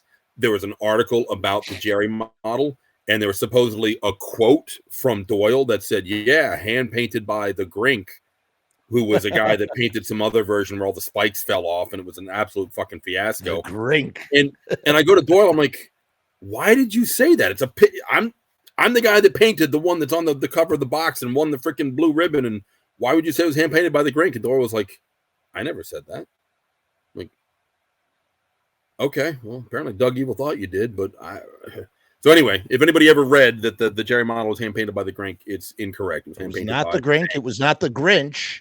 It was the Grimm. Yeah, it was the tank. Yeah. So yeah, staying up all night painting the pus head plaque. But there was one year somebody else had painted the Crimson Ghost model, and then they brought it to me and they're like, "Can you fix this?" I was like, "Why are you guys sending models to other people? Because that's what's going to happen. It's going to come back to me to fix it. Just give it to me to paint in the freaking first place." I remember sitting in the hallway outside a room at Chiller Theater that we were in and changing it from purple to red because the guy painted the freaking cloak purple for some reason. And there was this massive line, like went all the way down the hallway. I'm like, who is this line for? So I asked the people, like, "Oh, we're waiting to see Roger Corman." I'm like, oh. Right. Yeah. He has a longer line than Elvira did. Holy crap. I think Roger Corman, until the days of The Walking Dead, Roger Corman, I think, held the record for the longest line. Wow. Yeah. If the line wasn't so long, I would have gotten like a Death Race 2000 thing signed or something. But so this was not. So we're talking 98, and everybody's there. Yeah, it's 98. It's April of 98. So the tours, and at this point, here's the thing.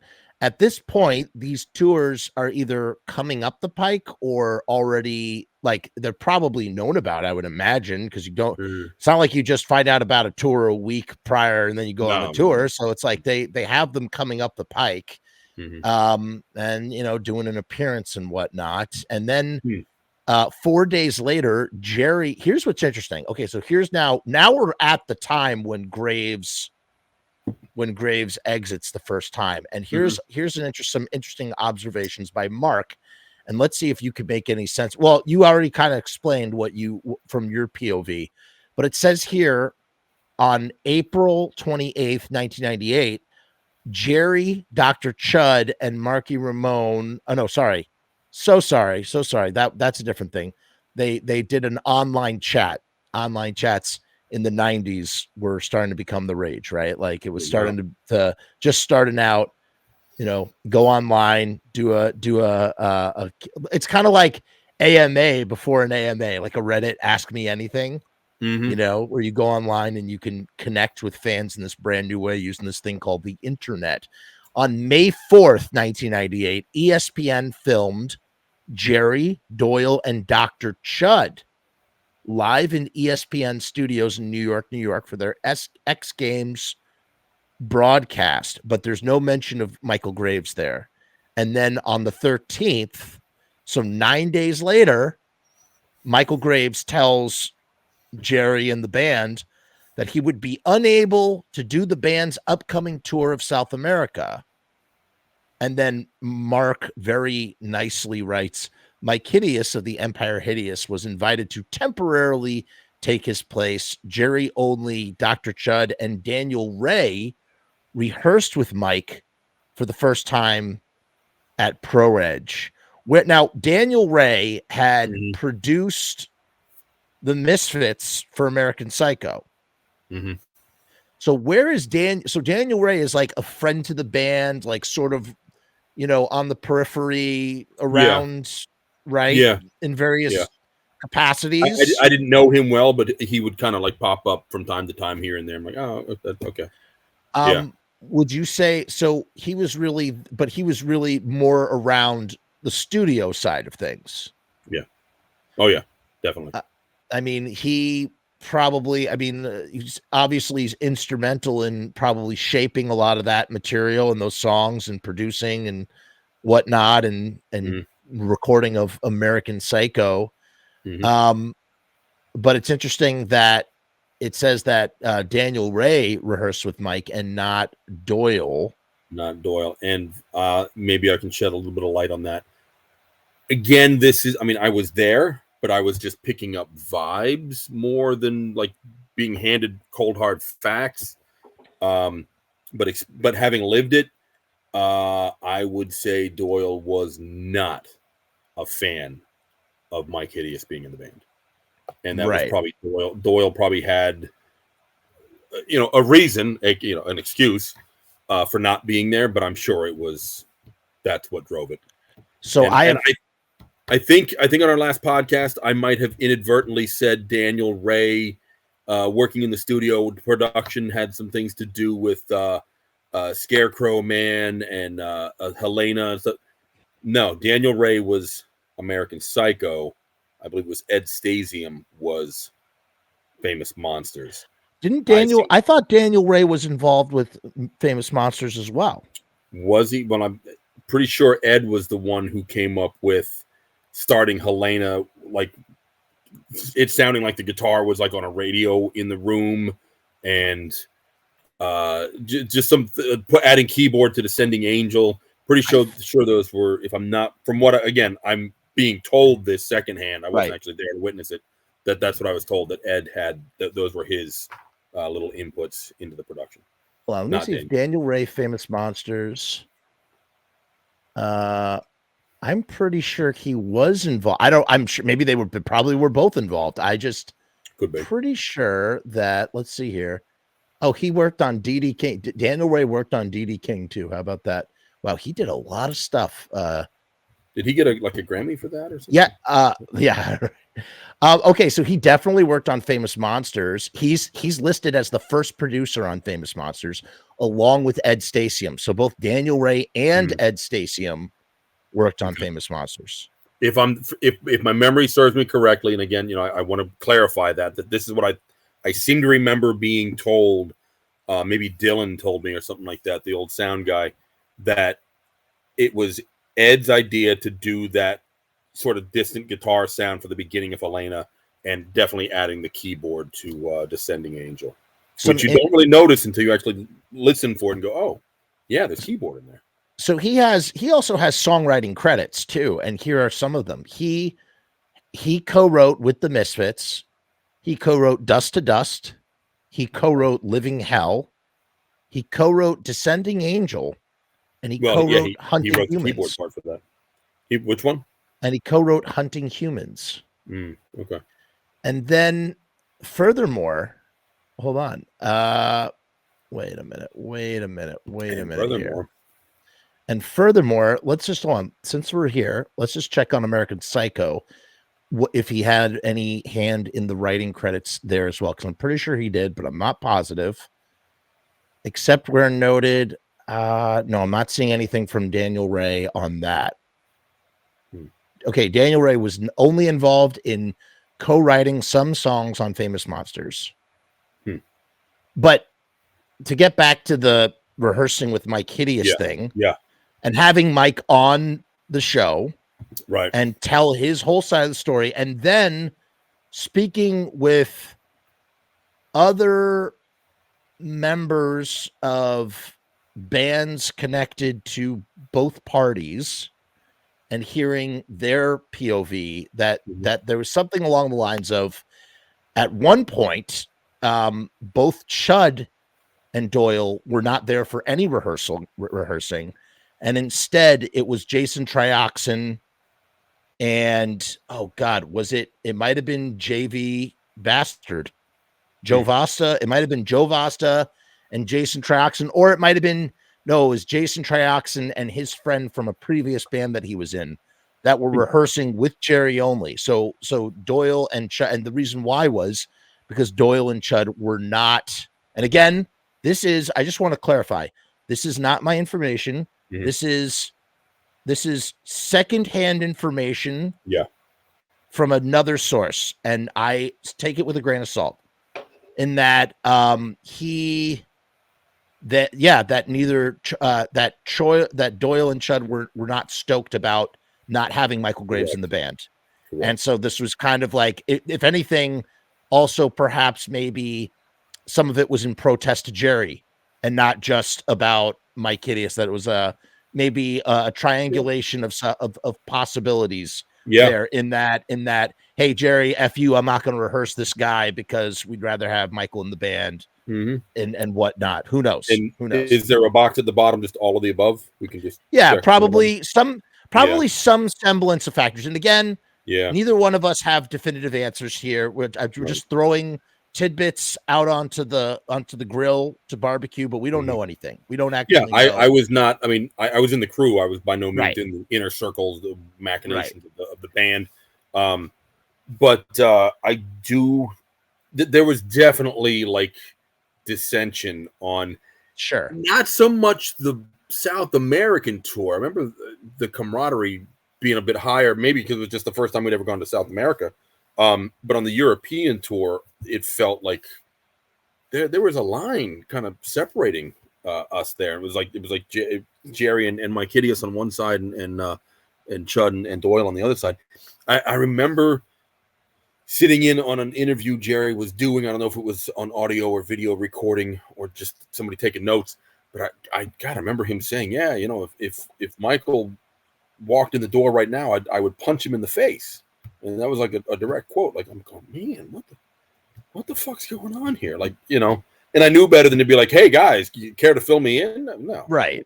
Fill you in. Completely understandable. And you are simply, all you are doing is communicating your POV from what you were aware of and nothing more. And that is it.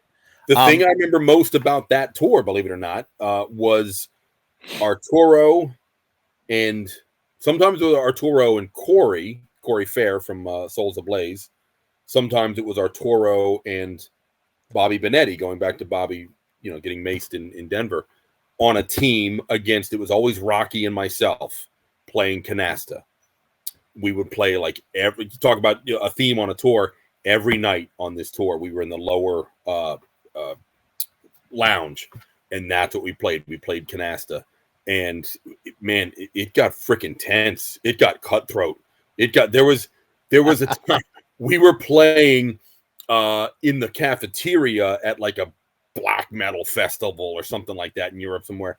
And these guys, these hardcore metal guys, see us playing cards in the corner. They're thinking we're like playing poker or something, macho like that.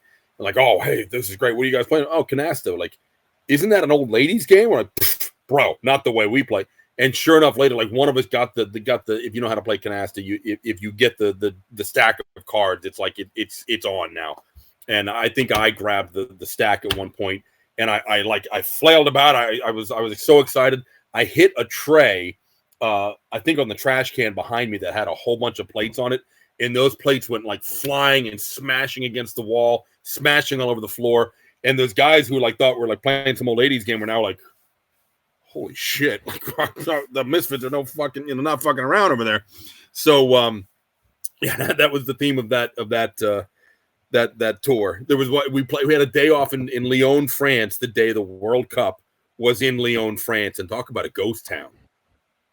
Nobody was on the streets. There was not a car moving anywhere. This whole town was shut down. We were at a hotel. We just sat by the poolside all day because there was nothing else to do. So we played canasta, and I swear when Ken grabbed that stack of cards, he jumped up and he almost ended up in the pool because it was right behind him. But yeah, it was a test of manhood, canasta. I mean, come on, it was serious stuff. So anyway, back to real stories. But I just want to quickly interject here that if anybody wants to hear Mike Hideous's story from Mike Hideous, from his point of view and his words, it's on my channel. You can, and if you want to read from Mike Hideous's point of view, as he remembers it, check out his book. He wrote a book about all that stuff. Yeah. So, just so that we're clear that Mike Hideous has shared his story on the channel, and that if you really want a detailed look without having to rehash it, you can go check that out. However, on this side of the thing, on the other side of the fence, there was this idea that Michael Graves denies up and down, and JM is saying it right here in an interview with Eric Blair, that Graves said the notion of him leaving to play hockey in 1998 was just crazy, but did not give another reason as to why he left. And it's just been this big back and forth. Was he there? Did he leave to play hockey? Did he not leave to play hockey? Mike Hideous, and I've heard from Kenny as well mention such things, and it's been on record, is that Michael Graves had a hockey camp and went to Jerry and was like, I can't do the tour because there's a hockey camp. And Jerry was like, you're going to do the tour. And it turns into, at the end of the day, it turns into a power struggle. Right. Jerry's the boss. Jerry's calling the shots. Right. They got a lot of money on the line. And Graves, who's being worked is like, fuck off, man. I told you guys I was doing this thing, and I'm going to do this thing, and I'm sticking to my guns. And, what are you going to do without me? And I personally think that Mike Hideous ended up being, unfortunately, he was a pawn. He was a pawn that Jerry used to show Mike how replaceable he was. Yeah. That's the bottom line. So did Michael run this hockey camp, or was he looking to attend this hockey camp? I always thought he was looking to attend some like hockey camp thing. I don't know. I think it was. Okay. I think that's what it was. Is that he went off to go do, and he basically, and that's where you hear Jerry in a lot of interviews talk about Mike being kind of immature, too young, or not recognizing. And here is this band is an incredibly hardworking band. Jerry only, he's an incredibly hardworking dude. And takes the shit very seriously, even if some of his own decisions get him into trouble, or are not the right decisions, like take him down the wrong road and that kind of whatever, like lead him to a dead end of sorts. But everything is done with the utmost conviction, right? Oh yeah. So it creates a situation where, okay, fuck you, I'll just replace you with someone else. Yeah, I could definitely see that being like behind the scenes, what was going down. So there was those two tours, the South American and the European tours, as far as we were told, from Jerry. Mike might have. Oh, sorry. I'm just putting up the continue talking. Rubbed the wrong way when he called to try to audition. It might have contributed to Doyle not being. Yeah. I definitely think there were some personal feelings getting mixed up in there. But from what I was told, Graves was out, Hideous was in, and not trying to besmirch anybody's legacy or anything like that. Michael did come in very young and very green. He had not been in, not that Empire Hideous was, well, they had gone on tour. I can't say that they hadn't toured around. Mike Hideous had more experience under his belt. So he when had it came to like established a level, himself. He had Yeah. established himself. sure, when it came to a level of professionalism, as far as being on tour, doing shows, showing up on time for this or that, like he was more on top of it. He had his game together in that regard. So we were. I thought I remember doing like a big, hey, Michael, not Michael, Mike. It's funny that they're both the same name. Welcome to the band, kind of thing. Hey, you get Gabba Gabba, hey, one of us. And then the next tour, he was gone, and Michael was back, and I'm like, punched in the face, like what? I'm mind blown. I couldn't keep up with the drama. But continuing on this theme, there was one tour, would have been like 2000. I had just ordered my first and last ever brand new car.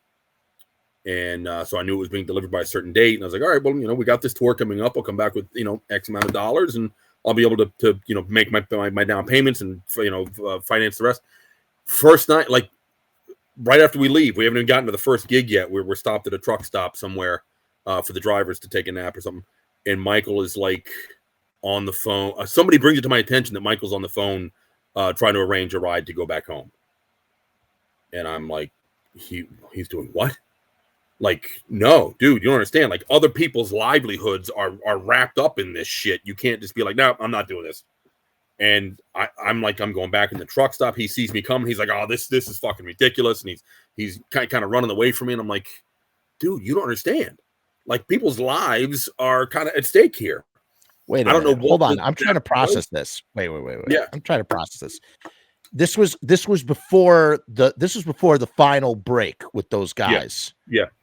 This was sometime earlier in the year 2000. You were about to go on tour, and Mike is trying to get out of there, and you are actually sort of like following him, being like, "Hey, man, you got like trying to talk sense into him." I'm trying to talk him out of it, and he's not wanting to hear it.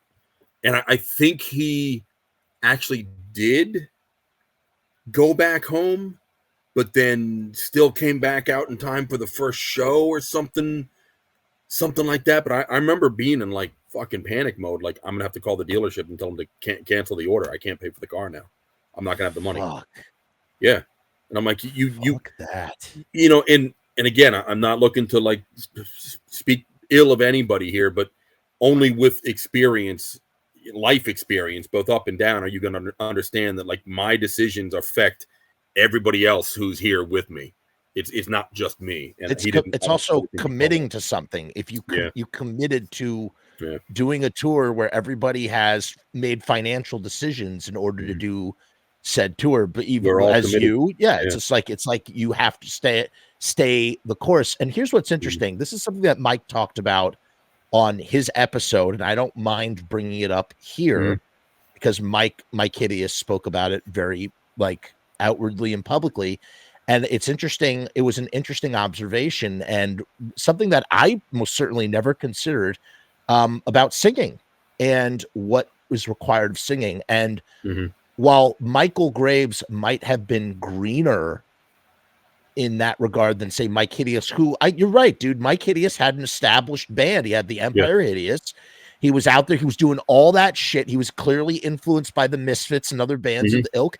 And he was out there doing his punk rock thing, trying to put his band on the map and whatnot. He knew he was pressing records and doing all sorts of shit. Right. However, he had, I think up until that point, never done such a lengthy tour with new material. Yeah. In a vocal range that perhaps he might have not been entirely accustomed to singing. Yep. And I know he mentioned, and I'm sure you were probably aware of it at the time, that he blew out. He kind of was like slowly straining his voice. He was having trouble with his voice. And what he didn't realize is like, he even said something along the lines of this. And again, I am paraphrasing right now. Something of, I didn't understand that like I had to really sort of warm up my throat, or I had to accustom my throat and my vocal cords to doing this sort of thing, and was unable at first. And Mike says that he that he eventually caught on. He was able to, it was able to keep Right. up with it, but that he really fucked up his Yeah. voice at the beginning. Oh yeah, he did. So his normal talking voice became very raspy in the beginning there. So yeah, the struggle was real. And I mean, when I was auditioning for the Misfits, I was taking professional vocal lessons, and she told me, it's like, listen, if you get this gig and you go out on tour and you're singing a set every night, especially with me being a bass and having to talk about having to push for those higher notes, you're gonna blow your voice out. She's like, you got to get a good night's sleep every night. You got to drink plenty of water, and you really should sleep with like a hot air or might not have been hot air, but a humidifier next to you. Now on tour, you're probably not getting any of that. Maybe just the water, but a good night's like good 8 to 10 hours of sleep a night. No, you're not doing that. Humidifier next to you? Are you fucking kidding? So the jet lag. Yeah. So all that stuff contributes to your voice failing. And of course, just getting used to that. I mean, Mike was used to singing, but he was used to singing his songs. Right. Now he was singing somebody else's material, and it's very different. So this is real trial by fire stuff for Mike Hideous, and coupled with the fact that perhaps, from what Tank was saying, that he theorized from what Tank was theorizing, as well as from what I had heard from people very much in the know who heard from firsthand sources and are probably have a very great authority to be able to speak on such things. But again, we will take with a grain of salt, said about Chud and Doyle not being stoked about the situation. All of these things, as well as Jerry, again, trying to show, it's really about Michael Graves. Like, listen up, buddy. You missed out on South America. You missed out on Europe. Don't get out of line. Cause look at this opportunity. I'm going to give it to this guy named Mike. Yeah. I mean, it's, and again, these guys are, it's a message on some level. I'm not sure how Michael survived not doing those tours. I mean, we were all at a point in our lives where nobody's getting fat off of royalties or stuff like that. Like, you had to be out there working. So somehow, well, I mean, listen, he was apparently he was good to do the hockey camp. So yeah, I don't know, man. But he, and then apart from any sort of drama or conflict, you're down in South America for the first time. What was that like? Here's what's interesting too, is that the South America has always, there's a fever, a ferocity for not only punk rock, but also, I would say, the Misfits have definitely, they have a big following in South America. And it kind of, in the same way that Metallica rubbed off, that the notoriety of Metallica rubbed off on the Misfits in the 80s, I would almost say the same thing kind of happens with the Misfits and the Ramones in the 90s, in the sense that the Ramones were bigger than the Beatles in South America. And then that somehow gets transferred over to the Misfits a little bit. Like, the Misfits are a big deal down there. Can you talk about that? Anything about that? Yeah. So South America tour, where were we? 98? Or was this late 98? Yeah. 98. First of all, we had merch printed down there, because to print it in the States and then ship it down there and then pay for tariffs and whatever, it was, it got too much. As it was, just printing it down there, we had to charge more than we normally would for a shirt, which that's a bad economy to do it in. So whatever South American tour shirts there are from that year, like, they're rare. There's like maybe 50 of each or something, some stupid low number like that. And I remember them running a bit small. I got one of each, and I was like, I got a European one of those. They were small. But that was the first tour I did as both merch guy and guitar tech, like backup guitar tech. We had a hired guitar tech for the Brazilian show that we did with Matisse. Matisse was German, lived in we teased him about being like, one of the boys of Brazil, or whatever that movie is, where the fleet of Brazil. We'd always tease him about that, and he would play along. But he knew I was a huge Rammstein fan, and he was friends with those guys, being German and being a promoter. I guess everybody knows everybody in Germany. I don't know. So he gave me like a cool Rammstein crew hoodie at the end of the tour that I just thought was the coolest thing. They glowed in the dark. The logo glowed in the dark, or reflective. But yeah, South America was kind of crazy. Matthias Prill, that's his name. He warned us as we drove through the mountains of Brazil to stay away from the banana trees because there's a certain poisonous snake that likes to hang out in them. And don't drink the water. That goes without saying all over South and Central America. But even like in the little roadside stops when we stopped because we were on a bus, but it wasn't like a tour bus. It was a seater with TV screens, and we'd sleep in hotels, and the bus driver would take us to the next town. But there was no bathrooms. We'd have to stop for bathroom breaks. But he warned us, check the toilets before you sit down because tarantulas could be hiding up. Oh my God! I'm like, oh really? This is how you live? Okay. But the shows in Brazil were high energy. The crowd was really, really, really into it. Then when we got to Argentina, the tradition to show that you liked the band was to spit on the band. What is it? Is that what it's called? Gobbing. Yeah. That started in the 70s in England, and they would spit on you if they liked you. Okay, thanks, but I'd rather you hate me. That's freaking disgusting. Yeah. And then so yeah, we did that. We did Chile. We did. Did we hit Puerto Rico on that one? Anyway, wow. But any specifics about that tour besides the gobbing? At least they didn't. Well, you had I know that there was you were also kind of on crowd control. Well, crowd control.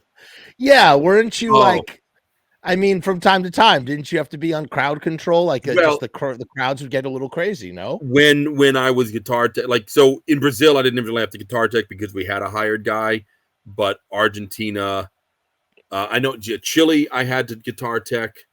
Puerto Rico, I had the guitar tech. I think Argentina, we still had the same guitar tech, but at some point we lost him and I had to take over. And there's the stories out there. I don't know if that was a Hideous show or a Graves show, but where the kid got up on stage and I ganked him into a headlock and then threw him down to security, and security didn't catch him, and he landed on his head. I thought he was dead. And all 4,000 people in the stadium are booing. I'm like, oh God. So I don't know, God, what tour? I think that was Hideous, because that was in the Living the American Nightmare thing. Okay, so that was a Hideous show. So the beginning. So I've got merch set up out front, Estadio Chile. It's a big, like a basketball stadium. From what I heard, the price of a ticket to a Misfits show was about half of your average monthly salary. So talk about some overpriced bullshit. I don't know if it's just corruption or greed or what it was, but wow, that's, who's going to see that show? So about 2,000 fans paid that price, and the other 2,000 were outside chanting and getting ready to frickin' riot because they couldn't afford to go in. So it was tense, to say the least. So I'm set up out front of this big foyer area with a couple t-shirts taped on the wall, some stickers, CD on the table, and so Evil Live 2 was for sale at that point. Oh, we didn't talk. When did Evil Live 2? We did not talk about Evil Live 2. I want to know. 97. All right, I have questions about that, but go ahead. I don't want to interrupt you. Continue on. So I'm there with my translator, and sales aren't going so well. They've already spent so much money on the ticket. They don't have any money to buy a shirt, unfortunately. I felt so bad for these guys. But I'm kind of looking down, doing something, and I hear all this glass just smash, and a lot of glass.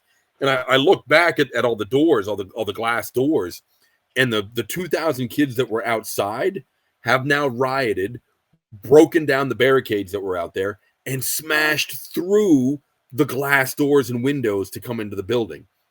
And there's now a wave of them coming up the front, grand entrance to this stadium towards me.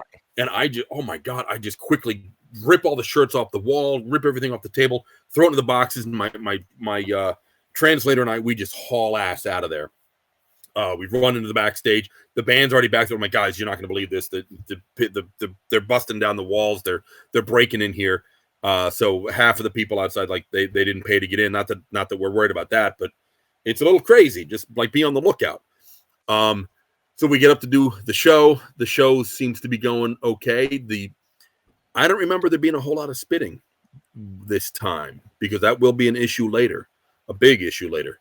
But there was at one point a guy that got over the barricade, got past security, got up onto the front of the stage, which was like 6 feet high, 7 feet high, was freaking high stage, and just starts hauling ass straight towards Doyle's stack. And I'm standing behind the stack, and I see him like just booking right towards me. I'm like, oh crap, this can't be good. So I step out in front of the stack. He runs right to me. I just wrap him up in a headlock and start dragging him to the front of the stage. And I see him reaching out as I'm dragging him away, and I realize what he's trying to do. Doyle used to keep picks on top of his amp behind a piece of Velcro so they wouldn't vibrate off. And so when he would drop a pick or throw it out in the crowd, he'd go back and reach and click another one. So this guy caught on to that, and after what happened, I felt horrible because he was just trying to get a pick. But I drag him to the front of the stage. I stand there for a second. I look down. I make eye contact with two security guys down there. Kind of, give him the international like here he comes kind of nod, and I toss him down, and they don't catch him. They don't even try. They just like kind of step out of the way, and boom, dude goes head first right into the freaking concrete floor. And just like lays there like in a pile. And now all 4,000 fans in this stadium are collectively booing. Oh my God. I just killed one of their own right in front of them. I thought we were going to die. I thought we were going to have a full-on riot and we were all getting ganked. Luckily, the dude did start to move and security got him up. I'm like, you fucking guys. So immediately I go back, I grab a handful of picks. I start chucking them out in the crowd. I get bottles of water. I start chucking them out in the crowd. I start getting the crowd back on our side, and I was able to, but man, that was fucking scary.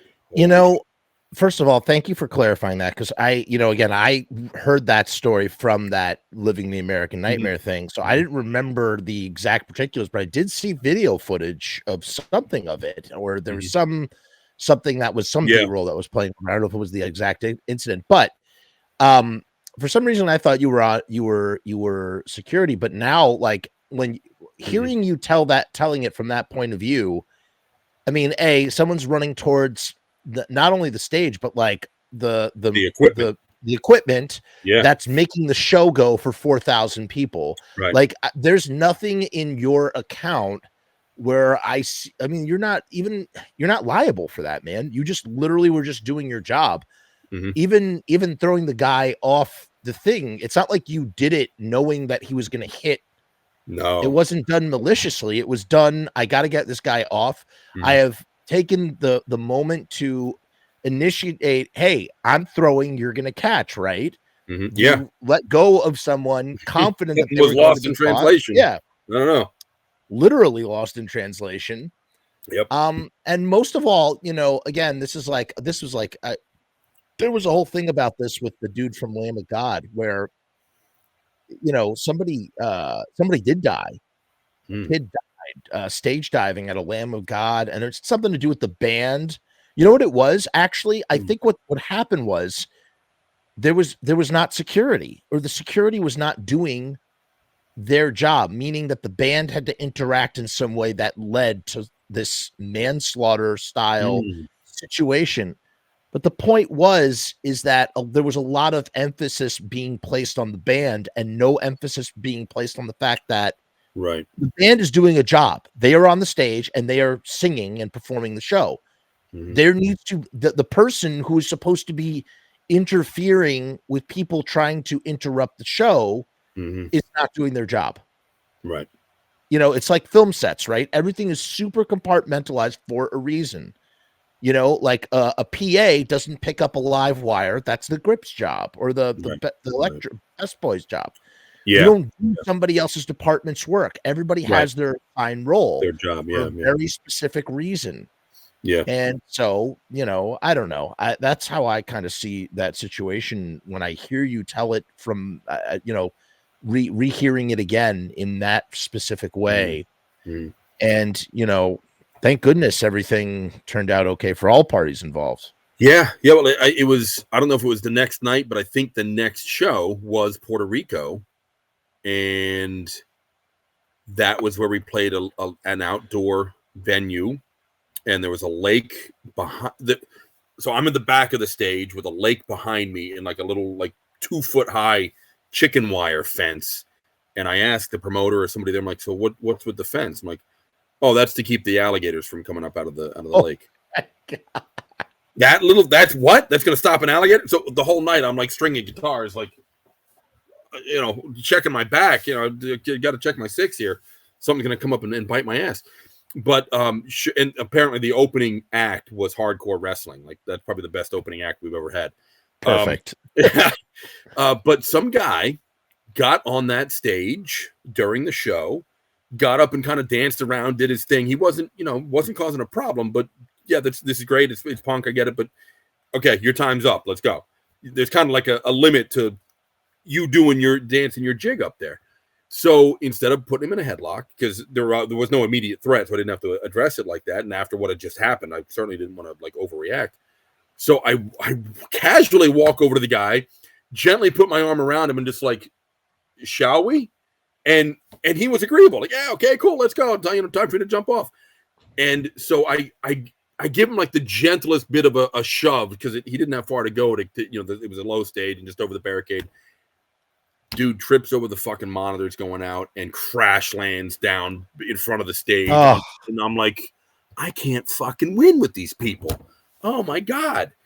And I'm like, I just threw my hands up and walked in. And like later, everybody like laughed about it. Like of course that's what happened. I think as far as I know, I hope this is true, we've only had one death at one of our shows. There was a death at a Misfits show? It wasn't specifically a Misfits show. We were playing at Clutch Cargo's, I think it was called, in Detroit, which was like the top level of a parking garage, but it was a festival. I remember the stage that it happened at, I think it happened while Cannibal Corpse was playing, and then we played a different show, and because it was... Oh, so it wasn't in a Misfits audience during the Misfits, but it was a show that we were at. Somebody sure. got curb stomped. So tragic. Death oh my God. In the pit during Cannibal Corpse. I think it was a skinhead tussle, whatever. But yeah, that was very, very sad. I remember our show getting cut short. They cut us off during Violent World, I think, because like at an hour, they're like, "Yep, we're cutting the PA. You're done. You're off. We don't care who you are. You're done." Okay. But yeah, that was the day. So I used to carry this fanny pack because they were so stylish back then. Because all my important stuff, like passports, cash, sure. Just everything that hotel key, like all the really important stuff was right there at my crotch. Like the first thing I'm going to protect, like if somebody's coming at me. But for some reason, somebody went to the hospital earlier that day. I don't remember why. It was obviously nothing major I would have remembered. And for some reason, they ended up with that. And whatever, like my cash to do change for merch was in there or something. Oh, my God. And I'm beginning to flip and panic. What do you mean it's with them at the hospital and it's not here with me? And I had a Diet Coke in my hand because that was my thing back then. I was addicted to Diet Coke. And I threw the can down, just like, fuck. And the Diet Coke went like splattering all over the place, and it splattered across some guy's poor guy's back. Not like soaking wet, but he got wet, and he poor guy. Oh my God, he turns around like all tough guy, like what the fuck, and then he sees you through it, and he's like, I just I just had to giggle. So sorry, brother, sorry, didn't mean to do that, but. But yeah, anyway, Clutch Card. Yeah, people dying in the crowds. South America, Mike Hideous.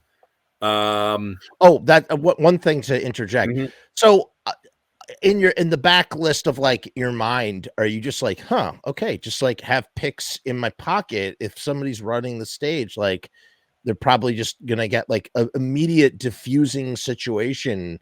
Did it ever come up again after that where you were able to like just mitigate by just throwing a pick at someone and keeping them from charging you? No, not that I recall. Hmm. Usually security is pretty good about not letting kids get over the barricade. You mean past them. security doing their job? Yeah, and climbing up onto a freaking stage.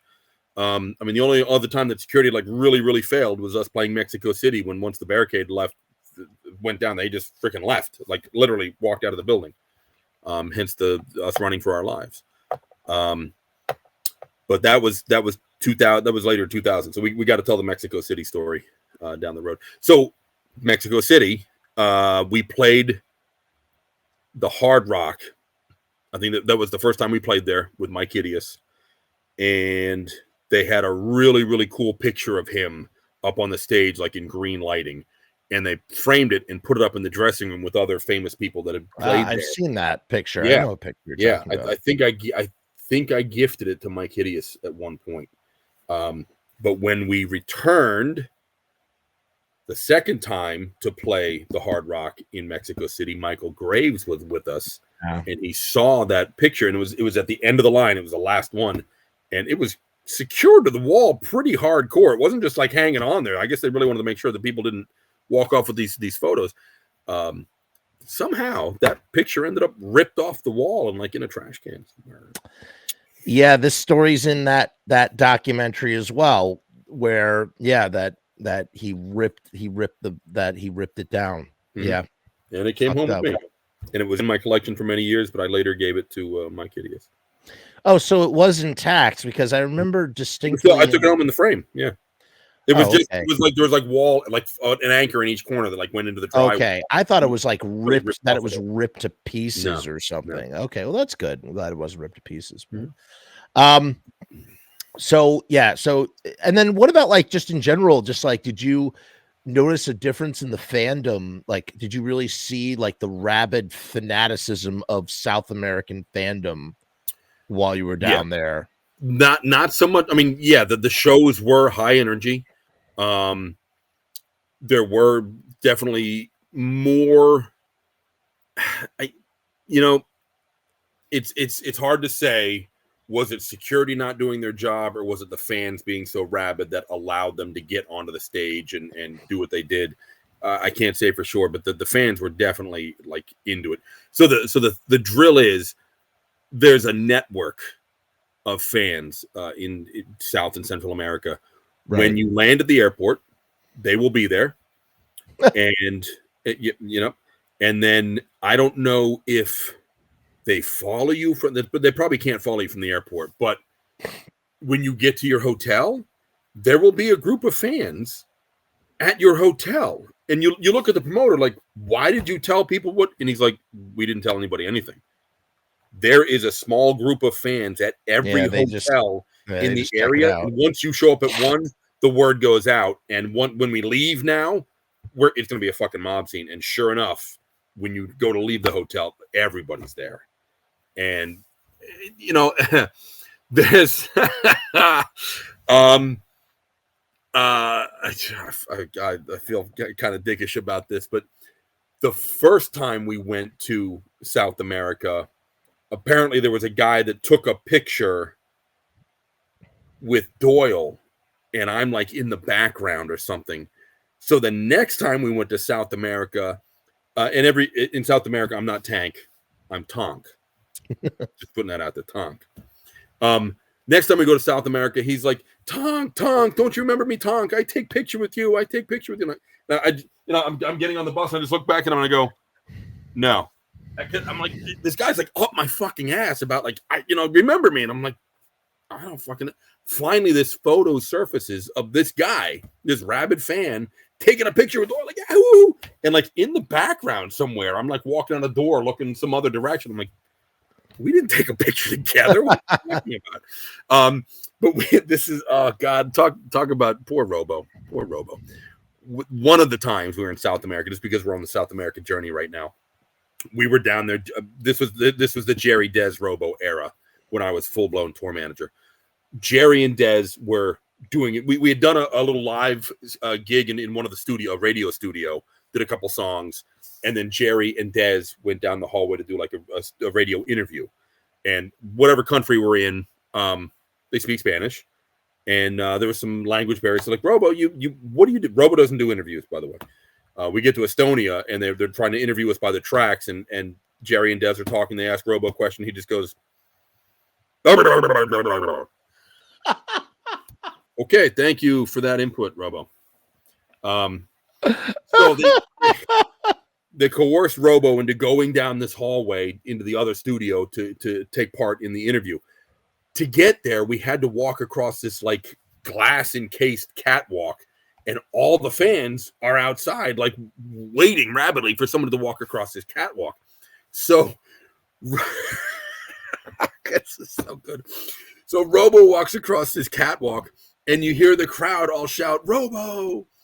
And then I'm walking behind him, just keeping a leash on the band, and everybody shouts my name like twice as loud. Robo, tank. Like everybody goes fucking nuts. Robo looks back at me like, the fuck? I'm like, sorry, bro. I'm bigger in South America than you are, and you're even from here. But so that was a Robo, tank. That's great. Yeah. Poor Robo. Poor Robo. So when we did do South American tours with Marky Ramone, that's when the fans got really okay. Save that one for the later. Save it for that era of the band, because I really want to hear about that. That is going to be awesome. I really want to, because I've seen Ramones Raw, so we'll talk. We'll talk about that. Right. I want to save that. Bookmark save that one. That's probably gnarly. But one thing so here's the other thing too. You'll see on YouTube all the time, if you find like a live show of the Misfits 95, you'll see a couple things. One, there's one of Mike Hideous. He's sort of like egging on a guy who's taunting Doyle, and then he gets close enough, and either somebody pulls somebody on stage or he gets up on stage, and Doyle just shuts this guy down so fucking fast, like does not hesitate, something like that. And every once in a while you see these, and same thing with Michael Graves too. Michael Graves actually kind of like from time to time seems to scrap when the opportunity called for it, after his initial hazing and whatnot. But it was just like it was sort of like this modus operandi of like, if you come near me on the stage when I'm trying to play my guitar, I'm going to shut you down. Boom. Yeah. Real quick. I'm going to shut you down. I don't want to deal with this bullshit. Yeah. Like, was that typically like sort of like the vibe of like, I'm trying to play a show. Yeah. Yeah. You don't, you hop up on stage, you can go party over by Jerry for a little bit, and hey, that's cool or whatever. Maybe jam with Mike or Michael, and that's cool. Once you go to that other side of the stage in Doyle's territory, you are going down. You don't want to know nothing. Don't want to know nothing about your bullshit. Was there ever a time where Doyle just got really soured by some sort of antic that like led to that mentality, or was that maybe, and again, I'm speculating here. I'm not is that maybe that's carries over from the early Misfit days, from the El Kabong shit, and like, getting full beers thrown at you when you're 17 years old, trying to play a show.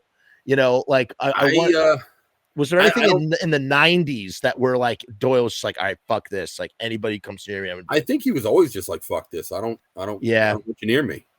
I don't think there's anything that triggered that. I think that's just who he is. Interesting. Yeah. It's like what's he put on Instagram, or says on the why be something you're not, Doyle guitar. Yeah. That's what I do, and if you interrupt that, you're going down. Right, I think just it's like zero. Yeah, just I'm just not gonna put up with any of this bullshit, these shenanigans and whatnot. Yeah, it wasn't the first time. This would probably be the second time when we went back to South America with Michael Graves. This was the time that we knew the Argentinians were going to spit, so we had Hurricane fans lined up behind the barricade to blow it back at them. Nice. Yeah, but we hadn't experienced it in Chile the first time we were there. But now we go back with Michael, and lo and behold, we're getting gobbed on like massively. And that Thank you, carpetbagger. We're not receiving it well. We're not happy about this because it's bad. It's I was on that stage. It was fucking. There was at one point Michael was on my shoulders. Yeah, and we were both just getting freaking pelted. Oh. And then at one point, so it was bad. It was a rough night. We get on the plane the next morning and they're handing out newspapers. And I think I'm pretty sure it was the back page, full color, full page. It was in Spanish, but it translated to Misfits, terror on stage. and the main photo is a shot of Michael like trying to like pull himself, away from fans. Doyle is there like half cocked, about ready to go with the guitar. And I'm actually dragging Michael out of the crowd, and Doyle's about ready to crank the guy that's like fucking with him. Oh my fucking God, what a night. I had that framed. It used to hang up in my office because it was like, yep, that's South America. There you go. That would have been this is a great segue, actually, because first of all, that would have been a great live album name, Misfits, Terror on Stage. Yeah. And it would have worked because you could have tied it into that newspaper clipping. That would have been awesome. Which Right. brings me back for a moment to Evil Live 2. Right. Because we didn't really talk about it. How did Evil Live 2 come about? And these were all sourced. I know the recordings were sourced from Dr. Chud because Dr. Chud He recorded everything. Everything. Chud would record the audio. Doyle would record the video. Again, going back to that whole listening to your own podcast thing, every night after the show, we would watch our own show to critique ourselves, like a football team going over the coach. What can we do better tomorrow night? So all those tapes are somewhere, I hope, maybe. Wait, Doyle, hold on a second. Doyle was recording all of the shows on.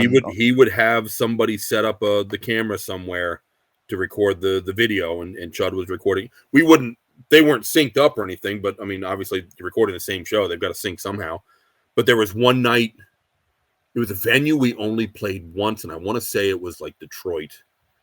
I remember it well because at the time, due to a mishap with some hair clippers, I was bald, like to the skin, bald.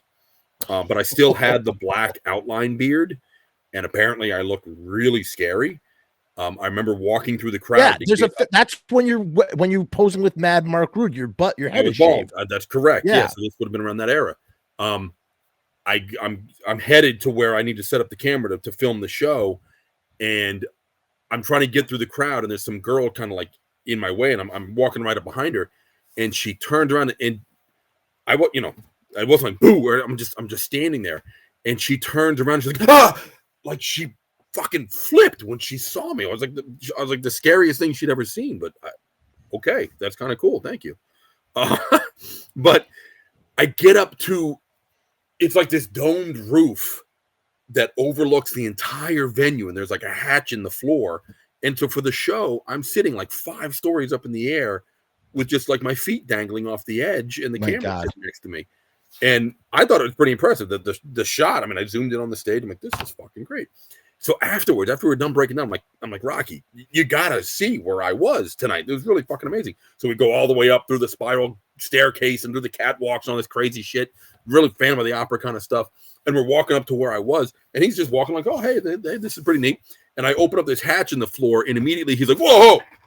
Like he panicked and he jumped back. He's like, oh my God. I'm like, what's the matter? He's like, here's me. There's death. Here's me. There's death. I'm like, you're not gonna. I sat right here on the edge. He's like, no. Yeah, his fear of heights like really kicked in because we were way up there. And wow. Yeah, if you had fallen, you would have died. But you had a nice zoom function on that camcorder. The view was incredible.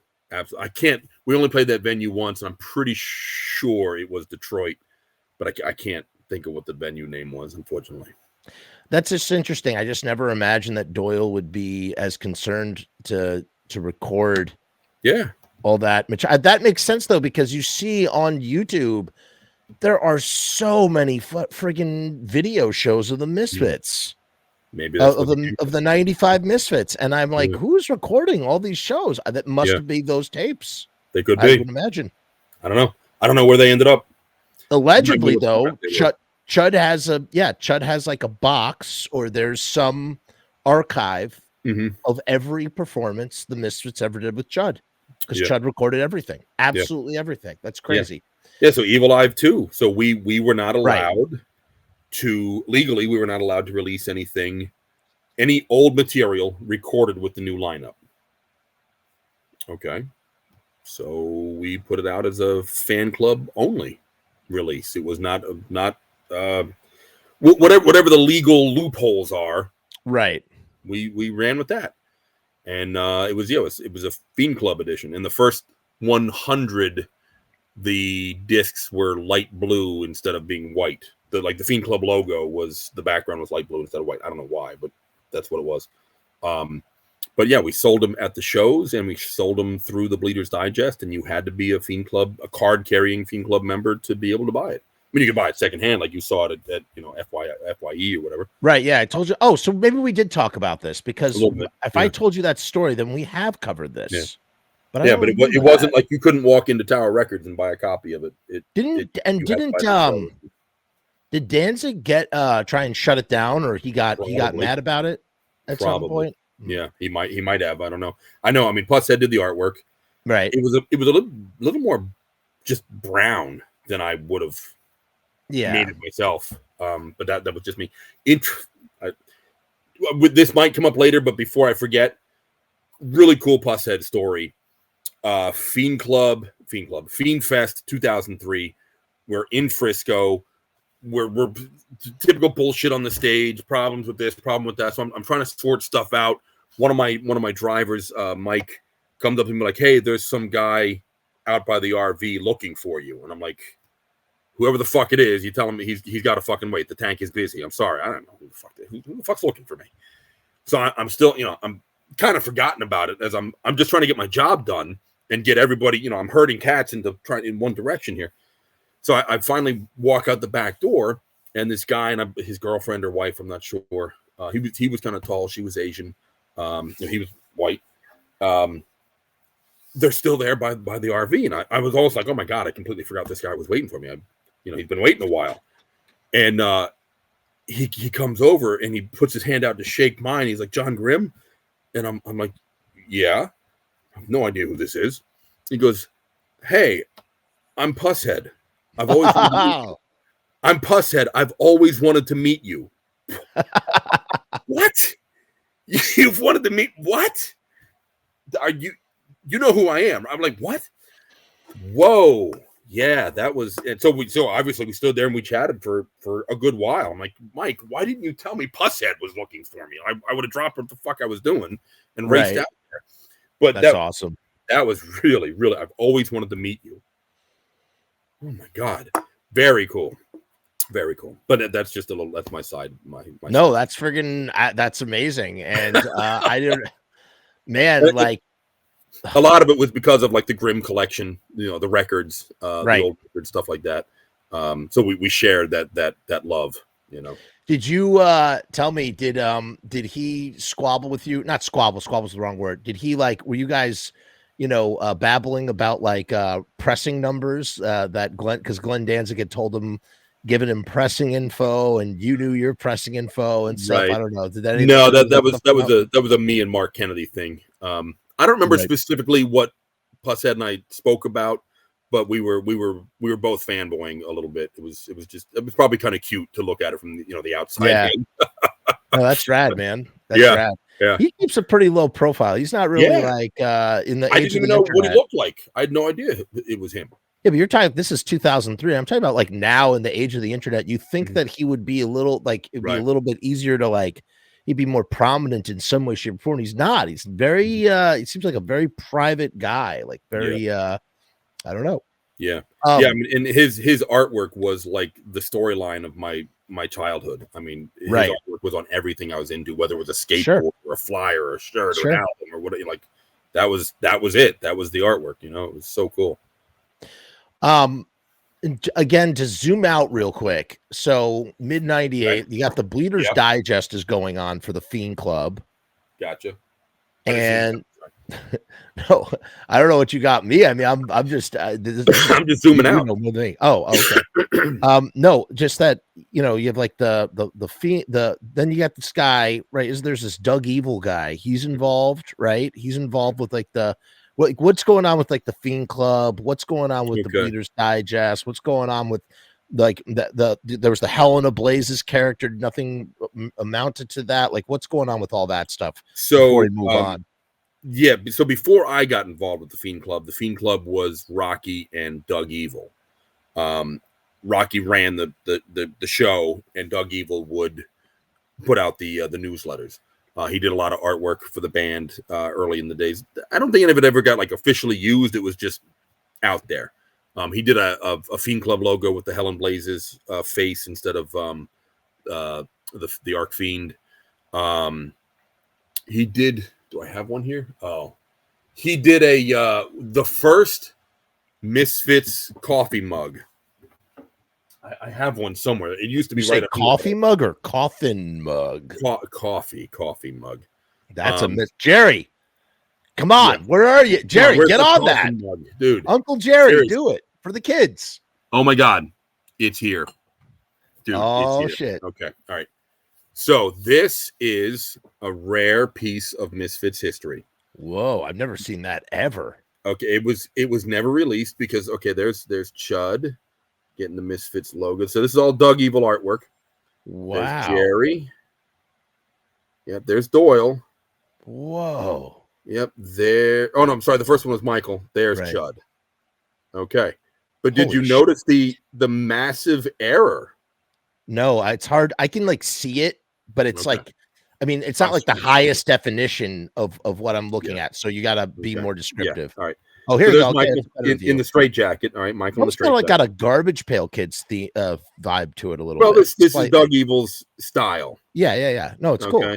Yep. Yeah, I see it. Yep. There's Jerry. There's Jerry with his reverse weight belt and his strings. Mm-hmm. Yep. Doyle, sure, with his band, yeah. Yep, there's Chud. So now we've had a much clearer view of this unreleased, very rare coffee mug. I don't think I've ever seen any information or anything. That's like never been released. Why was this never released? Why? Where's the blatant error? Oh man, wait. Let me think about that. Oh, it just says is it because it's blocking the logo? It says Misfit. It doesn't say Misfits. Where's the S? The S is gone. We don't know how that happened. We asked Doug, we're like, Doug, where's the S? He's like, it's on my original artwork. What do you mean it's not? It was a printing error. It was a printing error. Yeah. The mug says Misfit. But it doesn't really say it. It says Misfi because you can't even see the T. You can gather the T's behind Doyle, but the S is blatantly gone. No. Well, S. Chud is sticking out like a sore thumb. Like, doesn't he always? Yeah. Yes, he does. But like, no, but I mean, even if it's what's more jarring than the S to me is that Chud is not behind the logo. Although I guess Michael's not either.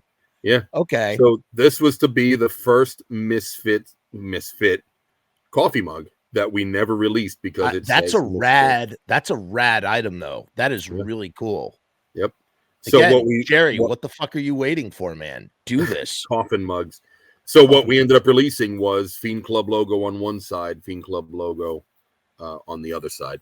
But this was early Fiend Club stuff, Doug Evil type of artwork. Dude, I wonder if Raimi or Joe or any of those guys have seen that because they all they're well steeped in.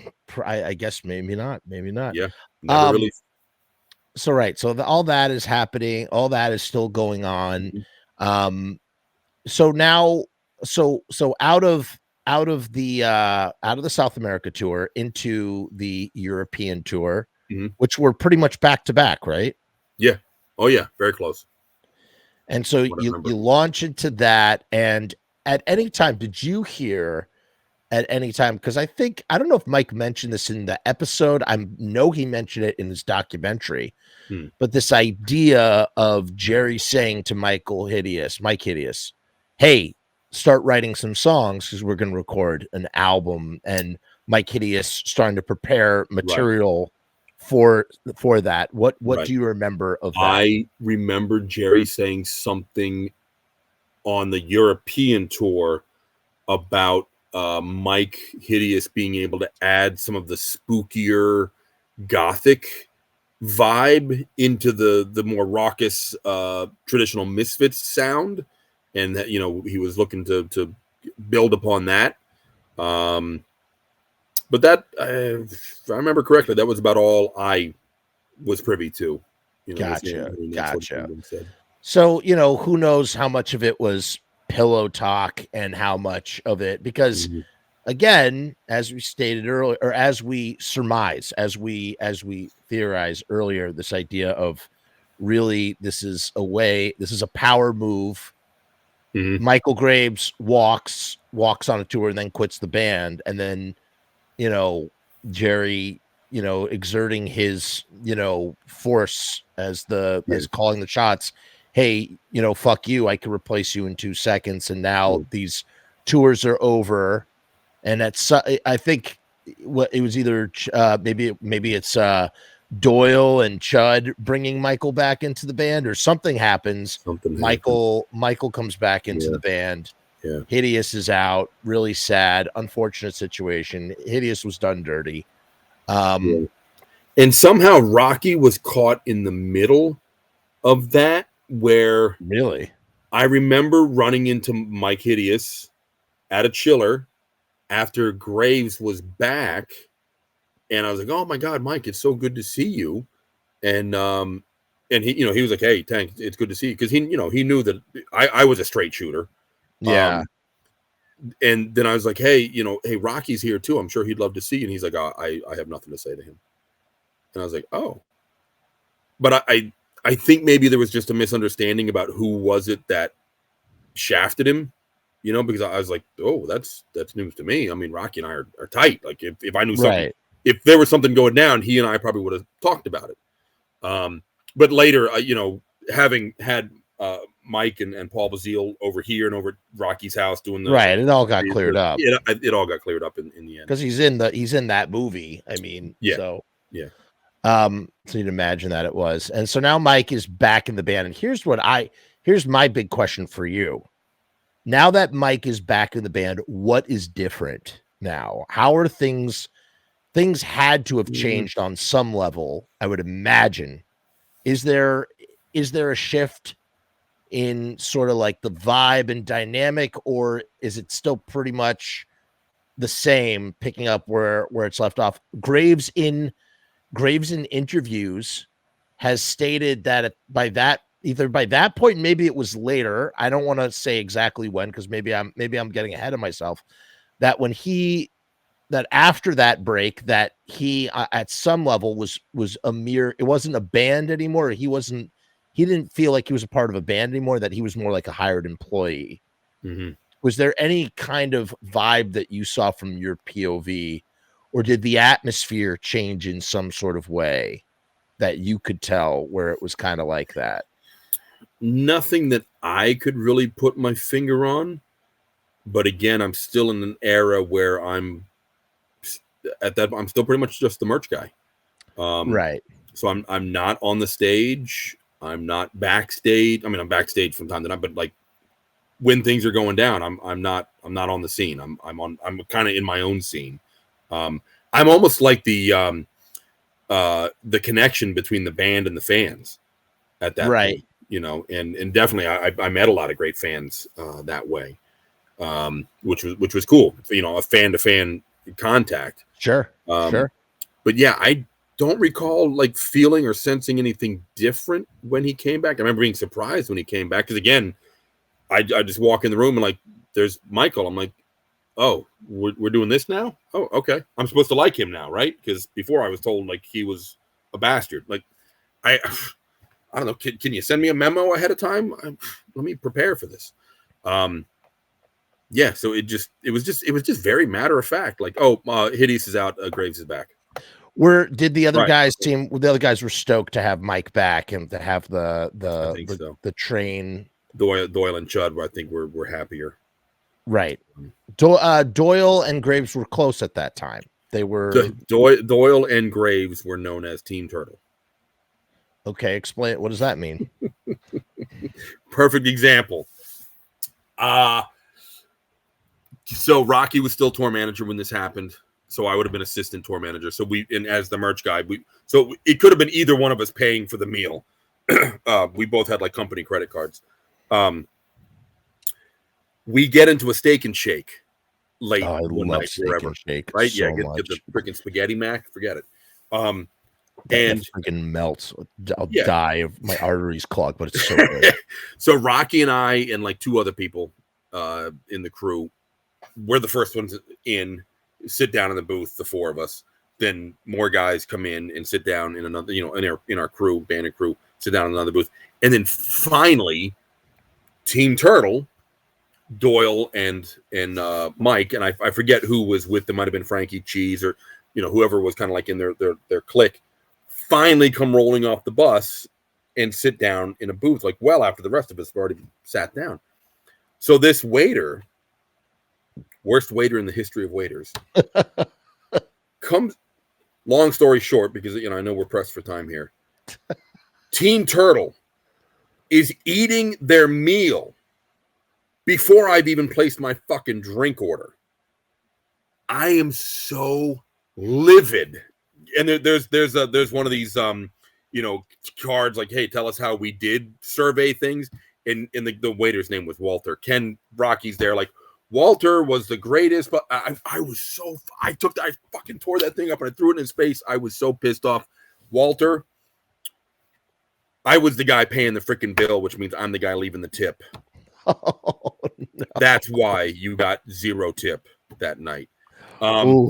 Yeah, dude, how do you do that? Team Turtle is eating their food. I haven't even placed my drink order yet. Yeah, but you haven't explained. You still have not explained what Team Turtle is, what it means. They show up late everywhere. Oh, I see what you're saying. Yeah. Team Turtle, Team Turtle, as in they're slow. They're slow to get off the bus. Anytime we go somewhere, they're the last ones off the bus. Right, and so you were annoyed that they were eating first because they are Team Turtle and you're Team Rabbit. It's not that he took their order they are eating their food. I haven't even placed a drink order, and I was in my booth and you're like before they even got out of bed, organizing shit. You're tired. You're exhausted. They come waltzing off. Oh, that's interesting. So they were toast. Yeah. They bonded and were close at that time, and makes sense why Doyle would be upset that Graves isn't in the band anymore and all sorts of things of that nature. Yeah. However, then so here's the next thing, which kind of like also makes me wonder about the sort of vibe. August 22nd, 1998. This is after Graves is back in the band. This is after. That European tour. The Misfits sign a deal with 21st Century Toys with plans to manufacture Jerry and Doyle action figures. Although I believe originally it was supposed to be all 4 band members. Eventually, it was going to be Jerry and Doyle and the Tank. Oh! Wait, where did you hold on a second? Where the fuck did you pull that out from? I literally just said 21st Century Toys. It's been sitting like right here. I can't even. It's been sitting right here all night, waiting for. Because did I not just literally say 21st Century Toys like 2 seconds ago, and he just materializes a little fucking head out of nowhere? That is funny. That's what every man wants. A little head. A little head. There yes. Yep. That's your head. Tank. That is my head. This is the prototype of the Tank doll from 21st Century Toys. Wait, there really was a prototype for a Tank doll. Yep. How did that come about? Why? How? So, 21st Century Toys approached the band about making these figures, but I think the most business sense was to make the 2 legendary members, the original Jerry and Doyle, and then if that did well, to continue on with the rest of the band, the Crimson Ghost, whatever you could milk out of that. So we are at San Diego Comic-Con, back when it was actually a small soldiers, not toy soldiers. Small soldiers. Sorry, go ahead. So, before the Jumbotron screens and all the $50 autographs and all that bullshit. So we were there at the back wall next to Boris Vallejo's booth. Jerry and Doyle are there with the 21st Century Toys booth signing autographs. The line went out and down, and it was blocking Boris Vallejo's booth, so people couldn't get in to see the legendary Boris Vallejo. And his wife was like, "Do you guys think you could move them?" Like, of course. I'm sorry. We got the line to go the other way. And again, this was before cosplay was a thing, and there was a Darth Maul there, and I was like, dude, that's cool. But while we're there, because this was like during a tour, who was the owner's name? Scott? I want to say Scott. Scott and his business partner, who I'm friends with on Facebook, and I can't remember his name, Ian, but I don't think it's Ian. I think that's wrong. Heath, Scott and Heath come to me and say, and I was bald at the time, had that outline beard and the shaved head. So I had that look about me. They were like, would you mind if we took a picture of your head to do a sculpt for like one of our villains? Wow. What? So their speciality was like 12-inch military soldiers, army soldiers, Americans and Nazis and this and that. But then they also expanded into like America's finest. So they did like SWAT team guys and police and that sort of thing. So they had to have villains to go with the good guys. So they had like Boris the Enforcer and Tigor the Assassin and Matilda the Hun or whatever. And so they wanted to make a tank doll. So they took pictures of my head 360 degrees and amazing. And then Tim Gore, Tigor, the assassin, they made a doll. Well, he sculpted his own head and made a doll of himself. He sculpted my head. If I can get the focus for F's sake. There we go. Yeah, no, that's amazing, dude. All right. So my eyes are actually BBs. That's how you get them glass smooth at that scale. 1/12 scale, I believe this is. So yeah, they sculpted. Wait, the 1/12 scale literally means that is 12 times smaller than than you. Yeah, it's crazy. 12 times smaller, right? 12. Yep, nailed it. So the sculpt went to China. They made the prototype head to be sent back to America to say, is it good? Should we mass produce this? So we are in Burbank after a toy show. So now we're jumping ahead. The sculpt has been done. The prototype has come back. We're in Burbank at a Black Angus after a toy show where 21st Century had like a booth set up, and it was a toy show. I mean, there was so much cool shit. Right. Overstimulating. Oh my God. 1/12 scale ATST driver in a scratch built 1/12 scale ATST. Whoa. It's like 5 feet tall. Oh my God. That was so cool. Yeah. There was an actual M1 Abrams tank in the parking lot. Oh my God. I got in the driver's seat, and Pat, who was the drum tech at the time, and somebody else had to pull me out. I was stuck. I could not. The tank couldn't fit in the tank. Go figure. Tank. Yeah. The tank couldn't fit in the tank. Tank couldn't fit in the tank. So we go to Black. So this is the stuff of legend right here. When I talk about like the type of shit that everybody remembers on tour, this is one of these stories. So we go to the Black Angus. As soon as we get off the bus, for some reason, King Tut is in front of me, and he turns around. He's like, "Hey, Tank, why don't you choke slam me right here?" Because we're on like a rocky parking lot. And he didn't even finish getting the words out of his mouth before, up he goes, and wham, down on the back of his head. And you could just hear like his soul, like escape from his body when he hit.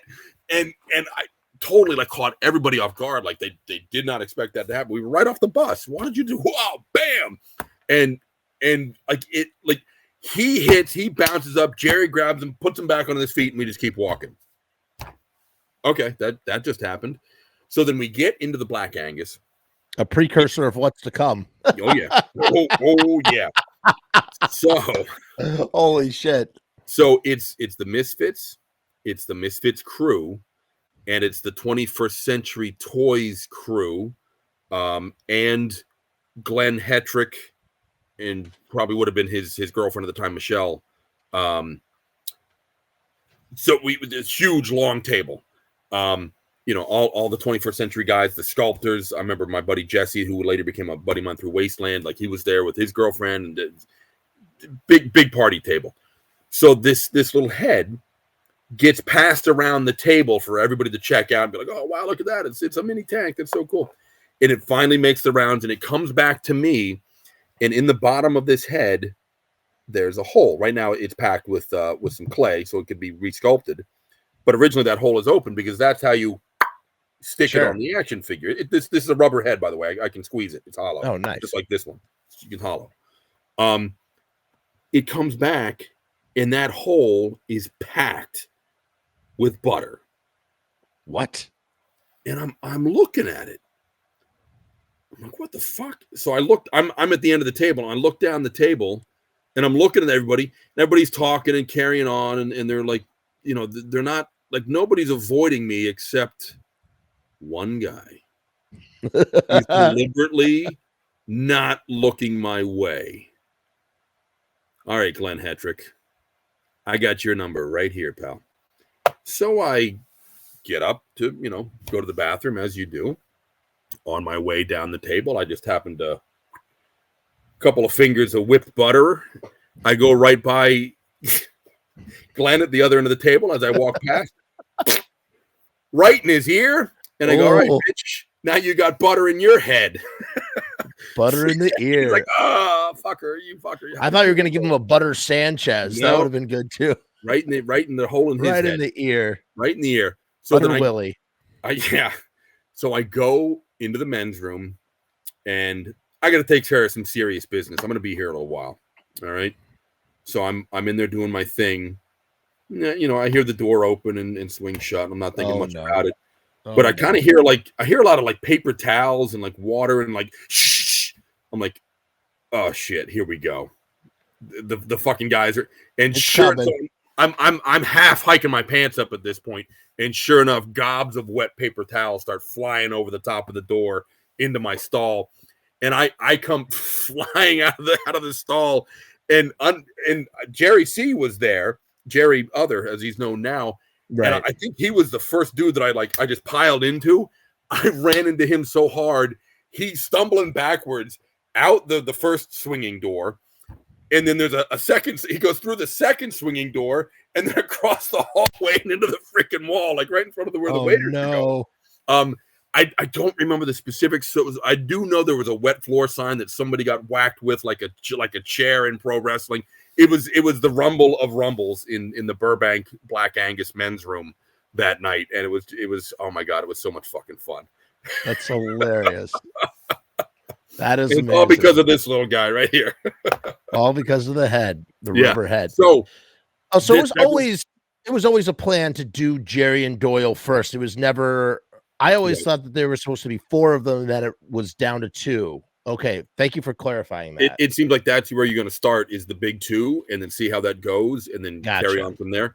As we know, those dolls. I mean, they won Toy of the Year, but it was such a niche audience that eventually they ended up like on the markdown aisles in like the toy stores and stuff. They weren't selling very well.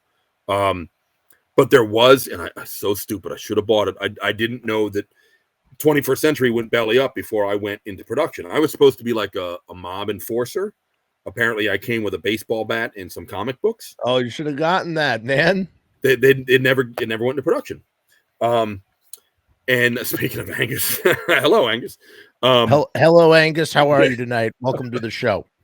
There was a vehicle that came out for the villains that was like the urban assault vehicle. And on the end of that box, it showed a photo of the prototype, the tank. That's all you got to see. And I was like, oh my God, I'm coming out soon. And then 21st Century went belly up and I never came out. I wish I had bought that toy in that box because at least I would have the end piece of the box to show. Now, I've seen those toys on eBay, but not in the box. I was about to say, have you ever like hunted one down? Yeah. I mean, it's got to exist out there somewhere. If you went to enough toy conventions. I haven't searched in earnest, but I have seen the vehicle itself on eBay, but not boxed. And that I think that I wasn't on the back of any of the cards of the other. I think that was the only thing I ever appeared on, unfortunately. Sure. But yeah, so that's the 21st, and at that not Dragon Con, Comic Con, San Diego Comic Con that year, we were handing out 21st Century Toys stickers, as just free. Like what they were just giving them to everybody. Apparently, they ended up stuck on everything all over the convention center, and 21st Century Toys kind of got like reprimanded for that. Yeah, that backfired a little bit. They weren't happy about stickers, man. Stickers stick. And Sharpie would have been happy to have that account, I'm sure, because that was a lot of stickers. Stickers stick. Stickers stick. That's they do. The truth. And it costs good money to unstick them, apparently. That's true. Remember, riotstickers.com. Riotstickers.com /Frumess. Sticker stick. Sticker stick. So, okay, let's see. Let's keep going down. Okay, so then I can't get over, like, I'm both happy that we're doing this timeline thing, but it's also a fucking curse because there's so many little things here that I just never would have thought to talk about with you, right. And now we can. And you going through these dates are jogging my memory to things that I wouldn't have thought of. Yeah, you know what? It's a good thing. It's ultimately in the end. Thing. In the end, it's good, but in the shit of it, it's fucking annoying because it's like. Then you have October 15th. You have the Misfits appearing on the Uncle Floyd show. Is this the first time that they've been back since the original days? And I was not there for that. You were not there for that, but they were back. I still lived in Virginia, so me coming up for one thing, like if there was no merch being sold, why would I be there? Right. So the Misfits played the Uncle Floyd show. It was probably, they have history with Uncle Floyd. We later I later worked on his pool. There you go. Wow. He's got a pool shaped like an Easter egg, or like an egg, not an Easter egg. Right. And we were in his garage, and like some of his Uncle Floyd stuff was like his outfit was in there. We're like, whoa, cool. Wait, and you were there with Rocky as well? Yeah, when the first year I was doing swimming pools, I was working with Rocky for his cousin Joe, and just one day we were sent to Uncle Floyd's house to do something for his pool. I forgot what it was, but I remember being in the garage and being like, holy shit, that's Uncle Floyd's outfit. That's pretty fucking wild. Was there like did you see the Oogie the pet Oogie anywhere? No. Supposedly Uncle Floyd has an entire intact archive of his shows, and just does not want them on the internet at all, and takes them down as fast as they go up. Every once in a while, something squeaks through for like a window of time, and then it gets pulled down. And he's just very resilient about that. The appearance of the Misfits on the show back in the 80s used to be in the attic at the Wantage house owned by the Kayaffa family. It was kind of like I never saw it, but the way I think Jerry described it to me, it was almost like a reel-to-reel kind of player, and it was actually on the machine that you could play it on. Like maybe there was a screen on there or something. And I think Grandma Jane just was cleaning out the attic one day, and there it went. Which is why we have to get that hard drive resurrected, because otherwise shit like that gets thrown out, and then decades later you're like, fuck. Yeah. Really? No, I mean, away?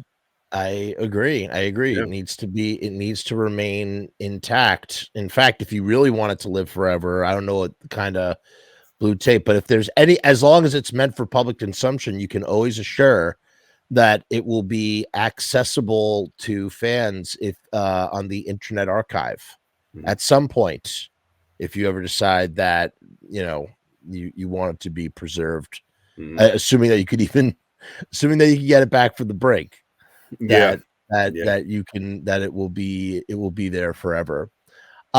Okay, so October 30th, 1998, the Misfits appear at a special movie screening of the American Psycho video. Yes. You were there for that? I was there for that because there was merch sold. That's where we sold the limited edition, sort of the miniature. You had the long American Psycho poster, the long thin one, and then we had like a miniature, like a heavyweight one that felt like it was hand silkscreen, if I'm not mistaken. We sold those there. I think Cafiero had them made up.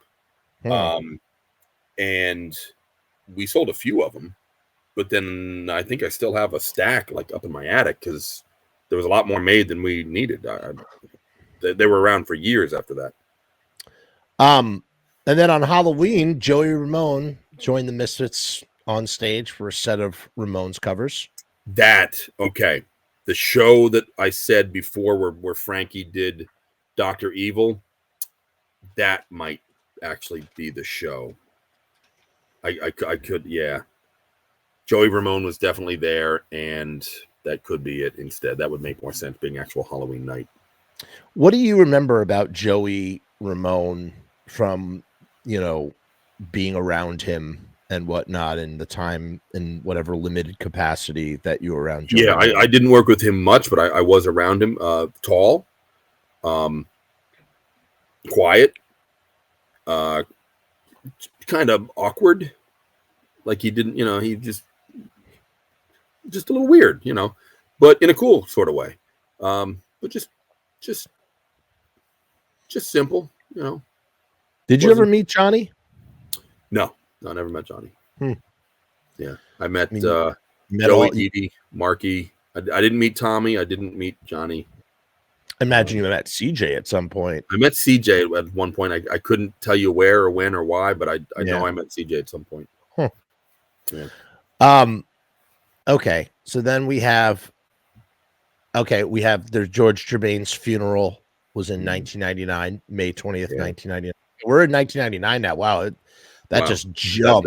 That just jumped big time. About 5 months. Mm-hmm. So now we're sort of making our way. Okay, here's the problem. We're at 2 hours and 48 minutes. That's a problem.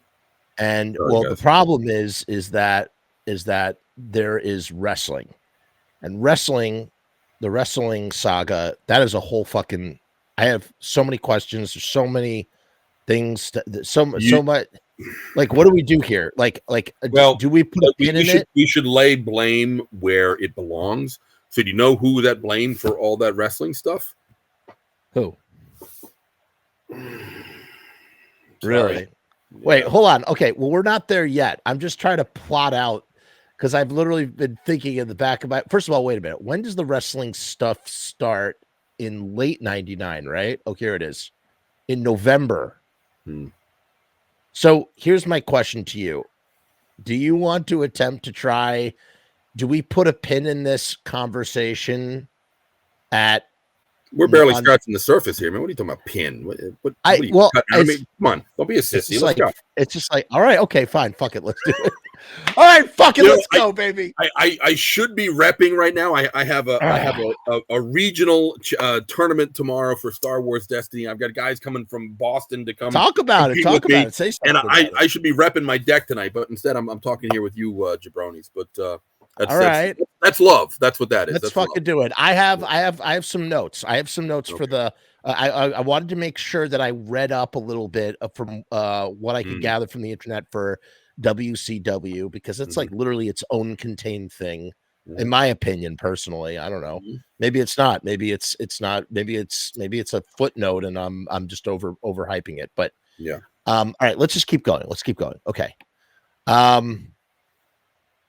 Okay. So the band performed. Okay. So yeah. Right. George Germain's funeral happens, and sidebar to that, that's when really rare pieces are being dealt with, because there's like all this like shit that George was sitting on, and it's being sorted to help out his wife, who Madeline, we talked about that. I think maybe in the first one, Steve Zing stepping in. Right. Yeah. And it wasn't about, I don't remember if we spoke about it, and I don't know if it was public that it was Steve Zing, but I guess it was. Yeah. And I guess we did talk. Well, it might not have been public that maybe I just threw Steve under the bus. No, I don't think you did. I don't think you did. And it's nothing that like, it's nothing to throw under the bus. It's just, I don't remember where I had heard that Steve, I think Steve had told me that he sorted things out, but maybe we had talked about it as well. I don't know. Yeah. I just, in any case, all the stuff was so rare. Yeah. That I couldn't, I wanted to get it all, but I couldn't even afford one piece the way the bids were going. I'm like, oh my God, the 12-inch Night of the Living Dead acetates and stuff. Like, So that stuff is in private collections. Gotta That be. stuff, That's what helped Madeline out after George passed. right? I mean, it's You know? it's crazy. And you know what else is crazy too? You have to imagine, whether Steve knows about it or somebody, you have to imagine that George probably had some super rare live recordings. Oh yeah. You I mean, know? he would work the soundboard at like Right, local and we shows, if I'm know not mistaken. right, and so we know about Max's Kansas City and stuff, Mhm. but you just have to imagine it's like not just one show. It's probably a whole bunch of shit, and Yeah. And crazy. here's a sad story, kind of pertaining to George Germain and certainly Madeline. Madeline moved to North or South Carolina after George passed, sometime thereafter, and my lifelong best friend, who's hopefully still listening, Steve Lucas, asked me around that time to be his best man in his wedding. One of the biggest honors, any Sure. guy will ever, have bestowed on him. But I was at a time, this is like, a year before the wedding. I'm like, I have no idea if I'm going to be home or not. I might be away on tour. Like there's no way for me to know that, far enough in advance to be able to work that out. So I regrettably had to decline. And then he asked one of his brothers to be it. But as it happened, it just so happens that I was at Steve's wedding. Oh, I was not his best man. I was a guest. What happened was the band did play one show, the first show of a tour in like North or South Carolina. I missed that one show. The next day they stayed at Madeline's, and then they scooped me up on their way to wherever we went from there. So I was actually able to be at Steve's wedding. I could have been his best man. Damn it. But that was just how that ended up playing out. But I remember them having a day off and going to visit Madeline. So that was nice that she had the company. Yeah, for sure. Yep. So then we have here's a random, these random ass little like Random. factoid tidbit things. Mm-hmm. So July 13th, 1999. Oh yeah, July 13th, right? Yeah, that what? The band performed as a 3-piece at the Abyss in Virginia Beach, where Michael missed the show due to a family emergency. Yeah. Okay. Jerry only and fans from the audience sang most of the songs. Michael's cousin sang "Mommy, Can I Go Out and Kill Tonight?" Yep. That was that Morgan's first show? That might have been Morgan's first show. Anyway, I remember the venue. I remember it being hot as hell that day. But yeah, they pulled fans out of the audience to come up like one at a time and sing a song. And I remember Big Dave sang one or two himself. And I'd totally forgotten about that. No, that might have been Marv the Roadie's last show. And then Morgan took over after that or something. I'd forgotten about Marv the Roadie. Holy shit. Now, at some point, this isn't the first time that Jerry had to sing lead. I mean, when Michael couldn't get into Canada, he also had to sing lead. Right. There seems to be on some level, there's like this gradual thing that starts happening and eventually transforms, and it transforms. I mean, you kind of witness it, at least from the live side of things, where Jerry decides, hey, like, fuck having a live singer. Mm-hmm. I mean, fuck having a lead singer. I'll just be the singer. I can do it. Yeah. I can do this myself. Why do I keep dealing with, I keep dealing with the overarching theme in Jerry playing in bands is there's always a problem with the lead singer on some level. And if I just sing, then I don't have to deal with the lead singer anymore. There's no problem.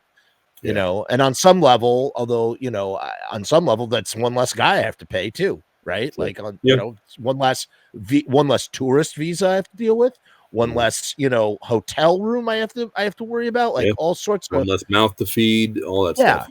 Yeah. So like from an echo and hey, it puts me into the spotlight. Although I personally, and I don't know Jerry only, you do, I don't, or you did, whatever. Like I've always thought when I read in interviews and I like think about this, I think that the fact that Jerry kept trying to get a lead singer suggests to me that it was sort of like a reluctant transformation. Right. Because he really could have taken that steering wheel much earlier if he really wanted to, but he didn't. He didn't. Yeah. It's like he recognized what his place was within the band of, I'm the bass player. I do backup vocals. I need a guy. I need to get a guy. I need him to be the singer, the front man, the mouthpiece. But at some point there's like this shift, and I'm just curious to see from your POV, not like, this question is really sort of leading the witness here, but this is just my observation as a fan, steeping myself in the subject matter and reading the history and stuff. That's what I glean from it. What do you see anything from your perspective? Well, one of the greatest things Chud has ever said is, it's fucking hilarious. Well, when the American Psycho Famous Monsters lineup was together, I forget what the context was or where we were, but I remember the quote clear as a bell. Chud saying, "I'm one of the best singers in this band." I'm like, well, okay, there's only 3 of you, and we know you're not saying that you're better than Michael. So if you're one of the, so what are you saying here, Chud? Like it was just so funny what he said. I'm like, okay, we see where you're coming from. But Jerry has always been straight up TCB, taking care of business. That, whatever it takes to get it done. Don't come to me with problems. Come to me with solutions. And traditionally the Misfits were a 4-piece band, and that's what it was. That's what we set out to do, and that just wasn't getting the job done. So yeah, I think eventually at some point Jerry was just like, I can't. I'm enough with the fucking drama. I'm just gonna do it, because if I do it, there's no drama. It just gets fucking done. And I think it was just exacerbation that he's just like, enough is enough. And Jerry is, as we all know, very driven, very focused. I have never seen anybody work so hard to make something happen as he does. He went and got vocal lessons from the guy that taught Joey Ramone, taught Mick Jagger, like taught a lot of what the heck's her name? Christina Aguilera. Yeah. He got with this, what's his name? Don something. So Jerry had before every show, Jerry would go through this whole like half-hour warm-up process, and then like that was an hour before the stage time, and then like wouldn't say much, before the drinking water, just all the time, like doing everything he had to do to be the best that he could be. I mean, it was 110%, or he wasn't going to do it. And so, I mean, kudos to him for that, because I didn't see that coming out of anybody else at that level, from the band. So I think there was a reluctance originally to do it, to where it's just like push comes to shove, I have no choice. In order to make this band survive, it's got to be me. I mean, from talking to a lot of people, or talking about the idea that like Jerry only very clearly has an ego, as lots of people do, in whatnot. It's just interesting. A lot of fans, a lot of people that give Jerry only shit, always sort of like sling mud in the way of like, hey, you're singing because it's like ego driven, right? But I think that's an easy out, No, but I think it's this concept that we're discussing right now, that it metamorphosized from a reluctant necessity of dealing with bullshit, and that it's not. if it was all about Jerry's ego, why after Michael and Chud left, would Jerry have said, "Hey, Zoli, right? We know you don't have the look, but you got a great voice. Come sing for our band." Why would he even entertain that thought? He would have jumped on that immediately. So no, I don't think it was. That's like, why. But there's a lot of people out there that give him people that are really mad that he sings. That's what they give him shit for. And I just think it's so misunderstood. And I can't really speak to it because I don't know Jerry, and I don't. But that's what I surmise from that. Just from observation, it just seems like I'm doing this, or at least I started doing this because it was a necessity and not because I necessarily wanted to fall into it. So I don't know. Yeah. It was but profound observation though, because I don't know, it just didn't. Again, as you said, he went from Michael Graves to Mike Hideous, back to Michael Graves, back to Zoli. Speaks for itself, Yeah. Okay. I think, we're at it. So here it is. November 1st, 1999. The Misfits begin their association with WCW Wrestling by appearing in a wrestling match with Vampiro. Now, I have some other little things here because I really want to make sure, because there's a lot of details. Like there's, it's funny. You could do a whole fucking documentary just about the Misfits being in the WCW if you wanted to. Yeah. And the first thing, well, before you know what? Why don't you launch in, start telling the story? I got to take a 30-second piss so fast. I don't want to interrupt the flow, though. You talk. Start telling the story. I will don't interrupt the flow. Definitely. No, that could go. Start talking, and I will be right back. Okay. All right. Now that we got that wannabe out of the picture here, let the pros have a crack at it here. So one of the South American tours, obviously when Michael was back on, I think it was the time that we went down to Mexico City and Michael pulled the Mike Hideous picture off the wall. Ian, or Vampiro, came to that show, and we didn't know each other, but we crossed paths and began talking. And he was saying, hey, I'm Vampiro. I wrestle down here in Mexico a lot. I'm working with the WCW. And I was like, holy shit, I tried out for the WCW just a few years ago. My stepbrother, Denny Knight, is Tex Slazenger in the WCW. Like, oh yeah, I know Denny. So we really hit it off. And I was like, hey, after the show, I'll bring you backstage. I'll introduce you to the band. And he's like, oh, that'd be so cool. So I was the one that made the introduction of Vampiro, Misfits, Vampiro, and let's go from there. There you go. Yeah, the 30 seconds. That was good. Listen, I didn't have far to travel. Yeah, we trash talked you the whole time, man. The fans were typing away, thank God you got rid of that guy.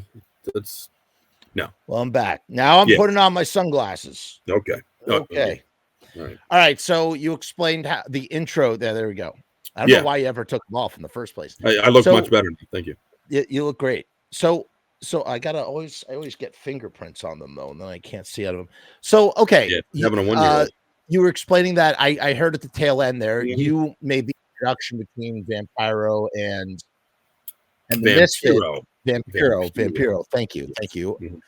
But he was playing across the street, and he ran over because he had the ICP there originally, right? Do you know anything about this? So yeah, I think he was trying to do something with them. Because what the whole idea was that he was going to do something with a band, and he was talking with the WCW people about hey man, I'm going to do something with bands or punk rock bands or something or anything, and then that the Misfits were across the street performing from you guys. Or no, sorry, WCW was happening across the street, and then they ran over afterwards, right? Did you talk about that the first? Well, we haven't gotten to that point yet. I got to where I introduced Ian to the band in Mexico City when he and I crossed paths. So I'm the guy that made the initial introduction of Vampiro and the Misfits. So that was a year earlier, right? Yeah, that was a while. And nothing happened for a while, and then but the connection had been made. So then when Misfits were playing at First Street Entry in Minneapolis, Prince's old stomping grounds, across the street from the Target Center, I think that is. Apparently, they were like, "Hey, let's finally make something happen." So we all, like all of us, went there. The band went backstage, did the thing. All the crew was up in the crowd watching it happen. Yeah. They brought. So Vampiro came out with the Misfits to go up against Alex Wright, Berlin, and Jerry the Wall. And so the gig was, the Wall was supposed to be like the heavy. So when you get in wrestling, when you get a bump from a heavy, you sell it. You go down. You make this guy look like he is fucking unstoppable. So words are being exchanged in the ring between Vampiro and Berlin. Back the Misfits are backing up this, Vampiro. The Wall's backing up Berlin, and shit goes down, and the Wall has to come in and he has to clear the ring. So he's clotheslining Jerry. He clotheslines Doyle. He clotheslines Michael. Like guys are just bam, bam, bam, and they're just going down, and they're selling it. They've been knocked the fuck out. He clotheslines Chud. Chud goes down, bounces right back up. You just fucked up the storyline, pal. Now I gotta clock you for real. So I don't know if there's footage of this or not. I'd love to see it again, but yeah, Jerry the Wall, rather, that's his real name, Jerry, had to full on clothesline Chud for fucking real to get him to stay the fuck down, and he hit him so hard that when Chud went down, he got a concussion. So when they rolled out of the ring, when the everything was being cleared out, the skit was over in time for the next thing to happen. No actual wrestling happened that night yet. That was just the preamble.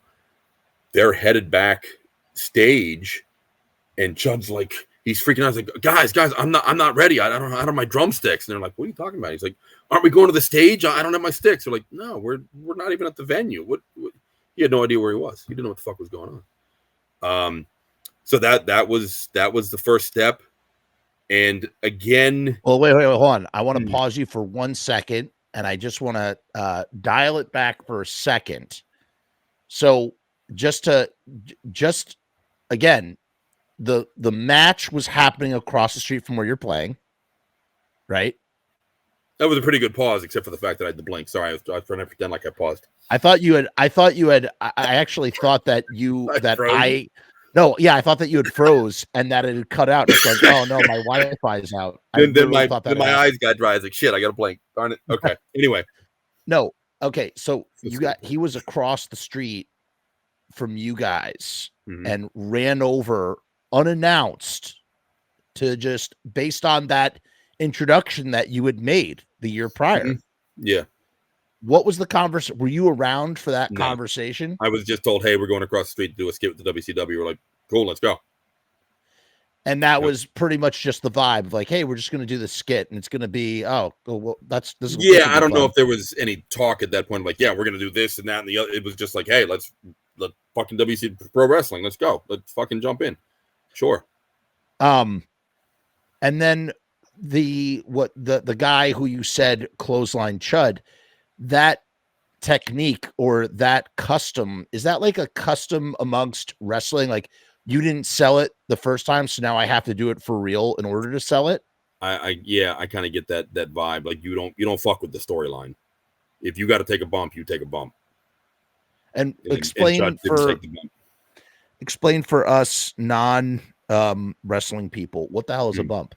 Oh, when you get chopped, you sell it like you're not really getting hit. It's all theatrics, but you got to sell it like you just got knocked the fuck out, because you got to make that guy look like, yeah. So the Undertaker's a big, strong guy, but it's the guys getting chopped by him, getting hit by him, that are selling it to make him look like he is just this unstoppable beast. Right. Okay. Same idea. When they got clothesline, they were supposed to go down and stay down. Like, wow, that just really rung my bell. And Chud's bell didn't ring the first time. So Jerry was like, fuck, dude, You just made me look bad on in front of all these fucking people. Now I think it's kind of like standard operating procedure, but I think it's kind of personal too. Like, really, you're gonna sell me like that? Oh, yeah. And you just showed up at my show, and you're gonna do that? Now I got to crank it up a bit. So yeah, I think that's what really happened there. And after that show, we had some of the wrestlers came. Ian might have come back, but I know Norman Smiley, or Norman S. Smiley, as he called himself, was on our Winnebago after the show, and he was just there, like all sweaty and in his yellow fucking trunks, and he had like a big gash on his back. He had a big gash somewhere, and we were all just like, Norman, you're cut, right? Like, you should probably go to the hospital. He's like, oh yeah, I'll go later when we're done here. I'm like, but you're fucking bleeding, bro. Like, what the fuck? So, all right, just letting you know, man. So after the gig, even with Chud fucking up, like, the vibe is like, oh, this is awesome, we did it. But like, what's the vibe? The vibe was like, we were all like, wow, that was so fucking cool. This is gonna be big. We're gonna get in the WCW, and yeah, we were trying to like keep that momentum going and wanted to get that head of steam and make something happen. Ian was excited. We were excited. Like, the WCW seemed excited, but eventually, and again, I'm still living in Virginia or maybe even in Staten Island at that point, so I'm not privy to them flying out for one show to do an appearance and then flying back. Like, the things that were going on, not kind of behind the scenes, and I would just kind of hear about secondhand. It seemed like the eventual plan for the WCW was for Vampiro to become the new bass player for the Misfits, which means kicking Jerry out of his own band. How is that going to work? Okay, wait. What the fuck? Yeah. Okay, wait. All right, hold on a second. Getting way ahead of ourselves, because that that was one of my things, but like, I still can't wrap my mind around it. Just, first of all, does the WCW not understand that, like, Jerry is the leader of the band and owns the license to legally do Misfit things? They clearly didn't do their homework if they thought they were going to get rid of that guy and work this other guy in. Yeah. So there was, from what I understand, and I've kind of heard it from both sides, that typical Jerry, he is excitable, and you give him the ball and he will just run for daylight, whether it's the right end zone or the wrong one. He's just running. He was like, maybe on a daily basis, I don't know, but he was apparently calling the WCW a lot with this idea and that idea and this other idea, and they were just like, I got to a point where they're like, please stop calling. Ian, you got to tell this guy to fucking stop calling. We're not going to take his calls anymore. So I think there was too much excitement coming from our camp that kind of put them off of the idea at one point, and then things started getting a little heated, and then the Vampiro figure came out with the Crimson Ghost skull on his shirt, and Jerry was like, oh, fuck no, you don't get to do that. That's I own that. And so that got pulled. So right away, like, you get in bed with the WCW, and you're getting in bed with big money, big product. I mean, it's business. It's not like, oh yeah, well, that would be cool. No, it's like, what's the bottom line? How much money are we going to make off of this? It's cutthroat. It's rough, and it ended poorly, from what I understand. I mean, I know Vampiro came up here to Vernon when we had the dungeon castle sort of set up inside the barn that we did some of the video shoots in. There was that in the WCW magazine. There was the fold out poster with Vampiro sitting in the electric chair, and then the band around him. So that happened up here, but then I can't say for sure when or exactly why, but it just kind of quickly fell apart.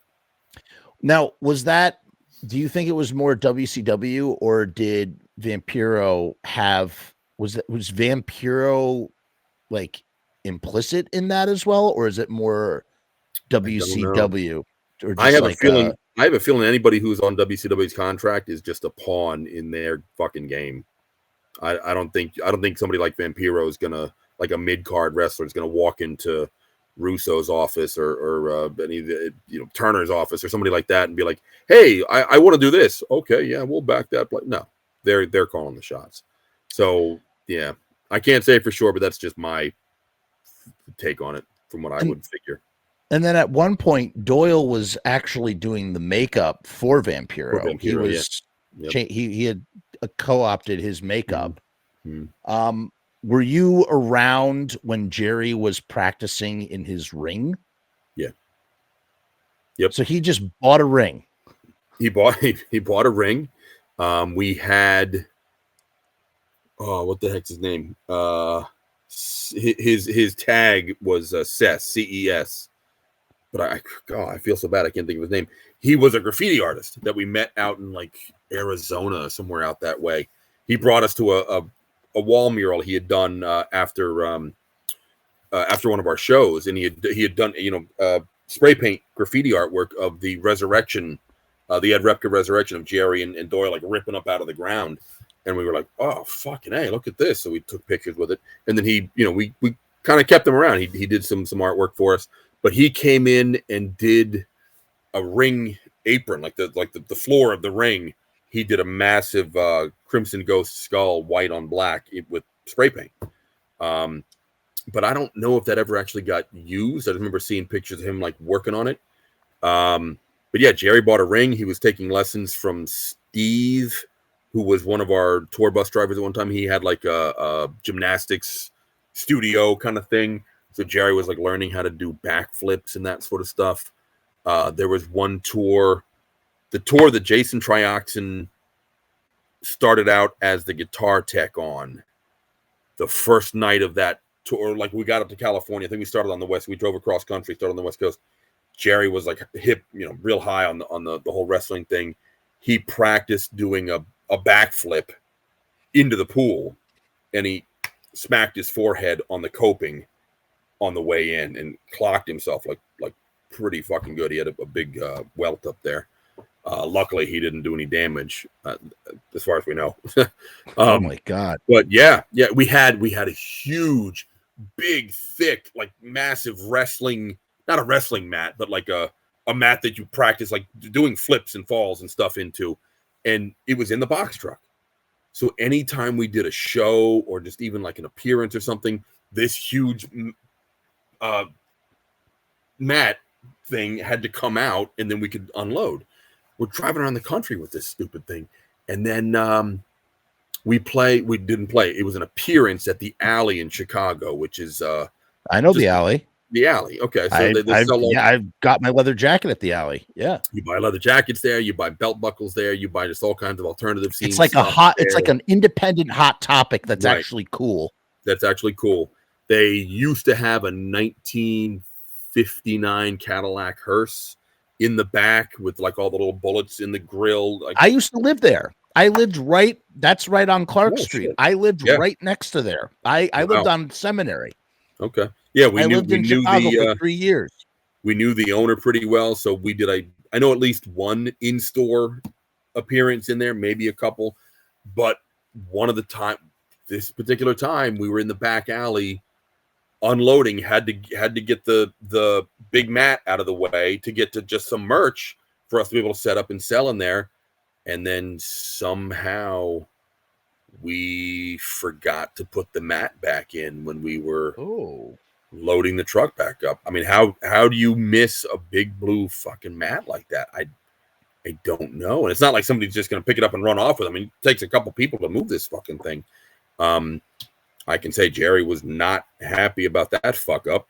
And that was a pretty big fuck up. But at least we didn't have to deal with that big mat for the rest of the fucking tour. That was the silver lining, I guess. I'm sure that mat wasn't cheap either. But yeah, that was like, he was really, really fucking committed to doing this thing. And we had appeared at Dragon Con and we wrestled with Glacier. Well, I mean, the guy who played Glacier, he came out and and Slimenstra Hyman was there. Like, he would. What the hell was this? Wait a minute now. Oh my God, this is all coming back to me. It was so cheeseball. The Misfits dolls had just won Toy of the Year, so we had this big banner that were like parading around the ring to say Misfits figures Toy of the Year, and Jerry's up in the ring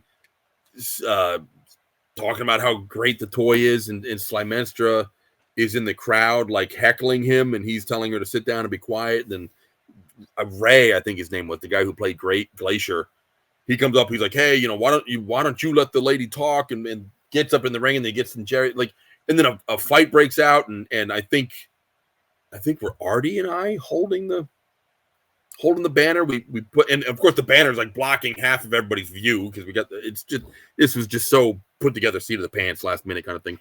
We drop the banner, and we both run at Glacier, Ray, and he double clotheslines us, and we fly out of the ring and roll out. And then Jerry C does like some backflip off the top turnbuckle, and now Glacier's like, oh, I don't want any part of that, so he backs away. And it was just, looking back, I'm like, God, that was bad. That was really, there were even people in the crowd like, come on, guys, really? I'm like, yeah, trust me, I know. I'm just laying on the floor pretending I've been knocked out. Like, it was a little embarrassing, but yeah, that was the direction we were going in. Oh my God. A couple of comments here. We got some comments here. Reiking says, I love watching that Jerry versus Dr. Death, which is the very next thing I'm going to ask you about. So hold on a second for that. We'll talk about that in a second. Dr. Death was real stiff with Jerry because of Jerry's shenanigans backstage, like bear hugging wrestlers from behind when they were, taking a piss at the urinal, plus trying to unionize WCW, which is a big no-no in the wrestling business. Jerry, WCW fires Jerry because he tried to unionize wrestlers. So I mean, again, whatever you can speak on or know about or can corroborate or cannot corroborate, whatever. But first, let's start with the Dr. Death thing. Yeah. Because, well, hold on. Whoa. One more thing. So the other band members, they kind of like, this is not really their vibe. Right. They're kind of like, okay, Jerry, you do the wrestling thing. Like, what exactly happened there? Well, I mean, look at Michael.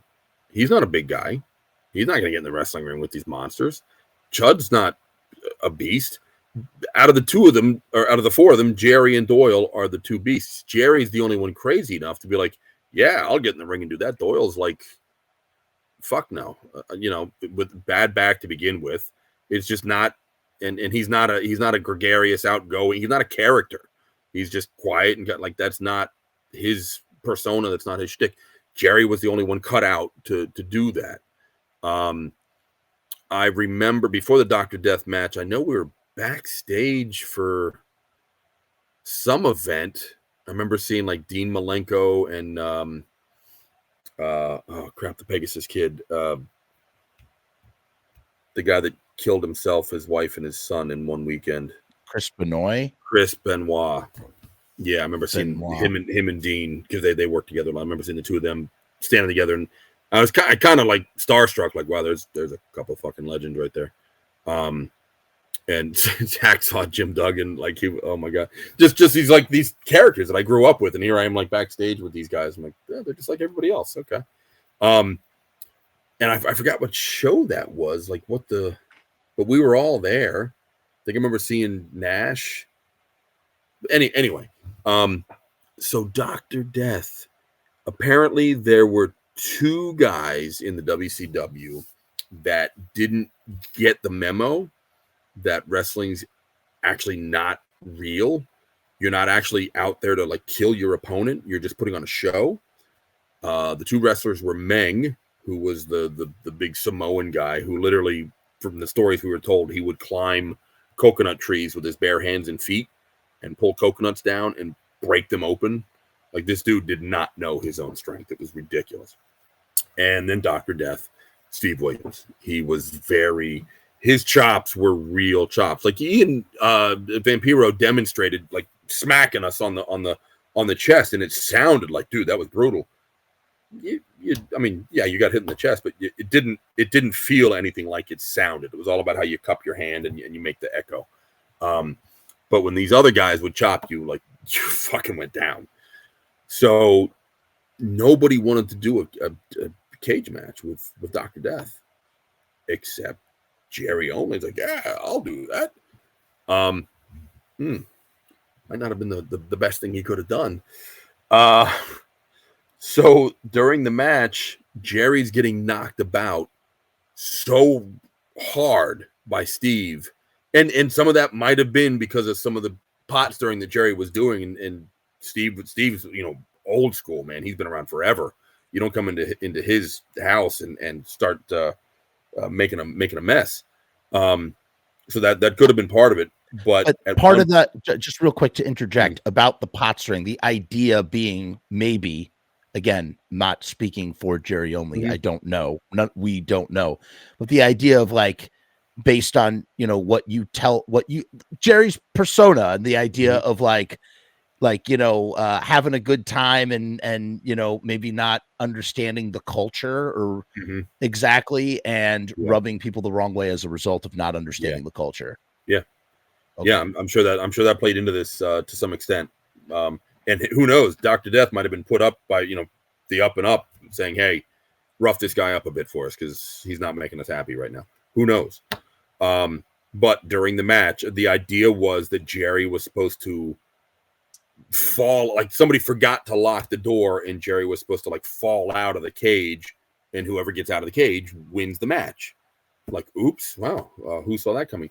So during the match, Jerry is getting knocked about so fucking hard that he actually says to Steve, I don't know where, like, he's disoriented. He's like, I don't know where the door is. And Steve actually says to him, and this is, as per Jerry relaying it to me, don't worry, brother, I'll find it for you. So he picks up Jerry by his waistband, like the scruff of his collar, whatever he was wearing, the back of his hair, I don't know.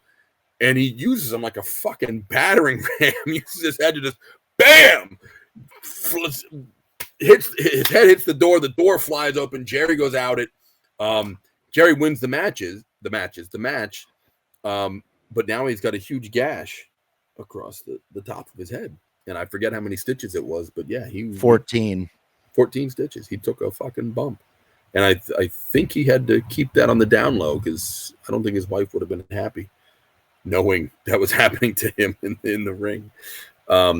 So yeah, that was, I mean, I wasn't there for that match, but that's the rundown that I was given, the account of it afterwards. Don't worry, brother, I'll find it for you. And now Jerry allegedly, again, from my understanding, Jerry goes looking backstage to get stitched up. And there's no place backstage to get stitched up. They don't do that there. Right. There's nothing. And that is the motivator of Jerry going, there should be a union here. Right. Yeah. Should be some, like, this is ridiculous that you could get so injured and not be taken care of in the way that you need to in order to perform this way. Yeah, that would follow. I would have been upset myself if I got hurt on the job and now I can't get fixed up at the job. And that Jerry might have even offered to call his lawyer to start the process off, and that just was the final straw. But what's interesting to me is this idea that WCW really thought that they could kind of, like, here, Jerry's the only one that's participating. Jerry's participating more than any of the other members of the Misfits, and yet they want to WCW wants to cut him out and take the other guys who are not down, interested, whatever, in performing on WCW and stick them with Vampiro. Right. It's just that's crazy. It doesn't work. The math doesn't work. Yeah. The math doesn't work at all. Yeah, You got oil and vinegar coming together, and it didn't mix. It did not mix. I am not going to ask you about this last piece because I honestly don't think you'd answer, and I wouldn't expect you to answer. I just want to know one thing. I just want to know if you were there. Were you there when Randy Savage came to a Misfits concert? And I, without getting into the particulars as to why, just wanted to know if you were there and what that was like and how crazy that must have been. Was I there? You better fucking believe I was there. And was it crazy? It was fucking sketchy as fuck. Okay, Randy Savage in his prime. When I went to take a picture with this guy, I couldn't get my arm around him to his other shoulder. He was that fucking wide. And this is no like Andre the Giant kind of frame. This is an average frame that is so jacked and so juiced up that I'm 6'1", so I've got a long arm. I was not reaching around to get to his other fucking shoulder.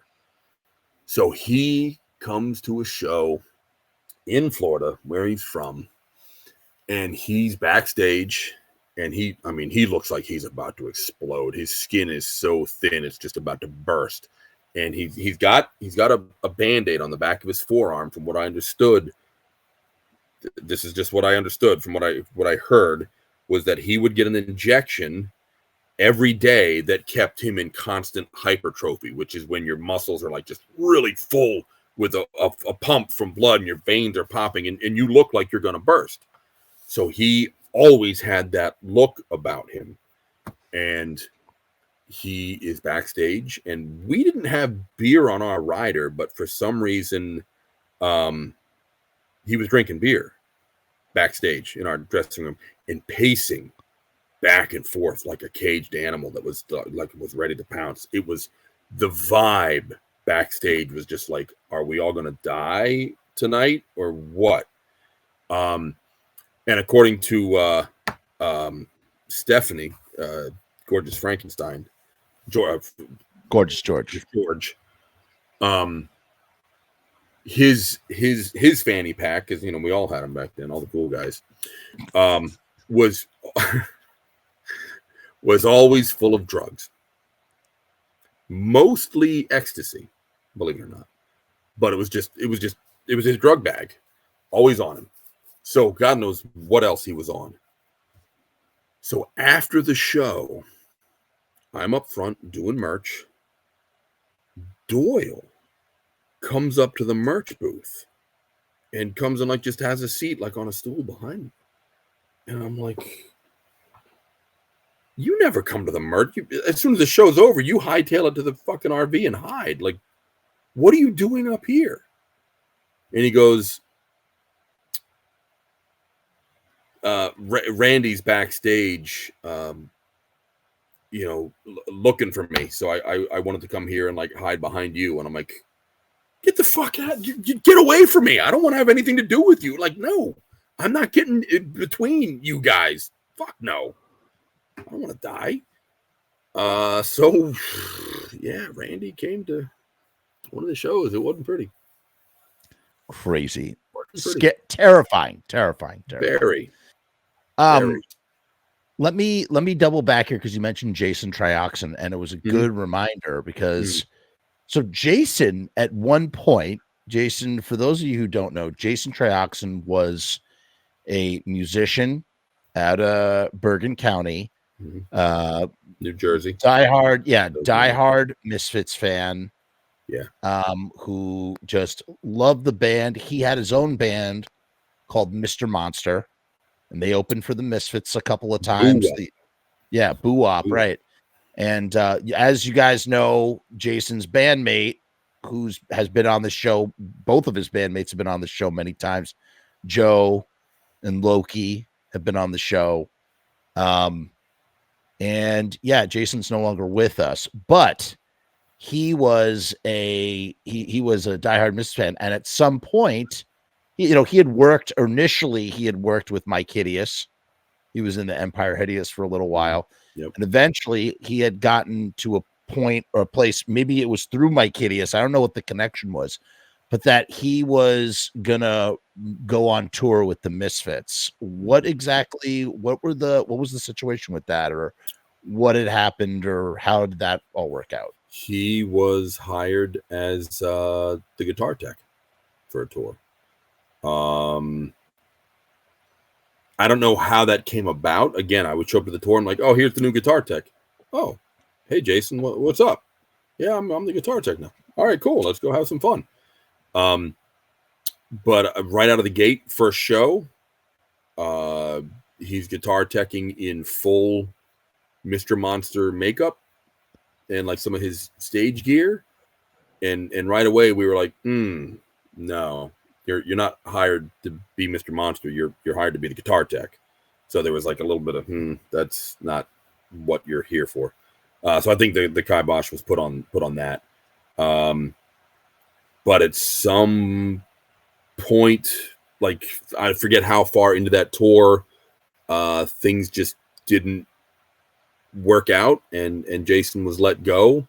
And I remember Jerry saying to me, like that on that day or when it was going down, he was like, yeah, I think I messed up. I think I got too friendly with him, meaning that Jason was kind of like Camp Jerry, and so therefore he was not Team Turtle.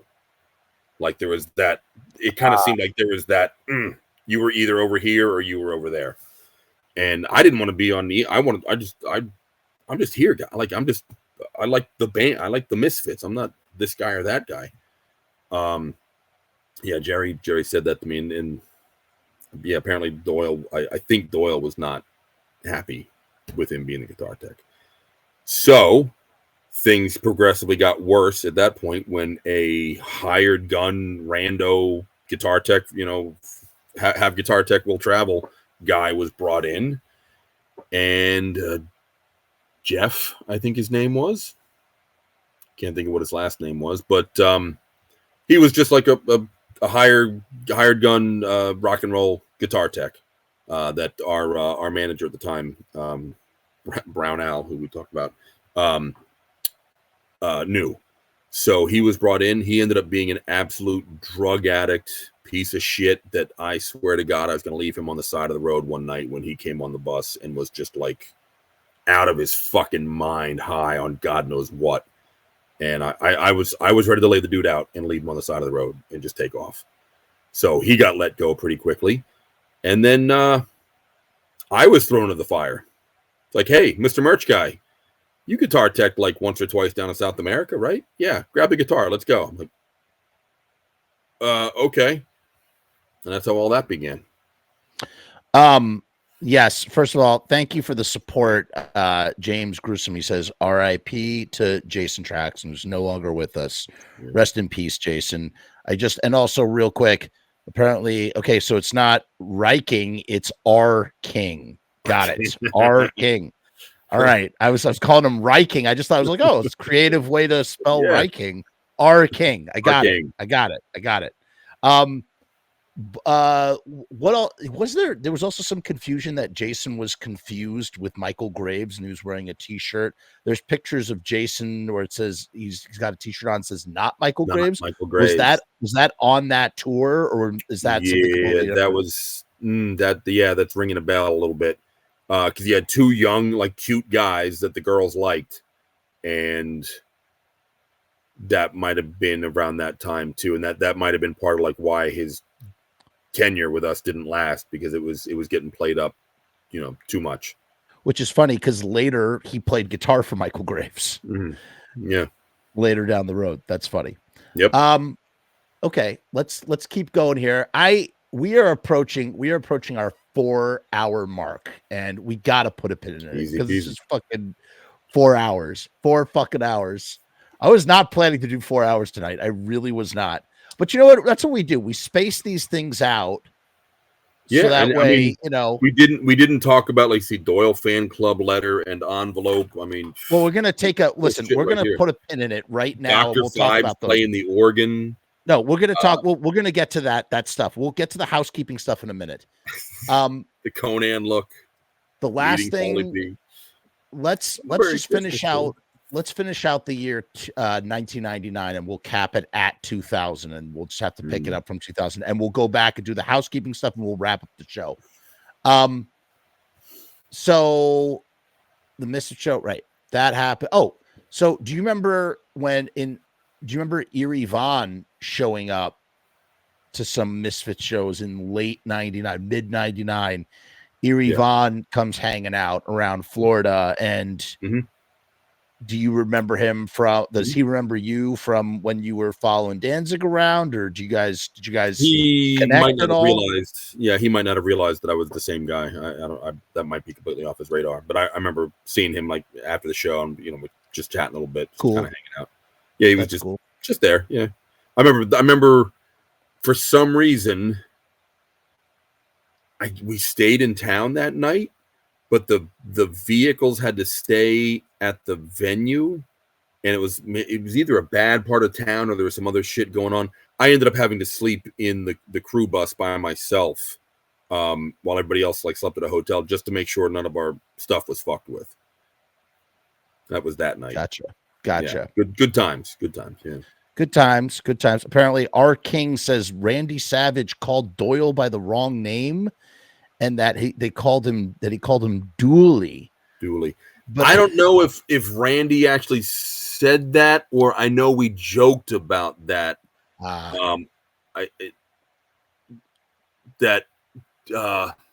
Speaking of Randy, another Randy, Tim Bunch's cousin, was with us on tour for a while, driving the box truck, I think. And he might have been the one that made the joke that Doyle was being called Dooley. But maybe Randy didn't say Dooley, because we jokingly said that Dooley. Where's Dooley? We were calling him Glassjaw Dooley, because if Randy took a swing at him, that was going to be it. Like Doyle was going down. Like, sure. I can't even imagine, man. Anything noteworthy at the end of 1999? Anything that you remember? There's nothing here from Mark Kennedy. The very next thing is actually a very interesting piece that I'm going to save for next time. It'd be a great way to start the next episode. But the problem I have is that all the shows and all the venues just kind of meld into one over time. So I need specific pointers. Okay, let's to bring try me this. back to a certain point.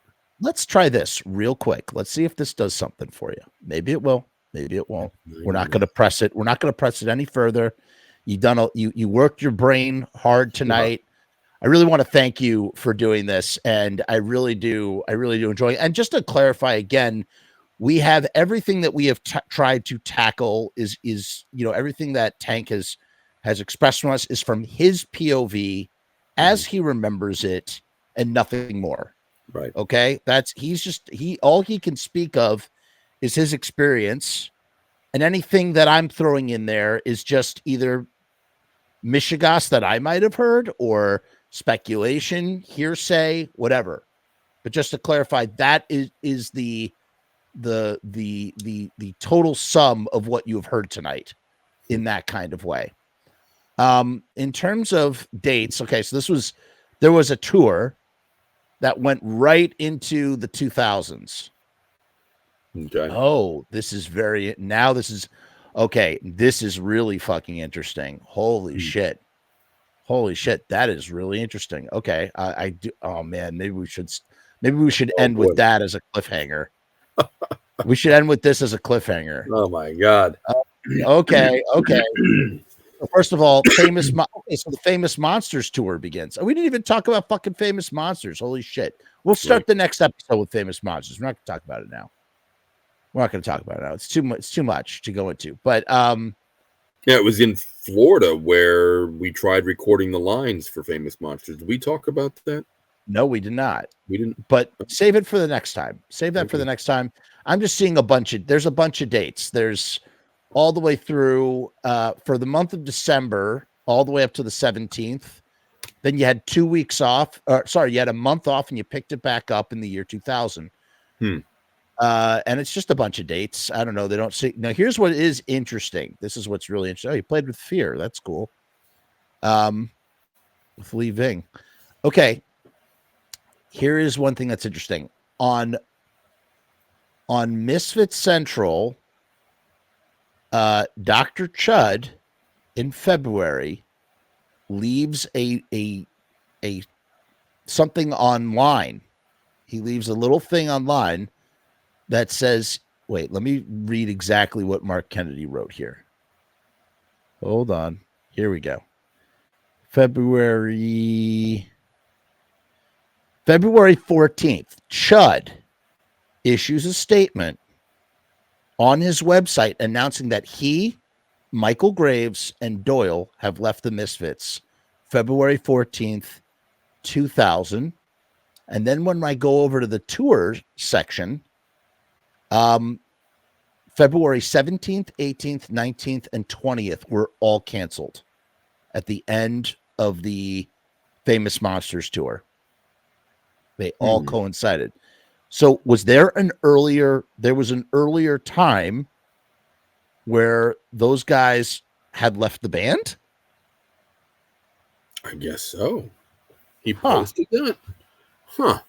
I mean, according to Misfit Central, and so almost 7 months before, or 8 months before the end of this version of the band, that the band is breaking up. Okay, and here's another one. Jerry only issued a statement on MisfitCentral.com addressing rumors that the band had broken up. Jerry stated that any matters concerning the Misfits are between me and my brother Doyle. And then right after that, the Lost Boys featuring Michael Graves and Dr. Chud happened. And that's when Jason Trioxin is playing bass on that. That's interesting.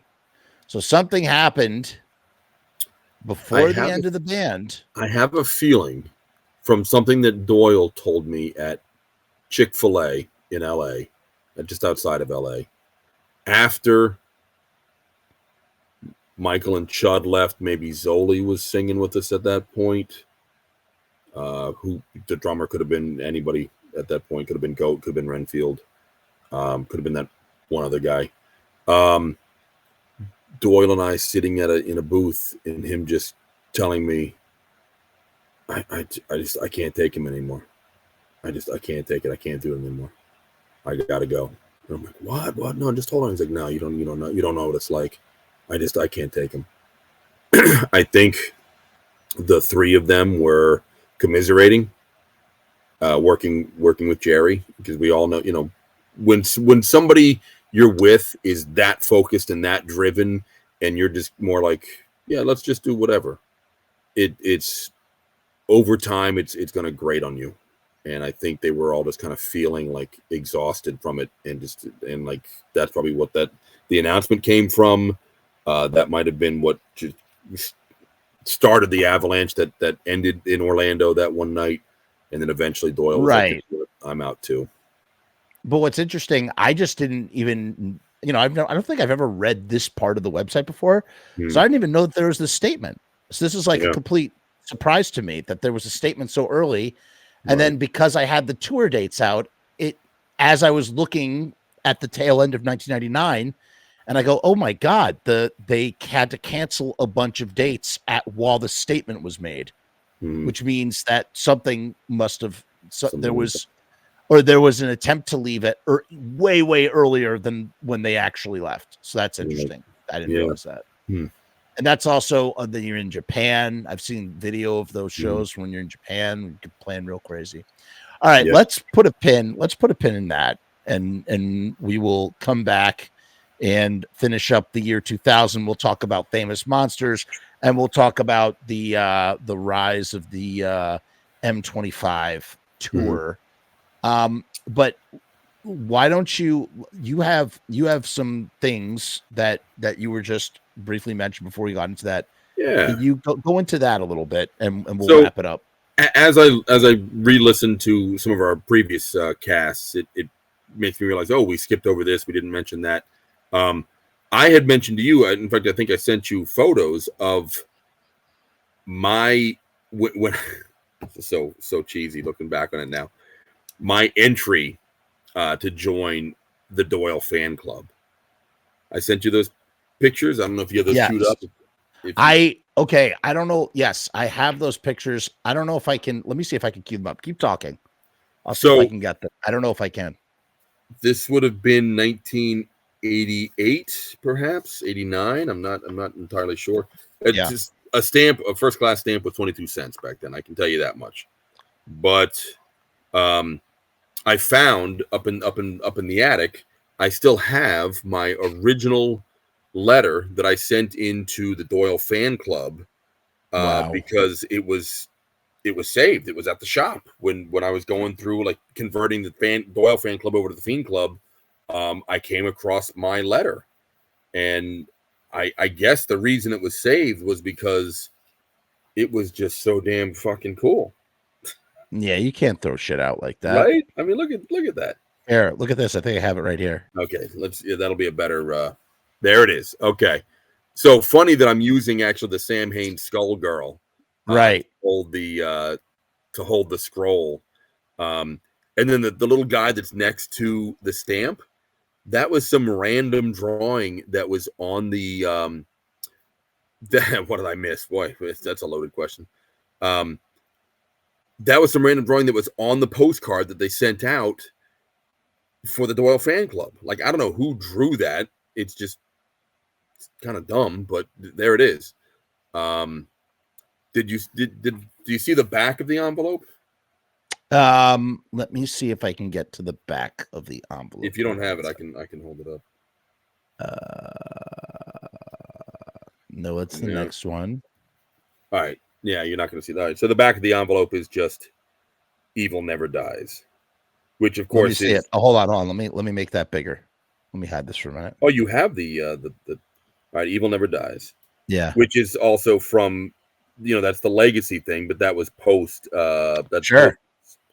But $3. Remember number 194. I always thought I was member 94, but that was actually my buddy Stuart. The reason I was not one of the first 100 was because it took me so damn long to draw that. This. And then if you want to pull up the letter, you'll see Hold on all the shit that I would do.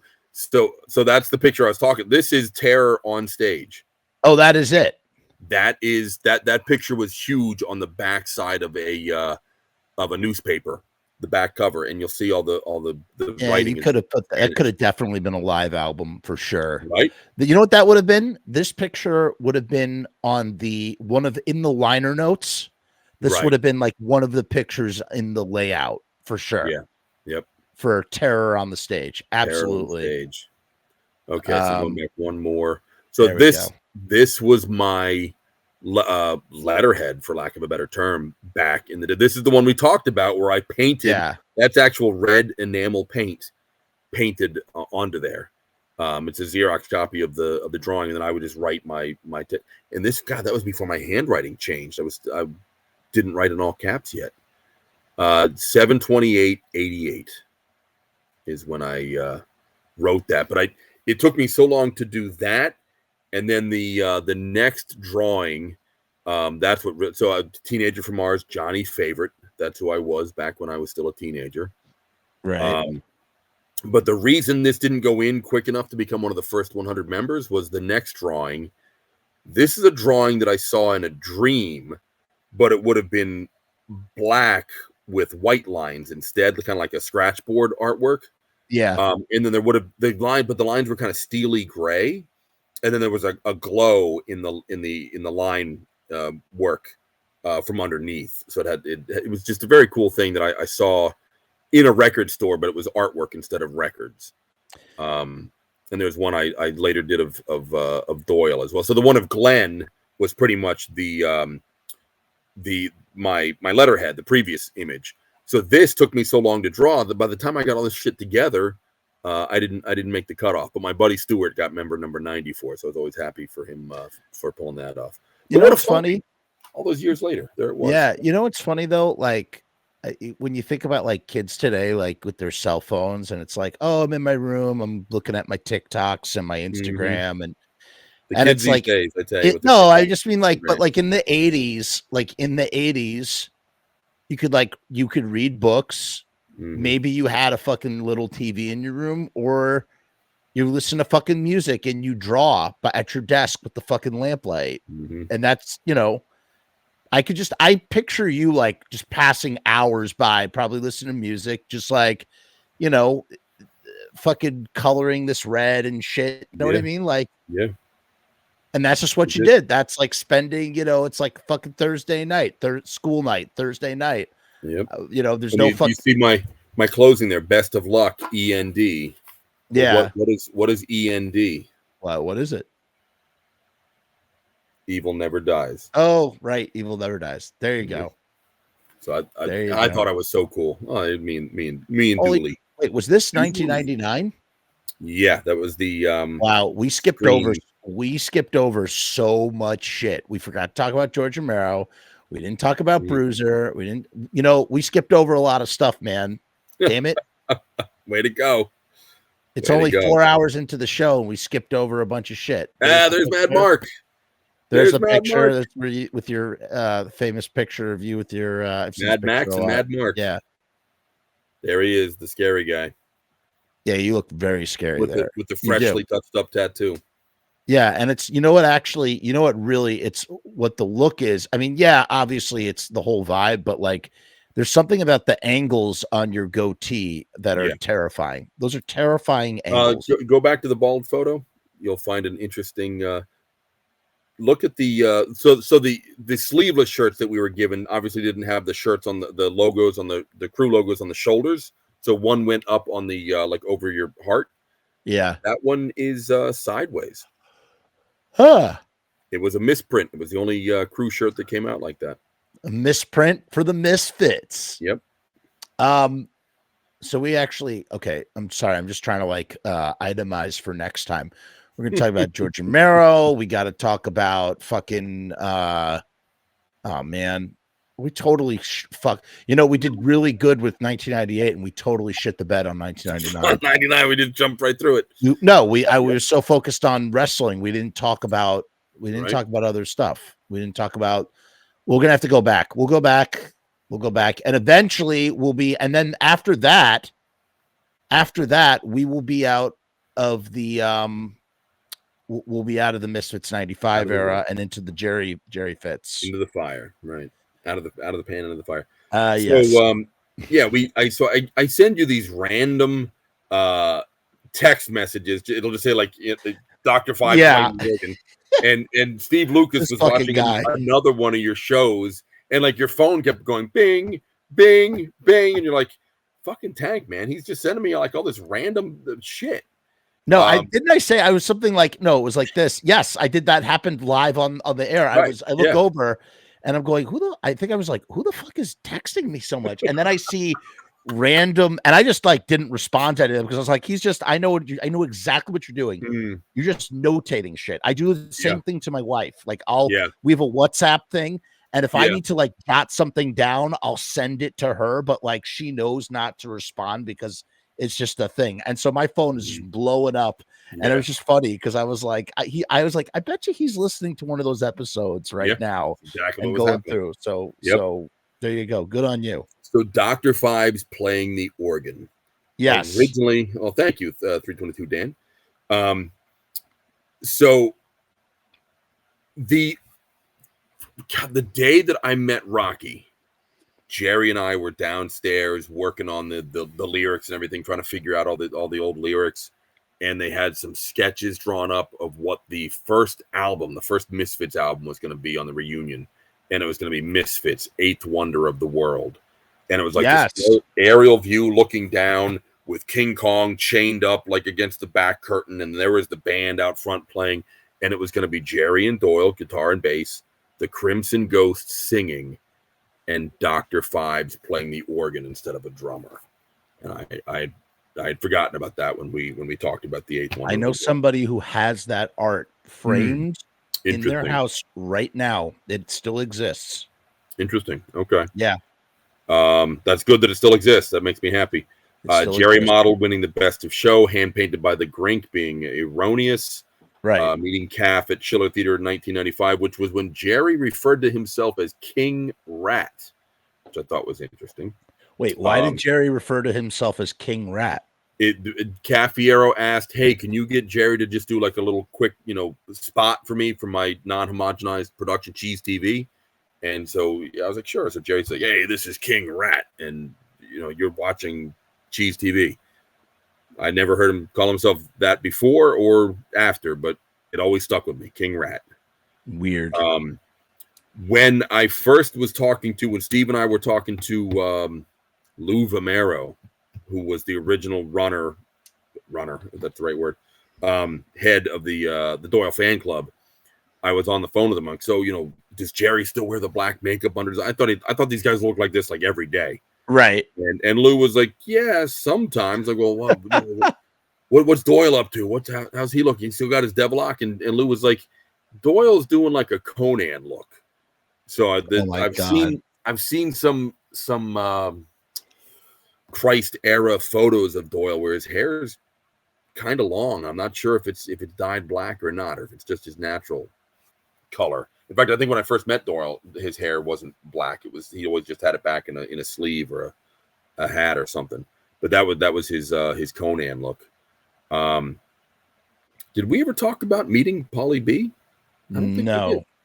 I'm not sure if you did. So Jerry set me up with this project. So Jerry's boots that you see on the cover of Walk Among Us, that they're engineer boots, but they have all this extra leather that like goes up his thighs, and he electrical tapes them into place. Those were Sid's boots that Sid's mom gave to Jerry, his old ugly feet. And then Jerry made these leather contraptions that buckled to it and attached to it and riveted to it, and then you tape them off the dot. And those were like his trademark boots, and he still wore them, 96, like that era. Crazy. Wrestle him out of them every night because they were just getting so tight. But he wanted to mass produce those, for himself, and then the possibility of like, hey, maybe we sell these, not the boots, but the extension thereof, right, through the catalog. So I was tasked with making a template of what he had made without actually taking it off the boots. Not a real easy task, but I'd like to say I fucking pulled it off. I made a prototype out of leather, and it was like spot on what he had. That's awesome. Had on there. But as I was working on it, some guy came into the rehearsal room over at the shop when the offices were still up front, and kind of shorter, real stocky, barrel chested. Kind of bald headed, just naturally crew cutty kind of guy comes walking in, just starts talking to me, and I have no idea who he was. And he's like, yeah, these guys gave me all those old records, back in the day, and I just gave them away. I never thought they'd be worth anything, and who knew? And I was like, yeah, man, who knew? And I'm just chatting with this guy, and we're just having a pleasant little conversation, and then he left, and I didn't think much of it, and a little bit later, maybe Rocky came in and said something about like, oh, yeah, you probably saw Pauly B in here earlier. And I was like, huh? He's like, yeah. He described him like, that was Pauly B? Oh, shit, really? I'm talking to the fucking guy. I had no idea. I didn't know who it was. But what a revelation when I was told, a bit later. So that was my first run-in with him.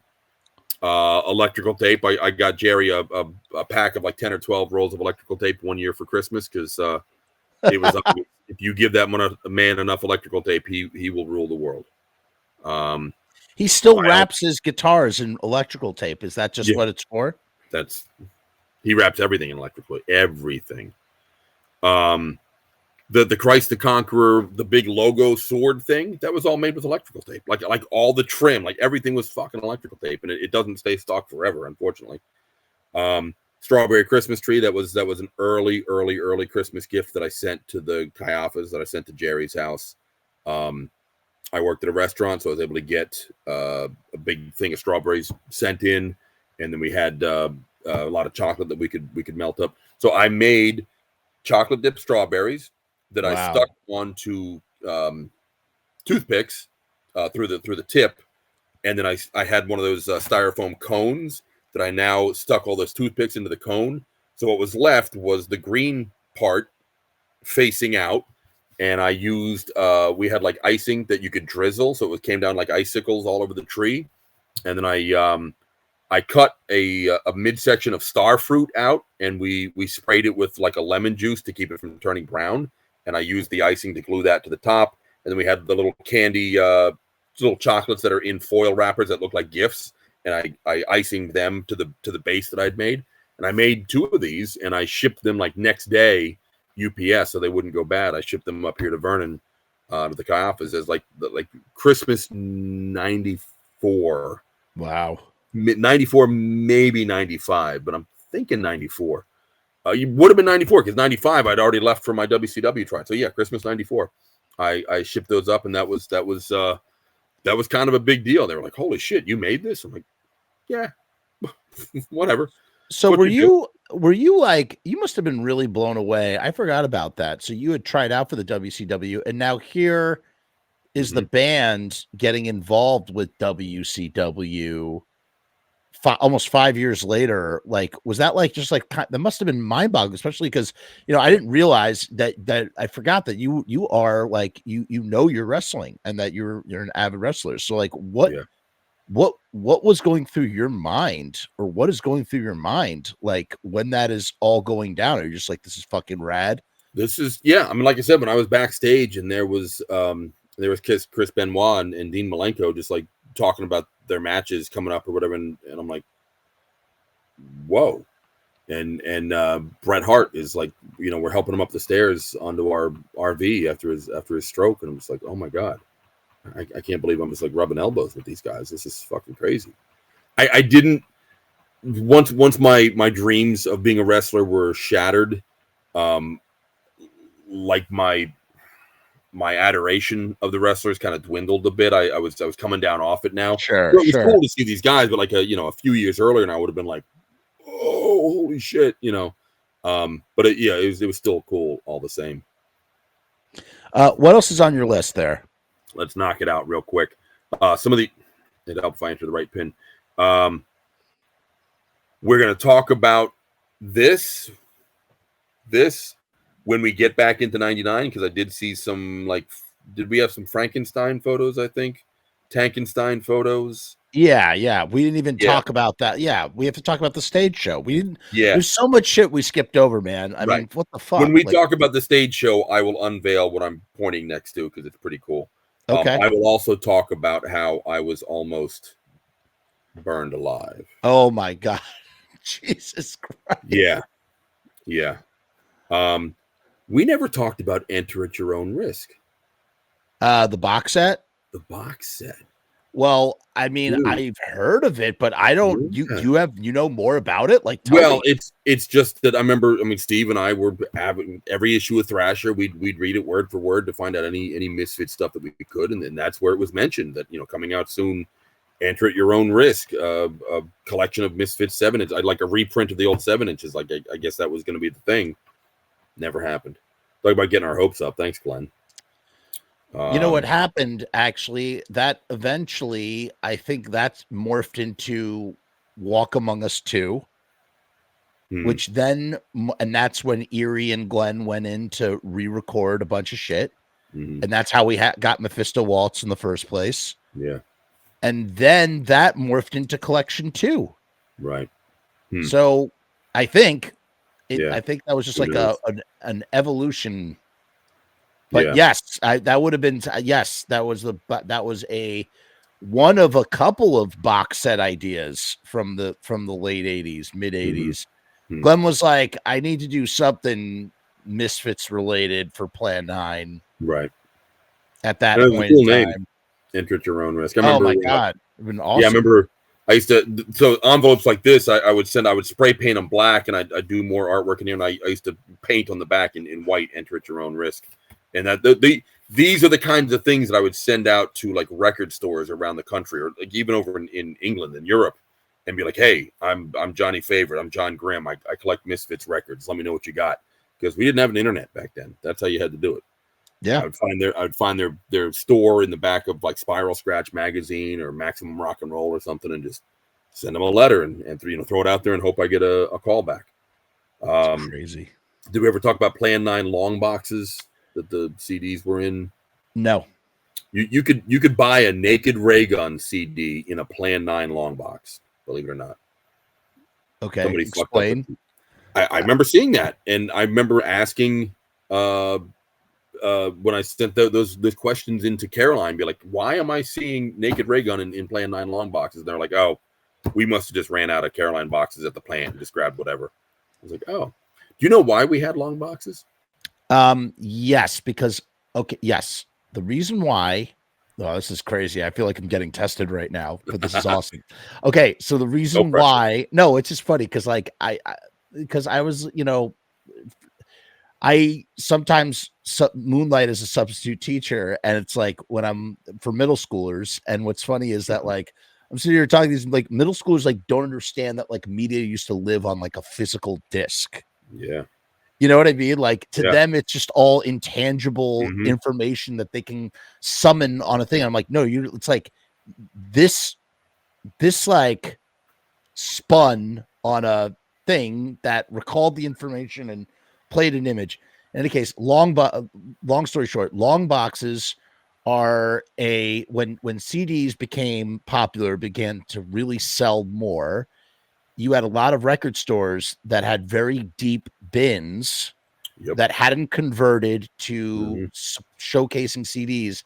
And so a quick fix around this infrastructure problem, because at the end of the day is if you're putting CDs inside bins that are meant for records and LPs, you can't see them. You can't see your product. It's actually a serious logistical problem. Yeah. You think it would be so trivial and silly to come up with a workaround for why you would need a long box in the first place. But the reality is you have thousands of stores all with this outfitted with deep LP, whatever record bins. And so how do you combat that? Well, you're not going to ask the record store to, convert their layout for CDs, which are still not maybe the most selling, the highest selling product yet. Maybe cassettes are still number one. Instead, what you're going to go is here's a long box, which is a long version of a CD box that fits nifty right into the bin. And that's a very long-winded explanation, but you could scroll easier. You could, because it's pivoting on this very long box, you could kind of pull it forward and you could thumb through the way you would like kind of look at comic books or records, really. And you're changing how far the image is from the fulcrum, as they would say. Yes, but those two long boxes, I wouldn't say that there's a feverish fan base out there, but like they are sought after items as well, because it is a variation on the release and the artwork, and completionists need to have a long box. The Plan 9 ones were just like plain black with like a white Plan 9 logo in like the lower right-hand corner. Might have said Caroline on the back somewhere, but very, very plain. I think there were many long boxes, but they had the opening to where the disc sat, the CD sat inside and you saw the actual disc, but then you had like the Danzig 3 long box was like, it was all artwork. You didn't actually see the disc inside there. The Danzig 1 long box. I used to have an autographed one of those that I won in that contest, the Faces Rocks contest. Real quick. R King is saying most Misfits fans are pro wrestler fans, Jeff. I've come to learn this fact. I am not a wrestling fan. I don't have anything against wrestling. I just never followed it. I follow comic books in the way I understand that people follow wrestling the way that people follow comic book storylines. It's a very similar sort of base, and that there's a lot of overlap. Yeah. Sorry. Go ahead. First time I ever met Glenn after the Danzig show at the old 930 Club in 88, 89, 89, I think, early 89. He was wearing a Four Horsemen shirt. And I've certainly seen him wear, Jake Roberts DDT shirts. Yeah, he was a big wrestling fan. Well, it's funny you bring that up real quick. I have to say this because you just said this is something that I've always wondered, and Glenn will never fucking admit it to the day he fucking dies. But you have to imagine being the avid wrestling fan that he was, no matter what he felt about the Misfits in the 90s, the fact that Jerry and Doyle were wrestling on WCW. Yeah. Gotten such a fucking private thrill. He must have gotten such a kick, whether he had animosity or not, that to watch Jerry only in a death match and a cage match, Dr. Death. You think the idea that Glenn Danzig didn't watch his former bandmate on TV wrestling with a wrestler is bullshit. He absolutely fucking watched it. He'll just never admit it. He'll never fully admit that he watched and probably enjoyed that shit. You want to take a wild guess who Doyle's favorite wrestler is, or at least was when we were first hanging out? No, I have no clue. Yeah, you're not a wrestling guy. Not a wrestling guy. Mil Mascaris. Never heard that name before in my life. He's like, that's the greatest wrestler ever. I'm like, okay, that's a random one. Yeah, that's going way back. That's a deep dive. So the upcoming note here really cements a lot of what we were talking about that division. Like you had this team on this side and Jerry on that side. The song Fiend Club, as written by Michael, from what I was told, and you might already know this, I don't know, is a dig at Jerry.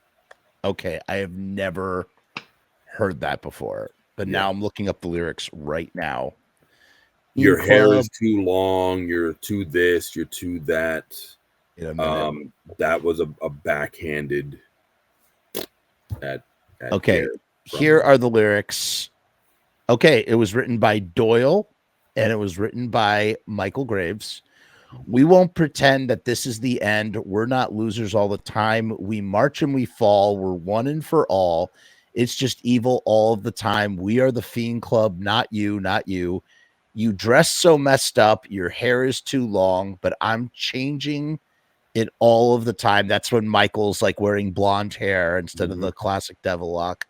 We march and we fall. We're one and for all. It's just evil all the time. Blah, blah, blah, blah, blah. That's it. Yeah. Wow.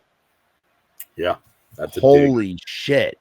That is a dig. That's a dig at Jerry. Was Jerry aware of that?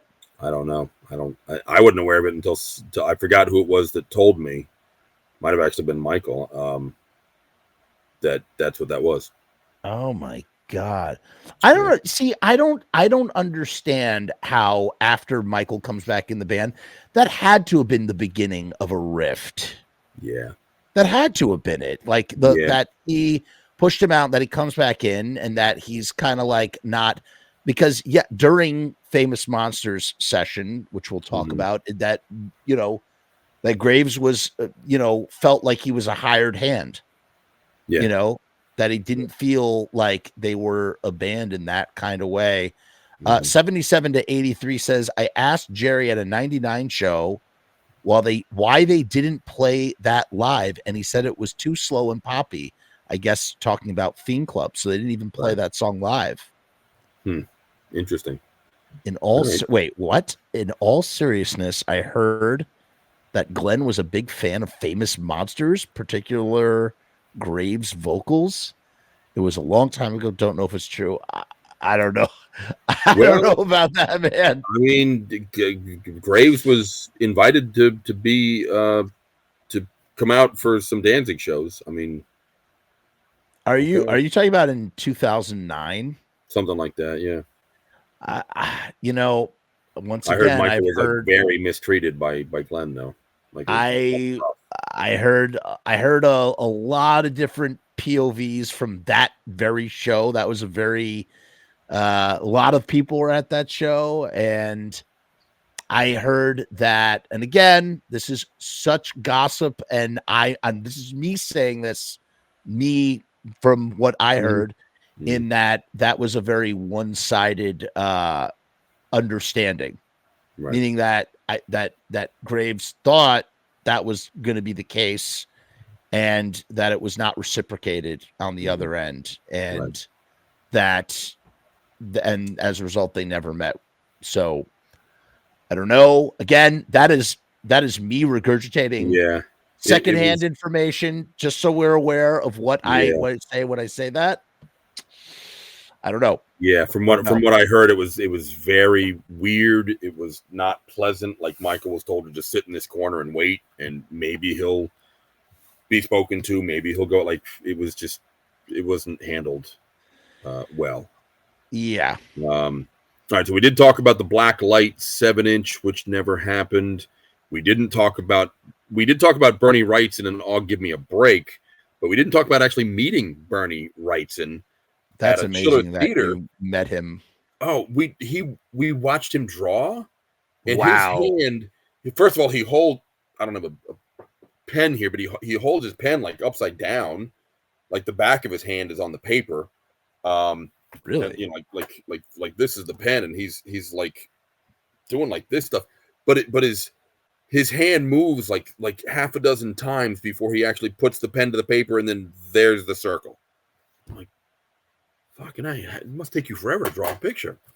And there's nice, some detailed pictures too. Yeah, nice, great guy. But I'd never seen somebody draw like that. We cleared up the Daniel Ray or Ed Stasium, and that might actually. Oh, the Helen. Oh God, the Helen Blazes model that never came to fruition. We did speak about the Glenwood Post Office. We did the Megadeth toilet paper prank. Resurrect the hard drive. Let's see what we can do, guys. And then, hey, can you rip some audio from a YouTube video for me? Then we get into that and all the Star Wars stuff that I'm doing.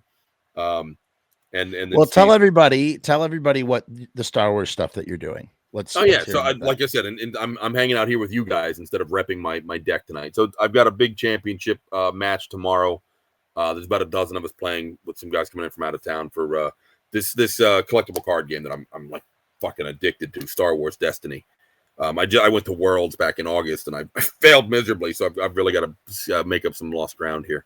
But yeah, I've got a deck whose record right now is 21-3, but I'm going up against some new players and some pretty hardcore decks tomorrow, so I'm feeling confident, but I'm also nervous at the same time. So it's pretty scary. I wanted to do some more repping tonight against the Black Chrysanthemum deck, because that's a beast.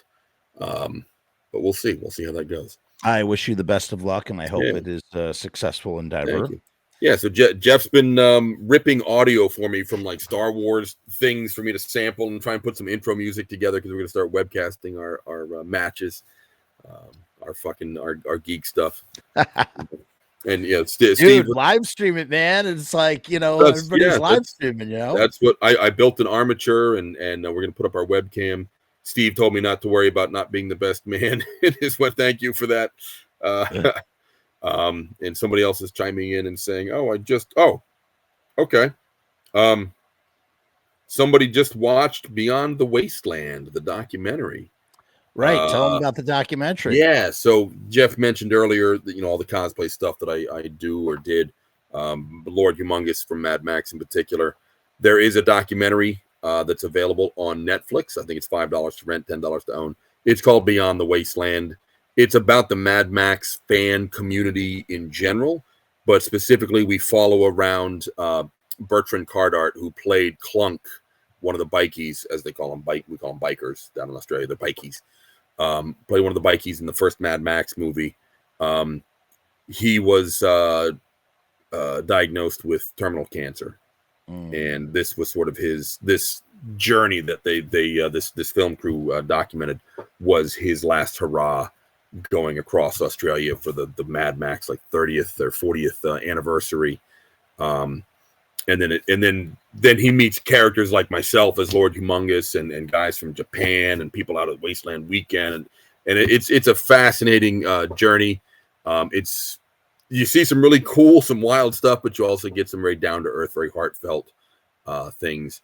And hey, $5, Amazon, can't go wrong, right? So, can't go wrong. Yep. Can't go wrong. Oh my God. You know what's crazy? We've been talking, we're about to hit 4 hours and 30 minutes, and we have never dipped below. We've had a minimum of 24 people watching this entire Jesus. time, upwards of 37 people, but it never dipped below 24 this entire Jeez. time. That's like 2 or 3 Live. dozen people that just need to get a life or something. I don't know. Sorry, guys. I'm blown away by that. We've had double that. We've had double and somewhat even triple that in the past. Wow. Yeah. But we've never had. I've never seen such a consistent, sustained thing all the way through. I mean, we're talking unprecedented 4 hours and 25 minutes. It's crazy.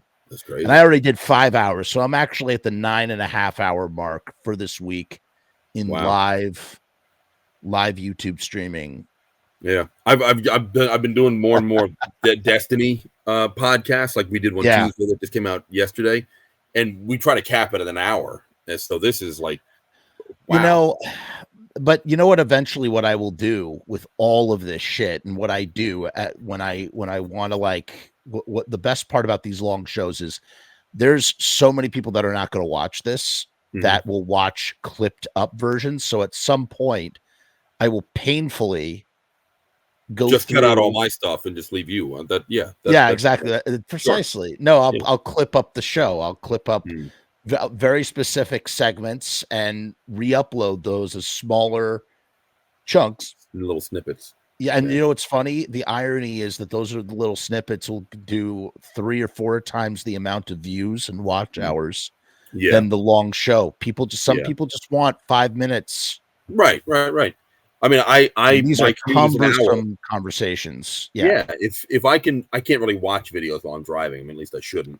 Right. But if I can listen to something that's an hour or less, I'll throw it on. A lot of them are like vintage wrestling stuff. Like, did you know the worst wrestling ever was the step over toe hold? Just random shit. Just anything to just get me through my commute, and I'm good. Yeah. Sure. No, I get it. It's funny too, because all of this stream gets turned into a podcast that it's on Spotify as a video or audio podcast. Cool. It's on Google Play. It's on Amazon Music. Well, if you're on Spotify and you're bored enough to want to hear me talk about other stupid shit, you can always look up On the Censors. They have me on there as a guest from time to time. Their latest episode they just dropped yesterday was us talking, and sometimes we talk about a little bit of Misfits stuff, a little bit of cosplay stuff. That's right. That's great. A little bit of Meat Max stuff, but then we get into the Star Wars Destiny geekdom. 77 to 83. To answer your question, this never leaves YouTube. It stays up on YouTube. However, on the main channel, this will be choked with Google Sense ads. So every 7 to 8 minutes, you will hit an ad. If you want ad-free listening, you can either upgrade to YouTube Premium or whatever it's called, YouTube Red or whatever that thing is, or if you become a Patreon member, all Patreons can listen ad-free. So you get the entire stream without a single advertisement. So you won't hit any roadblocks. You watch straight through. So that is, as well as access to a lot of goodies that are not on YouTube at all. So definitely good reasons to do that. Thank you, John. I'm glad you think the show is great. Appreciate you here. And Tank, where the hell is the YouTube channel up yet? Do you have anything to direct? The stuff that Scum and Destiny will be, or it might just be Silver Sun Games, but the team is Scum and Destiny. We will, starting tomorrow, start recording some of our matches and kind of doing commentary as we go through our matches. And this is probably nothing of interest to Misfits fans, but I mean, for Star Wars and gaming fans, and be like, oh, hey, let me follow this championship matchup or whatever, best 2 out of 3, and see who takes out who. Gotcha. But yeah, eventually we'll get something up there. Gotcha. Oh, okay, never mind. 77 to 83 is a Patreon. Yeah. So Dan, 322 Dan, I don't know if you've noticed, but I actually post every live show that we do. I post ad free on the Patreon anyway. It'll be there. It'll definitely be there. So don't worry. And thank you for your support. And thank you, BJ Savage. I'm glad you enjoy. I'm glad you enjoy the shows and that you find them entertaining. And R King, I appreciate you as well. Thank you for sticking with us. You notice it's not just R King, it's R exclamation mark King. So it's like R King. Oh my Like, God, that's- you're so nope. fucking right. We had Yeah. it. We had it wrong multiple times. It's actually R King. Yeah, that's it. There it is. You nailed it. You got to go back to the drawing board. R King, because Yep. every time we say your name, I'm just gonna say R King. Yeah, yeah. So again, if anybody knows anybody who might know how to resurrect a seized up hard drive, yes, that doesn't cost $1,000 to do it. I suppose it needs to be like done in a clean room, no static, blah blah blah. There's just so much history on there. I would freaking hate to see that lost forever. We got to do something. I'll put it out. I'll put it on the Lodi page too. I will put a little message out, see if anybody knows how to salvage hard drives and whatnot. And if you want, I can maybe they can leave their email in the comments and I can pass you along those emails and you can contact them if you feel like it. You know, it's going. We mentioned Sid Vicious just a little bit ago, but Jerry's Boots. Potentially, I don't know where the originals are. Maybe Rocky still has them somewhere, but as far as I know, like possibly the last known photos taken of Sid Vicious the night that he died, they're on that hard drive. They're blurry. Crazy. They're blurry because they were taken by Jerry with Rocky's camera, so Jerry didn't know how to do the settings or whatever. Wait a minute, I know those photos. Yeah, you've seen them. Those photos are, okay. So those were taken on the night. Wait a minute, those photos were actually taken by Jerry, and they were taken the night Sid Vicious died. Yeah, at a show. So I didn't know Sid Vicious played a show the night he died. Yeah, and then after the show, they were hanging out at the Chelsea Hotel or wherever it was, and Sid was passed out in the bathroom on heroin, and Jerry was like, "Hey," to Sid's buddies, and hey, shouldn't we do something? Like, nah, he's like that every night. Just leave him alone. And so Jerry did what they said, and he has forever regretted that. It's crazy. It is so insane. I didn't know those were taken by. I wasn't sure when those were taken. I knew they were Sid Vicious photos, but I didn't know those were taken on the night that the night before he died. Yep. Yeah, they did not come out. No, they're blurry. The lighting is coming. It's if you don't with a high end like SLR, if you don't know what you're doing, your photos are going to look like that.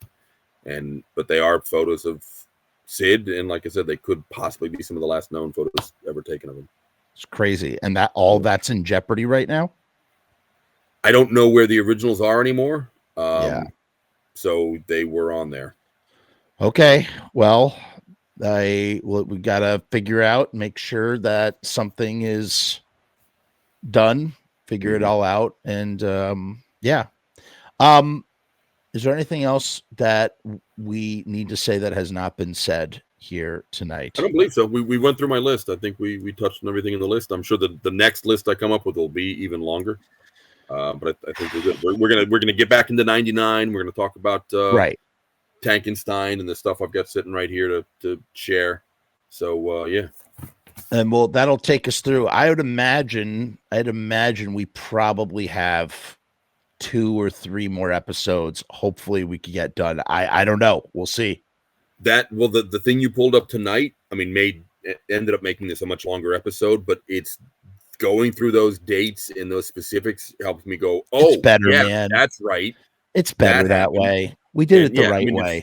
For those who really want to know everything, that's the only way to do it. It's also, you know what? It's also that's kind of like the fault too, because I was so focused on that thing that I wasn't thinking about all that other shit that's not even mentioned.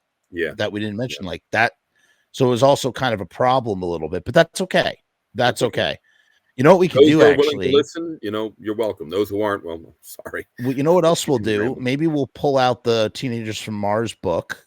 I have scans of that, and maybe we can pull up some of those photos, and it will jog your memory as well. So I don't know. We'll see. Yeah. Did we ever even talk about the night I got my teenagers autographed?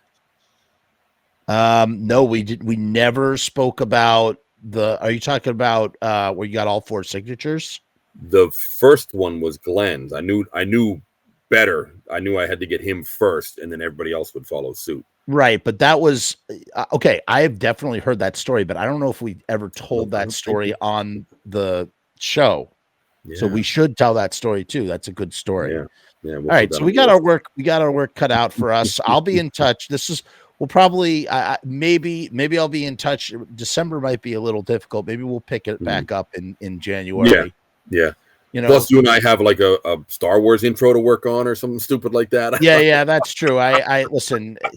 Tank has given me so much of his friggin' time here and provided such great content that I'm helping him with his intro. And so maybe it's good. We'll wait until like January, and at least we'll wait until January to like schedule something and we'll do it. And this has been it's crazy. Do you know it'll be almost a year since we started this journey? God, really?